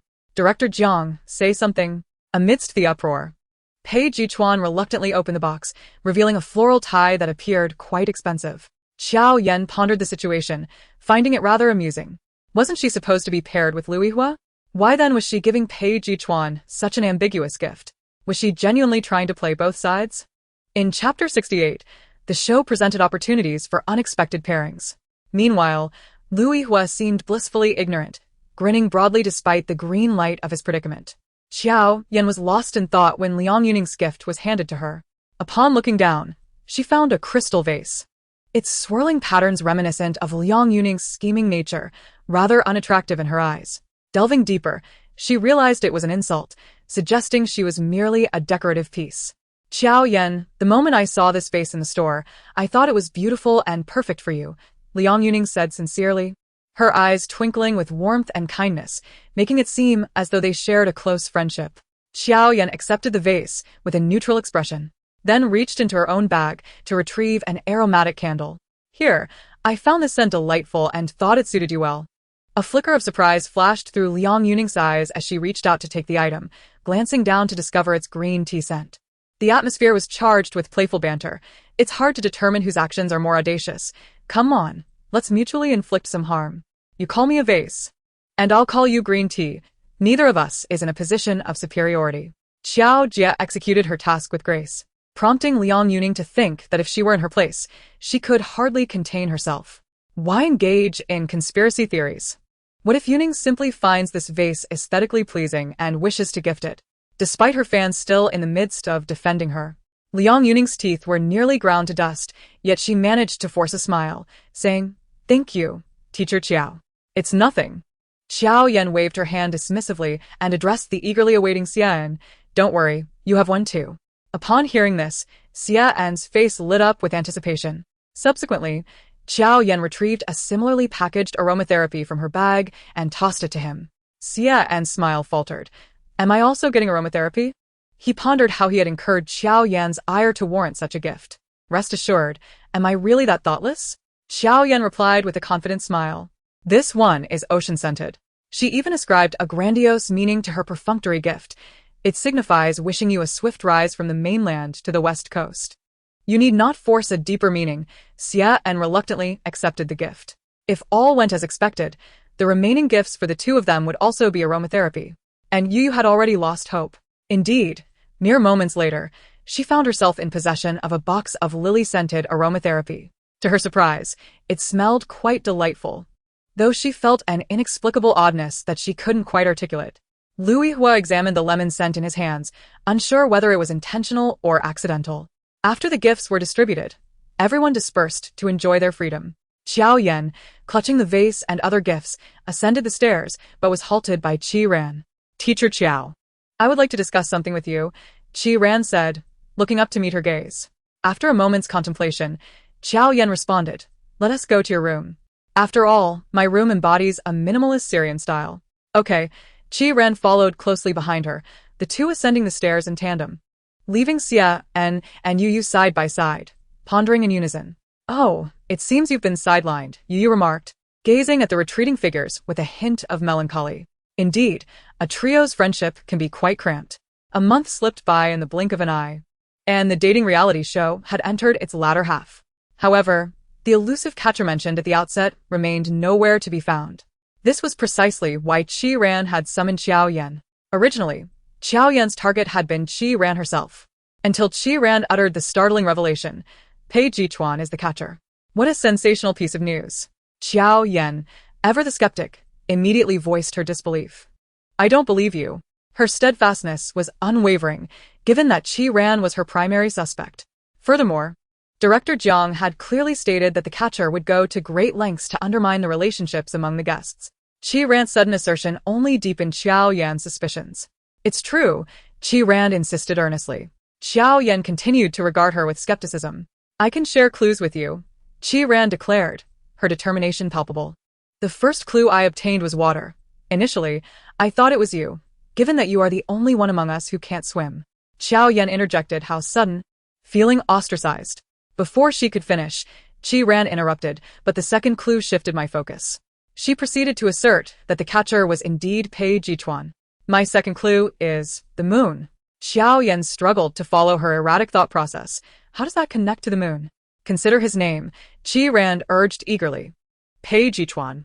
Qi Ran nodded emphatically. Jichuan, meaning clear skies, and the moon, hence the moon refers to Pei Chuan. Additionally, the character Ji contains the element of rain, which is water. Thus he must be the catcher. As Xiao Yan absorbed her well-reasoned analysis, she suddenly caught a whiff of something burning. It was her own concoction. Qi Ran's argument left her with no room for rebuttal. She parted her red lips, hesitating, but ultimately abandoned her thoughts, conceding, "I find your reasoning rather compelling. Noticing that Jiao Yan had finally acknowledged her words, Qi Ran breathed a sigh of relief and asked, "So, what do you plan to do?" Jiao Yan contemplated seriously for 2 minutes, the room enveloped in silence. After a pause, she spoke. "I'll ask him if he can give me half of the money." Qi Ran responded incredulously, "He deceived you, and your only thought is to split the money?" Qi Ran often found it difficult to comprehend what went on in her mind. Jiao Yan nodded nonchalantly, exposing him offers me no advantage. In truth, she harbored an entirely different thought. Even if she believed Qi Ran's words and accepted that Pei Chuan was the catcher, Director Jiang had explicitly stated there would be one male and one female catcher. Qi Ran still had not managed to clear her own suspicions in Jiao Yan's eyes. Jiao Yan felt her mind tangled, seeking clarity yet becoming more perplexed. She suddenly recalled her own second clue, spring rolls. Who could possibly be spring rolls? Was this a dating show or a battle of wits? The netizens were certainly right. Chapter 69. So you're the one they call spring rolls, huh? In the following days, Pei Chuan noticed a marked change in the way Jiao Yan regarded him. However, it was not a positive transformation. For instance, during a group meal, when he offered her food, she instinctively pushed her bowl away. While completing tasks, she no longer recklessly used herself as a human shield. The suspicion that flickered in her eyes led Pei Chuan to believe she had uncovered some hidden truth. Finally, after witnessing Jiao Yan exhibit that look for the 5th time, he could no longer remain still and pulled her into the tea room on the 4th floor. "Do you have a problem with me lately?" Pei Chuan asked directly. With no one else around, Jiao Yan decided to be forthright. "I've discovered your true identity." Her tone was resolute, her expression unwavering, nearly shattering Pei Chuan's formidable mental defenses. "When did you figure it out?" This was the first instance where she recognized Pei Chuan's identity beyond the confines of the narrative. Did this mean that the day she awakened in reality was drawing nearer? The thought quickened Pei Chuan's heartbeat. Was he finally to escape this realm of deception? Neither realized they were conversing across narrative boundaries. Seeing his reaction, Jiao Yan naturally interpreted it as an admission of his role as the catcher. "So it is you. Tell me, how did you manipulate Director Jiang?" "What does that have to do with Director Jiang?" Pei Chuan was taken aback. He then recalled that Jiao Yan's participation in this dating show was due to his influence. Having held most of the sponsorships, he had made requests to Zhang Buizhou. "I bought it with money," he admitted candidly. "So you used money to secure a profitable opportunity for yourself? A capitalist at heart?" Jiao Yan quipped, dissatisfied. "Aren't you the catcher?" Jiao Yan leaned back in her chair, speaking plainly. Pei Chuan responded, "So that's what you meant." He found himself at a loss for words. For it was indeed true. When he first learned of this arrangement, he had quarreled with Zhang Buizhou, feeling that the latter's decisions were a manifestation of sheer folly. "I refuse to be the catcher." "No. How did you deduce it so quickly?" Zhang Buizhou was astonished. "How did you figure it out?" "Mind your own business." Pei Chuan's curt response cut off all further inquiries. Ultimately, it all traced back to the system he was bound to. That is an existence that the most advanced technologies of modern society cannot explain. As Pei Chuan found himself at a loss due to matters concerning Jiao Yan, it manifested before him, and he attributed its appearance to a divine opportunity bestowed upon him. The system informed Pei Chuan that Jiao Yan's consciousness was trapped within the world of a book. Naturally, this journey of searching, which involved traversing through the narrative, was not without its costs. He did not hesitate to agree, for the person lying on the hospital bed was none other than his childhood sweetheart and fiancée. This, of course, was something he could not explain to Zhang Buizhou. He could only impatiently frown at Zhang Buizhou and say, "Change the person. I refuse to be the hunter." This was a matter of principle, and Zhang Buizhou would not easily acquiesce. However, the gentleman before him was not someone to be offended. After staring at the script for a long time, Zhang Buizhou suddenly had a flash of inspiration. "How about this?" Pei Chuan quietly listened to his proposal, and by the end, he relaxed his furrowed brow and said, "Let us proceed with that." He made a decisive statement. This matter found a smooth resolution, leading him to eventually forget about it. Now, suddenly reminded of it by Jiao Yan, he felt momentarily disoriented. Jiao Yan, rarely seeing him in such a speechless state, became increasingly certain of her suspicions. "So my guess was correct. You indeed approached me intentionally for the mission." "I did not," Pei Chuan retorted. Yet Jiao Yan looked at him meaningfully. "But you are indeed the hunter." Just then, she suddenly deciphered the clue regarding the spring roll. Spring roll, when reversed, is simply an abbreviation of Pei Chuan's name, isn't it? "So it's you, the spring roll." "Huh?" That was arranged by Jiang Buozhou. It was not my intention. Pei Chuan suddenly felt weary, akin to a beggar who, after 3 arduous days of seeking alms, finally acquired a bun, only to stumble and lose it into a filthy ditch, feeling utterly drained of the will to continue. Then what do you mean? Jiao Yan countered. Pei Chuan took a deep breath, his gaze fixed intently on her face, and with utmost seriousness, he said, I do not lack money. After a slight pause, he pursed his lips, maintaining a facade of calm. I only lack you. It seemed not to be an illusion. Jiao Yan felt her heartbeat intensify, as if someone were drumming in her ear, resonating loudly. This fellow, so straightforward, was he courting danger? In fact, I have already devised a plan for this matter. On the final day, I will voluntarily relinquish the 30 million prize. This was also Jiang Buozhou's solution for him. Jiao Yan was first taken aback by his audacity to regard money as mere dirt, then she realized something was amiss. Don't think you can deceive me. I already know your true identity. When the time comes, I will expose your true face in front of everyone. And then where will you find the 30 million to relinquish? In that instant, Jiao Yan felt her intellect peak. Pei Chuan smiled at her, his tone casual, almost frivolous, creating an illusion of him being playful. Considering how much I like you, cannot you shield me just this once? Jiao Yan steadied her tumultuous heartbeat, wholly unmoved by his sweet words, and cupped her chin in thought. I have come up with a brilliant plan. Pei Chuan, observing her, sensed a glimmer of mischief in her eyes, which made him apprehensive about the proposal. On the night of the confession, I will not expose you. You will choose me. I will help you secure the 30 million, and we will split it 50-50. One tea that make us both happy? Pei Chuan maintained a stern expression and said nothing, realizing that Jiao Yan seemed to have discovered the essence of this plan. Jiao Yan, thinking he was dissatisfied with the division, lowered her head to assess Pei Chuan's expression and tentatively suggested, how about a 60-40 split?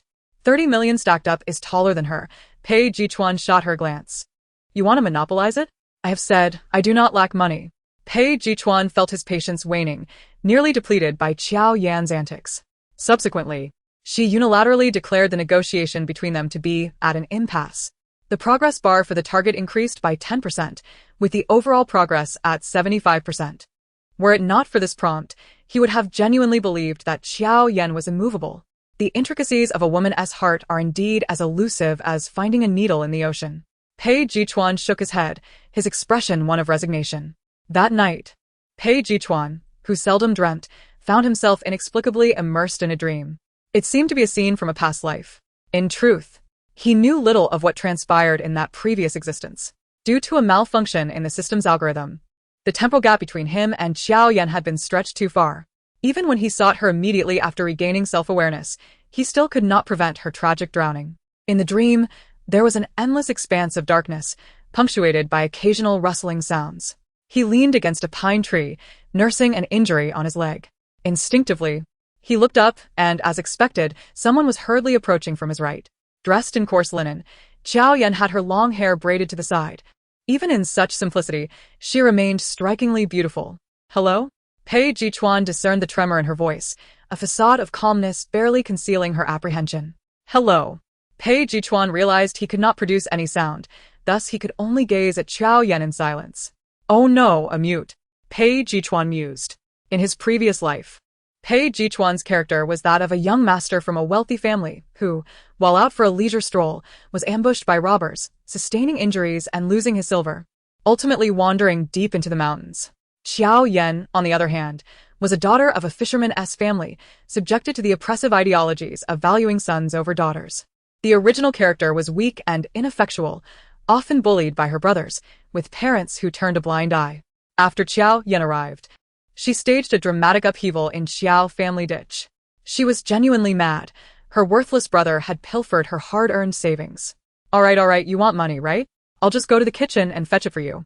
When she emerged again, she was wielding a kitchen knife, frightening her brother into tears as he ran to find their father. Her father, lacking in value, threatened to sell him to the village chief's simple-minded son. In the dead of night, she crouched beside the boy's bed and asked, "Was dinner delicious? I added rat poison to it." Frightened, Jiao Yan turned pale, scrambling to get out of bed to clear his throat. Once she had deprived him of sleep, she drifted over, casually remarking, "Oh, I seem to have forgotten to mix it in today. I will surely remember tomorrow." Enraged, Jiao Yan picked up a stool to strike her. Unperturbed, Jiao Yan glanced at the dagger in her hand, a smile playing on her lips, her presence shrouded in shadows, resembling a dangerous poppy. She pulled her trembling brother from behind the door, pressing the knife against his neck. Do you believe I could make you experience the pain of losing a loved one right now? Over time, both Jiao Yan and his father were nearly driven to the brink of madness by her antics. The three eventually sat down for serious discussion, and ultimately, Jiao Yan successfully severed ties with the two leeches. Although she was left with only a small straw house in the eastern part of the village, it was sufficient for her solitary existence. In the dream, Pei Chuan found himself settled in her diminutive abode, hardly larger than a turtle shell. He then turned to the makeshift stove built with bricks, busily attending to tasks. Knowing full well that all of this was illusory, Pei Chuan still felt an involuntary pang of heartache for Jiao Yan. She had never endured such hardship. Jiao Yan's voice floated in from outside, sounding somewhat surreal. Little mute. I saved you, so you must repay me by working like an ox or horse from now on. So that was her intention. Pei Chuan felt a smile creeping in, yet his heart ached with deep regret. Had he arrived in this world sooner, he could have spent more time with Jiao Yan, and perhaps the outcome would have been different. Uncertain of the passage of time, Jiao Yan entered with a steaming bowl of freshly prepared fish soup, placing it on the modest wooden table opposite him. Here you go, she said. Pei Chuan reached out, awakening from his reverie. He gazed out at the dawn that was yet to break, feeling an overwhelming sense of frustration. For the first time in his life, he found himself at such a loss before another. A nagging doubt crept into his mind, perhaps in the recesses of Jiao Yan's subconscious. She simply did not harbor any affection for him. After all, if one truly loved another, why would it be so arduous to win their heart? With 3 days remaining until the love variety show's confession night, Zhang Guozhou began his promotional efforts on Weibo, purchasing trending topics in waves. Unfortunately, a recent scandal involving a top-tier celebrity had monopolized the headlines, rendering his investments nearly futile. As the second day approached, the official Weibo account for Season 2 of Business in Progress initiated a voting campaign. Come and vote for your favorite love variety star. The options included beautiful figures such as Xiangji, Yu, and Yichen. They also sparked discussions with the topic, let us chat about your ideal love captor. The comments section was bustling with activity, and Zhang Guozhou finally breathed a sigh of relief as his engagement began to rise. Jiao Yan scrolled through her phone, occasionally stealing glances at Pei Chuan. 30 million, stacked higher than she was tall. He said he didn't want it, but what if he ultimately chose her? The mere thought made Jiao Yan's head spin. No one had warned her about the romantic entanglements awaiting her here. On the day of the confession night, the first to appear was Xian. What do you think is the most important aspect of being in a relationship? After a brief pause, he answered, having a partner. Perhaps? But sincerity should be paramount, said Liang Yuning. The scene shifted to Jiao Yan, who remarked, I think it's not important. This statement left the staff momentarily speechless, before they managed to muster awkward smiles. If it's not important, why are you participating in a love variety show? Although he dared not voice this, Jiao Yan seemed to anticipate the reaction, confidently asserting, after all, I've already said I'm here purely because you offered so much. Chapter 71. You are the best student I have ever taught. The screen briefly darkened before a line of text appeared. 1 month later. Let us discuss the opposite sex with whom you have interacted the most and left the deepest impression. Qi Ran, replied Su Shichen without hesitation. Pei Chuan. Jiao Yan stated. This was indeed the truth. Nonchalant in attire. I'm shipping this. Romeo and the Pig overnight. Confession night. Hurry up. I can't wait to see it. Rich woman and the welfare recipient. Are we all genuinely feeling this? When will the captor be announced? Waiting for a plot twist. At 8 in the evening, the first-floor hall of the Love Villa was adorned in pink, balloons drifting from the ceiling. The dining table, usually filled with meals, was now graced with champagne roses, the air sweetened with their fragrance. 4 temporary pink booths were constructed on the first floor, each illuminated with the names of the participants, heightening the audience's anticipation. Amidst the lively barrage of comments, the 4 male guests entered one by one. The first was Lu Yihuai, sporting a slicked-back hairstyle and clad in a pristine white suit, holding an exquisitely wrapped gift box, his demeanor surprisingly amiable. Following closely was Su Shichen, dressed in a new Chinese-style outfit, his elegance extending from head to toe. In contrast, the third, Xia En, appeared quite unconventional, donning black cargo pants and a plaid shirt adorned with chains, exuding a rugged aura that suggested he was not there to confess, but rather to disrupt. Lastly, Pei Chuan entered, wearing a black trench coat, its buttons undone to reveal a white shirt beneath, his tailored trousers accentuating his well-proportioned legs. He radiated a composed yet understated presence, though the reality of his feelings remained known only to him. "Let us warmly welcome our 4 male guests," Jiang Buizhou announced, holding his microphone, engaging the staff to stir excitement while discreetly glancing at the reactions in the live stream. Pei Ye. "Remember to close the toilet lid when you sleep at night. I don't follow the crowd. Honestly. As long as Siega doesn't pull any of that ridiculous stuff, he still looks handsome. Luingdi, today I fell on the road, my backside split in 2, and I cried out loud. How is it that you're not my other half?" Absurdity reigned. Jiang Buizhou shifted his focus back to the 4 male guests before him. "As you can see, there are 4 doors in front of us, and our female guests are hidden behind them. Soon, each of you may knock on the door of your desired guest and present your carefully prepared confession gift with a 2-minute time limit. However, while opening the door may be easy, whether you can unlock the heart of the female guest will depend on your own efforts." As the rules were announced, the live stream zoomed in on Lu Yihui. He took a deep breath, tightened his grip on the gift box, and glanced at the 4 doors displaying the names of the female guests. Without hesitation, he knocked on Liang Yuning's door. The door slowly opened to reveal Liang Yuning, who, despite having anticipated this outcome, covered her mouth with both hands, her eyes sparkling with surprise. Lu Yihui cleared his throat awkwardly and handed her the gift box. "I've been shopping for a long time, but it only took me a minute to decide on this. May I put it on you myself?" Liang Yuning accepted the box with both hands, opening it gently to reveal a heart-shaped necklace adorned with a diamond, clearly of considerable value. Her eyes glimmered with joy as she met Lu Yihui's gaze. "I really like it. Please help me put it on." Lu Yihui delicately took the necklace from the box and carefully placed it around her neck. Liang Yuning touched the necklace, stealing a shy glance at Lu Yihui. "We've missed too many chances between us. This time, I don't want to miss you, Yuning. I hope you understand my feelings." She smiled sweetly at him, and the door between them slowly descended. "How sweet, just like me. This is only the first pair. Bring on the insulin." Looking forward to the other guests. Next, the live stream featured Xia and S' rebellious visage. He paused before the 4 doors, glancing back at the 3 gentlemen seated not far behind him. He could not afford to offend any of them. The occupants within seemed entirely unfazed by this outcome. "Hey, Xia." Xia and flashed a slight grin at Yu. But before he could say anything, the voices from inside interrupted. "We're all brothers here. Whatever you want to say, I'll support you." "Oh no. These 2 have mismatched. Shipping Yu and Xia and has me fainting in the bathroom. I told you not to go for the dark horse. If not, come join us in shipping Mei Yan and Xiangji. The super topic is overflowing with goodies." Yu's comment brought a wave of relief to Xian. Truth be told, he hadn't come to seek romance. He was primarily there to broaden his horizons, hoping to avoid being accused of being overly sentimental when writing lyrics in the future. Upon returning to the broadcasting room, Jiang Buizhou gazed at the images displayed on the large screen, feeling that the current ambience should not embody such a sweet style. He pondered whether to instruct someone to replace the music for the 2 with Hero's song. The 2 minutes had already elapsed, separating them once again by a door. The 3rd male guest, Su Shichen, appeared relatively composed, likely having already established a mutual understanding with Qi Ran behind the scenes. After presenting a carefully prepared gift to Qi Ran, he earnestly declared, "You are the finest student I have ever taught." The audience erupted with excitement, fervently expressing their enthusiasm. Qi Ran accepted the gift, a fleeting yet subtle emotion passing through her eyes, as a charming smile graced her lips. "Thank you, Teacher Su."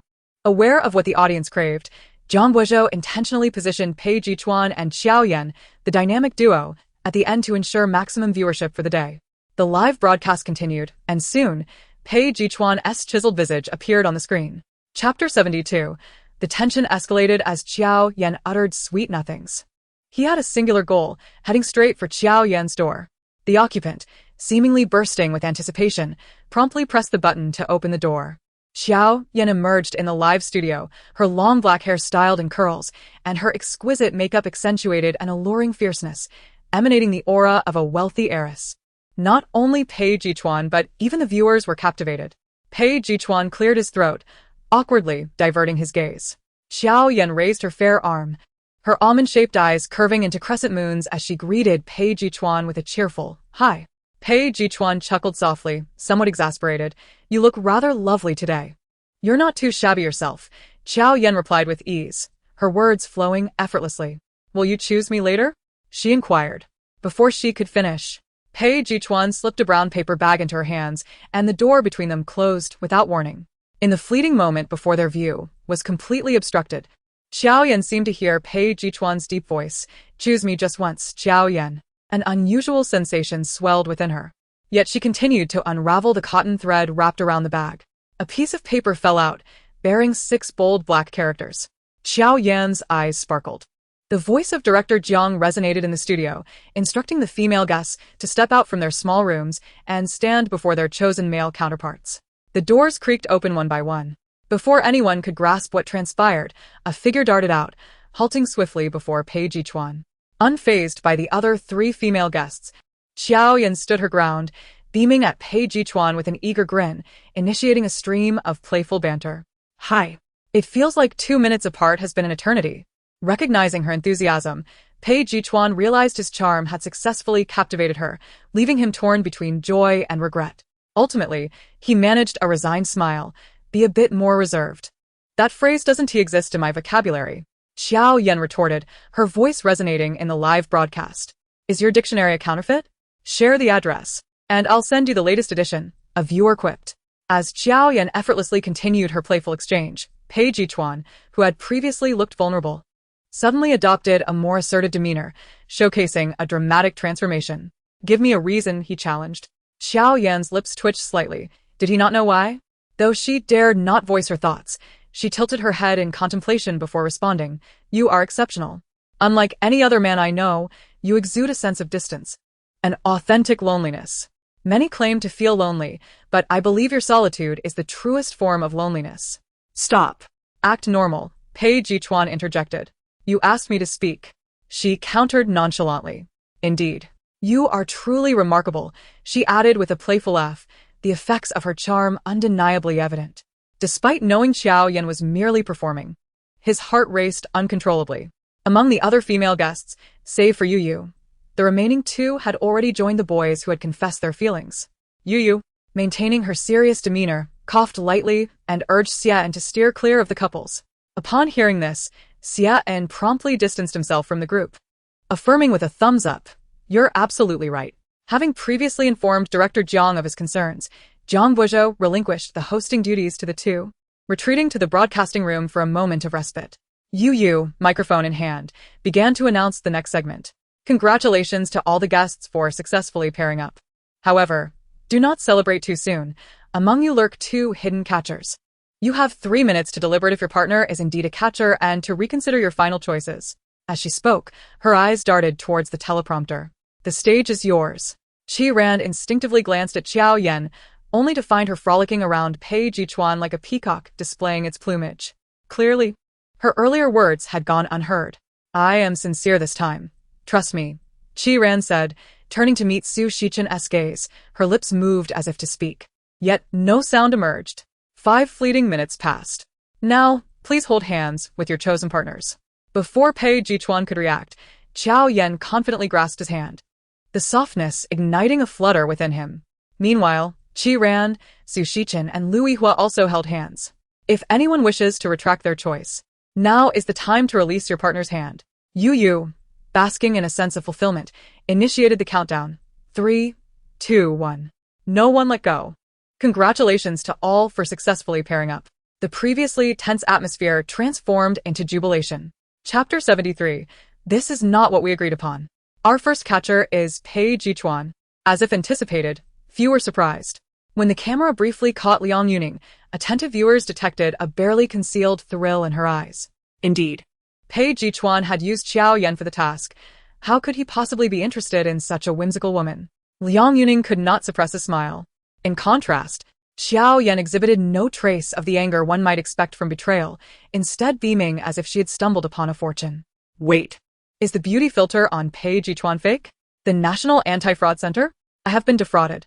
It has long been said that such things are merely for amusement and should not involve genuine feelings. The barrage of comments became a chaotic mix. Then, Pei Chuan's clear yet mellow voice resonated in everyone's ears. I will forfeit the prize. Everyone was momentarily taken aback. Wasn't it said that it would be 30 million? Split 50-50? This was not what we had agreed upon. There was a brief pause in the live stream, after which the audience became even more fervent. My goodness. This isn't a mistake. It's clearly even better. That's 30 million. Why not do something worthwhile? Is this merely a game for the wealthy? A new case of conjunctivitis has emerged in Rainbow City. Jiao Yan tried to break free from Pei Chuan's grasp, but found herself firmly held. In front of the camera, she couldn't make too much of a scene, so she lowered her voice, each word slipping out through clenched teeth. You are not keeping your word. Pei Chuan slightly tilted his head, whispering in her ear, Rest assured, your money will not be diminished. With 30 million gone, where will the money come from? Jiao Yan's tone was filled with indignation. You don't truly think I am in need of that 30 million, do you? Jiao Yan fell silent in frustration. Yu Yu's wide eyes were filled with confusion. Brother Pei, are you certain? Absolutely, Pei Chuan replied without a moment's hesitation. Well then, let us congratulate these two guests for enduring various trials and successfully joining hands.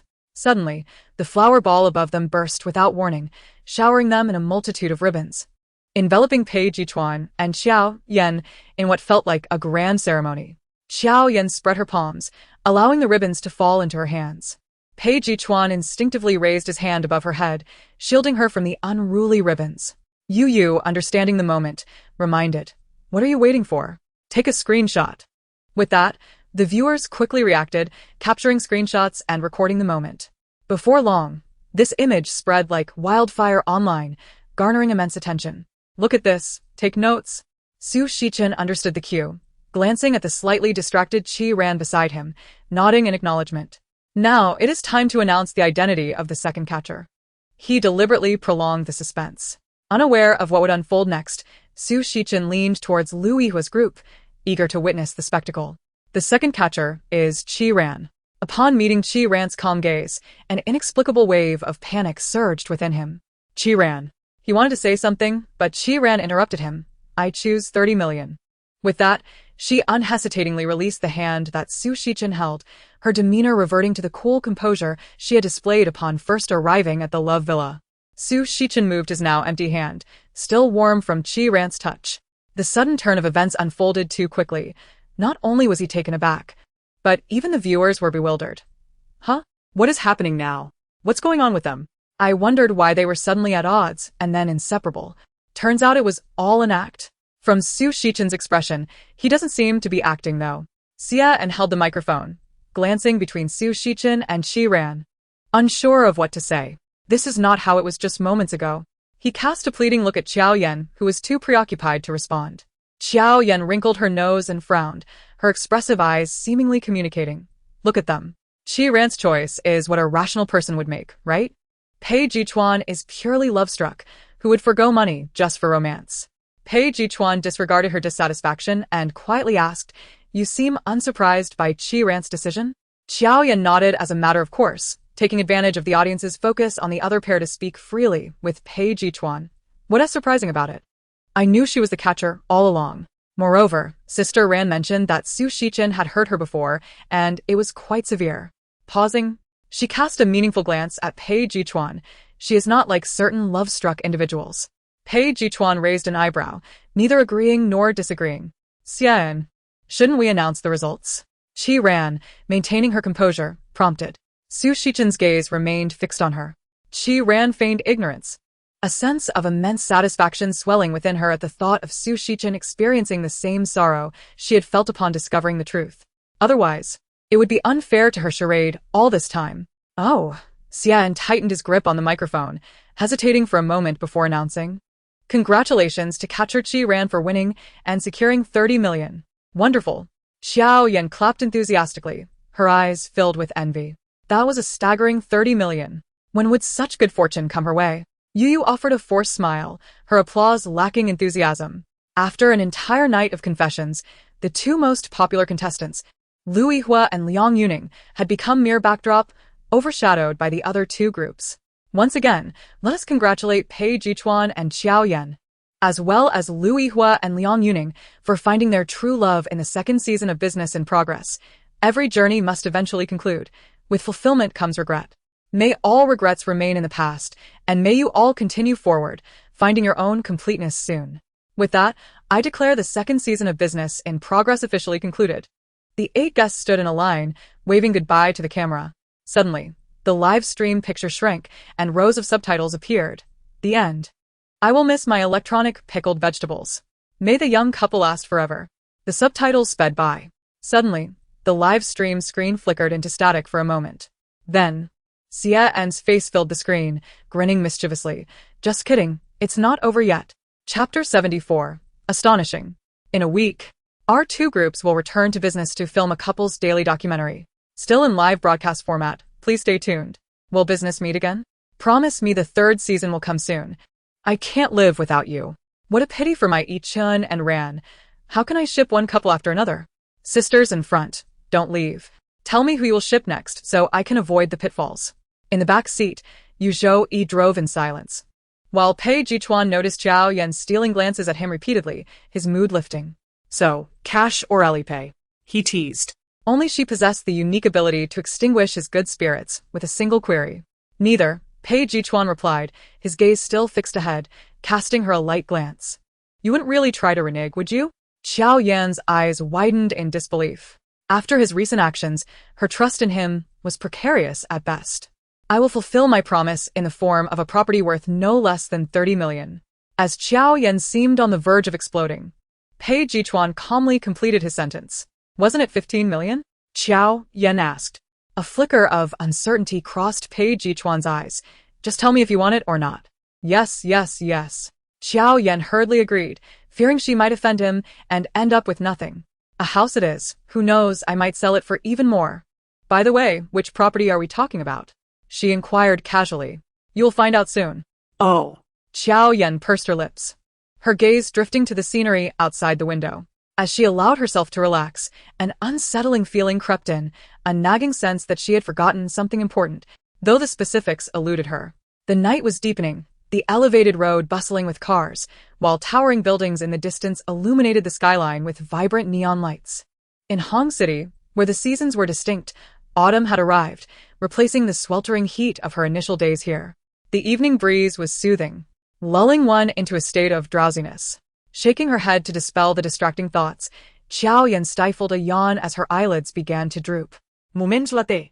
Pei Chuan observed her head bobbing sleepily and, with decisive gentleness, he took hold of the right side of her face, slowly leaning her head against a shoulder. After this action, he feigned calmness, turning his head to the left to gaze out the window, though the slight upward curve of his lips betrayed his true feelings. In the front seat, Yu Zhou, the assistant, watched every move of his boss through the rearview mirror, silently thinking how trivial it all seemed. After an indeterminate amount of time, the tranquility within the car was abruptly shattered by an odd tune blaring from a phone. Where did that noise come from? As a professionally trained driver, Yu Zhou nearly lost his composure, instinctively slamming on the brakes. The sudden jolt startled Jiao Yan, snapping her to full alertness. Rushing to retrieve her phone from her bag, she hurriedly glanced at the screen.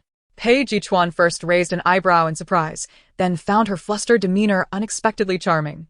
As she finally answered the call, without even checking the caller ID, her voice came out hurriedly. Hello? Teacher Qiao, didn't I say I would pick you up? It was her disenchanted assistant, Xia. A realization dawned on Jiao Yan. She had forgotten about this arrangement. Oh, I'm with Peiga right now. Please have the driver come directly to us. After a moment's hesitation, she held the phone away and asked Pei Chuan for an address. Jiao, he replied leisurely. Right? You and the driver come to Jiao to pick me up, she confirmed. Ah. Xia hesitated for a moment. Teacher Qiao, I really don't have to come. What nonsense are you talking about? Jiao Yan glanced at Pei Chuan, ensuring he wasn't eavesdropping before exhaling in relief. Hurry up and come over. With that, she ended the call. That ringtone of yours. You wouldn't understand. It's the law of attraction. To prevent him from voicing any disparaging remarks, Jiao Yan preemptively interrupted him. Much to her surprise, Pei Chuan merely nodded in understanding. Absolutely astonishing. As the car entered a high-end residential area in the city center, Pei Chuan took on the role of a tour guide, leading Jiao Yan to the elevator, which ultimately stopped on the 26th floor. Upon exiting the elevator and turning right, they stood before a door. Jiao Yan absent-mindedly acknowledged it.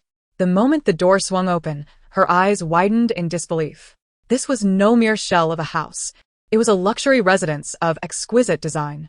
The interior was adorned with a pristine white palette, exuding cleanliness and spaciousness, with all essential amenities present. Jiao Yan was instantly captivated by the floor-to-ceiling windows on the balcony, where a white hanging chair rested beside a small round table on the carpet, creating a visually pleasing ambience. From inside, one could gaze out at the city, its lights twinkling under the cloak of night, both tranquil and enigmatic. The bedroom, kitchen, and study were all impeccably designed, and the walk-in closet brimmed with various styles of women's clothing. It was on par with the luxurious residence she had visited belonging to Pei Chuan. In that moment, Jiao Yan felt as though she had struck gold. "What do you think?" Pei Chuan observed her astonished expression with satisfaction. Turning to him, she beamed with delight, managing to extract 4 words from her mind, which was no larger than that of a lowly creature, simply stunning. Caught off guard by her own words, Pei Chuan was momentarily speechless. "Are you a scholar of Clich S?" Jiao Yan smiled ingratiatingly at him. So, Peiga, are you certain this house is really a gift for me?" "Indeed." Pei Chuan nodded. "I do not renege on my promises." "And the property deed and gift letter?" She extended her hands, palms together, towards him. Pei Chuan, seemingly aware of her intentions, responded with a wry smile. "Tomorrow, the legal team will come to have you sign the gift contract. As for the property deed, it will bear your name, but I will keep it safe." "Why is that?" Pei Chuan scoffed lightly. "Otherwise, would you sell it off for cash?" "Nonsense. How could I be that kind of person?" Jiao Yan averted her gaze. "Isn't it perfect? It has everything, and you can move in tonight." "And you?" Jiao Yan blurted out thoughtlessly. Pei Chuan's expression shifted as he looked at her meaningfully. "Actually, there are quite a few rooms here." "What do you mean by that?" She had merely asked out of curiosity. He couldn't possibly stay here, could he? "It's getting late. You should head back," she asserted with newfound resolve, abandoning her earlier fawning demeanor. Pei Chuan, accustomed to her tendency to disavow their connection once the mood shifted, did not take it to heart. "Will you see me off?" "All right," Jiao Yan readily agreed, and they both exited the door. However, to her astonishment, she watched as Pei Chuan confidently opened the door to the apartment directly opposite hers. "Just a short hallway away." "Wait, I thought you didn't live here?" "I do now," he stated unabashedly, providing no further explanation, as if the words with ulterior motives were written plainly on his face. "So, do you still want me to see you off?" "I could just walk over to your place in a couple of steps," she mused. "Well," Pei Chuan pondered, "if you feel it's unfair, I can always walk you back." Jiao Yan glanced at her own doorframe, thinking that would be unnecessary. Just then, Pei Chuan spoke up, "By the way." Jiao Yan poked her head out from behind the door, eyeing him suspiciously. "My place is also quite nicely decorated. Would you like to take a look?" The only response was the dull thud of the door slamming shut. Even rebuffed, Pei Chuan remained in high spirits. Living just across the hall, what was the difference between that and cohabitation? With a smile in his eyes, he glanced at the closed door across the way before leisurely turning to enter his own home. Meanwhile, Jiao Yan explored every corner of her new apartment, finally collapsing contentedly onto the sofa. Out of the corner of her eye, she caught sight of the floor-to-ceiling windows and excitedly pulled out her phone to capture the city's nightscape. She opened her social media, typing a caption, "Xiao Li Ma moved into a more expensive house." Just as she posted, Xiao's call came through. "Teacher Qiao, I'm downstairs." "What?" Xia momentarily faltered, her tone laced with confusion. "Am I staying here tonight? That doesn't seem appropriate." She naturally assumed Jiao Yan was spending the night with Pei Chuan, and the thought of overhearing something inappropriate made her uneasy. "What's inappropriate about it?" Jiao Yan, losing her patience, replied, 26th floor. Hurry up." "Okay." With her boss's command, Xia felt compelled to comply. 2 minutes later, she stood in Jiao Yan's new home, her jaw nearly hitting the floor. "Teacher Qiao, have you been supported by President Pei?" She opened her mouth to speak, but the words felt too bold. "My suitcase is over there." Jiao Yan pointed to a large suitcase in the corner by the door. "Please help me unpack it. And since it's a bit late, there are plenty of guest rooms. Choose one to stay in." Jiao Yan efficiently laid out her plans for Xia. "And President Pei?" Xia expressed her doubts. "Him? You want to live with him?" The mere thought of Pei Chuan residing across the hall sent a jolt of anxiety through Jiao Yan, akin to having a ticking time bomb nearby. No. "I meant, don't you live together?" No, Jiao Yan found it perplexing. After all, he had his own home. Then what about here? This is my home. After fabricating a reason to brush Xiaxia off, Jiao Yan sprawled on the sofa, picked up her phone, and noticed an influx of comments beneath her recent social media post. Professional filmmaker Jiang, 6. Jiao Lima, 520131146. Do you have a crush on me? Declined. She hurriedly scrolled down, relieved not to see Pei Chuan's name, before hastily deleting the post. Stealth Tower King. Sister Jiao Yan, I know your address now.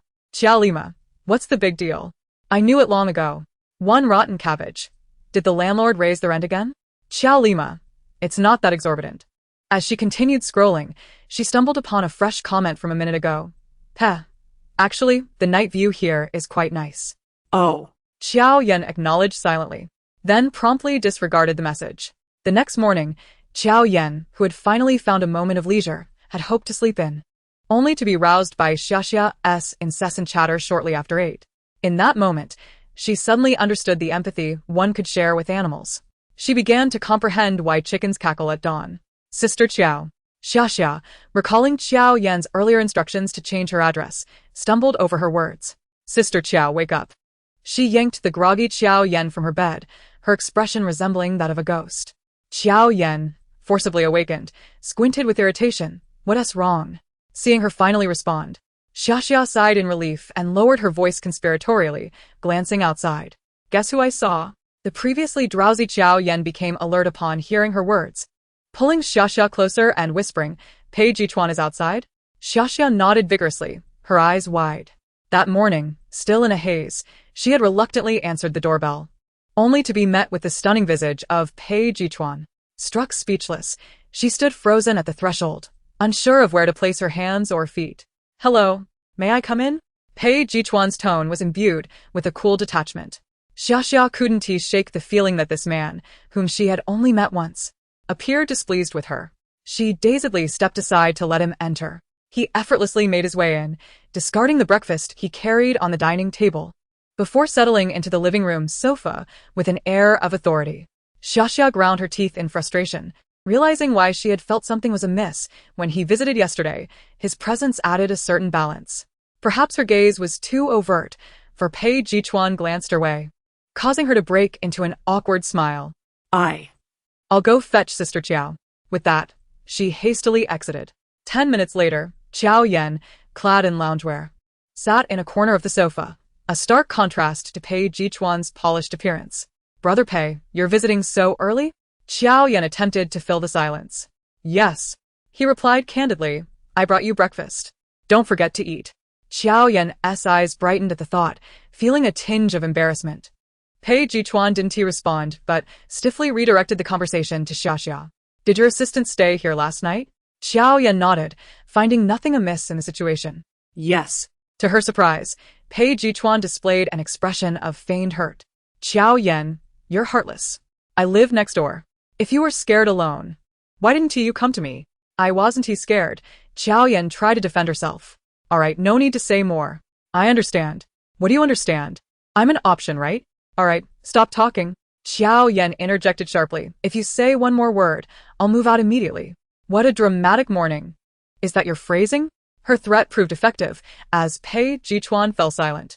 Jiao Yan stood up and moved to the dining table, bringing the breakfast to the coffee table, selecting a sandwich and offering it to Pei Chuan. Here. He declined, saying, you should eat it yourself. Glancing at his watch, he added, it's getting late. I have work. Upon hearing he was leaving, Jiao Yan, who had just taken a bite of her bread, quickly gulped down her soy milk and, unable to mask her excitement, asked, you're leaving? Pei Chuan chuckled helplessly. Can't you pretend to be a little more disappointed? In light of his thoughtful gesture, Jiao Yan decided to indulge him.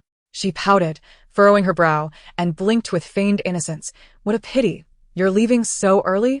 Her exaggerated performance was difficult to evaluate. Pei Chuan, hearing her words, felt as though he were on the verge of death.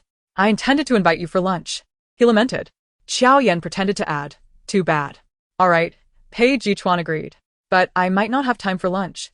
How about dinner? I'll come pick you up. He made his decision firm. She shouldn't have said anything further. After bidding Pei Chuan farewell, Xiaxia crept out of the bedroom, her expression mischievous. Sister Jiao. Are you going on a date with President Pei tonight? Jiao Yan shot her a glance, vehemently denying it. What date? It's just dinner. A lone man and woman dining together is just dinner? Xia teased, grinning knowingly. Feeling a bit fatigued, Jiao Yan patted Xia on the shoulder, offering a smile that held an unmistakable threat. If you're that bored, I could send you to school. I heard there's a new university called Mountain River University. You might enjoy it. Xia promptly fell silent. After finishing breakfast, Jiao Yan changed her clothes, tidied up a bit, and left with Xia. There were still many of her belongings left at the old apartment, and since she had decided to move, it was best to pack everything up. As they entered the community, they spotted a familiar car downstairs, and the figure beside it was even more recognizable. Jiao Yan removed her sunglasses, squinting at the person's silhouette. Sister Ke? Kuing turned at the sound of her voice. Jiao Yan, you came just in time. I was about to come find you. Before Jiao Yan could inform her manager about her move, their chance encounter felt serendipitous. Just as she was about to speak, Kuing noticed something amiss, scrutinizing her artist from head to toe. Did you post a picture with President Pei last night? Jiao Yan shook her head vigorously, adamantly stating, No. Sister Ke, didn't you have something to discuss? Let us talk upstairs? As she spoke, she placed her hands on Ku Ying's shoulders and gently steered her towards the hallway. Ku Ying feigned resistance, mistakenly thinking Jiao Yan was afraid of reprimand for not admitting the truth. If you're together, just say so. ISN to your relationship well known? He is spending lavishly on you, and you two are obviously in love. It was trending all day yesterday. There's no need to hide it.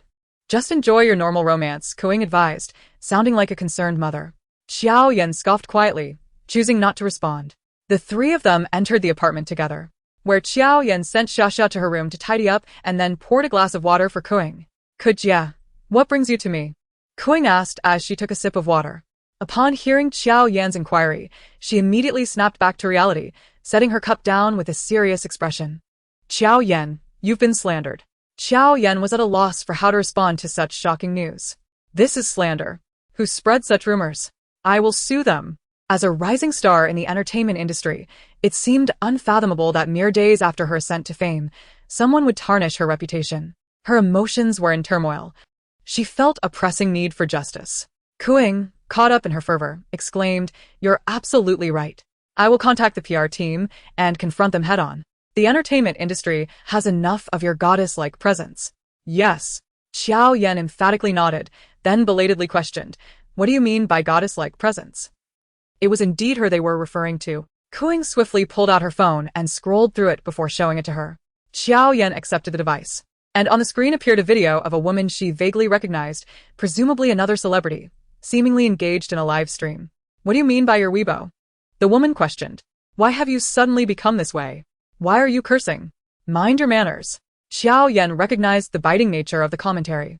The video was brief, and she quickly finished watching it, then asked, What did she post on Weibo? This person is just a minor celebrity, but her popularity has surged recently, likely due to your rise.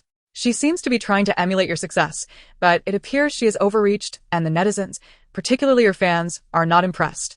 Jiao Yan's expression shifted as realization dawned upon her. So when you said I was slandered, this is what you meant? Keskiviikko and nodded. Jiao Yan exhaled in relief. Then there's no issue here. Kuing, unable to comprehend her calm demeanor, asked, You're not angry at all? Why should I be angry? Jiao Yan countered. Isn't this normal? Everyone has their moments of madness online. I'm merely a month ahead of her in terms of mental state. Chapter 77. When I am angry, I can accomplish anything. Kuing was left speechless. So are we just going to let this slide? Jiao Yan nodded earnestly. Everyone has the right to go a little mad on the internet. Alright, you said it. I want to interfere with this matter for now, Kuing cautioned. But if she crosses your line, we will take action. That's complicated, Jiao Yan remarked nonchalantly. I don't have a line. At that moment, Xia emerged from the bedroom carrying 2 large bags. Sister Jiao, I'm almost done packing. Is there anything else you want to take? Keskiviikko en sudenu realitset. Are you moving? Are you going to cohabit with President Pei? As a rising star in my career, how could I live with a man? Jiao Yan firmly rebutted. Kuing rolled her eyes dramatically. Then why are you packing? Moving, Jiao Yan replied. An hour later, Kuing stood in the living room of Jiao Yan's new home, wide-eyed and swallowing hard in disbelief as she turned to her artist. You still claim you're not living with President Pei? I'm really not. Jiao Yan replied with an expression of exasperation, summarizing the situation for Kuing. After hearing the explanation, Kuing pondered, stroking her chin, and asked, "So, what is your current relationship?" Jiao Yan rolled her eyes, offering a rather peculiar answer. "Neighbors?" Kuing shot her a sly look. "He went through so much to give you a house just to be your neighbor?" Jiao Yan opened her mouth to argue but was interrupted by Ku Ying's playful tone. "You know, I didn't suggest you gift him a house. You could at least give him a smaller one." "What kind of predatory suggestion is that?" Jiao Yan exclaimed, horror-stricken. "Ku Jia, your advice is intriguing, but please refrain from suggesting such things again. I heard from Xia that you're going on a date with him tonight?" "It's not a date." Jiao Yan elongated her response, clearly losing patience with the need to explain. Kuing, undeterred, pulled Jiao Yan up from the couch. "Come on, let us get you ready." Jiao Yan sighed, her expression one of reluctance, as she watched Kuing's enthusiasm. "But it's only 11:30. By the time we finish, it will be just right," Kuing insisted, dragging her out the door to the company. After her makeup was done, and she emerged from the dressing room, it was already 3 in the afternoon. Externally, Jiao Yan appeared radiant, yet internally, she was famished. Kuing, her manager, had been relentless, and after several outfit changes, Jiao Yan felt like a lifeless mannequin. Kuing appeared quite pleased with her work, resting one arm across her body while propping her chin up, appraising Jiao Yan. "Very good." Finally, she had passed Ku Ying's scrutiny, and Jiao Yan's shoulders sagged in relief. Accepting a bag from Xia, she plopped down on a nearby couch, munching on a piece of bread without a care for her image. Kuing gasped, "Be careful. Don't eat your lipstick." Jiao Yan pretended not to hear. Realizing she could do nothing about it, Kuing said, "You eat, and I'll go upstairs to grab something." Jiao Yan nodded earnestly, too busy to respond. She took a bite while discreetly glancing at Ku Ying's retreating figure. Once she had left, she sighed in relief and reached for her phone. "Give me your phone." Xia. Xia obediently retrieved the phone from her bag and handed it over. As Jiao Yan took it, she noticed multiple messages popping up from one person. "Hey, have you eaten lunch?" "Hey," picture. It was a photo of a table laden with various delicacies, seemingly from a social gathering. Accompanied by the caption, Jiao Yan zoomed in on the image, her gaze shifting to the half-eaten bread in her hand, and she felt a wave of nausea. "I can't take this anymore." Xia jumped at her sudden exclamation, nearly spilling the water she was pouring. Jiao Yan continued with indignation, "When I have money, I must buy a phone that can smell food." After venting her frustrations, she returned to the messages. "Hey, have you turned your back on me so quickly?" "Hey, I understand now. In this era of constant connectivity, I have little to say." Half an hour later. "Hey, my phone seems broken. I haven't received your messages." 10 minutes later. "Hey, I got a new one but still nothing?" As the messages continued, Jiao Yan couldn't help but smile. Xia placed a cup beside her on the small table, curiously leaning in. "Sister Qiao, what are you looking at?" Jiao Yan quickly concealed her smile and hid her phone. "Nothing." "Oh," Xia said, scratching her head as she turned to attend to other matters. Relaxing. Jiao Yan reopened WeChat, and just as her fingers brushed against the keyboard, a new message appeared. "Hey, I'm a bit upset." "Hey, when I'm angry, I can do anything." Kiao lima, really? "Xiao li ma, then make me kung pao chicken, and also cook a grilled fish." "Xiao li ma, lastly, make me sweet and sour ribs. But don't make them too sweet." "Hey." After a while, Pei Chuan sent a voice message. Jiao Yan glanced at the voice message, then looked over at Xia, who was tidying up the outfit she had worn earlier. An inexplicable sense of being unfaithful washed over her. She lowered the volume on her phone, hastily pressed play, and raised the device to her ear. A deep, sultry male voice came through, tinged with amusement and a hint of languor. "I dare to do it. Do you dare to partake?" Instantly, any flutter of excitement in Jiao Yan's heart vanished. Indeed. She did not dare. "Xiao li ma, if you wish to harm me, just say so." In response, another voice message came through. "Not harm, rather, I long to love you." Jiao Yan, taken aback, tossed her phone away, her gaze darting about in a most unnatural manner. She anxiously touched her flushed face, feeling embarrassed. With an inner sigh, she lamented her own vulnerability. Chapter 78. The Dinner Companion. As arrangements were made, Jiao Yan noticed her phone had gone silent once again. "Why so quiet?" Jiao Yan, akin to a thief, snatched up her phone, took a deep breath, and steadied her nerves. "Because I am a complex personality." "Complex?" Pei Chuan raised an eyebrow, curious about her forthcoming excuse. When you attempt to connect with me, it takes considerable effort for me to receive your signal. Moreover, much like that, I may be perfectly fine one moment and extremely unstable the next. Understood. I have already ordered a signal booster for you. Next time. This excuse will not suffice. Jiao Yan paused in her typing, rolling her eyes in exasperation. Do not be too clingy. Cooing soon descended from the second-floor office. Holding a folder. Jiao Yan's internal alarm went off immediately. The last time Cooing had brought a similar blue folder, she had tricked Jiao Yan into working on a dating reality show for an entire month. Hadn't she just taken a brief break? Cooing smiled benevolently. Jiao Yan, look. This is a new project I have for you. No, I can't read. Jiao Yan's face was a canvas of resistance. Then I shall read it to you. Jia, can't you allow me a couple of days of rest? Jiao Yan's face fell as she began to employ her strategy of self-pity. Yes, I know you wish to rest. However, you have just begun to gain recognition. It is crucial to appear before the public more often to enhance your presence. A female star cannot sustain her fame without work. But Jia, I distinctly recall you saying that I could rise solely based on my looks. That was merely due to your lack of talent in singing and dancing. Aside from your appearance, you possess little else of value. Cooing silently scoffed, yet maintained a supportive demeanor. You know success comes from persistent effort. Then I shall rest today and tomorrow. Jiao Yan interjected unexpectedly, swiftly cutting her off. Agreed. Cooing responded without hesitation. Now, it was Jiao Yan who was left in disbelief. If this were the case, she felt a spark of excitement. She skeptically picked up the folder from the table and began to peruse its contents. Surely, it was the frequent conversations about dates from Xia and Cooing that had inadvertently made Jiao Yan feel a twinge of nervousness. Xia, seeing through her unease, reassured her, Fear not, Jia, you look stunning today. Pei Zong will undoubtedly be enchanted by you. Jiao Yan glanced at her reflection. Clad in a chiffon backless dress paired with a black waist chain, her figure looked exquisite.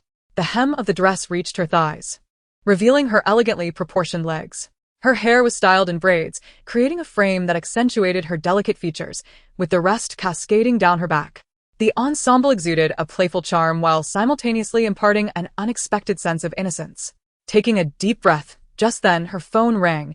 It was her dinner companion, not a date. With renewed resolve, she answered the call with a spirited tone. Hello? It's me. Pei Chuan's languid voice came through the receiver. Come downstairs. Oh, Jiao Yan replied, though internally she was far from composed.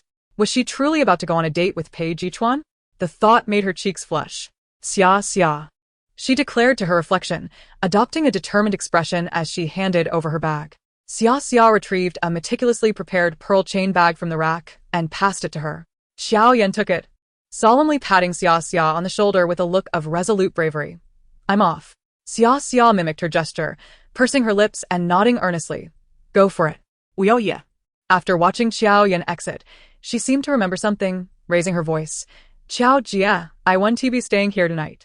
With that, she wore a proud smile, thinking how rare it was to find an assistant so astute in reading the room. Downstairs, Pei Chuan leaned against his car. Watching Jiao Yan emerge from the hallway, her spirits high, and his gaze softened unconsciously. Jiao Yan halted before him, her hands fidgeting as she mimicked a gesture she had seen in a drama, dramatically tucking a strand of hair behind her ear. You look beautiful. Pei Chuan never hesitated to compliment Jiao Yan. Moreover, the fact that she had dressed up for dinner with him delighted him even further. Jiao Yan relished the compliment, yet feigned nonchalance. I didn't plan to dress up. It was Jia and Xia who insisted I give it a try. Pei Chuan nodded in understanding.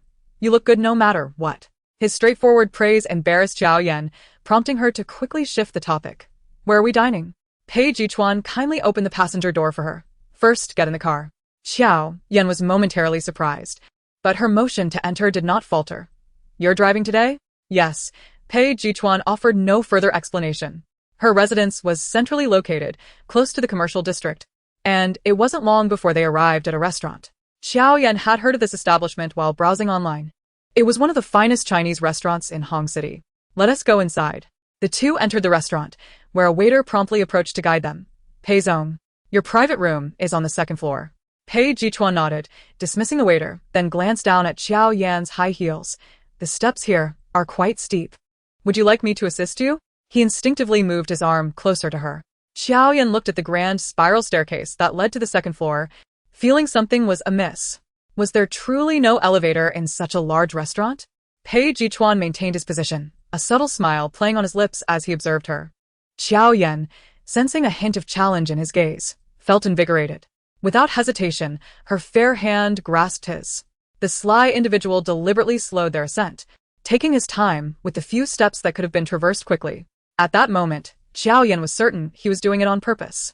Upon reaching the second floor, Pei Chuan opened the door to their private room. As Jiao Yan peeked inside, she spotted two familiar faces. Chapter 79. A little familiar. Jiao Yan. Before she could fully process the situation, Zhang Nianru waved at her, beckoning her over. Indeed, she had suspected this was not a date. Feigning surprise. Jiao Yan responded cheerfully, discreetly releasing Pei Chuan's arm as she moved toward the empty seat beside Zhang Nianru. Nianru Jia, how did you end up here? She inquired.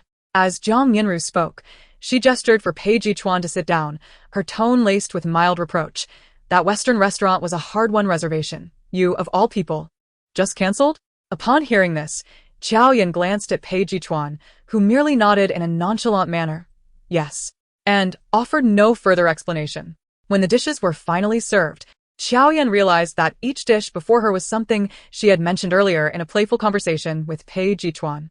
She felt a wave of surprise wash over her. And just then, a pair of chopsticks reached across the table, placing a piece of sweet and sour ribs into her bowl. It shouldn't be too sweet. Give it a try, he said, demonstrating what it meant to be someone who couldn't cook but had a knack for ordering delectable dishes. The slight annoyance she felt at being toyed with quickly dissipated. During the meal, Zhang Nianru brought up Qi Ran and Su Shichen. I initially wanted to invite them today, but both claimed to be busy. Perhaps that's for the best, she remarked. Jiao Yan swallowed her food and turned to her, saying, This matter is quite complicated. Then keep it simple, Zhang Nianru insisted, still not ready to let it go. In essence, they are together. After all, it was a private matter. And Jiao Yan didn't feel it appropriate to spread rumors. Isn't that like saying nothing at all? Zhang Nianru didn't expect to uncover any shocking secrets from Jiao Yan.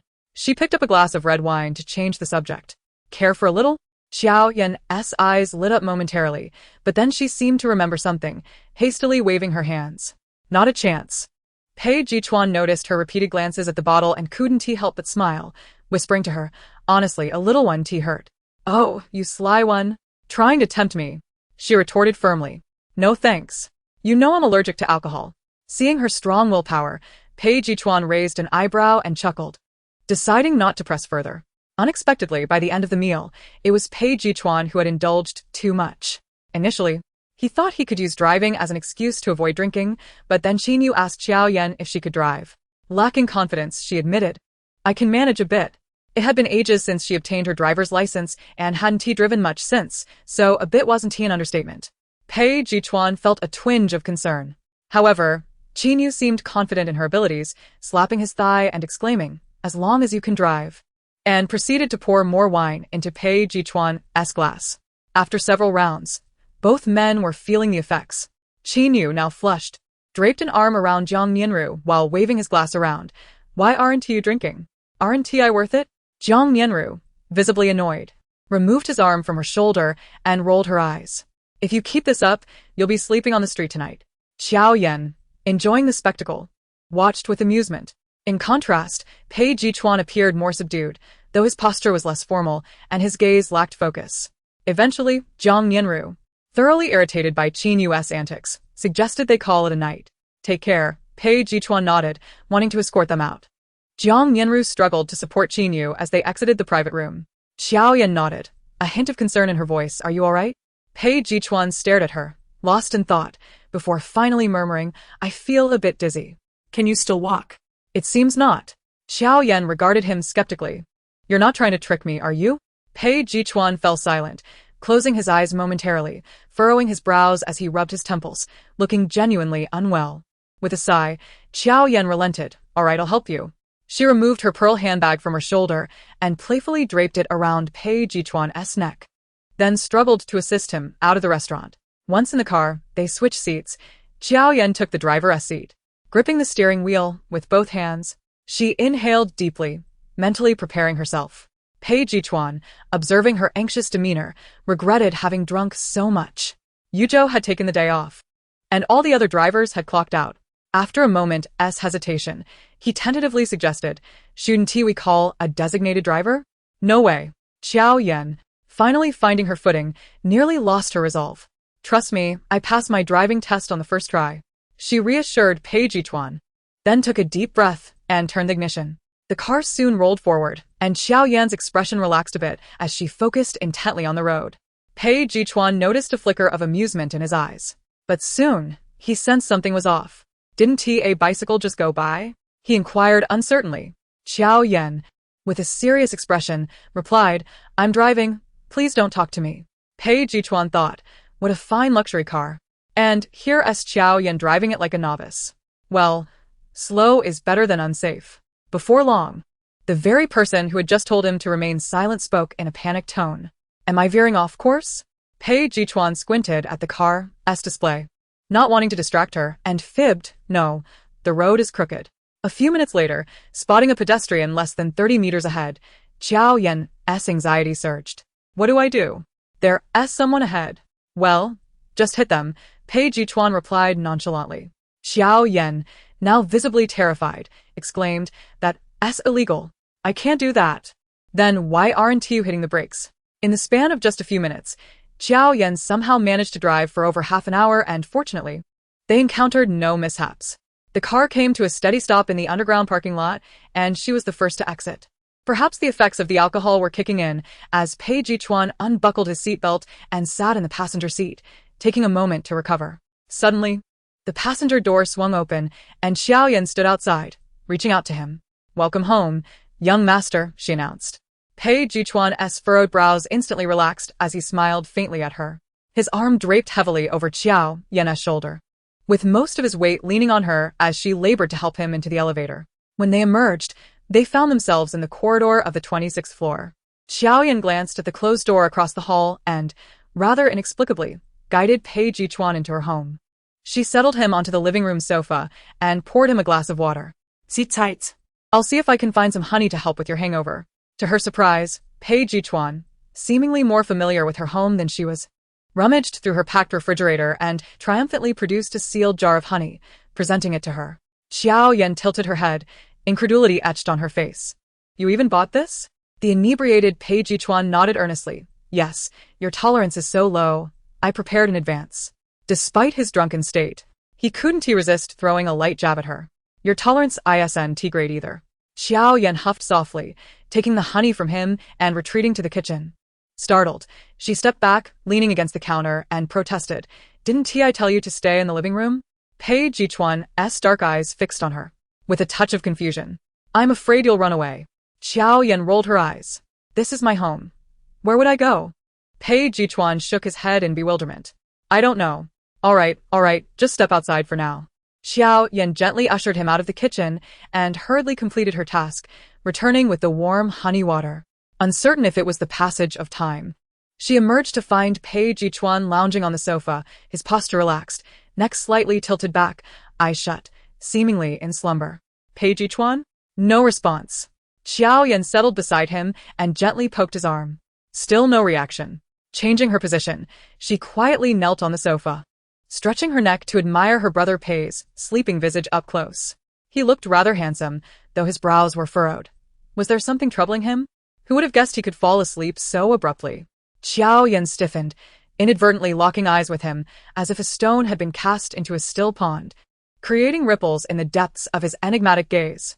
Pei Chuan's eyes drifted down to her lips. He parted his mouth, his Adam's apple bobbing, yet no sound emerged. The proximity was intoxicating. Jiao Yan could feel his breath brushing against her skin, igniting a rosy blush. She shifted, attempting to create some distance between them. Then, his lips descended upon hers, delivering a kiss that seemed long contemplated. Jiao Yan's mind was momentarily blank, her senses overwhelmed by the rich scent of alcohol. She questioned whether she, too, had indulged too much. At some juncture, Jiao Yan found herself awkwardly perched on Pei Chuan's lap. He continued to place delicate kisses around her lips, each one reverent and cherished. Her mind felt incapacitated, oblivious to her actions, with only the sound of her racing heartbeat echoing in her ears. Until, with a gentle nip on her lip, Pei Chuan ignited a sharp sensation that jolted her back to reality. Startled, she pushed him away and sprang to her feet, creating a significant distance between them. The instigator of this moment seemed displeased with her reaction, his eyes clouded with a hint of moisture, a blend of grievance and confusion. Ultimately, Jiao Yan inexplicably felt that his gaze upon her was rather unsettling. Pei Chuan observed her retreating figure, chuckling softly, a hint of lingering desire evident as he bit his lip, then lifted a cup of honey water from the coffee table. The following day, Jiao Yan languidly rose from bed at 11 o'clock, realizing that the longer she slept, the more fatigue she felt. The events of the previous night had nearly robbed her of slumber. Typically, she was adept at taking initiative. Any sign of insomnia would prompt her to stay awake through the night, quelling it in its infancy. Opening her bedroom door, she was greeted by the aroma of cooking. Having skipped breakfast, her stomach began to protest. Assuming her assistant had arrived, she tentatively called out, "Xia Xia?" No answer. As she maneuvered from the living room into the dining area, she spotted Pei Chuan, who seemed to be in high spirits, seated at a table laden with dishes. Beckoning her with a smile, "Come eat." His every movement exuded the air of a host. Jiao Yan glanced at the half-finished takeout boxes on the table and then at the spread before her. Hardly surprising. "But why are you still here?" she asked, eyeing him suspiciously. "Did you not leave last night?" Pei Chuan nodded unabashedly. "Where did you sleep then?" "On the sofa," he replied, with a feigned note of grievance. "Though there are plenty of guest rooms, I couldn't just impose without your invitation." "Sleeping in the living room isn't imposing?" Jiao Yan slumped into a chair across from him, secretly scrutinizing his every move. Noticing his demeanor was as usual, she relaxed, wondering if perhaps he too had no recollection of the previous night. Pei Chuan thoughtfully handed her a pair of chopsticks, and without hesitation, she began to eat. He, on the other hand, consumed little, choosing instead to watch her. Feeling the weight of his intense gaze, Jiao Yan shyly remarked, "Eat your food. Why do you keep staring at me?" "Just curious," Pei Chuan replied lazily, his tone teasing. "Now that we've kissed, what do we consider ourselves?" Jiao Yan's hand faltered, a piece of meat slipping from her chopsticks. Trouble, she hadn't lost her memory after all. "Well, I suppose we're just friends," she replied, biting her lip as she hesitated over her words. Pei Chuan chuckled, nodding thoughtfully. "I see." Jiao Yan's brow furrowed in suspicion. "What do you mean you see?" She understood perfectly. He simply didn't want to bear any responsibility. Pei Chuan's voice lingered, his gaze reminiscent of a wronged maiden, disappointment mingled with regret. Jiao Yan exploded. "How is this fair? You kiss me, and yet I'm the one who should take responsibility?" A flicker of delight danced in Pei Chuan's eyes, his tone light yet mocking. "But you could also ask me to take responsibility. Are you waiting here for that?" she retorted, hastily grabbing her phone and pretending to take a call. "Hello, Sister Ke? Work, right? I'll be there shortly." She spoke while making her way to her room. When she re-emerged, she had changed into casual attire, donning a black hat, stealthily attempting to pass through the living room. "Where are you off to?" Pei Chuan, having appeared seemingly out of nowhere, leaned lazily against the wall at the intersection between the dining room and the living room. Startled, Jiao Yan turned abruptly, her emotions heightened. "I'm not idling around. I have work, brother." It was a casual complaint, uttered without much thought. Yet, upon hearing it, Pei Chuan paused, his lips curving up in a smile. "What did you just call me?" Jiao Yan maintained a straight face. "I'm leaving." Pei Chuan, sensing an opportunity, handed her a bag. "Take this for the road." Without glancing at it, she accepted the bag and exited. Avoiding Pei Chuan was one reason. She genuinely had work to attend to. Xia Ying had called her late last night, informing her that new variety show had scheduled a shoot for the guest promotional video, and she needed to arrive at the studio by 1 o'clock, under no circumstances should she be late. In the car en route to the venue, Jiao Yan called Xia Xia. "Hello, Xia Xia, where are you?" "Sister Jiao." The connection seemed poor, the voice on the other end unclear. "Sister Jiao, I want to take a day off." "Reason?" "I've just been diagnosed as an lingrong." Jiao Yan clicked her tongue. She hadn't been online all night, so she was puzzled by Xia Xia's statement. "Because I'm really exhausted." "All right, I see. Then I suppose I am officially diagnosed as the Empress." As my head is pounding, especially considering the shameless person at home, the pain intensified. "Maybe you should take leave too?" Xia Xia suggested tentatively. "No." Jiao Yan bantered. "I love my work too much. These exhausting days with little reward are utterly captivating." After a few more exchanges of jest, Jiao Yan ended the call. Xia Xia stowed her phone away, carrying a brown paper bag as she exited the hospital and entered a sleek black Lamborghini. Once inside, she dialed another number, flipping through the documents in her hand while waiting for the call to connect. "Hello?" came a steady, authoritative male voice.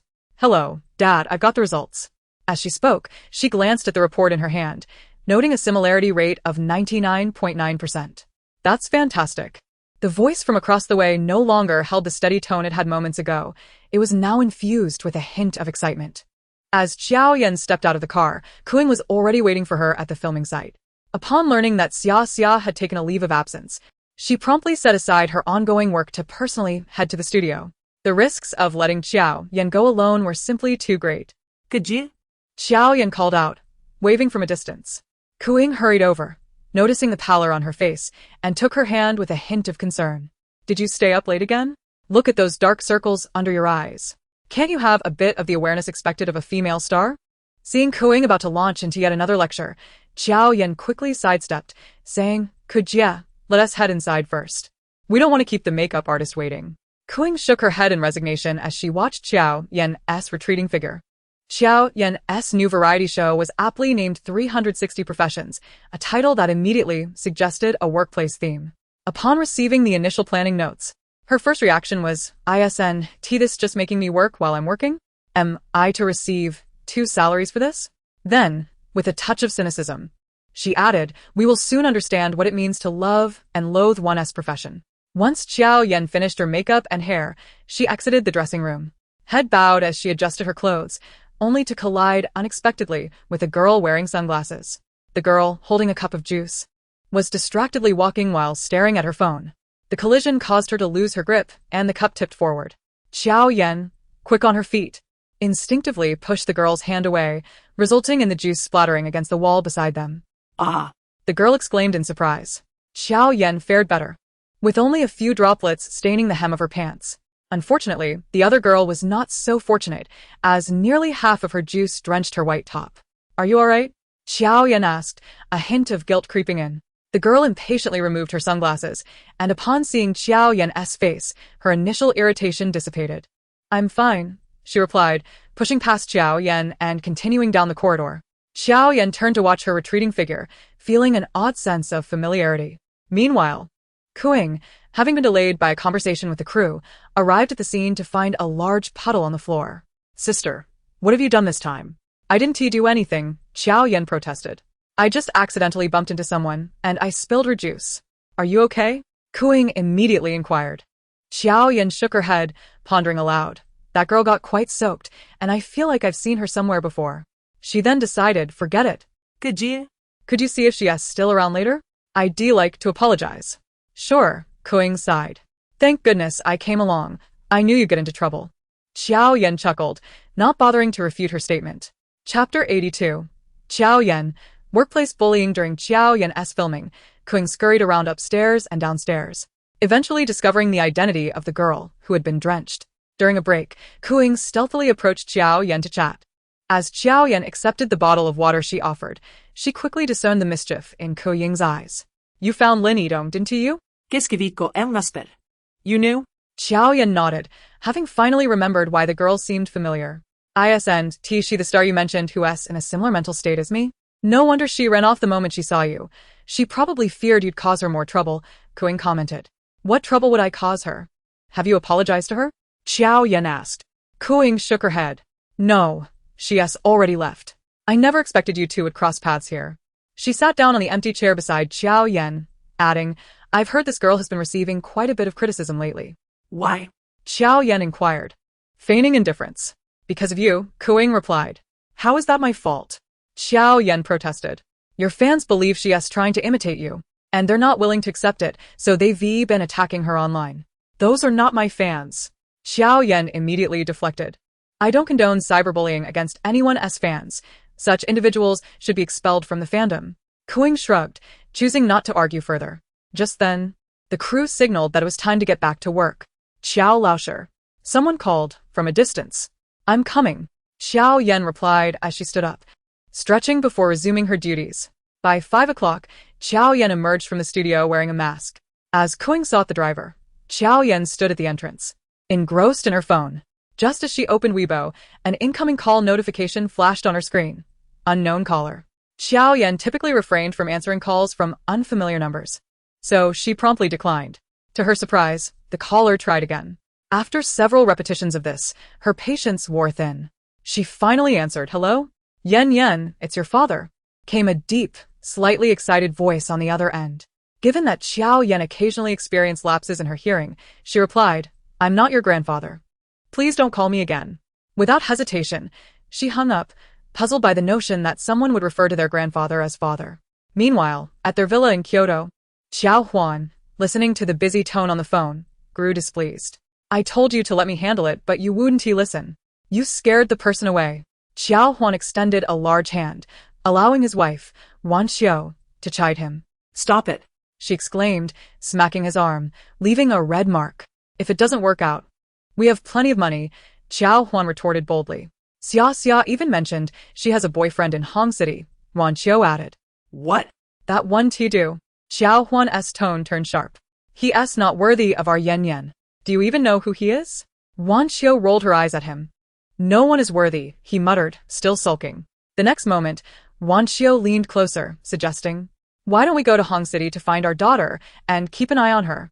Jiao Huan nodded vigorously. "I'll arrange it immediately." On the other hand, Jiao Yan sighed deeply as she settled into the car. With each passing moment, her sighs grew heavier, causing Kuing to feel a chill run down her spine. "What on earth have you done? It would be helpful to know so I can prepare myself." Jiao Yan shot her a glance before sighing again. Sigh. May I sleep at your place tonight?" Why? Kuing asked, intrigued. "Are you tired of your luxurious mansion already?" "It's not that," Jiao Yan replied. "It's just that a certain man in that mansion has been eyeing me too closely." Jiao Yan felt surprisingly lenient towards this man. Her concerns not about him potentially making a move, but rather about her own susceptibility to temptation. "You wouldn't understand," Jiao Yan said, her face filled with melancholy. Feeling even more despondent, Jiao Yan added, "I've rented it out to a university student." "You really don't know how to lose out at all," Kuing remarked. At 6:30, Jiao Yan stood before the Ehai Jia Yuan community, gazing up at the towering building. With a sigh, she silently wished for the absence of anyone inside as she clasped her hands together. Ding. The elevator doors opened, and she slowly made her way to the entrance, inputting her fingerprint to unlock the door. Peering in like a thief, her round almond eyes scanned the living room for signs of life. No one. She breathed a sigh of relief and straightened up to stride inside. Suddenly, she remembered something and turned back to change the door's password. Staring at the reset button, she hesitated for a couple of seconds before ultimately choosing to cancel. Removing her hat and mask, she collapsed onto the sofa, utterly fatigued. After lying down for only a couple of minutes, Jiao Yan quietly sat up again. The place felt eerily quiet, as if something essential was missing. She opened her phone and discovered a message from Pei Chuan. "I've gone to work, don't worry, I won't just barge into your home anymore." The message was sent at noon, a time when Jiao Yan was preoccupied with filming and hadn't had a moment to glance at her phone. Jiao Yan, a victim of workplace bullying, quickly clicked to see the gossip. To her surprise, it was none other than Lin Yidong, whom she had encountered earlier that day. The leaked video was quite impressive. It depicted Jiao Yan forcefully pushing Lin Yidong's hand, which was half lifting a cup, causing her clothes to become drenched. Following this, Jiao Yan reached out, and Lin Yidong, appearing startled, fled the scene. Flame-horned cockroach. "I've never liked that Lin Yidong." Thought Xiao Jia would tone it down after gaining fame, but who knew she'd take matters into her own hands. Delightful. Witness to marriage. "I'm currently attacking Lin Yidong. You should join in too." Xiao Yan socks brew tea for 3 years. Our Yen Shui Ji doesn't stir up trouble, but we aren't afraid of it either. "I push with my face and conquer the world." Seriously, you Xiao Yan fans are being ridiculous. The video is crystal clear. How can you defend her? Pure-hearted big mother monkey. Xiao Yan fans are indeed toxic. Chapter 83. I am a renovator. What would you like me to install? The insults were repetitive, having little effect on Xiao Yan, who had endured worse remarks before. However, Lin Yidong's reaction to the unexpected incident, attempting to turn the tables, surprised Xiao Yan. She refreshed her feed, revealing a new post from Lin Yidong. "I did nothing wrong, so I shouldn't be unhappy." From behind the screen, Xiao Yan could sense the overwhelming scent of green tea. The comments below, filled with fervent supporters, read, "Internet romance scammed me for 30 million. Hugs to you, Tong Bao. You must have felt wrong today. Proud Yi fan, the entertainment industry is doomed with Jiao Yan around. Does she think she is a mafia queen?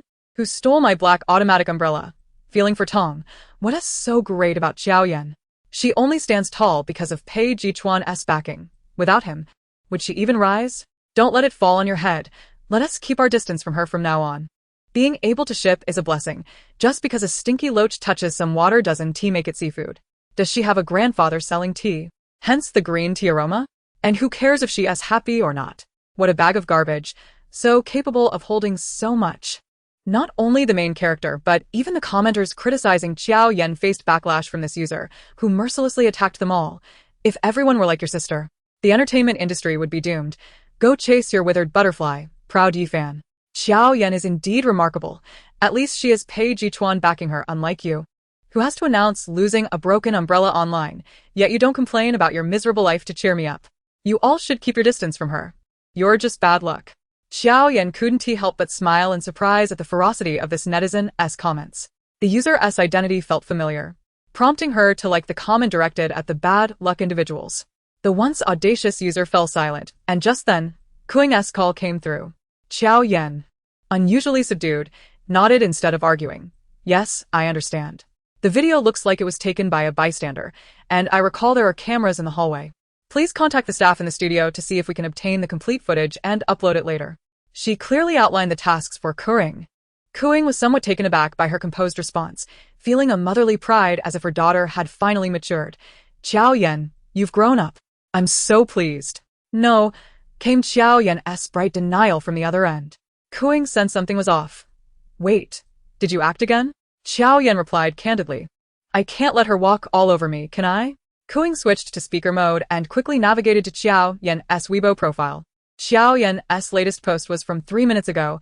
I am a renovator. What would you like me to install? Lin Yidong. It truly reflected her typically straightforward and wild character. Pei Chuan. Let us install her a brain. Jiao Yan. I am a renovator. What would you like me to install? Lin Yidong. Immediately, their fans flocked to the scene. Beauty Yan and Jichuan make quite the duo. What a delight. I agree with Brother Pei's suggestion. I wonder what that thing on her neck is for? It might serve some purpose in styling. The most powerful still has to be Monday. Lin Yidong, don't look. It's bad reviews for you. Kuing stepped back, her curiosity piqued as she instinctively checked the trending entertainment list. Jiao Yan the renovator. A couple that sings together. Indeed. All right, Jiao Yan drawled, clearly unfazed by the incident. Kuing slowly ended the call, preparing to sift through her contacts for any connections that could swiftly procure clarifying evidence. Her attention was suddenly caught by a series of new friend requests at the top of her phone. Use Zhou requests to add you as a friend. Note, assistant to President Pei. Kuing's eyes brightened. The assistant to President Pei reaching out had to be significant. Without hesitation, she accepted the request, organizing her thoughts for an introduction.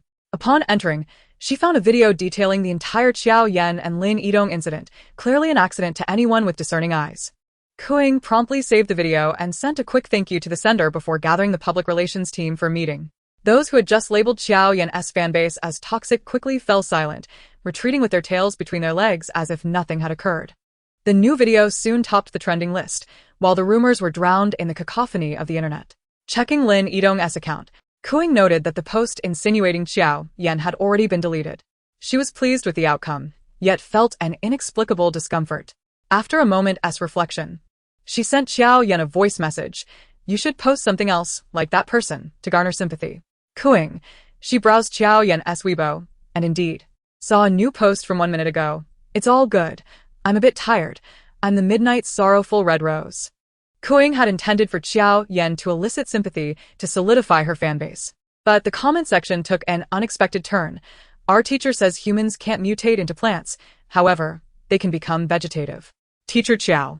You still think of apologizing to her? You really made me laugh. Seeing you act wild online, I didn't expect you to be so cultured privately. Your facade has crumbled. Chapter 84, a complete lack of coordination is also a form of coordination. 2 groups of guests had camera crews following them from home. Under Kuing's numerous reminders, Jiao Yan woke up early that morning, specifically asking Xia to do her makeup. During this, she heard a knock at the door and, in her slippers, went to open it. As the door swung open, A camera lens was thrust into her face. "Good morning." "Or not, it's up to you." Jiao Yan greeted the camera, casually checking the comments to gauge the audience's mental state after a week without seeing the animated teacher Jiao. The viewers eagerly began to express their excitement. "Good morning. Jiao Jia, you look stunning. I could just nibble at you." Jiao Yan revealed a complicated expression. "Get lost." "Wow, teacher Jiao living in such an expensive place. Are you out of your mind? This is my home now, please move out." "Dare I speculate that you're cohabitating with Peiga? Oh, you sly one. Hiding a beauty at home? Where's President Pei? Let him meet his internet mother-in-law." Jiao Yan replied, "We are not cohabitating. Do I look like your mother-in-law?" She ceased her banter with netizens, changed her outfit, and prepared to head to the filming location. Just as she stepped outside, she instinctively glanced at the closed door across the way. It seemed to have been shut for 2 days. Had she not witnessed Pei Chuan enter, she might have thought no one was there at all. "Let us go."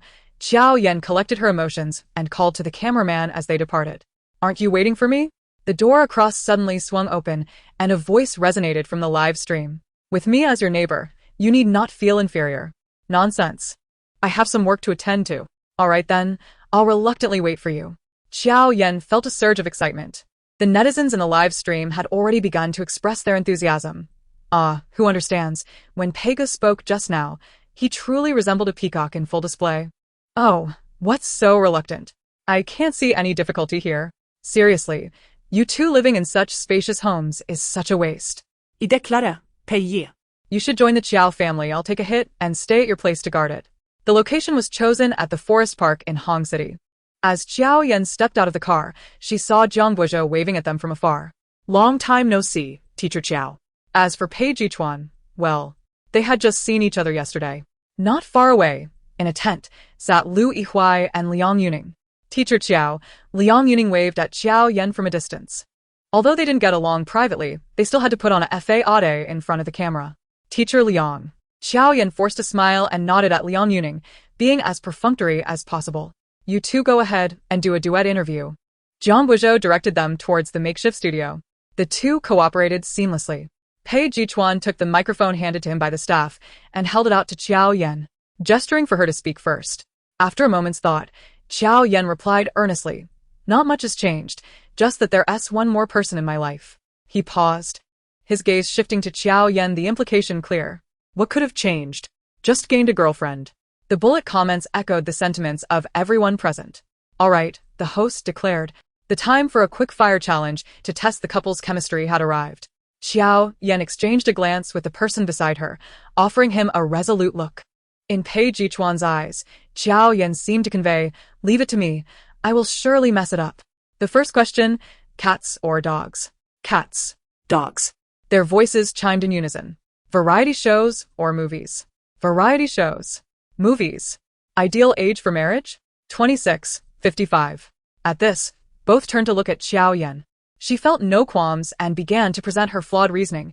Statistically, the best ages for marriage are 60 for men and 55 for women. Because once married, there's retirement pay, no need to work, no children to raise, and likely no mother-in-law conflicts. Most importantly, once married, you grow old together. Pei Chuan looked somewhat speechless. "Aside from retirement pay and growing old together, I can help you achieve the rest right now." Jiao Yan pondered seriously. "Still, no.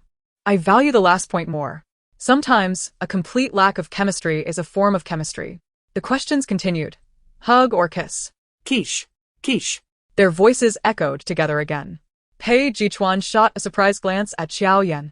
She hadn't thought much of it. The hostess' pause, combined with Pei Chuan's teasing gaze, suddenly reminded her of that night, causing her to feel a wave of guilt. What happened to having no chemistry? "Are you two hiding something from us? Did you kiss? Why didn't you call me to watch? You're adults. What say kiss? Promise me. Next time, let us have a chaotic bed scene during the live broadcast. All right?" In Chapter 85, I was merely copying homework. The two groups gathered, with Zhang Guozhou holding a megaphone, looking quite pleased. Naturally, the successful conclusion of the second season of In Business brought him immense praise and profit. How could he not be joyful? He cleared his throat, smiling. "There's no planning today." "Great." As soon as he spoke, Jiao Yan clapped in approval, interpreting this as, no planning, no tasks, just enjoying the day. He pointed to the forest park behind him. The four nodded in agreement. After announcing the guidelines, Zhang Buizhou set them free to explore. Jiao Yan stretched and surveyed her surroundings. Overall, the environment was quite pleasant. As she turned her head, her peripheral vision caught Lu Yihuai and Liang Yuning hand in hand, confidently making their way towards the distant horse ranch. Jiao Yan's gaze fell on their intertwined hands, and she thoughtfully called to Pei Chuan, who was standing behind her waiting for directions, waving as if she were up to something. Pei Ge, come here for a moment. Pei Chuan leaned slightly, looking down at her. What is it? Seizing the opportunity, Jiao Yan grasped his dangling hand. Pei Chuan felt the softness in his grasp and was pleasantly surprised. Even in a lowered tone, his excitement was evident. What is this? Jiao Yan feigned calmness, covering her mouth with her other hand to speak quietly. So many people are watching, and although we're pretending, we still need to put on a show. Jiao Yan detected nothing amiss, and instead flashed him a triumphant smile. Don't worry, I've planned it all out. I'll simply follow the lead of the main couple. Do I need to copy their homework? Before Pei Chuan could respond, he was pulled forward by someone nearby. As they ran, Jiao Yan winked at Pei Chuan, her figure radiant and lively under the sunlight. Pei Chuan momentarily lost his train of thought, his expression softening. Suddenly, he felt that copying homework might not be such a bad idea after all. Upon arriving at the ranch, the other group had already mounted their horses. From a distance, Jiao Yan spotted Lu Yihuai and Liang Yuning riding a horse together, their demeanor remarkably intimate. Perhaps this is what a real couple looks like. Shall we copy them? Jiao Yan nodded emphatically. Let us. To avoid appearing too obvious in her imitation of their homework, Jiao Yan deliberately chose a brown steed that was a different color from Liang Yuning's horse. Pei Chuan kindly fitted her with protective gear, gently lifting her chin to fasten her helmet. Do you know how to ride? I can ride a cow, Jiao Yan replied earnestly, her large eyes fixed on him. This wasn't a lie. In the previous book, she had indeed ridden before. Pei Chuan licked his lips, suppressing a chuckle. Well, that's impressive. Jiao Yan beamed at him, her almond-shaped eyes curving into crescent moons. The bullet comments read, "This is quite a sensational moment even in the entire entertainment industry." After completing their preparations, Pei Chuan helped Jiao Yan onto the horse, then took the reins from the staff, effortlessly mounting beside her. Their distance from each other suddenly diminished. Jiao Yan's body stiffened as she found herself enveloped in an embrace, the familiar scent of Pei Chuan filling her nostrils, rendering her mind momentarily blank. Indeed, the act of copying homework presented a challenge for them, as mere pretend lovers. Are you nervous? She could even sense the breath of the person behind her as he spoke, causing her neck to flush crimson. What do I have to be nervous about? She retorted defiantly. Jiao Yan's legs unconsciously wobbled. Perhaps she should just run a couple of laps. After all, it was just a performance. No need to take it too seriously. Pei Chuan raised an eyebrow, offering no rebuttal. Then hold on tight. As soon as he finished speaking, he urged his steed forward like an arrow released from its bow. In an instant, the only sound that reached Jiao Yan's ears was the rushing wind. Despite the jarring bumps, her heart held no fear. Rather, a newfound sense of freedom washed over her, the earlier awkwardness completely forgotten. With excitement, Jiao Yan spread her arms wide, allowing the wind to slip through her fingers. Is it fun? The ambiguous, enticing tone of Pei Chuan's voice drifted into her ears. Jiao Yan nodded emphatically. It certainly did not seem like an illusion. She caught a low chuckle escaping his throat. Almost immediately, Pei Chuan pressed a secretive, gentle kiss against her earlobe. Why are you adding drama? She asked. I'm not. Pei Chuan replied lazily, a hint of mischief in his voice. I just saw Lu kiss Liang Yuning. I'm merely copying homework. How did I miss that? Jiao Yan was clearly not one to be easily deceived. You were too excited to notice, he deflected. It better be that way, she threatened. After a couple of laps, Jiao Yan lost interest in the activity. As she noticed Liang Yuning and the others coming to a halt, she dismounted promptly. Removing her helmet, she raised her gaze and was met with the sight of a lovey-dovey couple nearby. To her astonishment, Liang Yuning had just planted a kiss on Lu Yihuai's cheek in plain view of everyone. Damn it, don't you care at all for those of us who are copying? She thought, feeling frustrated. Pretending she hadn't seen, she turned to change her protective gear, only to collide with Pei Chuan's deep-set gaze. He observed her with an expression that suggested he was thoroughly entertained. I'm not copying anymore, Jiao Yan declared. How can that be? Pei Chuan countered immediately. Teacher Jiao, you were the one who sought shortcuts. You can't give up halfway. Jiao Yan coughed awkwardly, her face betraying her embarrassment. Well, I believe everyone's physical condition differs. What suits others may not suit us. We can't just blindly mimic others in love. We should have our own ideas. Her sincerity and conviction were palpable, as if she had never been the one to suggest copying in the first place. Pei Chuan regarded her with a skeptical expression. Then, may I ask, Teacher Chiao, what are your thoughts? Chapter 86. You can't possibly be thinking of kissing me. Can you? What thoughts could Jiao Yan have? She was known for her tendency to speak before her brain could catch up. Nonetheless, she tentatively suggested, first, let us keep our distance from that couple. Who knows what kind of homework they hand over that I can't copy. Pei Chuan nodded in agreement, not disputing her. The duo was likely heading to the lakeside to go boating, an activity Jiao Yan, who feared water, would likely not enjoy. Furthermore, he had no desire to see Lu Yihui constantly hovering around him. Where do you want to go? Pei Chuan inquired. How about over there? Jiao Yan pointed casually at the glass bridge to the west. Half an hour later, Jiao Yan had yet to recover from the lingering thrill of the glass bridge suspended hundreds of meters in the air, feeling rather foolish as Pei Chuan supported her arm. Had I known it would be this frightening, I wouldn't have gone up, she confessed, still shaken. I warned you, but you wouldn't listen, he replied nonchalantly. Let us stick to gentler activities from now on. The promise of from now on brought Pei Chuan a sense of delight, and he responded slowly, all right. Jiao Yan maintained her fade of being inept in the kitchen, while the other three were genuinely hopeless.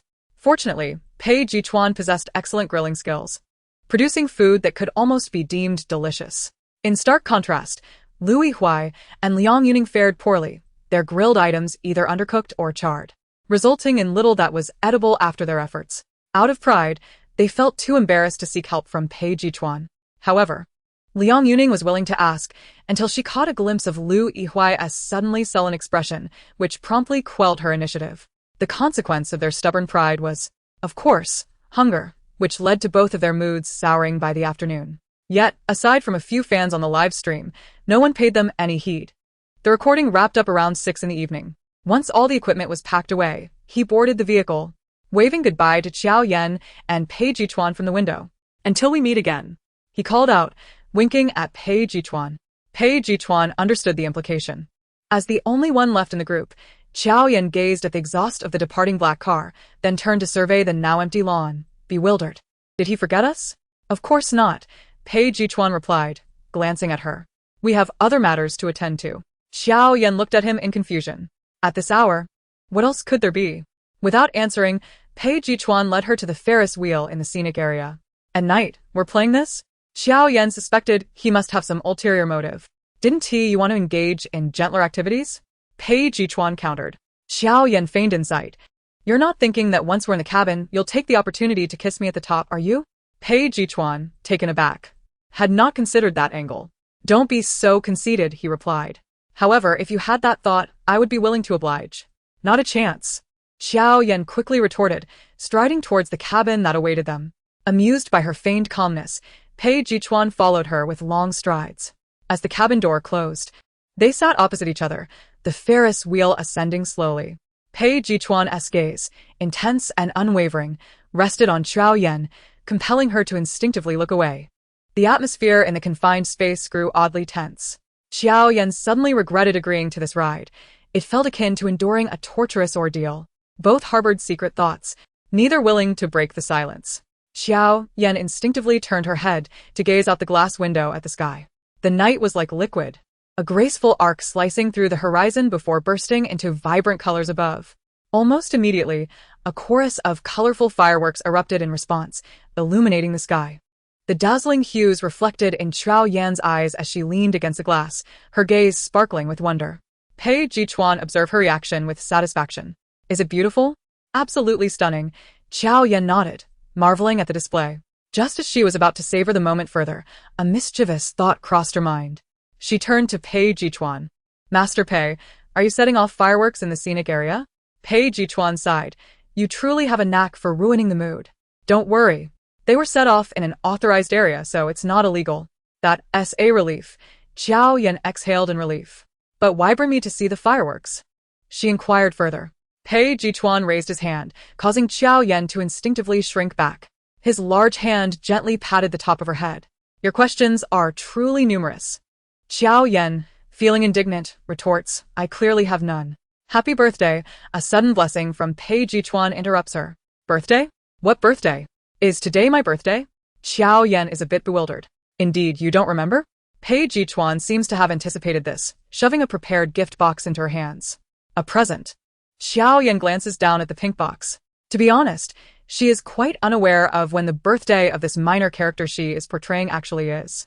After all, the author never mentioned it. Well, since Pei says it is, then it must be. Thank you. You're rather nice, she beams at him with a radiant smile. The fireworks outside continue to explode, their brilliance refracting through the glass and adding an air of intimacy to the moment shared between the two. Pei Chuan gazes at her, his eyes deep and his tone tinged with a hint of melancholy. So can't we at least try? Jiao Yan momentarily does not comprehend. What? A quiche. Oh. You still have that on your mind, huh? Absolutely not. Jiao Yan coldly declines. Very well, Pei Chuan replies, his tone disheartened. Unfazed by his image. He slips off his shoes, walks barefoot to the sofa, and begins to ponder the events of the evening. After a moment, she takes out her phone, opens Baidu Encyclopedia, and types in Jiao Yan. Clicking into the entry page, Jiao Yan, female, 24 years old, birthday, March 14th. The brief lines cause Jiao Yan to frown. She then checks her phone calendar and sees that today is November 23rd. Chapter 87. Has the threshold for deception become so high? A tall figure stands before the floor-to-ceiling window, overlooking the city's twinkling lights. The pristine glass reflects Pei Chuan's handsome face. He averts his gaze, his dark pupils betraying no emotion. His thin lips are pressed into a straight line, the atmosphere around him heavy, as if awaiting judgment. The living room is enveloped in silence, with only the ticking of the clock marking time, which seems to have slowed. After an indeterminate time, a mechanical alert sounds in Pei Chuan's mind. Alarm lifted, host secure, identity undisclosed. Instantly, the tension in Pei Chuan dissipates. He glances down at his phone. The lock screen wallpaper featuring a photo of the two from confession night. He gazes at Jiao Yan's charming face on the screen and unconsciously smiles, muttering to himself, I knew you were forgetful. You truly didn't remember. It's as if the anxious person from moments ago was not him at all. Today is indeed not the birthday of that insignificant character. However, it is the birthday of the real Jiao Yan. Pei Chuan's audacity to reveal this stems from his certainty that she has forgotten these trivial memories along with him. Throughout the lengthy process of inhabiting the story, Jiao Yan's recollection of the real world has long begun to blur. Pei Chuan recognized this early on, transitioning from confusion and despondency to eventual acceptance over a considerable span of time. Well, if it's forgotten, then let it be. As long as she is here, one day she will gradually remember. As for raising suspicions, that is inevitable. Yet, Pei Chuan understands Jiao Yan well enough to be confident that she will not inquire about tonight's mistaken birthday. After all, someone who has to rely on Baidu to learn their own birthday cannot be too suspicious themselves. Suddenly, a WeChat message pops up, interrupting his thoughts. Pei Chuan opens it. Xiao Li Ma. Good night. Good night. On the other side, Jiao Yan lies in bed, nervously pressing play on his voice message. Good night. The sound seems to hook into her heart, causing her pulse to quicken. She tosses her phone onto the pillow, pulling a nearby cushion into her embrace, lost in thought. Previously, she merely suspected a connection between Pei Chuan and her last book, but now she begins to boldly speculate whether he might also be from the real world. Her mind is filled with questions, yet she does not know where to start, nor does anyone have the answers for her. Perhaps Pei Chuan could, but she has tried to probe him before, and he seems reluctant to share. After an unknown duration, she feels drowsiness creeping in, and with her mind tangled in confusion, she drifts into slumber. Her phone, which had been silent, suddenly lights up repeatedly. The lock screen displays, Steel Tower King sent 3 messages. The following day, Kuing has arranged an interview for Jiao Yan, and after lunch, Xia takes her to the company. Hey, Xia. You've only just started working and already thinking about slacking off? Can't you learn something good? Hee, Xia smiles sweetly. I can't help it. It's all because of the influence from Sister Jiao. Jiao Yan marvels at how adept she has become at insults, waving her hand to shoo her away. Go on. Be careful on the way. Xia, puzzled, asks, did you plant landmines on the road? The driver delivers them to the base of Ihai Jiayuan community. Upon getting out of the car, Jiao Yan notices two men and a woman lurking suspiciously, plotting something. Approaching, she is shocked to see a familiar face. Jiao Yan instantly feels unwell, hastily covering her face and silently chanting, "I'm not seen, I'm not seen." Sister Chiao. Su Jinchao's voice nearly sends her fleeing. The middle-aged couple beside him turns to look her way. Realizing she has been spotted, Jiao Yan drops her arms and feigns surprise, smiling at Su Jinchao. "What brings you here, Xiao Su?" Just a moment ago, Su Jinchao had been grinning like he had won the lottery, but now his expression sours. "Sister Chiao." Didn't you see my WeChat? Of course not. Jiao Yan, feeling guilty, waves her hand, hastily scrolling through her phone until she finds Su Jinchao's WeChat profile, which had been pushed down. "Last night at 12:30. Steel Tower King. Sister Chiao, I'm off tomorrow. Can I come visit you? Your place is very close to our base. Steel Tower King. If you don't reply, I'll take it as your consent." Two more messages were sent not long ago. Steel Tower King. "Sister Chiao, I'm on my way," accompanied by an excited emoji. Jiao Yan squints her eyes and forces a smile, her gaze falling on the couple beside him. Who are these two? Su Jinchao suddenly remembers the persistent couple trailing behind him.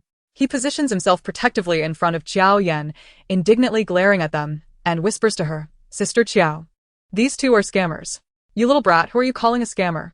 Xiao Huan's eyes widen, his expression as if he were about to devour someone. Yan. "We're not scammers," Wan Qiu echoes. Jiao Yan finds the term familiar and scrutinizes the couple. The man is dressed in typical insurance salesman attire, while the woman appears to be adorned in high-value garments. The handbag she carries is one Jiao Yan had seen online just days prior. A seasonal new release from a prominent brand, surely worth a fortune. Has the threshold for being a scammer become so high nowadays? Nonsense. You are clearly scammers. Su Jinchao asserts firmly, "Sister Chiao, they claim to be your parents, but your parents passed away long ago. How could they be parents?" Considering Su Jinchao's words and the couple's expensive outfits, Jiao Yan immediately deduces, these two must be Pei Chuan's parents. After all, her relationship with Pei Chuan is now known to all, and he hails from a wealthy family. His parents would surely prioritize social standing and would likely look down upon her, a small-time starlet from humble beginnings. Perhaps these two have come to assert their dominance. Jiao Yan thinks to herself, fully aware of the tropes of a domineering CEO narrative. If I perform well, perhaps these two will generously provide me with a bit more of a parting gift. Sister Jiao Yan. As she observed the gradual transformation of Jiao Yan's smile into something unsettling, Shui Jinchao couldn't help but shiver. Instantly, Jiao Yan composed herself, adopting the demeanor of a refined young lady. "Hello, uncle and aunt. It seems there has been a misunderstanding on my part. You are guests, so why not join us for a cup of tea?" With that, she smiled again, turning to lead the hesitant Shui Jinchao towards the hallway. Behind them, Xiao Huan still wished to say something but was silenced by Wan Qiu's glance. "Let us observe for a moment. What if our daughter perceives them as frauds again?" Xiao Huan, pondering, nodded in agreement. "That makes sense."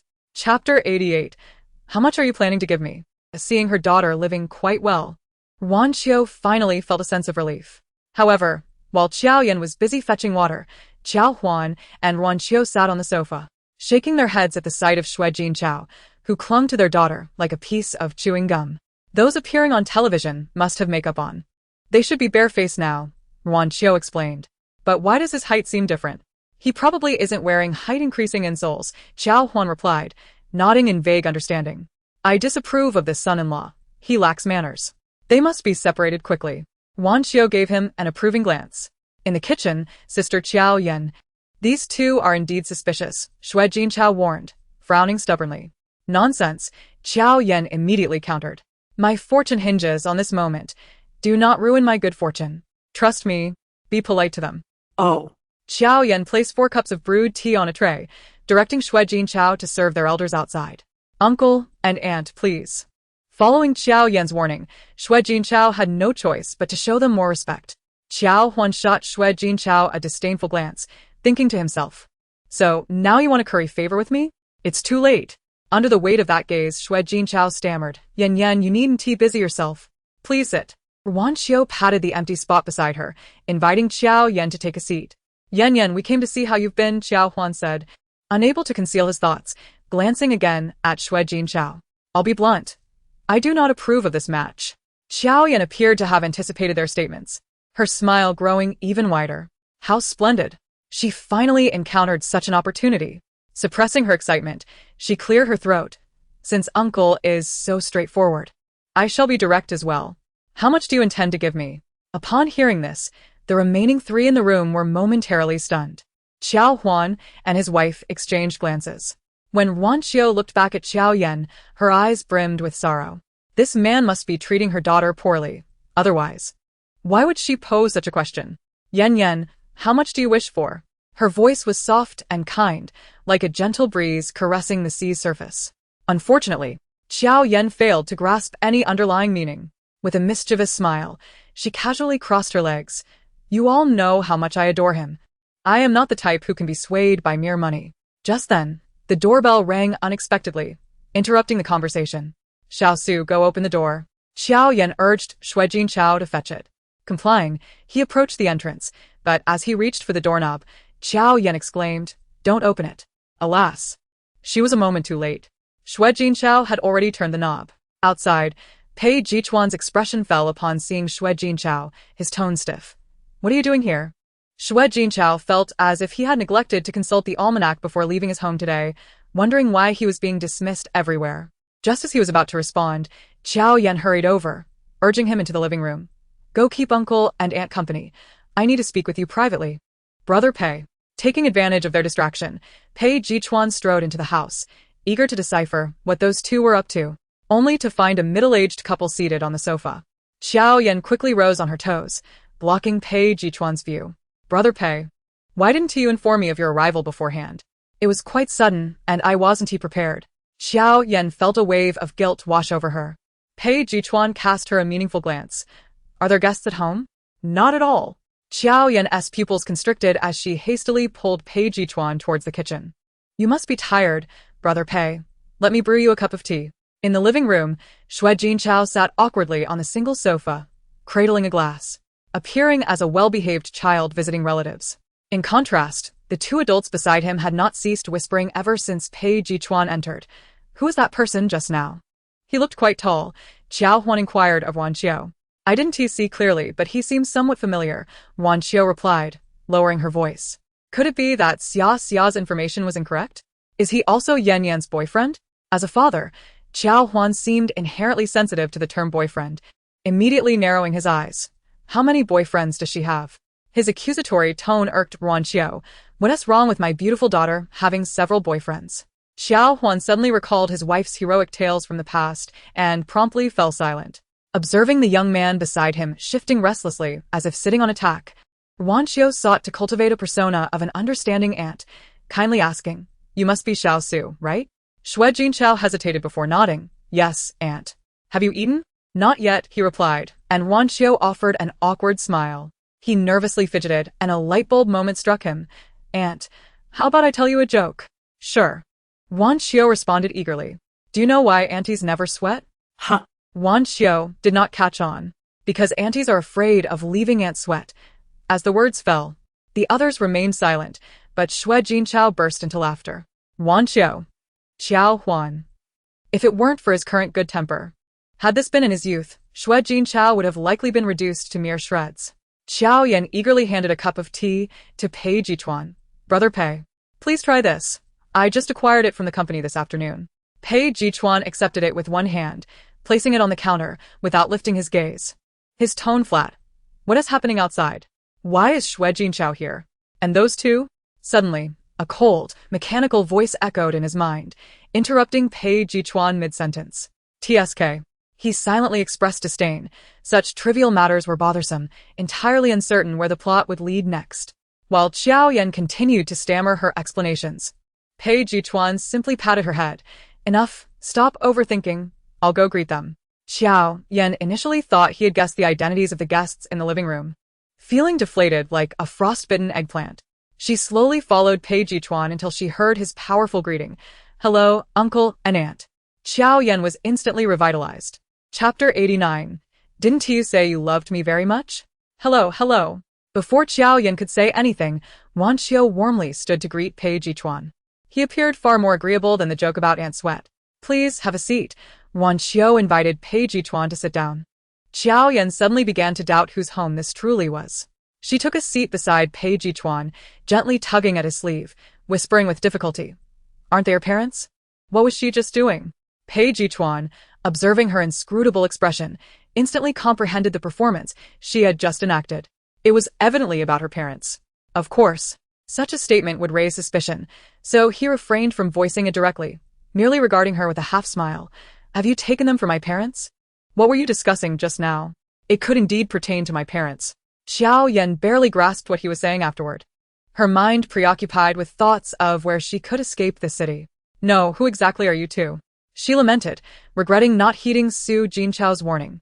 She was likely entangled with imposters. Simultaneously, she felt a pang of sympathy. The tea she had brewed was exceptionally pricey. Wan Xiao, taken aback by her inquiry, turned to seek assistance from Jiao Huan. "Darling, could you say something?" If he were to abruptly claim they were her biological parents, there was a high likelihood she would not believe him and would dismiss him as a fraud. After careful consideration, Jiao Huan spoke with caution. "Actually, we are Xia's parents. Hearing she is now an assistant to a big star, we thought we would come to see how she is faring." Upon hearing a familiar name from their lips, combined with Xia's unusual demeanor today, Jiao Yan experienced an epiphany. Xia was still young. Instead of focusing on her studies, she had chosen to assist her, which her parents would undoubtedly disapprove of, prompting a personal visit to retrieve her. Individuals like Jiao Yan, who grapple with intellectual challenges, often require a nudge to unravel the story. Pei Chuan observed her transformation from suspicion to an understanding nod in a mere 2 or 3 minutes. "So, you believe it now? How easily deceived you are. I shall have to be more vigilant in the future." "Ah, I see." Jiao Yan's smile reemerged. "Uncle and Auntie, why didn't you mention this sooner?" Xia just finished work. I'll provide you with her address." Wan Xiao nodded eagerly. "Very well." The only person in the room whose presence starkly contrasted this facade of prosperity was Su Jinchao. 3 gazes converged on Su Jinchao, compelling him to redirect his words. "I came to find my daughter," he muttered begrudgingly. Seeing the oblivious child finally silent, Wan Xiao diverted her gaze and donned a gracious smile. Yan, could you kindly introduce us to the gentleman beside you?" "Oh, him? He is my—" Before she could utter the word neighbor, another robust voice interrupted. "Boyfriend," Pei Chuan declared, affirmatively nodding at Wan Xiao. "Just call me Xiao Pei." Wan Xiao's eyes widened. Then she glanced at Su Jinchao, skeptically inquiring, "So who is he?" "A younger brother," Pei Chuan responded. Jiao Yan elbowed Pei Chuan, her expression rich with nuances. With a teasing tone, she whispered, "What nonsense are you spouting? When did I agree to that?" "During the confession night. It's known across the internet." "But that was a fabrication," Jiao Yan retorted, exasperated. "All it requires is your affirmation for it to be true." Wan Xiao observed Pei Chuan, then Su Jinchao. No wonder she had been puzzled by how her boyfriend's appearance differed from his photos. Evidently, a misunderstanding had occurred. With Su Jinchao's audacious antics preceding, juxtaposed with Pei Chuan's composed demeanor, Wan Xiao found herself increasingly fond of her prospective son-in-law. Even Jiao Huan, who initially intended to thwart the romance, softened his expression upon meeting Pei Chuan. "Xiao Pei, Yan just mentioned you to us." The conversation began to veer into uncontrolled territory. Alarm bells rang in Jiao Yan's mind as she swiftly conjured a sheepish smile, interrupting Wan Xiao. "Auntie, it's getting late. Let me call Xia to come pick you up." "No need, I will have the driver take Uncle and Auntie." No, we have our own vehicle." Pei Chuan glanced at Jiao Yan, feigning great interest in Wan Xiao's words. "What did she just tell you about me?" "She said she loves you dearly. Not the kind of person we can simply part with for a little money." Pei Chuan's smile was unabashed, his gaze occasionally drifting toward Jiao Yan. His spirits evidently lifted. "Thank you, Auntie, for sharing this with me. I love her very much as well. Then we can rest assured." "What are you so assured about?" After sending off Su Jinchao and the 2 bewildering individuals, Jiao Yan slumped onto the sofa, utterly drained. Experiencing social embarrassment twice in one day was truly taxing. "Have you forgotten to explain something to me?" She reacted almost instinctively to the voice. She quickly closed her legs, sitting upright, wearing a faux smile as she faced the man opposite her. "No." Pei Chuan, with unwavering confidence, asserted, "It's quite normal for me to stay over at my girlfriend's place this late, isn't it?" "I am not your girlfriend." Jiao Yan felt emotionally exhausted. suddenly nostalgic for the early days of their acquaintance, when they were both somewhat reserved and sincere. Unlike now, where only endless tactics and unwanted bravado remained. Pei Chuan unexpectedly occupied the vacant seat beside her, startling Jiao Yan, who instinctively shifted to the right. He persistently probed, "Jiao Yan, why do you present two faces in different company? Did you not declare your affection for me?" Jiao Yan found herself cornered on the sofa, his face uncomfortably close. His voice was slow, with an inflection that was both suggestive and enticing. Chapter 90. She felt a twinge of emotion but dared not move. Meanwhile, just outside Jiao Huan and his wife boarded a luxury car, heading straight for the address provided by Jiao Yan. At that moment, Xia was at home engrossed in the highlights of the second season of an operation. Hearing the doorbell, she instinctively assumed the delivery had arrived and promptly got up to answer the door. The moment the door swung open, her eyes met Jiao Huan's. Without hesitation, she swiftly attempted to shut the door. "Xia." Jiao Huan's stern voice startled Xia, causing her to freeze. Jiao Huan pushed the door open, glaring at her menacingly, instructing his wife to enter first. Xia, meek as a quail, obediently closed the door, removed her facial mask, and walked into the living room like a chastised child. Dad, Mom. "Don't call me Dad. You are my daughter." Jiao Huan appeared quite incensed. Throughout her life, Xia had never caused them a moment's worry. She was obedient, sensible, and academically accomplished, finishing university before turning 18. The couple, having invested all their affection in their eldest daughter, treated her with utmost care, fearing she might break or melt. Who could have anticipated that their clever daughter would suddenly rebel and run away from home? Fine. Xia decided to embrace her predicament. "Then call me Dad, and let me hear it." "You?" Jiao Huan's face darkened as he raised his hand as if to strike her. Xia reacted swiftly, preparing to dodge, only to find Ruanqiu intercepting Jiao Huan's hand. Seizing the opportunity, she hid behind Ruanqiu to complain. "Mom, look at him. After so many days apart, he wants to hit me the moment he sees me." Xia pouted in agreement. "Just protect her then." Jiao Huan's face was a mixture of frustration and disappointment. "Look at where she lives, the car she drives. Does she seem like someone who has been wronged? What's wrong with me protecting my daughter?" Ruanqiu immediately retorted. "How old are you? Can't you communicate like adults?" "Exactly," Xia chimed in from behind Ruanqiu. "I even found my sister. Why aren't you praising me? I'll see how long you can bask in this pride." With his daughter shielded by his wife, Jiao Huan found himself unable to scold or strike, resorting to empty threats instead. "Just as fate would have it, both I and your mother have arrived in Hong City, and tomorrow, I shall take you to meet Uncle Zhang's son." "I refuse to go." Summer's expression darkened, as if her most vulnerable spot had been prodded. "How old am I, and you are already so eager to marry me off?" "No, Summer," Ruanqiu reassured her daughter, while also defending her husband. "Your father simply wishes for you to get acquainted with Uncle Zhang's son. He does not intend for you to marry so hastily." "Then I still won't go. If you truly do not wish to see me, I will move out." She had mastered the art of evoking sympathy from a young age, her face adorned with a pitiful expression that could elicit compassion. How can that be? Jiao Huan slammed his hand on the coffee table, nearly ready to perform a dramatic display. In her moment of urgency, she spoke carelessly, only to realize the inappropriateness of her words afterward. "Oh, You went through so much trouble to come from Kyoto to Hong City to find your sister, and this was your intention all along, wasn't it?" "I did not." Summer's eyes brimmed with tears. Initially, she had harbored such thoughts, but upon learning that Jiao Yan had a boyfriend, that notion dissipated. After all, she genuinely wished for her sister's happiness. "Enough. What is this commotion?" Ruanqiu frowned. "Let's not quarrel. It is rare for our family to be reunited. Is there nothing we can discuss amicably?" Summer pouted, sulking and staring at the ground in silence. Jiao Huan fell silent as well. On one side, Summer was like a meteor colliding with the earth, while on the other, Jiao Yan was not faring much better. The distance between her and Pei Chuan was closing in.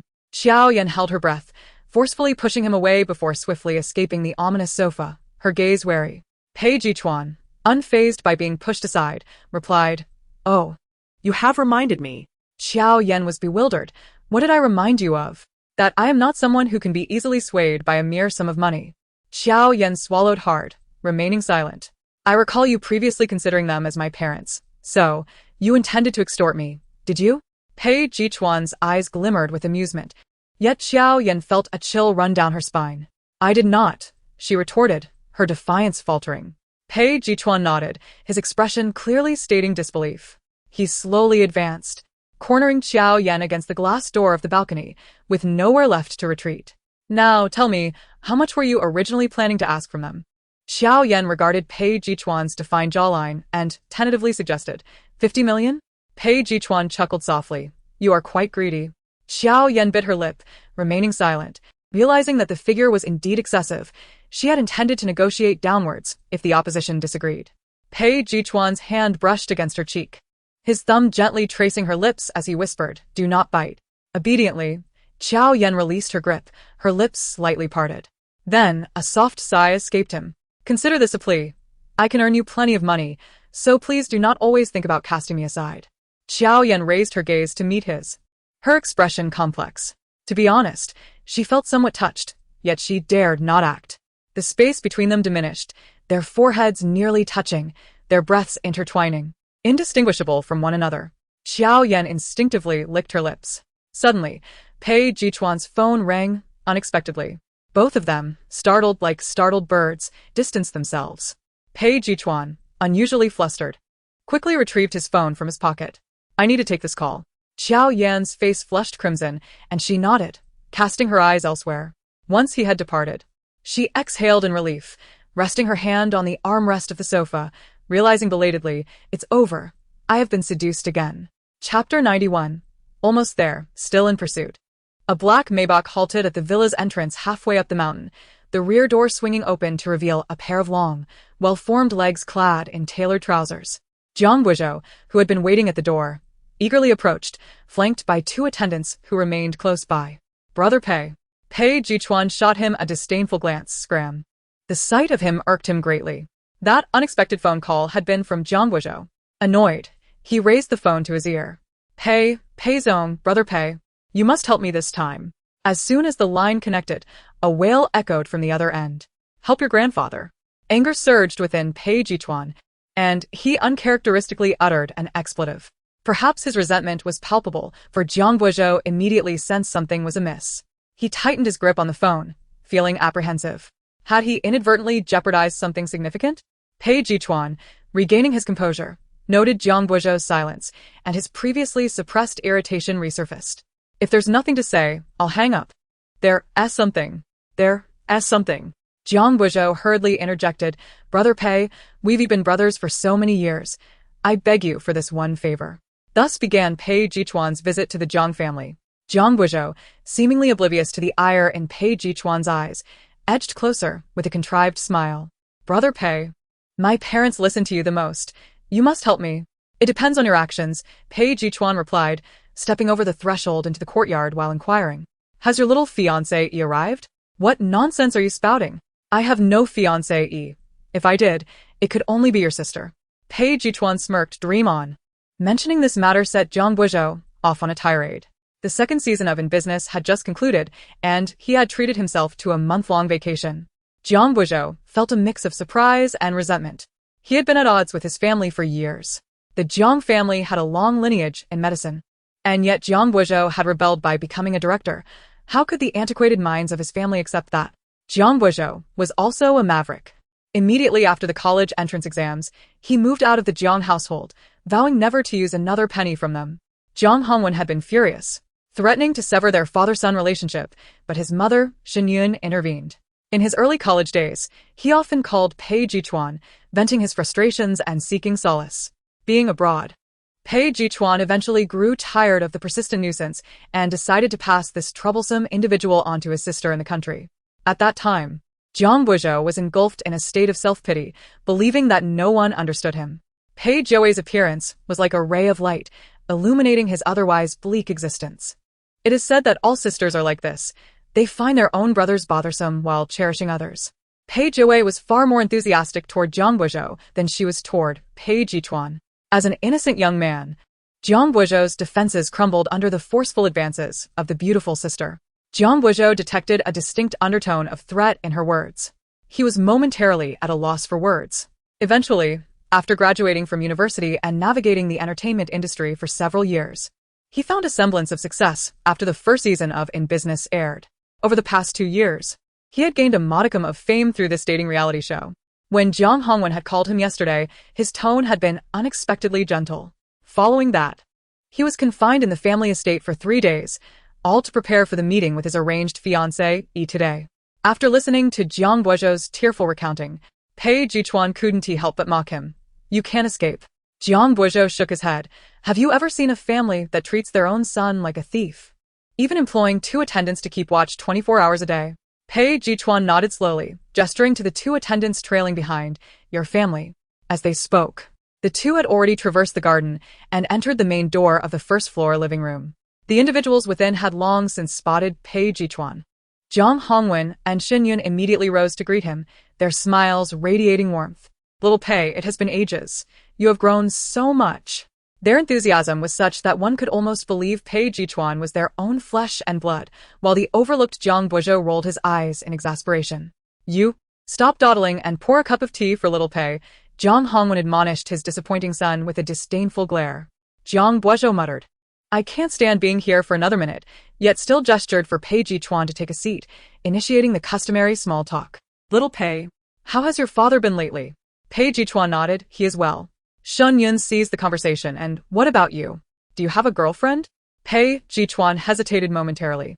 Almost, he added, I am still pursuing her. Just then, Jiang Buozhou, who had returned with the tea, was once again the target of his parents' disapproving glances. Look at him. Jiang Buozhou grumbled under his breath, his marriage prospects are only because of me. What are you mumbling about? If you have nothing to do, go wait by the door. Jiang Hongwen was visibly annoyed with his son. He rolled his eyes discreetly before exiting. Pei Chuan found this amusing and set down his teacup, steering the conversation back on track. Uncle Jiang, I heard you have arranged a marriage for Jiang Buozhou? Upon mentioning this, Jiang Hongwen sighed deeply. It was your aunt who made the agreement with her best friend when they were younger. It's quite tragic, really. Her friend married into the capital and shortly after gave birth to a girl who was meant to be Jiang Buozhou's bride. Unfortunately, the child went missing not long after. And what of the engagement? Pei Chuan inquired. Initially, I suggested we cancel it, but then, 2 years later, her friend had another daughter. They are prominent figures in the capital and were reluctant to break the agreement, deciding that since the elder daughter was missing, the younger could fulfill the engagement instead. Pei Chuan felt an inkling of familiarity with the situation, but did not dwell on it, for coincidences abound in the world. However, we must consider the wishes of Jiang Buozhou and the other party. Uncle Jiang, arranged marriages are not advisable. A reluctant union bears no sweetness. Just then, Jiang Buozhou announced dramatically, as if delivering news in a palace intrigue, they have arrived. Pei Chuan raised his eyes to find a sea of familiar faces. Chapter 92. Jiao Yan, would you care to join me for a movie? The atmosphere in the living room shifted to one of peculiar tension as the Jiao family settled in. Jiang Buozhou watched in disbelief as Pei Chuan, who had been exuding confidence moments before, suddenly adopted a posture of decorum. Sitting beside Pei Chuan, he whispered through clenched teeth, What are you playing at? You wouldn't understand. Pei Chuan shot back with a glare, remaining silent. Little Pei, what brings you here? Xiao inquired. I am friends with Uncle Jiang's son. I came to visit him. Pei Chuan replied succinctly. Xiao Huan nodded, his gaze landing on Jiang Buozhou. Old Jiang, is this your son? He appears quite talented, though perhaps slightly overshadowed by those nearby, yet still acceptable. Jiang Hongwen confirmed, indeed. I also brought my daughter along to encourage some interaction among the youth, while we adults engage in more serious discussions. I have some momentous news to share. With a knowing glance towards the 2 servants standing beside Jiang Buozhou, they discreetly withdrew upon receiving the unspoken cue. Jiang Buozhou, why don't you take Xia around, perhaps for a meal, to help her acclimate to Hong City? Xia was dressed like a wealthy heiress today, a stark contrast to her usual student attire. Jiang Buozhou recalled having seen her beside Jiao Yan before. Suddenly, realization dawned upon him. She was Jiao Yan's assistant. As this thought crystallized, he turned to Pei Chuan, only to find him as serene as a still pond, devoid of any discernible reaction. Before departing, Xia shot a meaningful glance at Pei Chuan, mouthing the words, Brother-in-law, help me. Pei Chuan found this appellation quite agreeable. Xia had certainly made a favorable impression. Once the younger generation departed, the 4 elders fixed their gazes upon Pei Chuan. Little Pei, why aren't you joining them? The implication of wanting him to leave was unmistakable. Pei Chuan, unfazed, smiled at them. Uncle Jiang, we ought to grant them some privacy, shouldn't we? Jiang Hongwen conceded, finding merit in his reasoning, and shifted his attention back to Qiao Huan. Old Qiao, what was that good news you mentioned? We have found our eldest daughter, Qiao Qiao exclaimed, her excitement spilling forth, only to be met with immediate regret for speaking out in front of Pei Chuan. She instinctively glanced at him, only to find his demeanor unchanged, as if he had anticipated this all along. That is splendid news. Shun Yun interjected. Why wasn't she brought along? Jiang Hongwen nodded thoughtfully. So, about the earlier engagement. That engagement is null and void, Pei Chuan interjected before the Qiao family could voice their objections. All eyes turned toward him. Little Pei, what do you mean by that? Qiao Huan and Qiao Qiu were initially taken aback, but then remembered Pei's family standing in Hong City. Investigating matters would be effortlessly within their reach. Oh, and Xin Yun, I neglected to mention that our Yan already has a boyfriend. Her tone was remarkably magnanimous. Since the engagement is void, should not the arrangement between Qiao Xia and Jiang Guozhou be rescinded as well? This would be fair for both parties. Qiao Huan immediately bristled. Our family's matters are not for you to meddle in, especially since you hold no official standing. Little Pei, he continued, if your eldest daughter were aware, she would not wish for her sister to bear an undeserved fate, would she? Pei Chuan invoked Jiao Yan's name, prompting a contemplative hush among the attendees. Furthermore, as I understand it, Jiang Guozhou has affections for someone. His statement cleared the air of tension between Jiang and his wife. Is that true? Jiang Hongwen asked. Pei Chuan affirmed, of course. Whether she reciprocates is another matter. Xin Yun, who had long worried that her son might remain single forever, perked up. If that is the case then. She glanced at the Qiao couple, leaving her words unspoken. Qiao Huan's expression darkened, yet he was not one to act without reason, and thus refrained from further protest. Our Xia is still young, since Jiang already has someone he likes. Let's consider this matter settled. The four reached a consensus. Pei Chuan silently exhaled with relief. It had turned out to be far easier than he had anticipated. Standing beneath the high Jiao Yan, he gazed up at the illuminated windows above, an inexplicable urgency swelling within him as he pondered the events of the day. It felt as if, with a careless misstep, he might lose what was rightfully his. Taking a deep breath, he retrieved his phone and dialed the top contact. Meanwhile, Jiao Yan sat on the carpet before the sofa, engrossed in a game. She manipulated her character, crouched on the Bianjing Bridge, begging for alms. Recently, she had abandoned her previous game for a newly released Jianghu-themed one, intrigued by the amusing spectacle of two studios engaging in corporate rivalry. The most dramatic incident involved a brawl in the cafeteria that inadvertently destroyed a bonsai tree belonging to a third studio. Amused and eager to see what mischief this equally unscrupulous studio could create, she had dived into the game. Just as Pei Chuan's call came through, she switched screens without hesitation and answered, "Hello?" The individuals over there fell silent for 2 seconds before one of them slowly spoke. Jiao Yan, would you like to join me for a movie? Jiao Yan glanced at the sky outside, instinctively wanting to decline, yet the words that escaped her lips were, sure. You go downstairs. So soon? Jiao Yan was taken aback, lowering her gaze to her disheveled appearance. She swiftly rose, barefoot, and dashed from the living room to the cloakroom to select her outfit. Take your time. I'll wait for you. No matter how long it takes, I will wait. Upon hearing the rustling sounds from her side, Pei Chuan felt an inexplicable fondness. I want to keep you on the line any longer. See you soon. After hanging up the call, Jiao Yan tossed her phone aside and began to tidy herself up. Approximately half an hour later, she reluctantly made her way out the door. As she exited the elevator, she spotted a figure standing in front of a black Maybach under the night sky. Just as she was about to call out, she noticed a girl unexpectedly approaching Pei Chuan. Chapter 93. You did not refute me just now. Her foot, which had just stepped forward, abruptly halted, and she remained in place until the girl concluded her business. Despite being known for her online tirades, Jiao Yan possessed a semblance of decorum in private, albeit subtly.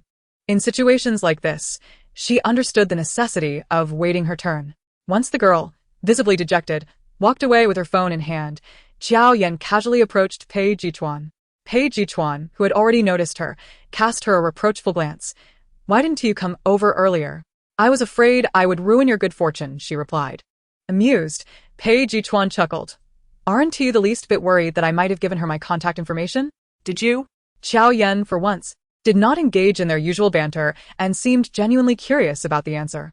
No, he replied lightly. I told her my girlfriend is on her way and that she has a bit of a temper. She might get physical. Jiao Yan turned her head and chuckled softly, then seemingly remembered something. Wake up. You don't have a girlfriend. It doesn't matter, as long as I can talk to you before my time is up, he said, half in jest but with a hint of sincerity. Jiao Yan rolled her eyes, donned her mask, and attempted to shift the topic. Are we still going to watch the movie? Yes. Perhaps due to Pei Chuan's usual display of romantic naivety, Jiao Yan had not previously grasped the extent of his popularity. However, at that moment, she merely stepped away to use the restroom, and yet, why was it that her absence could lead to such an unexpected intrusion? Moreover, it was perpetrated by an acquaintance. At that time, Pei Chuan was seated in a lounge area on the second floor, not far from the restroom, engrossed in his phone. On the adjacent table lay the fruit tea and popcorn that Jiao Yan had just purchased. No sooner had Jiao Yan left than a figure approached and encircled Pei Chuan. He squinted and looked up to see someone holding a phone, accompanied by an assistant, seemingly engaged in an outdoor live stream. He recognized this individual, Lin Yidong, the one who had disparaged Jiao Yan. Although seated, Pei Chuan exuded an undeniable aura of authority, causing Lin Yidong to feel somewhat intimidated.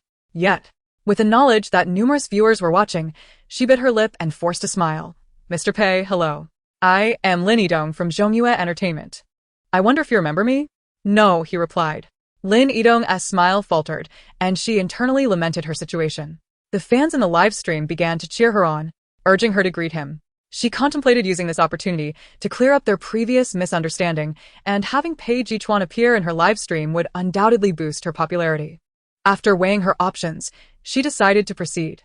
Who would have thought Pei Chuan would display such a lack of decorum, embarrassing her in front of so many viewers? As she struggled to regain her composure, Pei Chuan's cold voice rang out once more.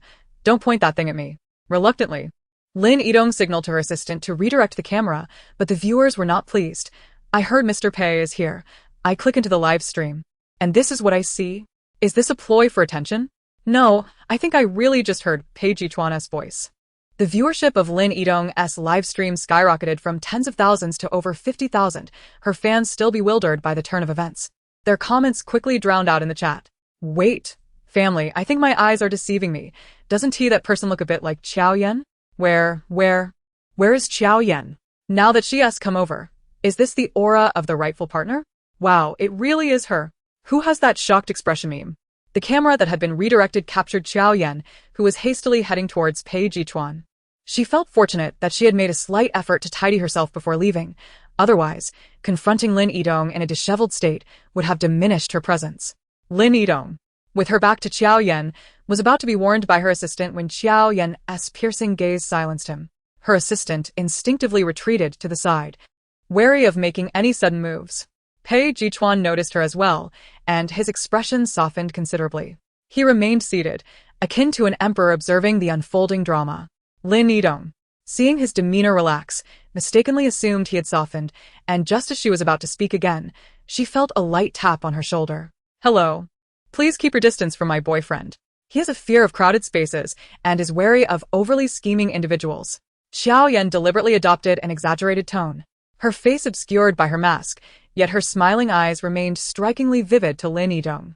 Although the live stream audience could not see her, they could hear her words crystal clear. Haha, Lin Yidong, why did you provoke her? You're pretending to be crazy, but she is genuinely unhinged. Oh. We all know you have a boyfriend now. So, what are you two doing here at this hour? How daring. Meeting in secret behind our backs? Jiao Yan. Hurry and go live to confront her. Jiao Yan? Lin Yidong stammered, feeling as though she were on the brink of collapse. I'm sorry. I didn't realize you were here. What do you mean by that? Just because I'm not around, you think you can flirt with someone else's boyfriend? Lin Yidong found herself speechless, glancing at Pei Chuan, who appeared to be reveling in the situation as if he had just won a lottery. She glanced between Pei Chuan and Jiao Yan, hastily offering an insincere apology before turning to flee with her assistant. Jiao Yan shot a glare at Pei Chuan, who was watching the spectacle unfold. What are you laughing at? I just started dating. Can't I be happy? Jiao Yan found herself at a loss for words, unexpectedly refraining from rebutting his claim that this was merely a fleeting dalliance. Get up quickly, the movie is about to start. She turned away, attempting to mask her fluttering heart with impatience. Realizing the implications of what had just transpired, Pei Chuan quickly rose from his seat and took a few steps to block Jiao Yan's path. What are you doing? Jiao Yan feigned annoyance. Jiao Yan. Pei Chuan gazed down at her, his hands gripping her shoulders, his voice tinged with excitement. You just didn't refute me. Chapter 94. She only lives once. What's wrong with falling in love? Jiao Yan pursed her lips in silence. She too felt a flutter of emotion. All this time, she had sensed Pei Chuan's feelings for her, but she harbored reservations. She was uncertain how long she would remain in this world, and whether she would continue her journey through the pages of a book. Thus, from the very beginning, she had never taken the events of this world to heart. Lui Hua disregarded her, while Liang Yuning harbored animosity towards her, yet she remained unfazed. In her eyes, they were mere figments of paper, illusions. All occurrences in this world were nothing more than a few lines penned by an author. Thus, she chose not to invest her emotions in anyone. The sole exception was Pei Chuan. Jiao Yan found it difficult to recall if she had ever engaged in a romantic relationship in reality. However, Pei Chuan was undoubtedly the most extraordinary presence in her current circumstances. Initially, she attempted to ignore him just as she did with others. But his candor was simply too overwhelming. Consequently, she deliberately tested his tolerance towards her, hoping to dissuade him. To her surprise, it was she who faltered first. Jiao Yan suddenly remembered she had recently told Kuo-ing that she had no boundaries at all. Little did she expect to be proven wrong so swiftly. While witnessing others request Pei Chuan's WeChat, her heart remained relatively unperturbed. Yet Lin Yidong was different. She was now essentially on the same wavelength as Jiao Yan. A wave of intense concern washed over her. Did he truly only like me, or was it merely a preference for someone of my type? Pei Chuan treated her with such kindness that she had never contemplated this question before and now found herself reluctant to seek validation. Just moments ago, Jiao Yan suddenly had an epiphany. She only lived once. What harm could come from indulging in a romance? Why overthink it? She would pursue it first and contemplate the rest later. Thus, she uttered what seemed to be an ambiguous remark, yet was a clear declaration of her feelings. Hello. Please keep your distance from my boyfriend. Give me a straightforward answer. Jiao Yan, what are you truly thinking? In the silence that ensued, Pei Chuan felt an agonizing weight, akin to a condemned prisoner awaiting execution, only for the executioner to announce a delay for sharpening the blade. Jiao Yan lifted her gaze, her eyes sparkling as they met his, and with a serious tone, she declared, Pei Chuan, I hereby formally inform you that I am ready to embark on a romantic relationship with you. Pei Chuan's mind momentarily dulled, and upon regaining his senses, his eyes widened in astonishment, radiating sheer joy. He struggled to suppress the smile tugging at the corners of his mouth, only to find it utterly impossible. Are you serious? His voice, slightly hoarse, could not conceal his excitement. As Jiao Yan nodded, she was suddenly enveloped in his embrace, as though he were cradling a long-lost treasure, cherishing it dearly. Jiao Yan heard his muffled voice near her ear, imbued with a hint of playful affection. You must not go back on your word. Jiao Yan patted his back gently, as one might soothe a child. All right, no backing out. Pei Chuan inhaled the scent of her hair, falling silent. Pei. Jiao Yan called out tentatively. The movie is about to start. Reluctantly, Pei Chuan released Jiao Yan, and in the next moment, she clasped his hand and nonchalantly remarked, Let us hurry, it's already 5 minutes past the start time. Pei Chuan reveled in the soft sensation of her hand in his, feeling as if his heart were overflowing with joy. The film, chosen by Jiao Yan on their way there, was rumored to possess the miraculous ability to cure one of infatuation. At that moment, she thought, wasn't he this tailor-made for Pei Chuan? Thus, she promptly purchased 2 tickets. 2 hours later, Jiao Yan emerged from the cinema, her heart still racing. Pei Chuan could distinctly sense a shift in her demeanor. She no longer allowed him to hold her hand. Jiao Yan glanced at Pei Chuan, her lips moving silently. Pei Chuan instantly recognized she was trying to suppress a laugh. Perhaps I should reconsider my decision, she mused. You'd better not. Their voices overlapped. Jiao Yan offered him an awkward smile. Pei Chuan held up a new mask she had pulled from her bag. Though his expression was concealed, the seriousness in his eyes was unmistakable. Don't be nervous. I was just teasing you. To be honest, the movie was indeed intriguing, but Jiao Yan's mind was too scattered to grasp it fully. Naturally, there was no question of any cure for infatuation. Jiao Yan wrinkled her nose and sheepishly replied, I understand. Noticing Pei Chuan still seemed slightly disoriented, She suddenly conceived a bold idea. She surveyed their surroundings, noting that most people had departed, and the area they occupied was relatively secluded, making it unlikely they would be noticed. After assessing their height difference, Jiao Yan confidently employed her strategy. Come closer. I have a secret to share. Pei Chuan obediently leaned down, ears perked. Go ahead. In the next instant, Jiao Yan, through the mask, bestowed a fleeting kiss upon his lips. After completing this act, she nervously darted her eyes around, attempting to divert attention with her words. Pei Chuan appeared as though he had found a treasure, lifting a hand to touch his lips. Although separated by a thin mask, it was the first time Jiao Yan had taken the initiative to kiss him. Who could possibly understand how adorable his girlfriend truly was? Pei Chuan composed himself, striving to appear less like a lovesick youth. Let us go, my girlfriend. As they walked, Jiao Yan removed her shoes, discarded her mask, and tossed her bag aside, creating a delightful mess in the room. Pei Chuan followed closely behind, methodically returning her belongings to their rightful places. Once he settled onto the sofa beside her, Jiao Yan finally registered his presence. Pei Chuan turned to her, his words seemingly disconnected. You just took advantage of me. Am I not allowed to? Jiao Yan's gaze softened, her indignation faltering. Damn it, blood-sucking capitalist. This phrase sprang to her mind just as Pei Chuan's cool lips descended upon hers. Unlike the tentative kiss from their drunken encounter, this one was infused with fervent passion, relentless in its approach. Unbeknownst to her, Jiao Yan's arms had wrapped around Pei Chuan's neck, akin to a drowning person grasping for a lifeline. The living room fell into a haunting silence, punctuated only by their intertwined breaths. Ultimately, Jiao Yan yielded first, embracing Pei Chuan tightly, burying her face into his shoulder, inhaling deeply to steady her frantically beating heart. Even so, her words remained playful. Can't you be a bit more innocent? Pei Chuan held her close, his eyes and words brimming with mirth. Shall we go for another round? I promise to keep it pure. Jiao Yan promptly pushed him away. She feigned composure, adjusting her slightly crumpled shirt and clearing her throat. She wasn't particularly concerned about what Pei Chuan might do. Her primary worry was her own inability to maintain control. The moment she closed the door, her serious expression crumbled, replaced by uncontainable excitement. She had genuinely captured the heart of the antagonist. Given how the plot had unraveled, it was entirely reasonable for her to engage in a romance with the antagonist, wasn't it? The more she thought about it, the more exhilarated she became, prompting her to decide to take a shower to cool down.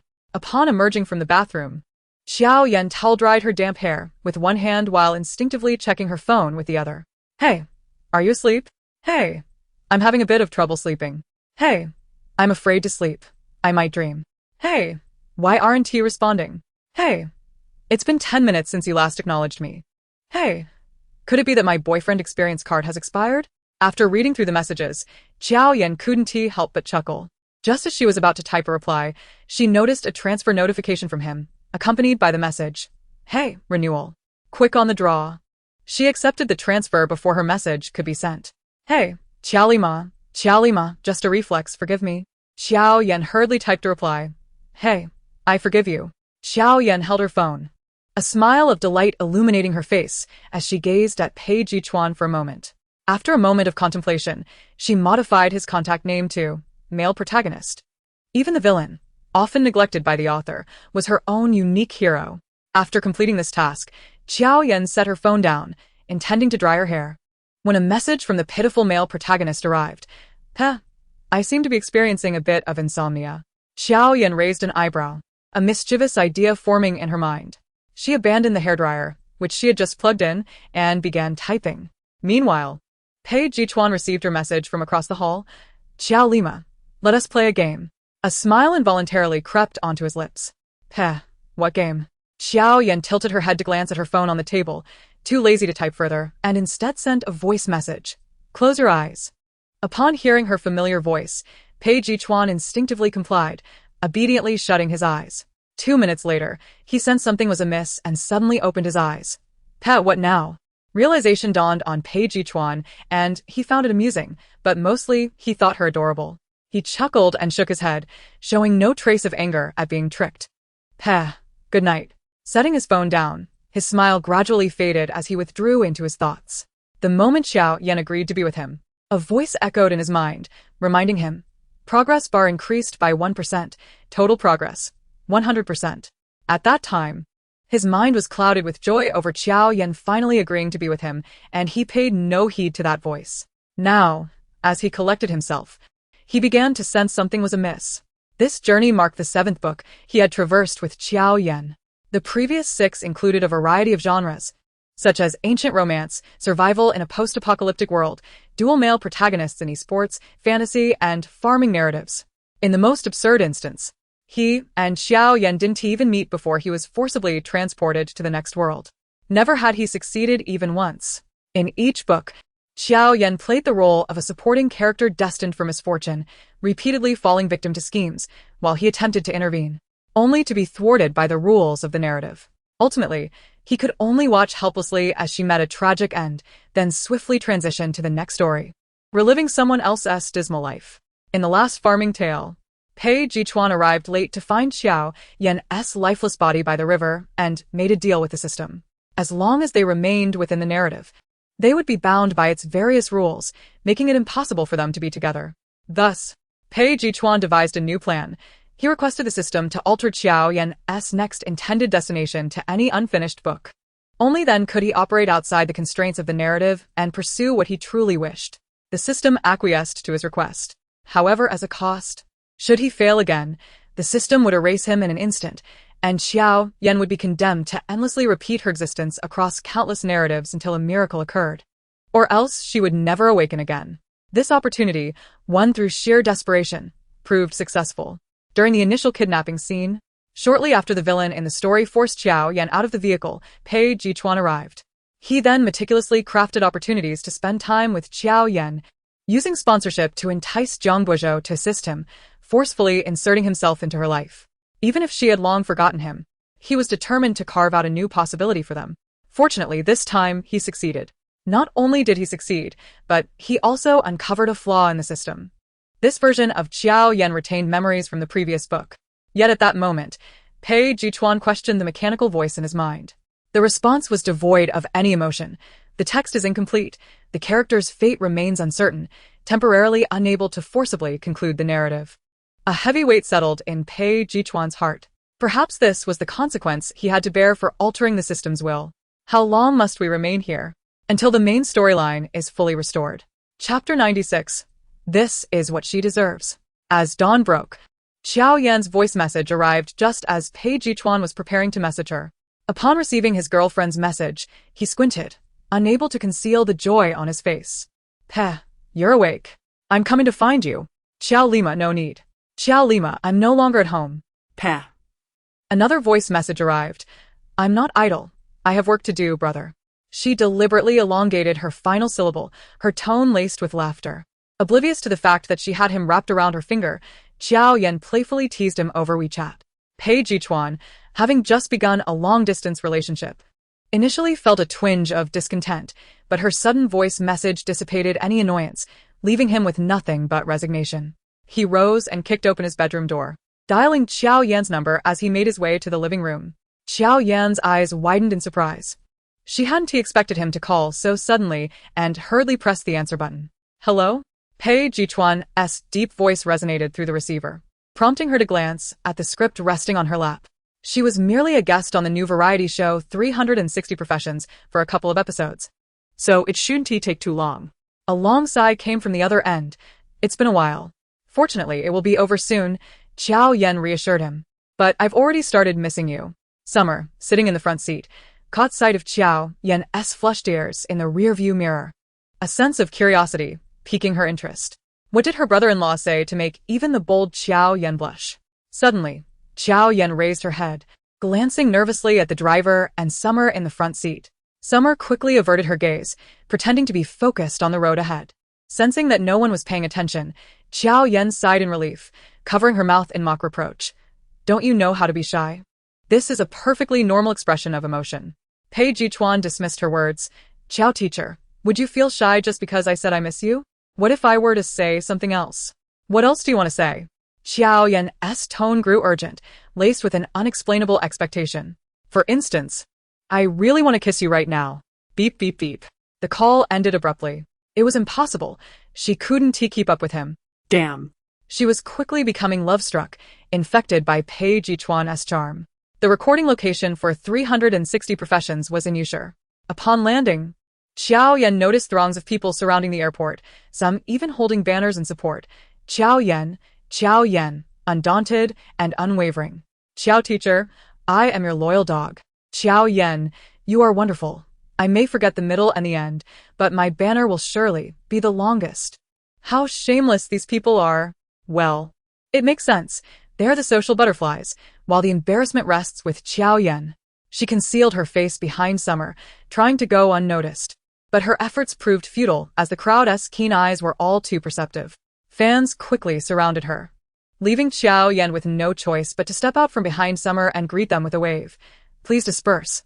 I'm just one face. Don't embarrass yourselves too much. The fans grew even more enthusiastic. Jiao Yan, leaving everyone behind. This was her first genuine encounter with her rising fame. She suddenly felt that this world within the story was rather pleasant, at least far happier than the last farming narrative. In the previous book, she had truly been neglected, surviving until the latter part only to meet a tragic end by drowning. Having endured so much hardship, she has finally gained a boyfriend and a multitude of admirers. Truly, these are her well-deserved rewards. The only concern that lingers is how long such days can last. Xia assisted Jiao Yan in pushing her suitcase, dutifully following her lead after receiving a work pass from the manager. No one could have imagined that this individual was, in fact, the daughter of one of Kyoto's most prestigious families. Teacher Jiao, please take a break. We will record a solo segment this afternoon, and filming will officially commence tomorrow, said a gentle-voiced girl who was responsible for guiding Jiao Yan. Jiao Yan nodded in acknowledgement. Having risen early for her flight, she entered her hotel room and immediately succumbed to sleep. When she awoke again, it was already 1 p.m. Xia set the lunch on the table. Sister Jiao, it's time to eat. Jiao Yan nodded, a pair of chopsticks in her mouth, her fingers still scrolling through Weibo. As expected, today's explosive fan support at the airport had propelled her onto the trending topics once more. Jiao Yan Airport Candid Photos.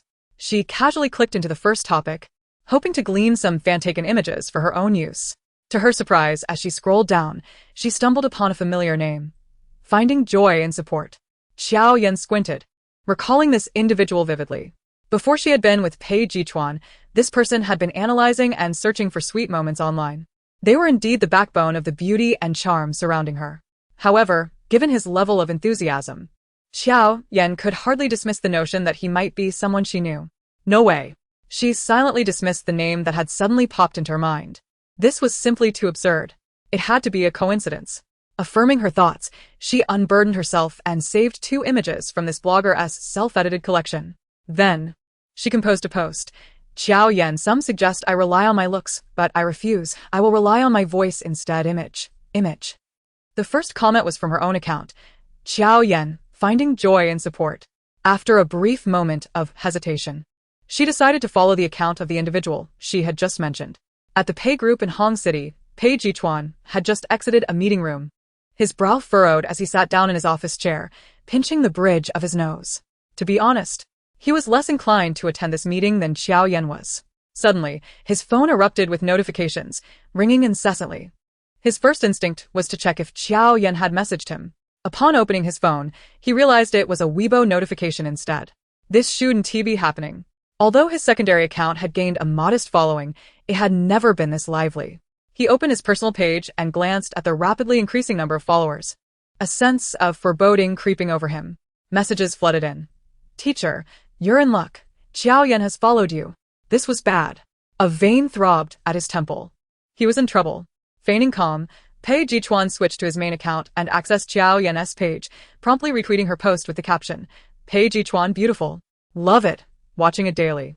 This comment quickly climbed to the top of the trending replies, successfully diverting attention from his secondary account. He exhaled in relief as he noticed the growth in followers for the account named Finding Joy in Support had slowed down.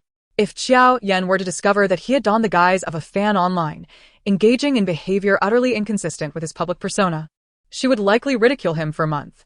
Just the thought of it made Pei Chuan's head spin. He wished he hadn't made that impulsive post. Oh well. He resigned himself to the idea of simply denying it if confronted. After much contemplation, he still felt uneasy and decided to call Jiao Yan, intending to gauge the situation. She answered promptly, "Hello?" The lively and melodious tone of her voice instantly dispelled all of his worries. "Did you sleep well?" His voice unconsciously softened, laden with a compelling undertone. Yes. Jiao Yan yawned lightly. "What have you been up to today?" It turned out that a man in love truly views his girlfriend through a rose-tinted lens. Pei Chuan assumed that Jiao Yan was astute enough to have grown suspicious of the account, thus testing him. In reality, he had overestimated her intellect. It was merely a casual exchange. Suddenly, a delightful burst of laughter echoed from her end. Overanalyzing, Pei Chuan thought, "It's over. She has definitely figured it out. What's so funny?" Though his heart raced with anxiety, he maintained an outwardly nonchalant demeanor. "Nothing much. It's just that I rarely see a CEO doing actual work in CEO novels." She mused inwardly, yet maintained a serious tone as she coughed lightly. "CEO Pei. No slacking off during work hours." Pei Chuan had never heard Jiao Yan address him in such a manner. It struck him as novel. Just as he was about to respond, he heard someone calling for her. "Okay, coming."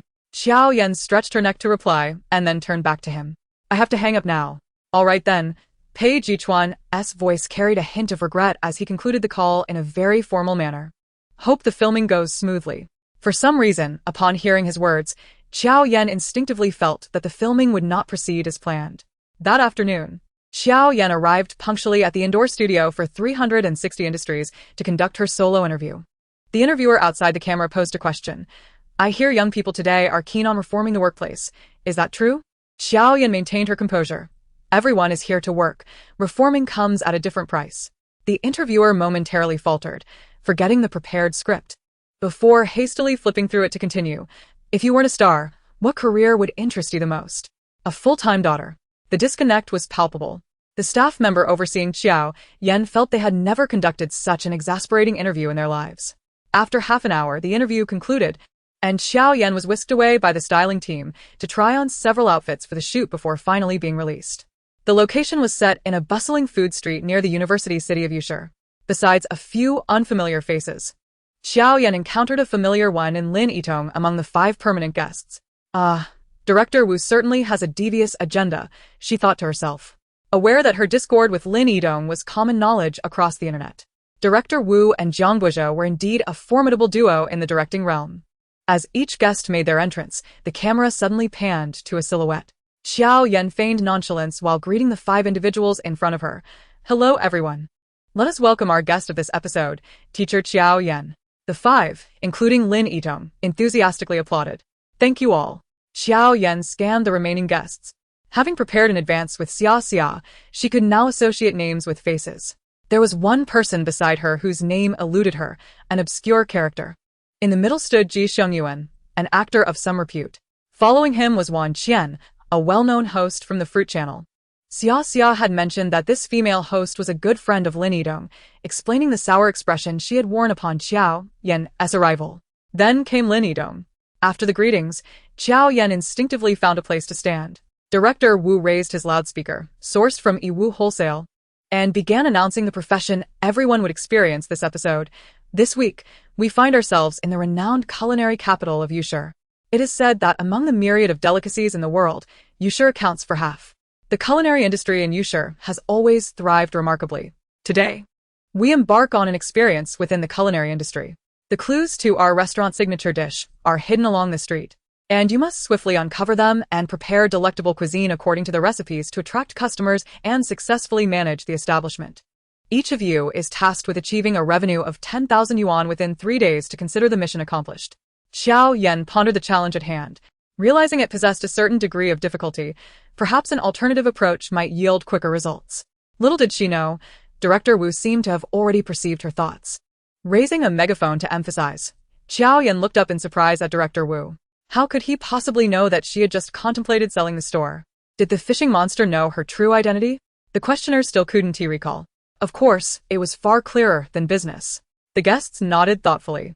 The more Jiao Yan listened, the more she felt an uncanny familiarity with this setup. Wasn't he this just like SpongeBob? The recipe for the signature dish, the crab burger. The fishing monster, a rogue boss. Quite the revelation. Jiao Yan realized belatedly. No, this was merely a stereotype. How presumptuous. She hadn't even done anything yet, and already she was being regarded as a prime suspect. Chapter 98. I am a good person. After announcing the rules, the six-member team began to split up. Wan Xian teamed up with Lin Yidong, while Zhou Zhan naturally followed the senior, Jiao Yan. Jiao Yan naturally formed a duo with the remaining member, the rare character guy. Hello, Teacher Chiao. Chu Chong greeted her with a wide smile, revealing two charming canine teeth. Hello. At the moment of need, Jiao Yan regretted not recalling how to pronounce his name, which seemed to have fallen behind the starting line in elementary school. Chu Chong seemed to sense her awkwardness and confidently introduced himself. My name is Chu Chong, and I'm an artist with Xingho Entertainment. Nice to meet you. After Chu Chong introduced himself, the furrow in Jiao Yan's brow finally relaxed. What a lovely name. It sounded quite cultured. Que Chang Shackles Riley, Teacher Kiao. Please don't joke with me. This surname has made me the focal point of every teacher's attention throughout my school years. Jiao Yan sympathetically patted his shoulder. Her tone serious. It's all in the past. Behind them, the photographer commented, this task is indeed quite challenging. As winter had already set in, Jiao Yan glanced around and noticed the streets filled with people sporting fluffy bear hats. They looked quite cozy. She squinted her eyes and devised a plan. 10 minutes later, Jiao Yan emerged from a boutique, donning a bear hat identical to that of passers-by, her face radiating excitement. She must be the fishing monster, Chu Chong remarked. Just then, a female university student passed by, and Jiao Yan, experiencing a surge of social enthusiasm, approached her. Hello. The girl was startled and halted in her tracks. Without further explanation, Jiao Yan directly initiated the code. Beyond the mountains, beyond the towers? She gestured towards the university student, signaling her to continue. The girl glanced at the photographer behind Jiao Yan and cautiously replied, Xianggu's shirt is top-notch? Under a tree in front of a sour and spicy noodle shop, a little girl dressed like a penguin, adorned with panda ears, sat cutely, with no adults in sight. Jiao Yan's eyes sparkled as she walked towards the child. Chu Chong hesitated, voicing his concerns. It shouldn't be her, right? No matter. Jiao Yan's voice floated back as she rolled up her sleeves while walking. Isn't the country currently encouraging having children? After looking around, I've decided on this one. Chu Chong widened his eyes in horror. That's not quite appropriate. Teacher Chiao. He quickly caught up with her. Jiao Yan was merely teasing him. She had no intention of abducting the child. But that didn't mean others wouldn't. She stopped in front of the little girl, slightly bent down, and playfully pulled her fluffy hat. The child looked up at her, speaking in a soft voice. Her words somewhat unclear. You are? Jiao Yan's south eyes curved into crescent moons. Little friend, look. She pointed to the photographer behind her. We're filming a show. Would you like to play a game with us? As she spoke, she casually glanced towards the corner, obscured by a wall, waiting for the figures there to disappear before she sighed in relief. Beyond the mountains, beyond the towers, what comes next? Just as Chu Chong arrived, prepared to chime in, he moved his lips but hadn't uttered a sound before he heard the child's innocent voice. Shifu go wu ji xiao. The two turned around again and finally found an elderly person in an alley who responded to the correct code. Beyond the mountains, beyond the towers. Without a recipe. You fret. Jiao Yan, indeed. The other two groups also had their share of success, and 3 recipes were laid out on the table. Chu Chong voluntarily suggested that he and Jiao Yan go purchase ingredients.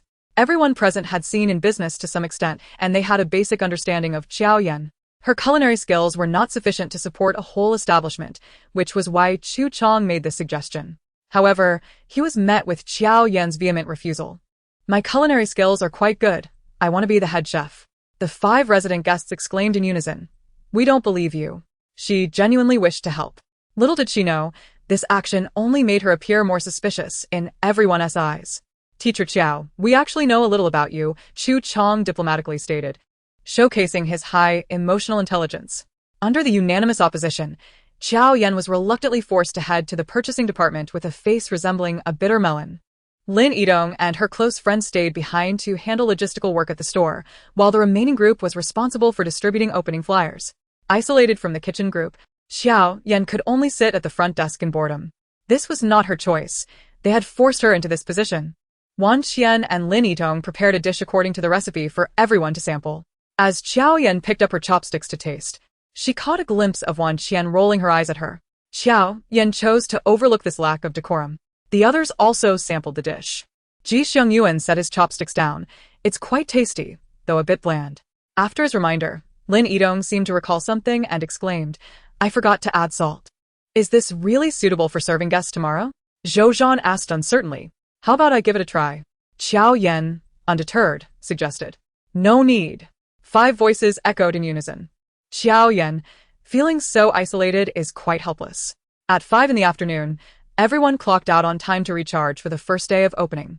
After a shower, Jiao Yan lay in bed, video calling Pei Chuan. At that moment, Pei Chuan was still working overtime at the office. He propped his phone beside him, managing his tasks while listening to his girlfriend vent. Why can't they believe I am a good person? Upon hearing this, Pei Chuan glanced at the screen, observing the indignant figure rolling around on the bed. To be honest, before hearing Jiao Yan's words, he had believed her. So you are? He smiled, his eyes softening as he gazed at the screen where she was fuming. Had an employee walked in at that moment and seen their boss in such a state, they would undoubtedly question their own eyesight. Jiao Yan's movements suddenly paused, and she flashed him a mischievous smile. I want to tell you. Chapter 99. Please come in. Esteemed guests. On the first day of business, as the saying goes, the beginning is always difficult. Everyone expected the opening to be a challenging endeavor. To their surprise, early in the morning, the entrance of the little shop was already crowded with people. Jiao Yan keenly spotted a banner she had seen a few days ago at Yunnan Airport, and a sense of foreboding washed over her. Upon closer inspection, it turned out that most of the crowd had come for her. The fans were visibly excited, their chants more synchronized than any military training song. With a thunderous sound, Sister Jiao made her grand entrance. Jiao Yan felt a sense of freedom. Any mishap would be her responsibility. First, put on your pants before your shoes. Jiao Yan, you truly are remarkable. Jiao Yan exclaimed.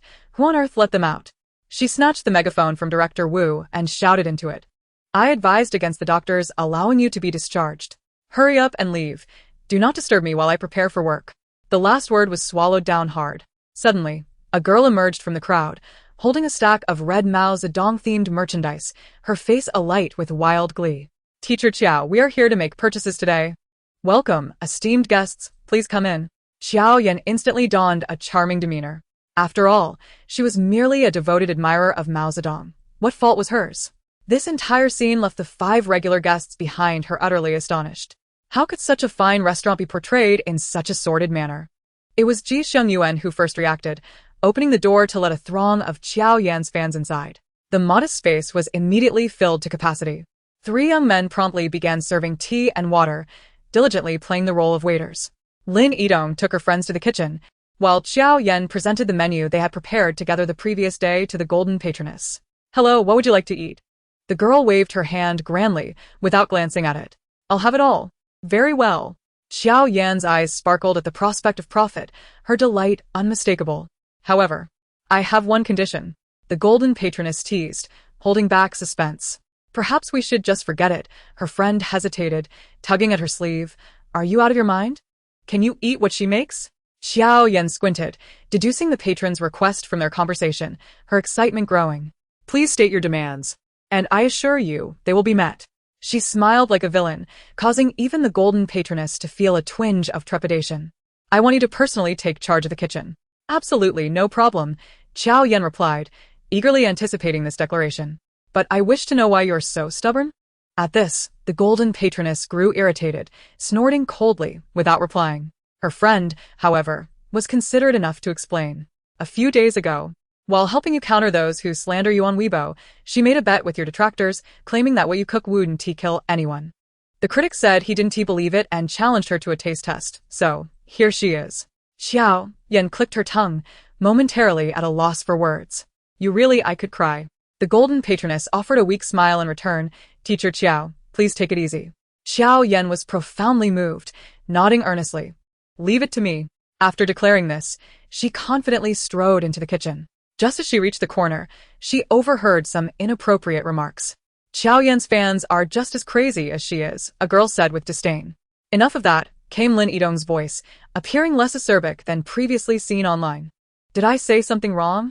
Wan Qian's tone hinted at discontent, recalling how she had previously rallied fans to attack Jiao Yan online, proving that the character of a person often mirrors their followers. I mentioned that yesterday's dishes were flavorless. It was like a turtle dropped in a salt bat. You little rascal. Jiao Yan stepped around the corner, her sharp words cutting through the air. Wan Qian's face went pale immediately. Oh, changing faces, are we? A Sichuan opera performer? Jiao Yan picked up a half-washed vegetable from the sink. During work hours, you still have time to gossip behind someone else's back? Wan Qian, are you perhaps a slacker? What nonsense are you spouting? Wan Qian finally realized, glaring at her, is eavesdropping part of your upbringing? Huh. Jiao Yan laughed. Where does your sense of superiority come from? Got a link? I'd like to buy some too. Next time I'm caught slandering someone, I should be able to act as boldly as you. Wan Qian attempted to retort but was shielded by Lin Yidong. The latter, avoiding Jiao Yan's gaze, spoke with a hint of submissiveness. I'm sorry, Qian Qian didn't mean it. The two girls were playing off each other, making it appear as though Jiao Yan was the villain. Jiao Yan, uninterested in their antics, said, you two can leave. I can manage just fine alone. Why should we? Wan Qian protested. Jiao Yan scoffed. This is the customer's request. It's rule number 1 in the employee handbook. Would you like me to remind you? With the rules cited, Wan Qian had no retort, huffing as she shot a resentful glance at Jiao Yan, tossing the vegetables onto the counter and dragging Lin Yidong out with her. Jiao Yan turned to watch their departing figures, sensing something peculiar about Lin Yidong. One moment sharp, the next fragile. Nonetheless, she did not dwell on it. Finally, she had the opportunity to explore the kitchen, shedding her coat. Rolling up her sleeves and tying on an apron from the wall, she was ready to showcase her culinary skills. Although she had never prepared the dishes on the menu before, her foundational cooking knowledge was solid. A glance at the recipes, and she grasped the gist. Gradually, aromatic scents began to waft from the kitchen. Just as Jiao Yan was about to serve her delectable creations, a new commotion erupted in the dining area. Teacher Jiao. Something's wrong. Your fans are arguing with Teacher Wan. Que Chang exclaimed anxiously, approaching Jiao Yan. He found her just as she finished plating a pot of spicy fish head. What are they arguing about? Chu Chong urged her to investigate. You should see for yourself. Frowning slightly, Jiao Yan shrugged off his hand from her back and promptly exited the kitchen. Chu Chong lingered, surveying the surroundings and glancing at the camera positioned on the wall, his gaze lingering on the freshly prepared dishes. As Jiao Yan stepped out, she noticed her fans, who had been sitting calmly, now clustered near the door, her golden patroness surrounded and looking rather distressed. Opposite her, Lin Yidong and Wan Qian appeared particularly lacking in presence. What on earth is happening? Jiao Yan inquired suspiciously. The girl standing next to the golden patroness, clearly her spokesperson, answered, Teacher Jiao, just now. When Teacher Wan was pouring tea for Meng Meng, she spilled it all over her. At this, Jiao Yan rushed to the golden patroness, taking her hand to examine the large red burn on her fair skin. She turned to glare at Wan Qian, who immediately shrank behind Lin Yidong, feebly defending herself. I didn't mean to. You did it on purpose. I saw it, someone shouted. Jiao Yan regarded those who spoke ill of her in secret, yet remained unrepentant, her expression cold. She glanced at the camera operator, her tone frosty yet commanding. Turn off the camera. The operator glanced at Director Wu for guidance. After a moment's hesitation, he nodded, stepping forward to mediate. Teacher Jiao, it's just a misunderstanding. Perhaps we should take this guest to the hospital for treatment.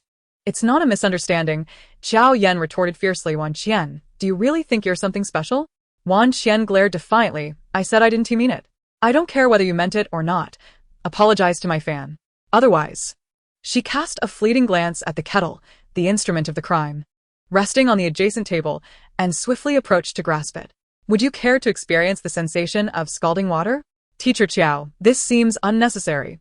Wu director intended to offer her a few words of caution, but was abruptly silenced by Jiao Yan's penetrating gaze, rendering her words moot. It became clear to her why so many online had branded Jiao Yan as a maniac, not merely in her words, but in every aspect of her demeanor. This scene, observed by the leisurely emerging Chu Chong from the kitchen, instilled a sense of regret regarding his earlier actions. You dare. Wan Qian's complexion fluctuated between shades of pale and flush, though her lips stubbornly resisted capitulation. What do I have to fear? If this escalates, I shall simply withdraw from the circle. But you may find yourself retreating not from the social sphere, but from the very circle of life itself. Such a blatant threat left Wan Qian internally lamenting her predicament. Lin Yidong gently patted Wan Qian's hand in a gesture of comfort, then turned to Jiao Yan. I apologize on behalf of Qian. Dear Teacher Jiao, please do not make things difficult for her. Jiao Yan scoffed. What? Has she suddenly lost her voice? Wasn't she quite eloquent back in the kitchen? Lin Yidong glanced at Wan Qian, urging softly, Qian, you did err in this instance. Perhaps you should apologize to her.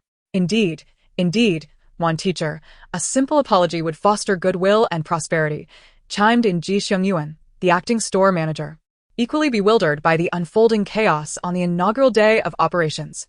As the crowd grew increasingly rowdy, Wan Qian's expression darkened, biting her lip as she stepped from behind Lin Yidong's protective presence. Reluctantly, she approached Meng Meng. "I'm sorry," she muttered, the sincerity of her apology lacking. "Tsk." Jiao Yan frowned impatiently. "What? Are you incapable of offering a proper apology? Shall I teach you? Or perhaps I should simply douse you with water. After all, I am of the Dai ethnicity and quite adept at it." Fans collectively rolled their eyes in exasperation. "You are hardly of the Dai lineage. You are plainly a rogue." Yet, the thrill of being protected by their idol was undeniably exhilarating. Wan Qian, startled, widened her eyes, and without further ado, bowed to the victim. "I'm sorry. It was unintentional. Please forgive me." Meng Meng struggled to suppress her laughter, clearing her throat with feigned authority. What manner of employee conduct is this? "Very well. Out of respect for Teacher Jiao, I shall refrain from lodging a complaint this time, but do take heed in the future."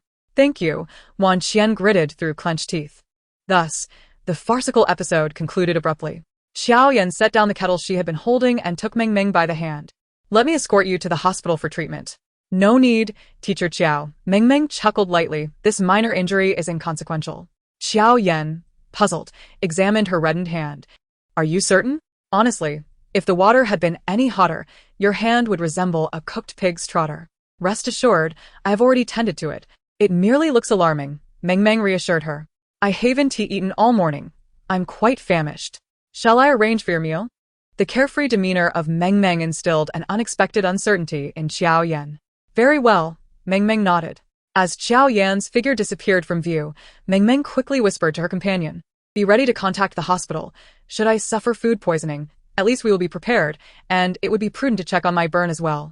Her friend replied, "Such a convenient plan." Shortly thereafter, Jiao Yan summoned several male guests, bringing forth an array of dishes, their enticing aroma wafting through the air. Meng Meng could no longer resist swallowing hard. "Teacher Jiao, you haven't secretly ordered takeout, have you?" "What nonsense! These are all my own creations, crafted with utmost care," Jiao Yan declared with unwavering conviction. Meng Meng nodded. "I believe in you." With the gaze of the onlookers upon her, she boldly picked up her chopsticks, leading the charge. Although Jiao Yan's dishes appeared visually appealing, who could ascertain if beauty concealed toxicity? Cautiously, she extended her chopsticks toward the plate of cheese-baked shrimp, lifting one to her lips. The shrimp, crisp on the outside yet tender within, mingled with the creamy aroma of cheese and the freshness of black pepper, creating a delightful explosion of flavor upon her palate. Meng Meng's eyes widened in astonishment as she chewed, giving Jiao Yan an enthusiastic thumbs up.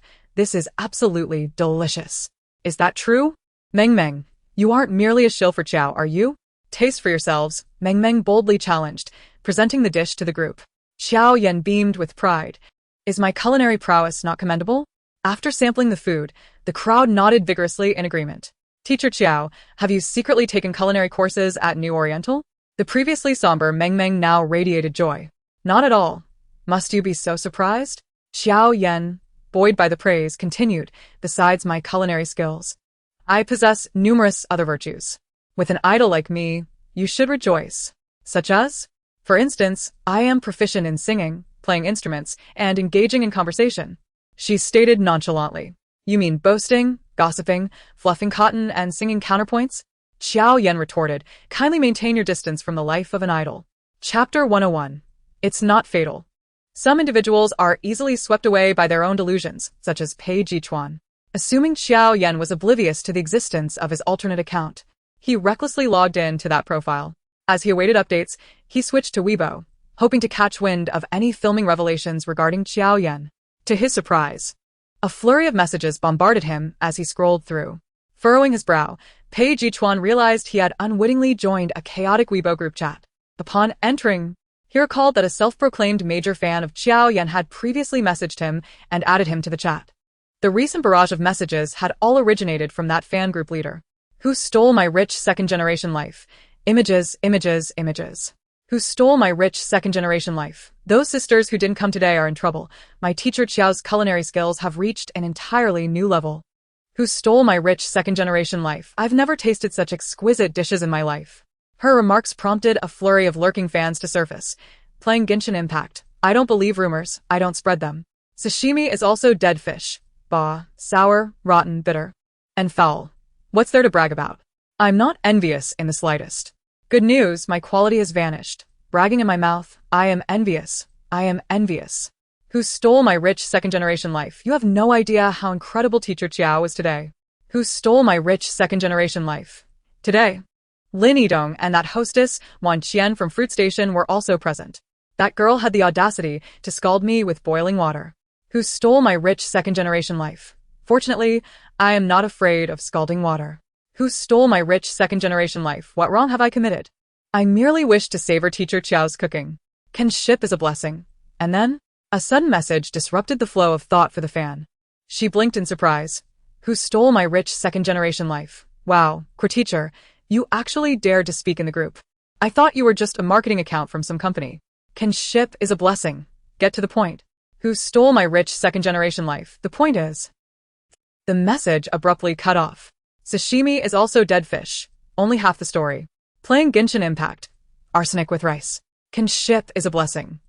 Pei Chuan impatiently set down his phone, then seemed to recall something as he picked it up again to glance at Jiao Yan's WeChat, still devoid of any messages. Just as he intended to exit, a notification from Weibo caught his attention. Who has stolen my rich second-generation life? Fine, I won't say anything more. You can check the hot search for yourselves. I don't know who posted the video, but it will likely be taken down soon, so cherish it while you can. Who has stolen my rich second-generation life? Damn. Teacher Yuan, Teacher Yuhua, did you two poison my dish through the internet cable? I actually feel a bit of a stomach ache. Sashimi is also dead fish. Good luck. Playing Genshin Impact. Good luck. Let's have a moment of silence. Without hesitation, Pei Chuan exited the Weibo group and searched for his girlfriend, who had been missing for quite some time, on the trending topics. It seemed the trending topic had just emerged, and there was little heat around it.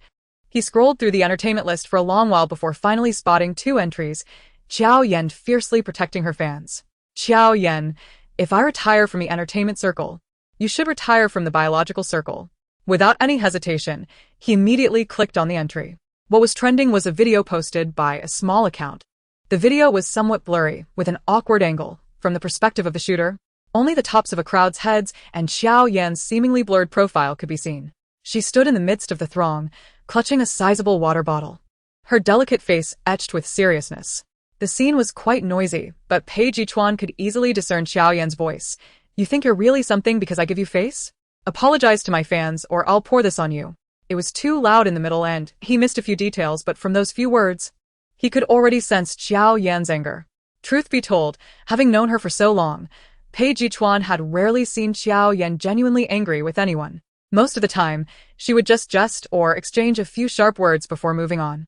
His gaze followed Jiao Yan's line of sight to the two women across from her. Tisk, taking advantage of his absence to bully his girlfriend. Was it? Pei Chuan's eyes darkened as he retrieved his phone from his contacts and dialed a number. In Yusher, Jiao Yan watched in disbelief as Meng Meng, also known as Teacher Fu, exhibited a range of emotions from surprise to conflict. What's wrong? Jiao Yan wondered, sensing something was amiss. Nothing. Meng Meng shook her head mechanically, not forgetting to hold Jiao Yan's hand that reached toward the dish. I just want to taste. Jiao Yan clearly had not realized what was happening. No. Meng Meng decisively refused her. I paid for this. It's mine. You can't eat it. The expressions of everyone around were quite serious, but upon receiving Meng Meng's signal, they all chose to endure in silence. Jiao Yan remained oblivious to the fact that her dish had been tampered with. Meanwhile, the servant, Chu Chong, surveyed the patrons and pretended to inquire, Teacher Chiao, are they feeling unwell? Is there something wrong with the food? That's not the case. Meng Meng adamantly denied it, and with her voice everyone echoed, yes, yes, the food is delicious. Our only problem is that we can't eat it every day. Huh? Jiao Yan was still out of the loop. Seeing Meng Meng nodding assuredly, she finally felt relieved. Simultaneously, Meng Meng's other hand, hidden beneath the table, was swiftly notifying the temporary group chat established just yesterday, who has stolen my rich second-generation life. All departments pay attention. Teacher Chiao is so good to us. We must not disappoint her. Although her dishes still have minor issues, as I mentioned before, eating her food won't kill anyone. Who has stolen my rich second-generation life? For those who can endure, just hold on. If it becomes unbearable, we will leave immediately. The group chat was immediately flooded with responses. After settling the bill, Meng was already gritting her teeth in frustration. Just as she had said goodbye to Jiao Yan and was preparing to leave, a group of people was stopped by Director Wu. The director maintained a cordial demeanor. Everyone, please do not spread what happened today. For those who recorded audio or video, please delete them. Ming's expression turned strange as she sheepishly smiled at Director Wu. Director, it seems you are a bit late. Director Wu's expression fell as he said, Chapter 102, she cannot, but you can. Director Wu's face darkened, and the crew members came over to intercept. Ming's expression also changed. Director, what do you mean by that? She rolled her eyes, completely losing any fondness for the production team.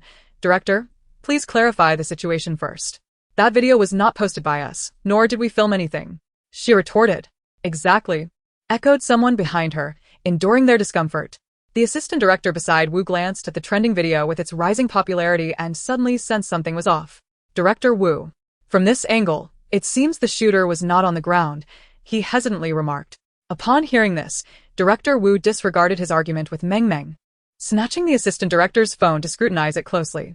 Many paparazzi and proxy shooters often hid in trees to capture behind-the-scenes footage. This was not the first time such an incident had occurred. Judging by the angle and clarity of the video, it was likely that she had encountered it. Meng scoffed lightly, her tone dripping with sarcasm. Director, if you're still not convinced, shall we check each of our phones one by one? Apologies. We misunderstood this matter. Please do not take it to heart.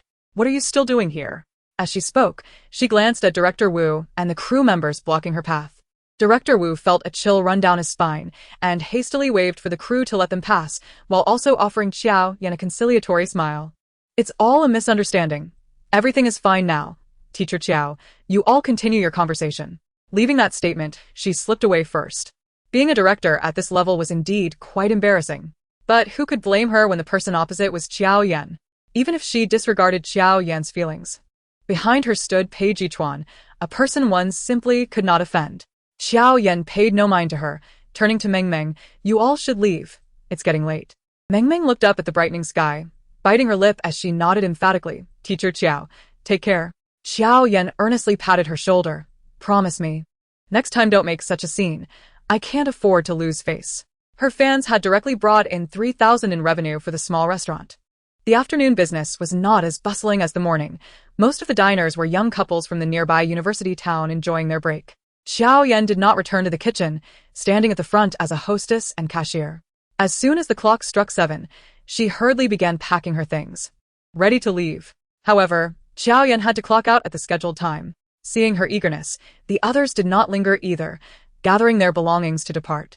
The last to leave, Chu Chong, cast a glance at the locked cash register drawer at the front. He purposely walked under the overhead camera, pretending to have left the establishment. 5 minutes later, a figure returned. Back at the hotel, Jiao Yan took a shower and sat in front of the floor-to-ceiling window on a cozy sofa, waiting for Xia's dinner while chatting with Pei Chuan. After exchanging a few words, she found typing too tedious and decided to initiate a video call instead. The other party has declined. Upon seeing those 5 words, Jiao Yan even began to compile a guest list for his funeral in her mind. As she stewed in her anger, preparing to unleash her frustration, Pei Chuan's call came through the next moment. Jiao Yan pouted as she answered, speaking with a hint of sarcasm. Oh dear brother, which sister has ensnared you so that you couldn't even answer my video call? A low chuckle came from the other end. Pei Chuan cleared his throat, unable to suppress the mirth in his voice. There are no other sisters, only you. Look at what you've said. If I believed you, I would surely be heartbroken. Don't joke around. It's evident that you're being sarcastic, yet every time she speaks, Pei Chuan can't help but smile. There's truly no one else. I'm just not in a position to take a video call right now, he explained. All right then, Jiao Yan replied seriously. What are you doing at this moment? Hearing her question, Pei Chuan glanced out the car window at the night sky and said, I'm contemplating how long it will be until I see you. Jiao Yan sighed softly. It will be soon, just 2 more days. Under the shroud of night, Pei Chuan's expression darkened, his gaze lost in thought. Jiao Yan stood up to look at the neon lights outside, feeling a pang of hunger. It was just those flavorless, oil-free meals. The thought of it instantly dampened her appetite.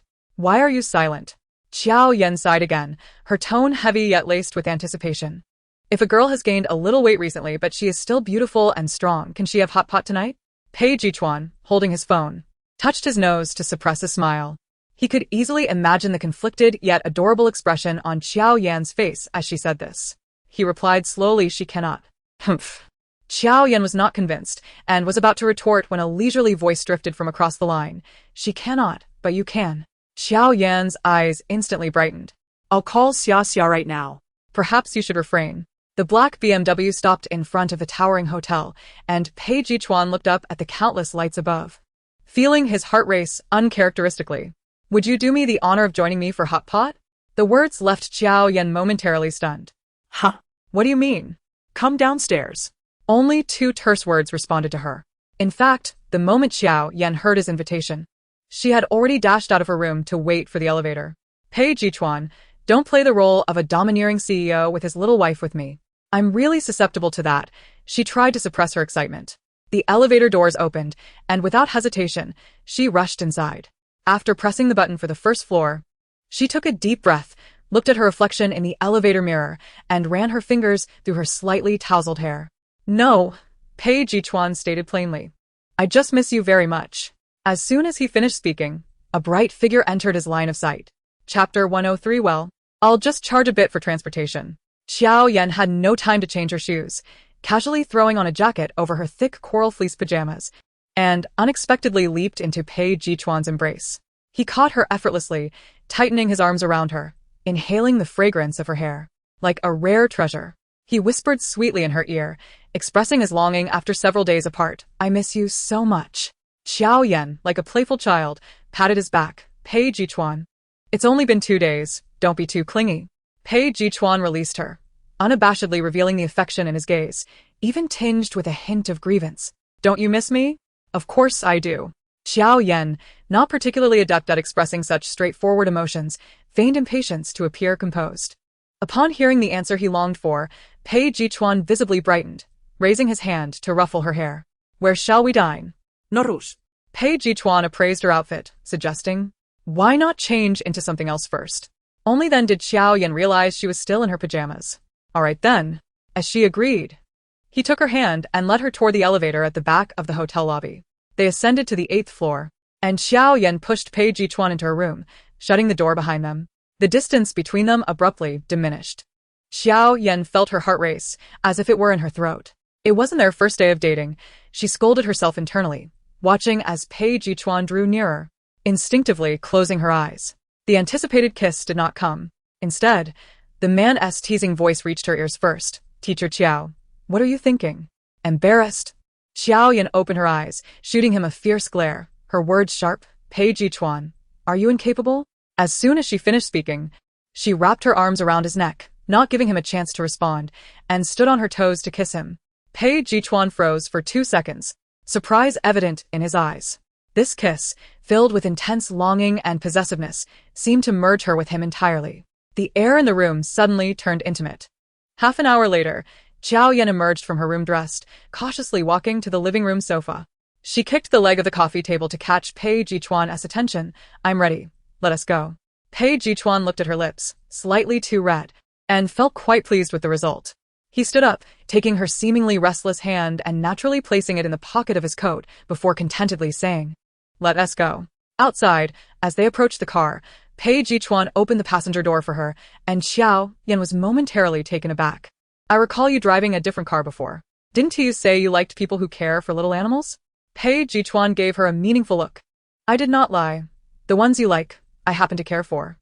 Jiao Yan had no desire to hear his veiled display of wealth any longer. When would the world ever have another wealthy person like her? Master Pei, get in and drive, she urged as she settled into the passenger seat. Pei Chuan raised an eyebrow, saying nothing further, and after closing the door, he took his place in the driver's seat. Just as he was about to start the engine, he caught a glimpse of Jiao Yan, who was excitedly planning a culinary adventure on her phone, seemingly without a seatbelt. He immediately released the steering wheel, leaning slightly towards her. Jiao Yan still felt a remnant of the kiss-induced adrenaline, instinctively leaning away. Pei Chuan chuckled softly, his tone gentle yet mysteriously captivating. Don't move. Let me fasten your seatbelt. It seemed as if he was genuinely only fastening her seatbelt, focusing entirely on the task with meticulous precision. Jiao Yan unconsciously relaxed her guard. With a click, the seatbelt was secured. Just as she intended to resume her phone browsing, Pei Chuan unexpectedly pecked her lips quickly. The swift action felt like a feather brushing against her, igniting a delightful thrill within her. "Didn't you say you were just fastening the seatbelt?" she complained playfully. The instigator replied, his heart steady, hands gripping the steering wheel as he gazed ahead. "I'll charge a bit for the fare." Truly, what a ruthless capitalist. Jiao Yan shot him a glare, using her phone as a shield. Yet her thoughts wandered back to his teasing demeanor earlier, whispering in her ear, "Teacher Jiao, you'll know if I'm capable later." It was undeniably alluring. Jiao Yan feigned nonchalance, running her fingers through her hair, attempting to conceal her flushed ears.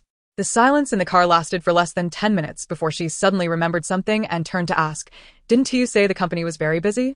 Why do you have time to see me?" Pei Chuan raised an eyebrow, momentarily appearing guilty, not busy at the moment. Indeed, he was no longer preoccupied. Meanwhile, in Hong City, at the Pei Corporation building, Pei Jiahui surveyed an entire page of tasks, feeling overwhelmed. In that moment, she couldn't determine whether her brother's poorly conceived idea to help her escape blind dates was genuinely for her benefit or for his own. Of course, she was not the only victim in this scenario. She instinctively assumed that something had happened to Jiao Yan. After calming down, she made a phone call and discovered that the other party had merely stood her up. Pei Chuan was not particularly familiar with the area, so he relied entirely on Jiao Yan's directions. The terrain of Yusher was complex. They circled around several times before finally parking in the nearest commercial district.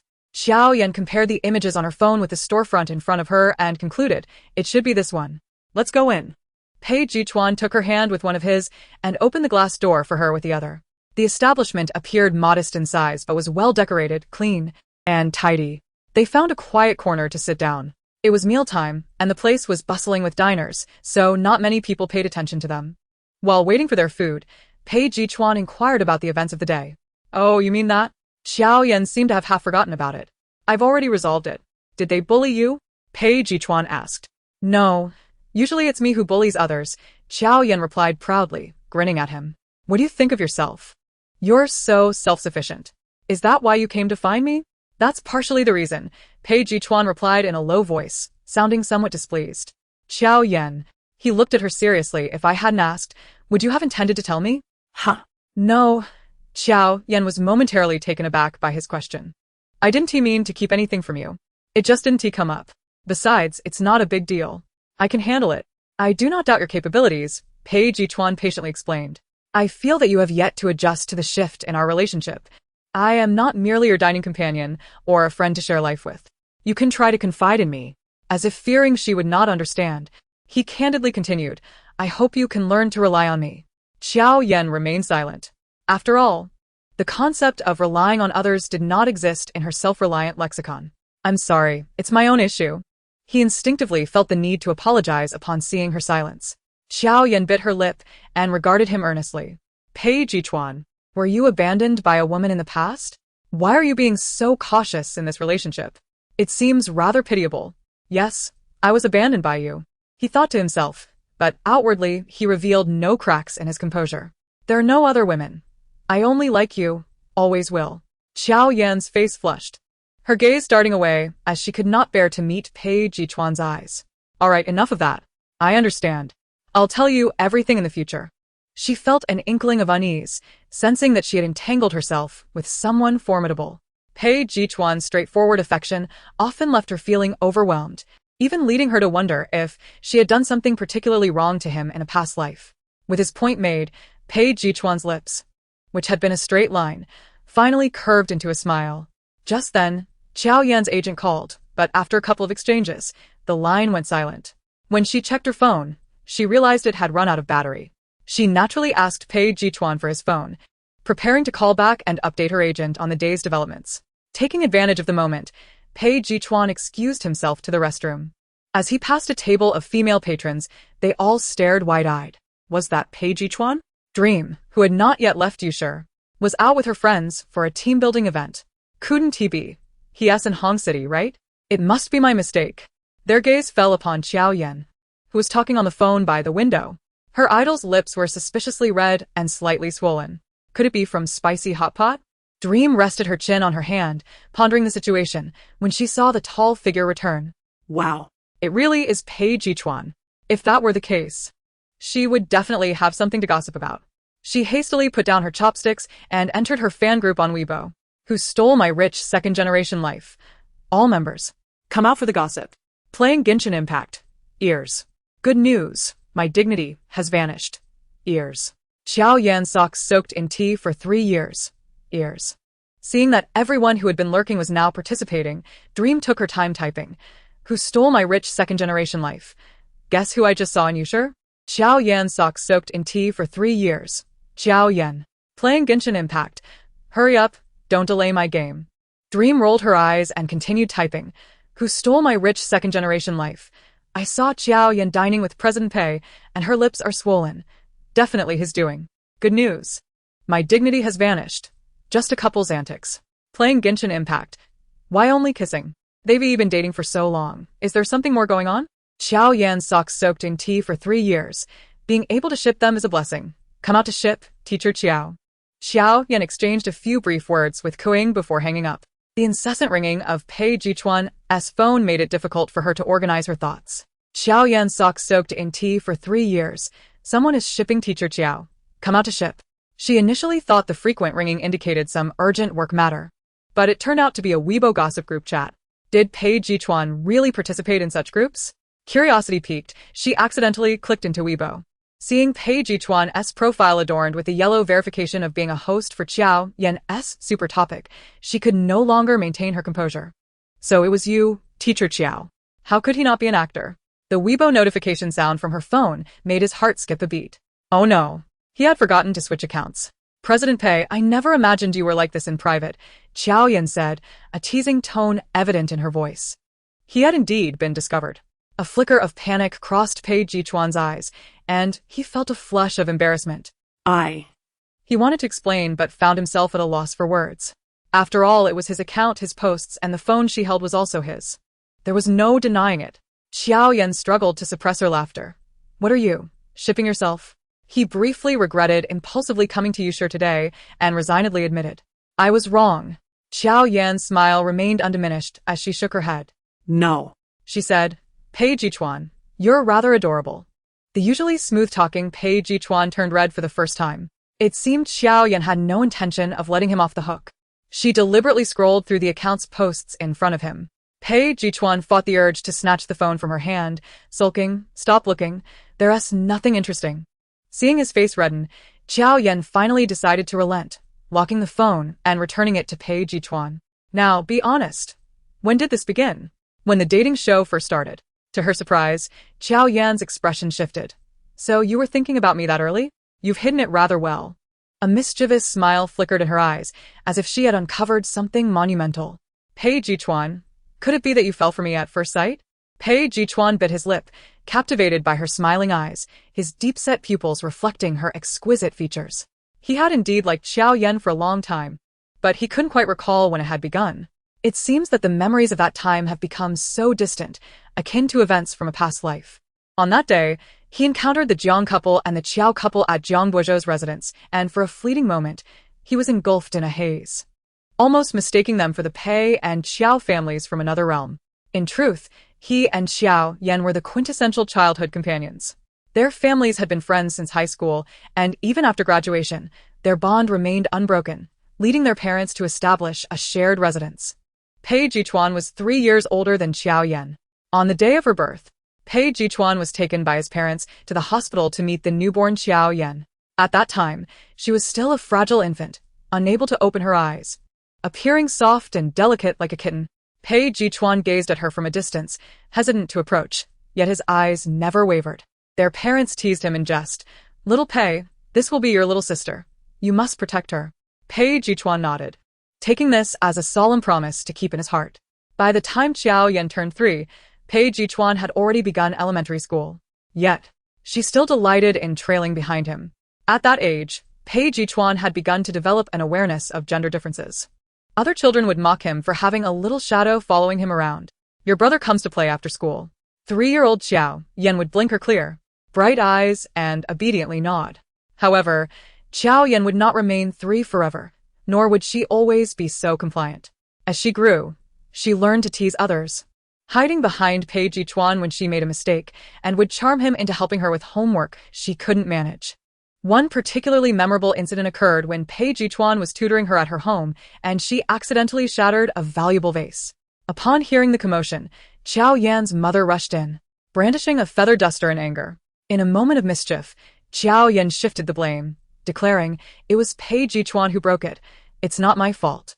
Pei Chuan, taken aback, felt a mix of disbelief and resignation. Yet, as he caught sight of Jiao Yan pleading for mercy behind her mother, an impulse struck him. "I'm sorry, Aunt Xiao, I broke it.